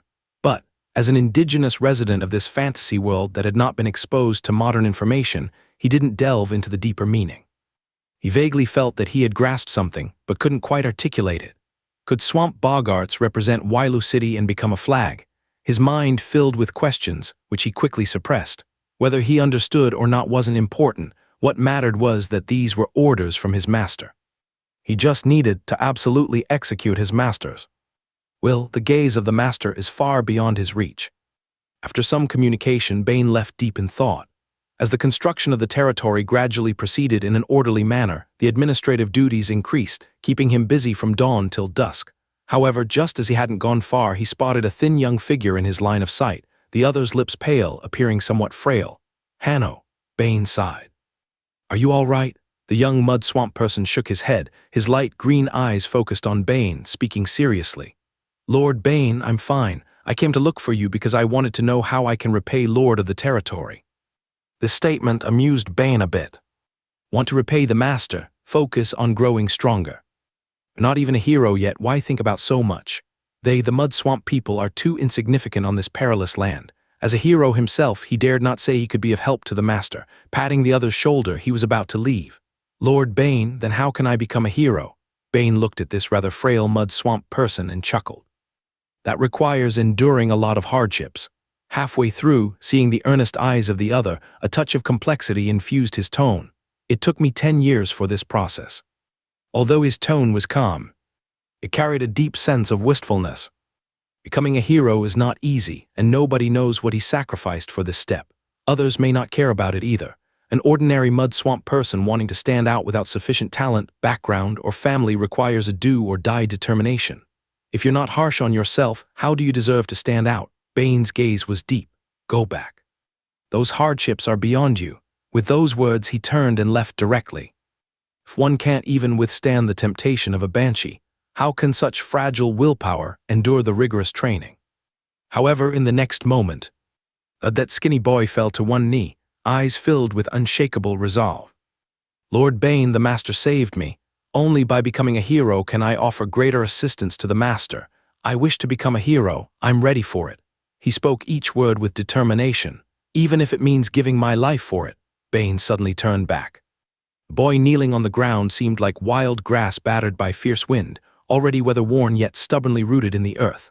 After a long silent gaze, Bane turned away again. The boy, seeing this, felt a jolt in his heart. As he watched the figure gradually fade away, the light in his eyes did not diminish but burned brighter and fiercer. If no one helps me, I'll help myself. I won't stop here, never.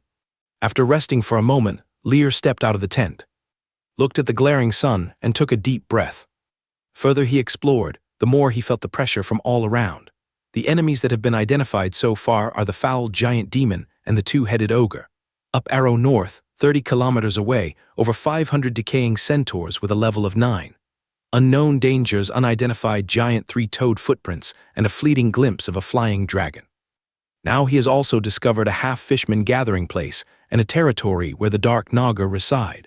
Although the wetland lizard men's level has been raised to 7, and his strength has significantly increased, it's still far from enough to conquer the swamp. He needs to continue strengthening the power of these warriors, while also waging wars to enslave more armies.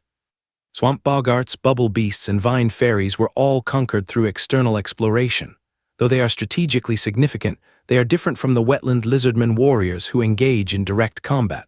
Lear thought for a moment and called for the swamp boggarts to march with the army. These boggarts can be utilized now. Their singing is perfect for luring monsters. Safe, efficient. After pondering, he also brought along 8 bubble beasts. Since he planned to enslave more swamp creatures, these adorable little fellows would be the best helpers. Their bubble prison is a perfect match with the divine remnant skill. After the troops gathered, they set out immediately. The half-fishman gathering place is 25 kilometers south of Wailu City down Arrow, requiring some time to travel. They crossed the farmland area and entered the unexplored region to the south down Arrow. After advancing 4 or 5 kilometers, the vegetation in this part of the swamp appeared exceptionally lush. Vast stretches of wild grass with slender vines intertwined over the mud, and loose mud piled up beneath the grass. Occasionally, half-exposed yellowed bones could be seen protruding from beneath the grass. The sound of mosquitoes buzzed densely in his ears, adding to the oppressive heat, which was quite irksome. Treading on the muddy ground, the wetland lizard men's webbed feet slightly spread to maximize the contact area. Even in the soft mud, these swamp creatures could walk easily. Unlike them, Lear wrapped his body in magic power, making himself as light as a feather, even able to tread on the water plants to move forward.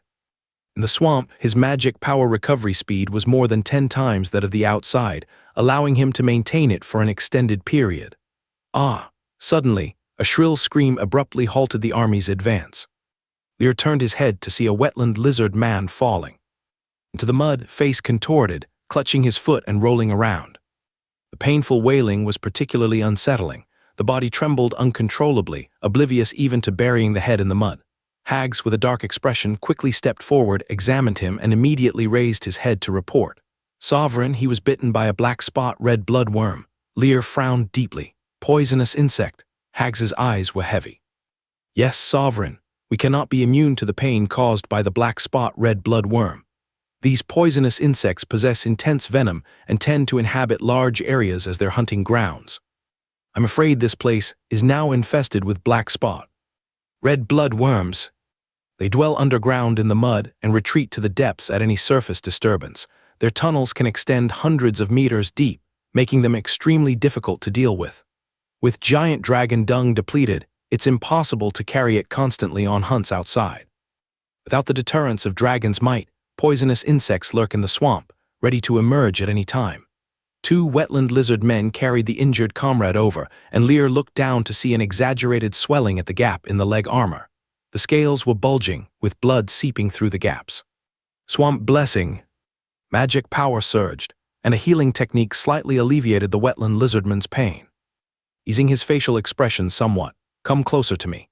As he finished speaking, divine remnant emanated forth. One could faintly feel the insects hidden beneath the low grassy mud retreating deeper underground. How do these poisonous insects compare to the swamp spiders? Hags shook his head. The swamp spider's venom is strong, but not as potent as the black spot red blood worms. It said these worms mutated by devouring giant dragon flesh. Although their level is not high, their venom is extremely intense. Why does everything seem to involve a giant dragon? Lear's mouth twitched. He gazed at the ground below, lost in thought. Letting go of such venomous insects seems a bit wasteful. Thinking, he turned to the swamp boggarts beside him. "Can you lure out those poisonous insects hidden underground?" The swamp boggarts nodded immediately. "Master, we'll give it a try." Though endowed with inherited wisdom, they had just hatched recently and lacked sufficient experience to be certain if their singing would affect the insects. The three swamp boggarts slightly parted their rosy lips, their white teeth gleaming. The next moment, a melodious and gentle singing emerged from their mouths. To Lear, it felt like warm hands massaging his soul. The entire body soaked in warm water, utterly comfortable. Rustle, rustle, the grass shuddered. Lear clearly sensed unique life forms with distinct auras emerging from the underground soil, beginning to move upward. In an instant, a dark red worm, the thickness of a thumb and 20 centimeters long, covered in black spots, crawled out from the mud onto the low grass on the earth's surface a few meters ahead. Looking around, this area was densely packed with thousands of them. Just one look gives a person goosebumps. Hag's face even changed color. "Fortunately, we didn't delve too deep. If they all crawled out, half of them would be doomed." Black spot red blood worm level 3 potential, 1-star racial talent, highly poisonous, generates soul-corroding venom inside its body which cannot be immunized. After poisoning, the soul will gradually decay. Skills poison sac 1-star, stores venom up to half its body weight. Evaluation: a venomous insect with a terrifying toxin. Indeed, a venomous insect, with both talent and skills highly poisonous. Although its level isn't high, the accompanying toxin is anything but simple. Lear's eyes lit up with delight. Gather these black spot red blood worms. Bring them back to the territory. Searching for venomous insects and poisonous plants is also one of the exploration goals. The foul giant demon occupying the ancient ruins is still eagerly waiting. The swamp boggart, with a life potential of 3 stars, sings melodiously, and those worms, like they found some delicious food, swarm quickly. Lear noticed a plant with leaves similar to large plantain leaves nearby and instructed the wetland lizard men to pick a few and place them in front. The black spot red blood worms immediately crawled onto them, densely packed with over 1,000 worms, looking quite nauseating. Once no worm was left out, the bubble beast spat out bubbles, capturing them all. Although these black spot red blood worms are gross, if used properly they can be deadly weapons. At the very least, the foul giant demon would find these little things quite fitting. Lear felt a bit more cheerful. He ordered the army to keep moving forward. After this incident, everyone's vigilance rose once again. During this time, they encountered many more venomous mosquitoes and insects, but none as valuable as the black spot red blood worms. When less than 5 kilometers remained to the half-fishman gathering area, the wetland lizard men exploring ahead sent back information. Ahead, they found half-fishman sentries. Lear immediately perked up, the exhaustion from several hours of rushing dissipating in an instant. Finally, it's time for the main event. To prevent accidents, he signaled for Hags to personally go and take down that sentry. The wetland lizard man hero softly acknowledged the order, disappearing from sight at once. When he reached the front, Hags had 2 half-fishmen captives, looking bruised and battered. These slimy creatures emitted a nauseating stench, quite off-putting to look at. Lear turned to the swamp boggart with long, light blue hair standing beside him. Without needing more words, she stepped forward. Her red lips parted slightly, a beautiful song humming melodiously again. The frightened half-fishmen quickly lost themselves. Their eyes glazed over, looking foolishly at the swamp boggart. The saliva dripped from the corners of their mouths. Lear glanced at the swamp boggart a second time. These magical beings with 3-star potential truly get better the more you use them. Too bad there are only 3. And they take 20 years to gestate, so it's too late to breed more now. How many people are in your territory right now? Where is your chieftain? Everyone is in the territory. And the chieftain is leading the tribe in a ceremony for the Father God. Ceremony? Lear raised an eyebrow. The half-fishman captive caught this morning said the same thing. Are these guys really this devout, conducting ceremonies every now and then? The half-fishman began to speak with fervor. The great Father God is about to revive, and the half-fishman will finally rise. Everyone will bow before Father God's feet. This swamp will belong to the half-fishman, and the whole wilderness will be ruled by us. The zeal of a believer proved of no value, but the other's nearly fanatical tone made Lear's brow furrow slightly. As he was about to continue interrogating, new information suddenly flashed in his mind's intelligence system. You have learned about the revival of the half-fishman god, Triggering related intelligence, the half-fishman god fell 1,000,000 years ago, leaving only a speck of remnant soul, which lay dormant until awakening last month. The half-fishmen of the slime clan happen to be nearby and have once again come under the gaze of their father god, beginning to fight for the half-fishman god. The remnant soul of the half-fishman god contains unique divinity that cannot be killed using ordinary means. However, the swamp divine format can erase the remnant soul. Upon seeing the intelligence system prompt, Lear suddenly held his breath. He felt his mouth dry and a rush of blood surged from his spine into his mind. The awakening of the father god spoken of by the half-fishman. Could it be true? The half-fishman god, fallen for 1,000,000 years, has been revived. The most critical thing is he can erase the remnant soul. A phrase suddenly surfaced in his mind, one that made everyone in the Knoll Plain tremble. Godslayer. Excitement surged through his veins. P.S. There's already a 2,000,000-word high-quality novel with over 10,000 copies sold. Global Lord, starting as a desert lord, it's even more exciting. If you enjoy lord-themed novels, feel free to give it a try. Lear took a deep breath, turned to look at the army beside him, and spoke in a low tone. The divine spirit of the half-fishman priest has awakened. The enemy we face this time is a god.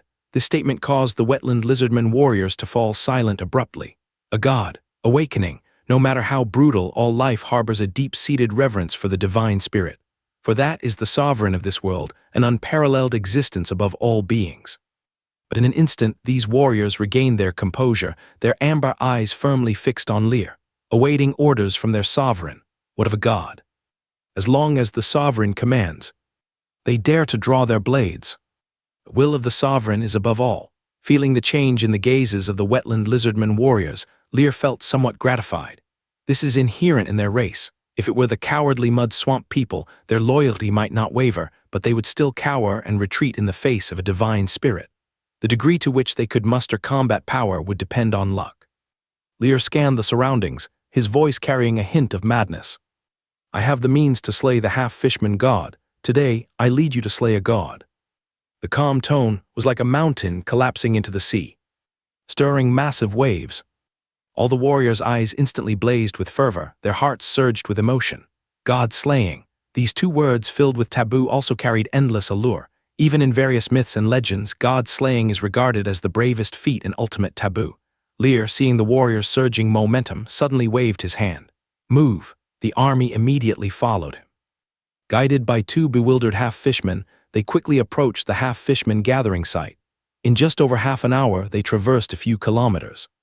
The half-fishman gathering site was amidst towering grasses, requiring outsiders to first pass through the grass to enter. The army halted in silence, everyone waiting for his command. Though only 100 meters in a straight line, Lear did not act rashly. He turned to look at the bubble beast. Bubble, take hags with a bubble and ascend to observe the half-fishman ahead.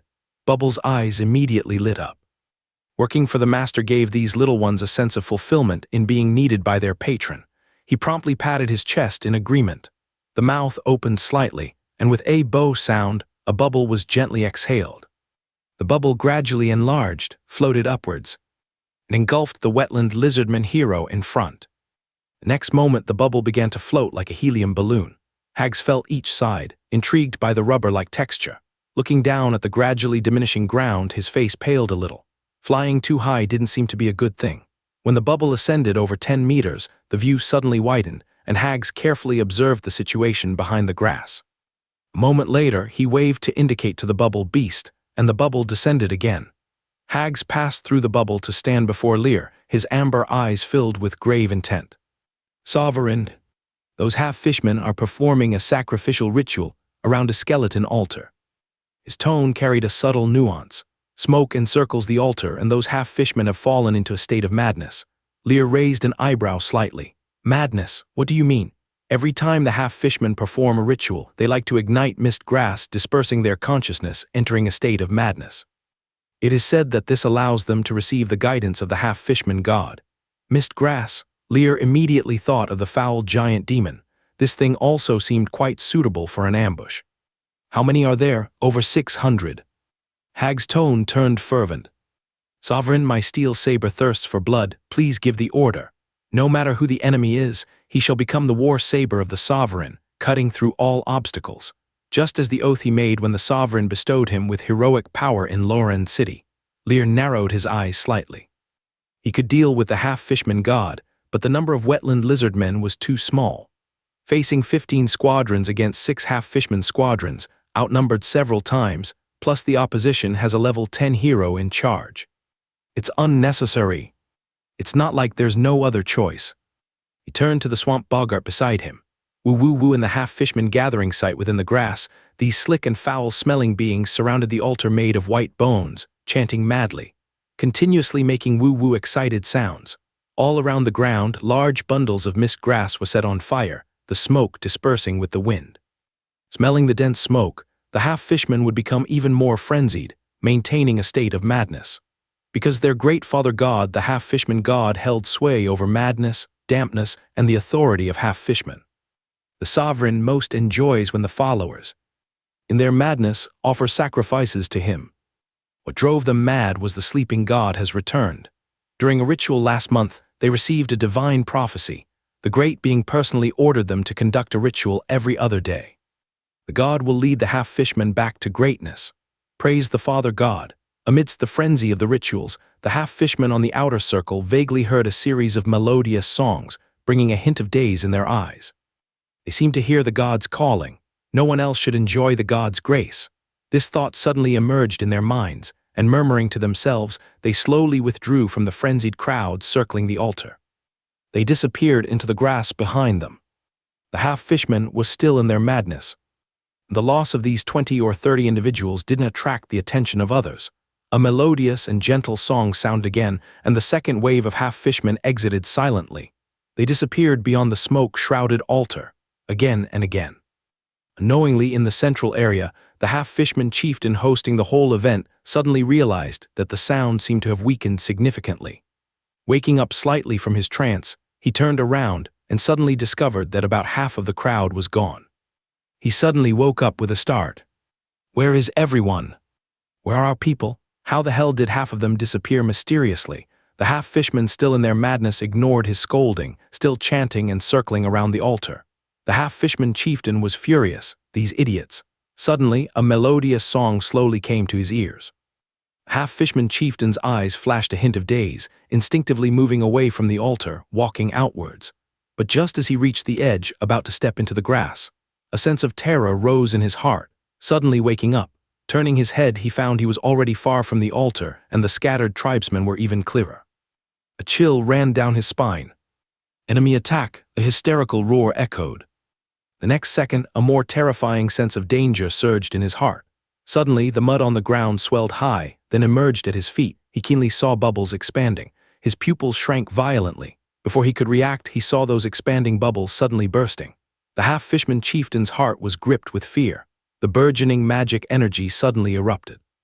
Bang! A terrifying shockwave directly engulfed the surroundings. The earth was flung 100 meters high, splattering everywhere, even creating a giant crater 7 or 8 meters deep at the spot. But what sent shivers down the spine was, after the dense dust and mud water dispersed, the half-fishman chieftain surprisingly was not dead. Large patches of blood seeped from his body, covered in muck and filthy water. His face was half blown apart, looking extremely miserable. But before he could react, a blurry figure appeared in his vision, a heavy armor warrior wielding a steel saber, with brutal eyes and a fierce lizard head. The opponent's war saber slashed through the air like lightning. No! In terror, the half-fishman chieftain raised his ritual bone staff, already broken in half, trying to block, but the fragile bone staff shattered instantly upon contact with the steel saber. A flash of cold light passed in his eyes. He felt his neck go cold, and intense pain followed. The world spun wildly, his final sight being the group of heavy armor lizardmen warriors parting the grass. Splat! A massive head soared into the sky, blood splattering meters high. Only the broken, headless body lay in the mire. The level 10 half-fishman chieftain had no opportunity to react from beginning to end. He was executed on the spot. Precision detonations. The half-fishmen, still in their madness, finally awoke, turning their heads to see the wetland lizardmen warriors continuously emerging from the grass, and went mad immediately. These damned bastards, they are committing sacrilege. Damned! Kill! The half-fishmen roared as they charged. But at this moment the half-fishman chieftain who had his head severed, his broken body suddenly swelled like a balloon filled to the extreme. Bang suddenly exploded. The sky was filled with floating blood. What was shocking was the blood seemed to be guided by something, suspended in mid-air and in a breath rushed towards the half-fishman. All infused into the bodies of the half-fishmen. The level 5 half-fishman's aura climbed at an exaggerated speed, soaring to level 9 in the blink of an eye. In the rear, Lear's pupils shrank violently. His gaze turned to the white bone altar behind the half-fishman. He felt a familiar presence. Divine Spirit, the half-fishman god, has appeared. His eyes lit up with an almost frenzied excitement. The death of the half-fishman chieftain awakened the half-fishman god. As a key nurtured subject, to die like this. This is a mortal's provocation against a god, it's blasphemy. Their wrath will consume everything. At this moment, 2 unique attributes appeared on the half-fishman's panel level. Level 9, temporary status. Gift of the half-fishman god, all attributes increased by 80%, lasts for 1 hour. The combat power of these swamp creatures surged dramatically. Lear's gaze became as sharp as a hawk's, staring intently at the skeleton altar. God, no. That is his prey. The half-fishman, whose strength had greatly increased, felt the divine gaze upon them. They immediately entered a deeper frenzy. Great half-fishman god, your glory will shine upon the world. Kill, the half-fishmen with endless strength within them charged fiercely toward the wetland lizard men. Form up and kill the enemy. Hags, without fear, stood at the front line, igniting a fierce aura of Kai blood on his body. The wetland lizard men followed closely, forming a formation. 5 teams of wetland lizard men shot forward like unsheathed blades, piercing straight into the enemy. They collided fiercely with the half-fishmen. Thud, the steel saber sliced through bone, flesh and blood flew everywhere. The frenzied half-fishmen charged into the steel. Blood splattering, yet the pain did not stop them and instead made them even crazier. The bone spear in their hands swung violently. The air was crackling loudly. Bang, a wetland lizard man was hit on the shoulder, the armor denting inward significantly. Thud, the wetland lizardman warrior withdrew their saber to strike back, slicing directly into the opponent's neck. Blood sprayed instantly. But the bone-deep attack didn't bring the half-fishman down.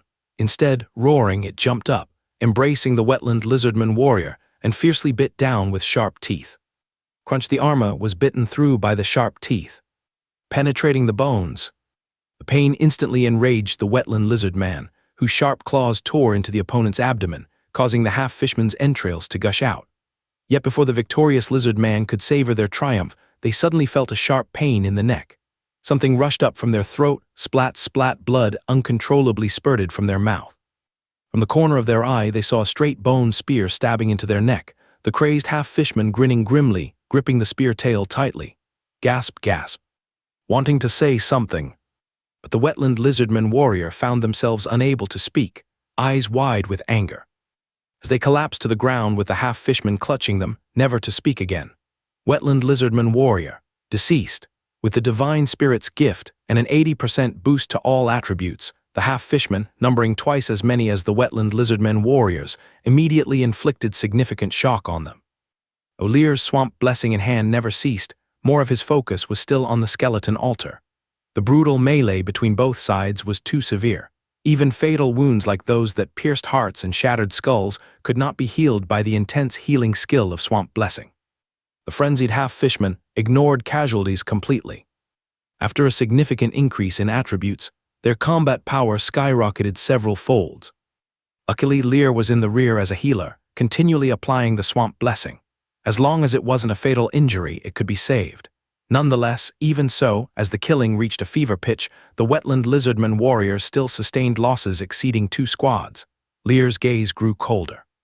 Your half-fishman god still wants to hide in the back. Bubble beast, support with bubble bombs. Swamp boggart, shake their will with your song. The brutal slaughter on the battlefield made everyone extremely tense. With the orders given, the bubble beasts immediately blew bubbles, compressing air madly inside. And like remote cannoneers, they controlled the bubbles to fly out. The bubbles traced long lines across the sky, landing among the enemy ranks. Boom, they exploded suddenly. The powerful shockwave flipped half-fishmen and their mounts. But the half-fishmen, with their temporarily boosted levels and soaring attributes, forced their way through. Covered in blood, they continued to charge and kill. A melodious song quietly began. The half-fishman's determination wavered briefly, some in a daze. The wetland lizard men seized the opportunity. Steel sabers slashing out, sending a dozen heads flying. But in an instant, the other half-fishmen regained their senses, roaring and charging. The song no longer had an effect. With the enemy prepared, in peak condition, the swamp boggart's enchanting song was suppressed to the extreme. This is also the shortcoming of these magical beings. Magic surged through Lear, releasing waves of magic energy from within, landing among the front-line troops and strongly supporting the front-line wetland lizardmen warriors. This is the swamp, his home ground, though his current level wasn't high, with only a mere 300 points of magic power. The entire swamp was blessing him, with a magic recovery rate that was almost absurd. Each swamp blessing cast cost 30 points of magic power. He could cast it only 10 times with his magic power. But nestled in the swamp, nearly 200 magic points could be restored every minute, like an endless spring, providing the strongest support for the wetland lizard men ahead. He was the confidence of these warriors.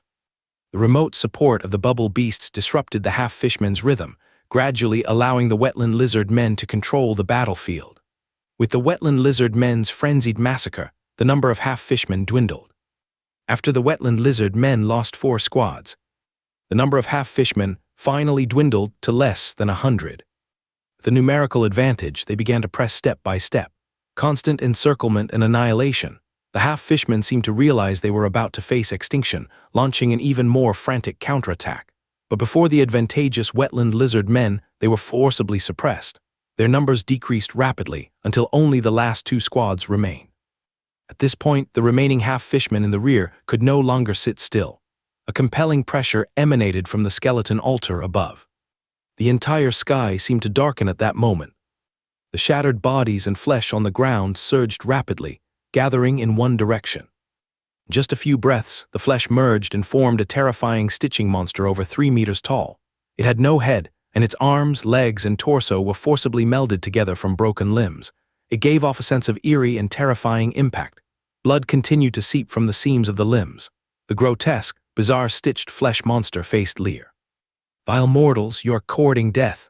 The half-fishman god was infuriated. He had been asleep for far too long enough to lose most of his power.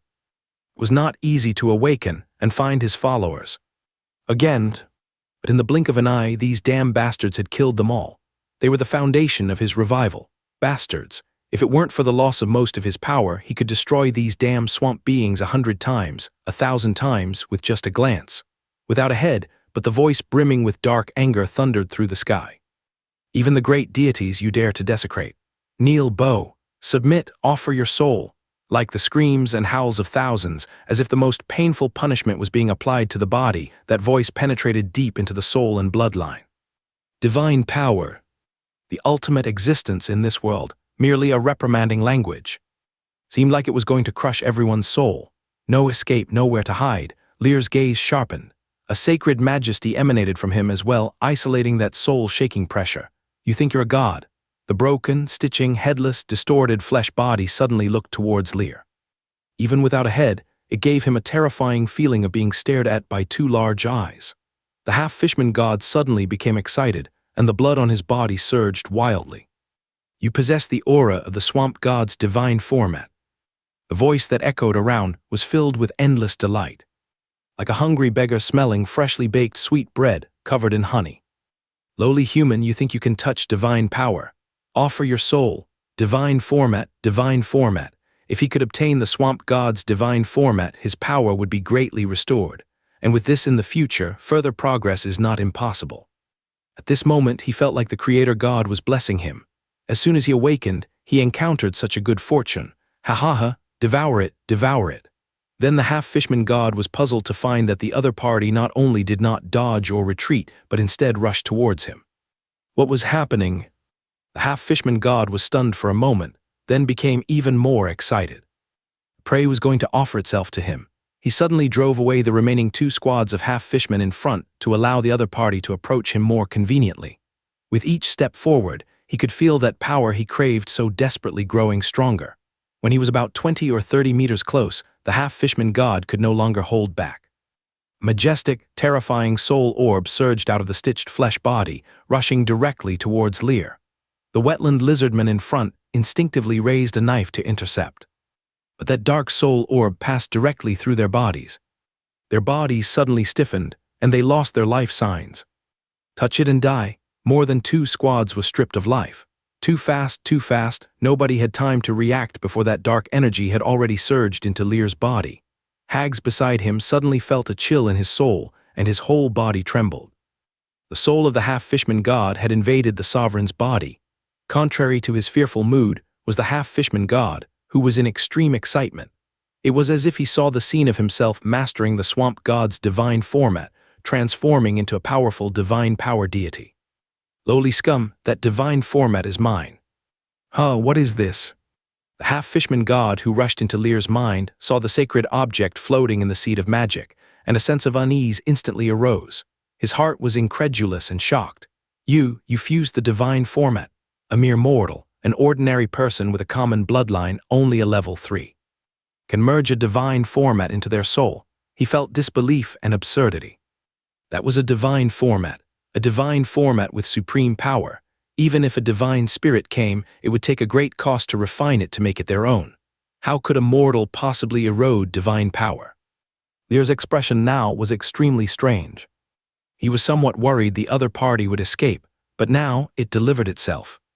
His greatest strength wasn't his warriors, but the shattered swamp divine format hidden within the seed of magic. Due to insufficient level and not yet mastering the authority, his ability to mobilize the power of the divine format was quite limited. But, in his mind, he was a true god. The dark soul energy immediately tried to flee. But the next moment, the seed of magic spun wildly, emitting endless divine power, enveloping everything. The vortex suddenly expanded, transforming into a starry black hole that devoured everything, deeply pulling the remnants of the half-fishman god's soul, and swallowing it within. No, how can a human possibly merge with a divine format? Impossible, impossible. The half-fishman god went mad. He's immortal, how can he fuse with a divine format? Why, he wouldn't accept it, he refuses to accept. Crunch, crunch, the vortex spun, and it actually ground the remnants of the half-fishman god's soul to dust. God, sorry, so am I. At the moment, the soul of the half-fishman god shattered. A vast surge of energy erupted in all directions like a tsunami. If it were a mortal, even a grand mage above level 15, their mind would be torn apart by the tyrannical energy. The remnants of a deity's soul, even harboring a mere trace of power, are undeniably extraordinary. But the swamp divine format exuded supreme pressure, devouring all the energy. Isolation, Lear actually felt a sense of fullness. In the next moment, that energy began to merge into his limbs and veins. The strength within him increased at an exaggerated speed. The surrounding magic power was like being swallowed by a black hole rushing madly into his body. It formed a tide of magic power. His muscles, flesh, and bones were becoming resilient. In this rapid enhancement, Lear could feel the entire swamp cheering for him in delight. His level rose from level 3 to level 4, level 5. At the instant he reached a certain threshold, he suddenly turned his head towards a specific direction.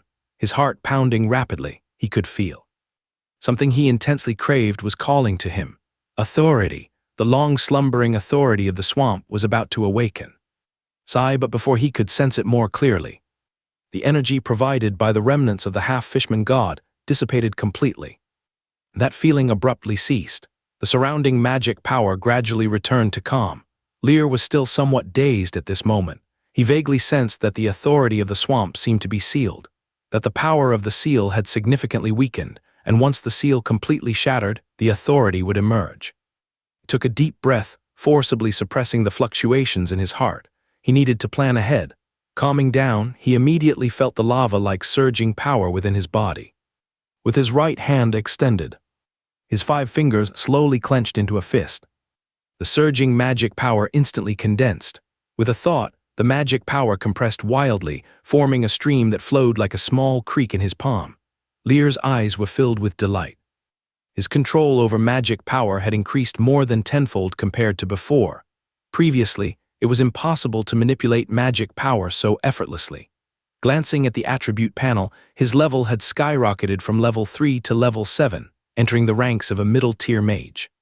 The magic power on the panel also increased from 300 to 1,500. It multiplied fivefold. His potential, which had been long stagnant, also rose from 2 stars to 3 stars. Devouring growth, transforming the half-fishman god into nourishment to nurture himself. This was a grand metamorphosis. The level 7 middle-tier mage may not seem high, but this level is one that most ordinary mages with average talent can only reach after a lifetime of effort. Could already join the Magic Legion as a main force mage, coordinating with high-tier mages to cast war magic on the battlefield. When walking outside, he would be respectfully addressed as Master Mage. If he advanced to level 10 and became a high-tier mage, he would be among the elite of the Empire, receiving respect wherever he went. Lear took a deep breath. If it had been the intact soul of the deity, he likely could have directly stepped into the realm of immortality. Once he came back to his senses, he realized that although the remnants of the half-fishman god's soul had been extinguished, there were still traces of unique power that, regardless of how the divine format pressured, always lingered outside. Eventually, the swamp divine format slowly returned to calm, leaving only those few thin strands of special energy floating. Without external pressure, they quietly fused into a larger stream of energy. Lear curiously sensed it. The intelligence system quietly presented a golden attribute panel. Divinity level, 6 stars, full golden traits nurtured by a deity possessing indelible unique power and are the fundamental reason divinities can achieve immortality. Evaluation, an extremely rare item.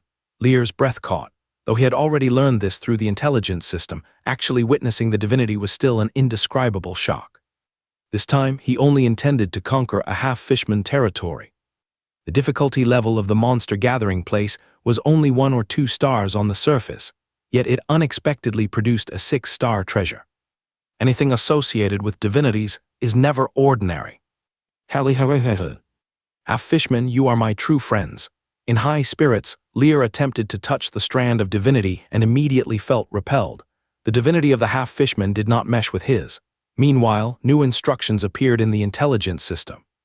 From the remnants of the half-fishman god's soul you vanquished, you extracted the opponent's divinity and gained an additional piece of intelligence, the stitched corpse created by the last divine power of the half-fishman god.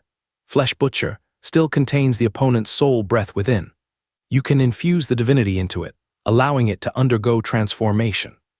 In this process, it requires constant nourishment with flesh, and if sufficient flesh is provided, it may give birth to a unique divine life.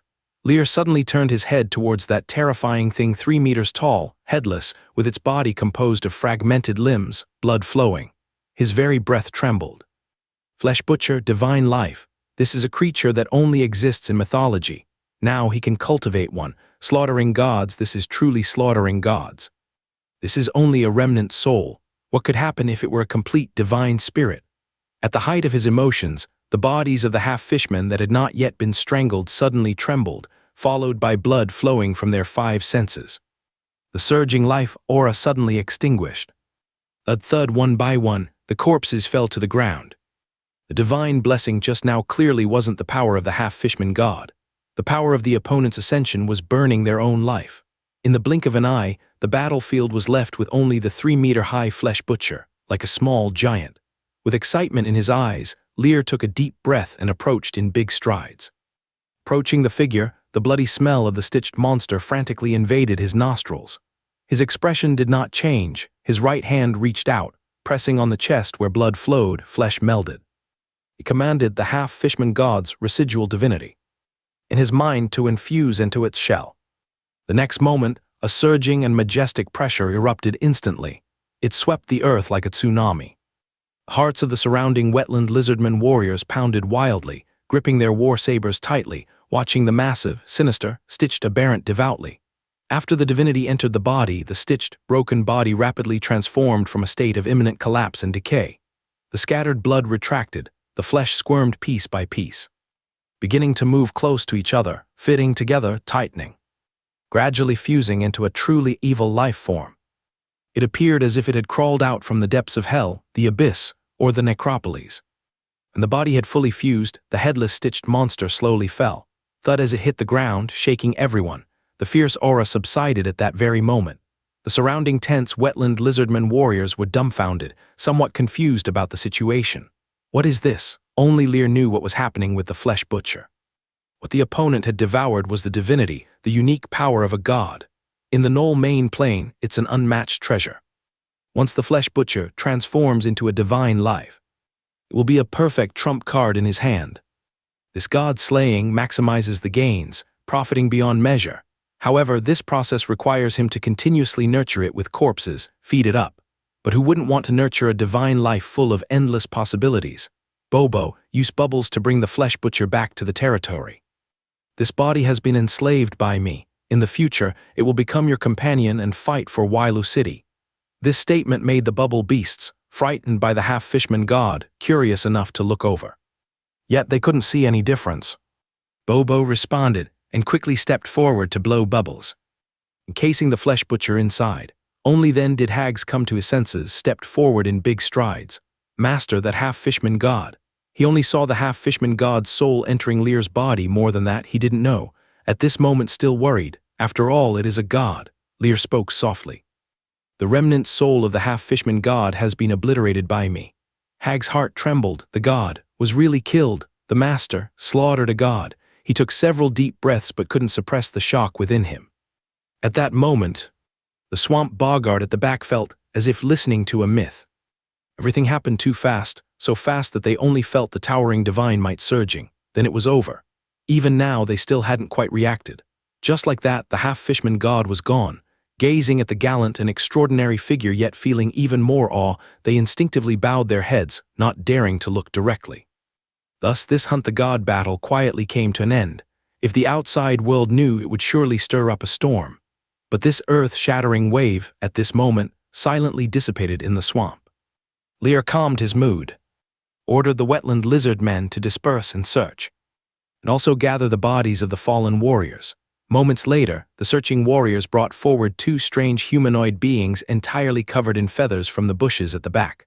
Sovereign, we found two Delta people. Two unconscious swamp life forms were thrown onto the grass. Delta people? Lear curiously looked over.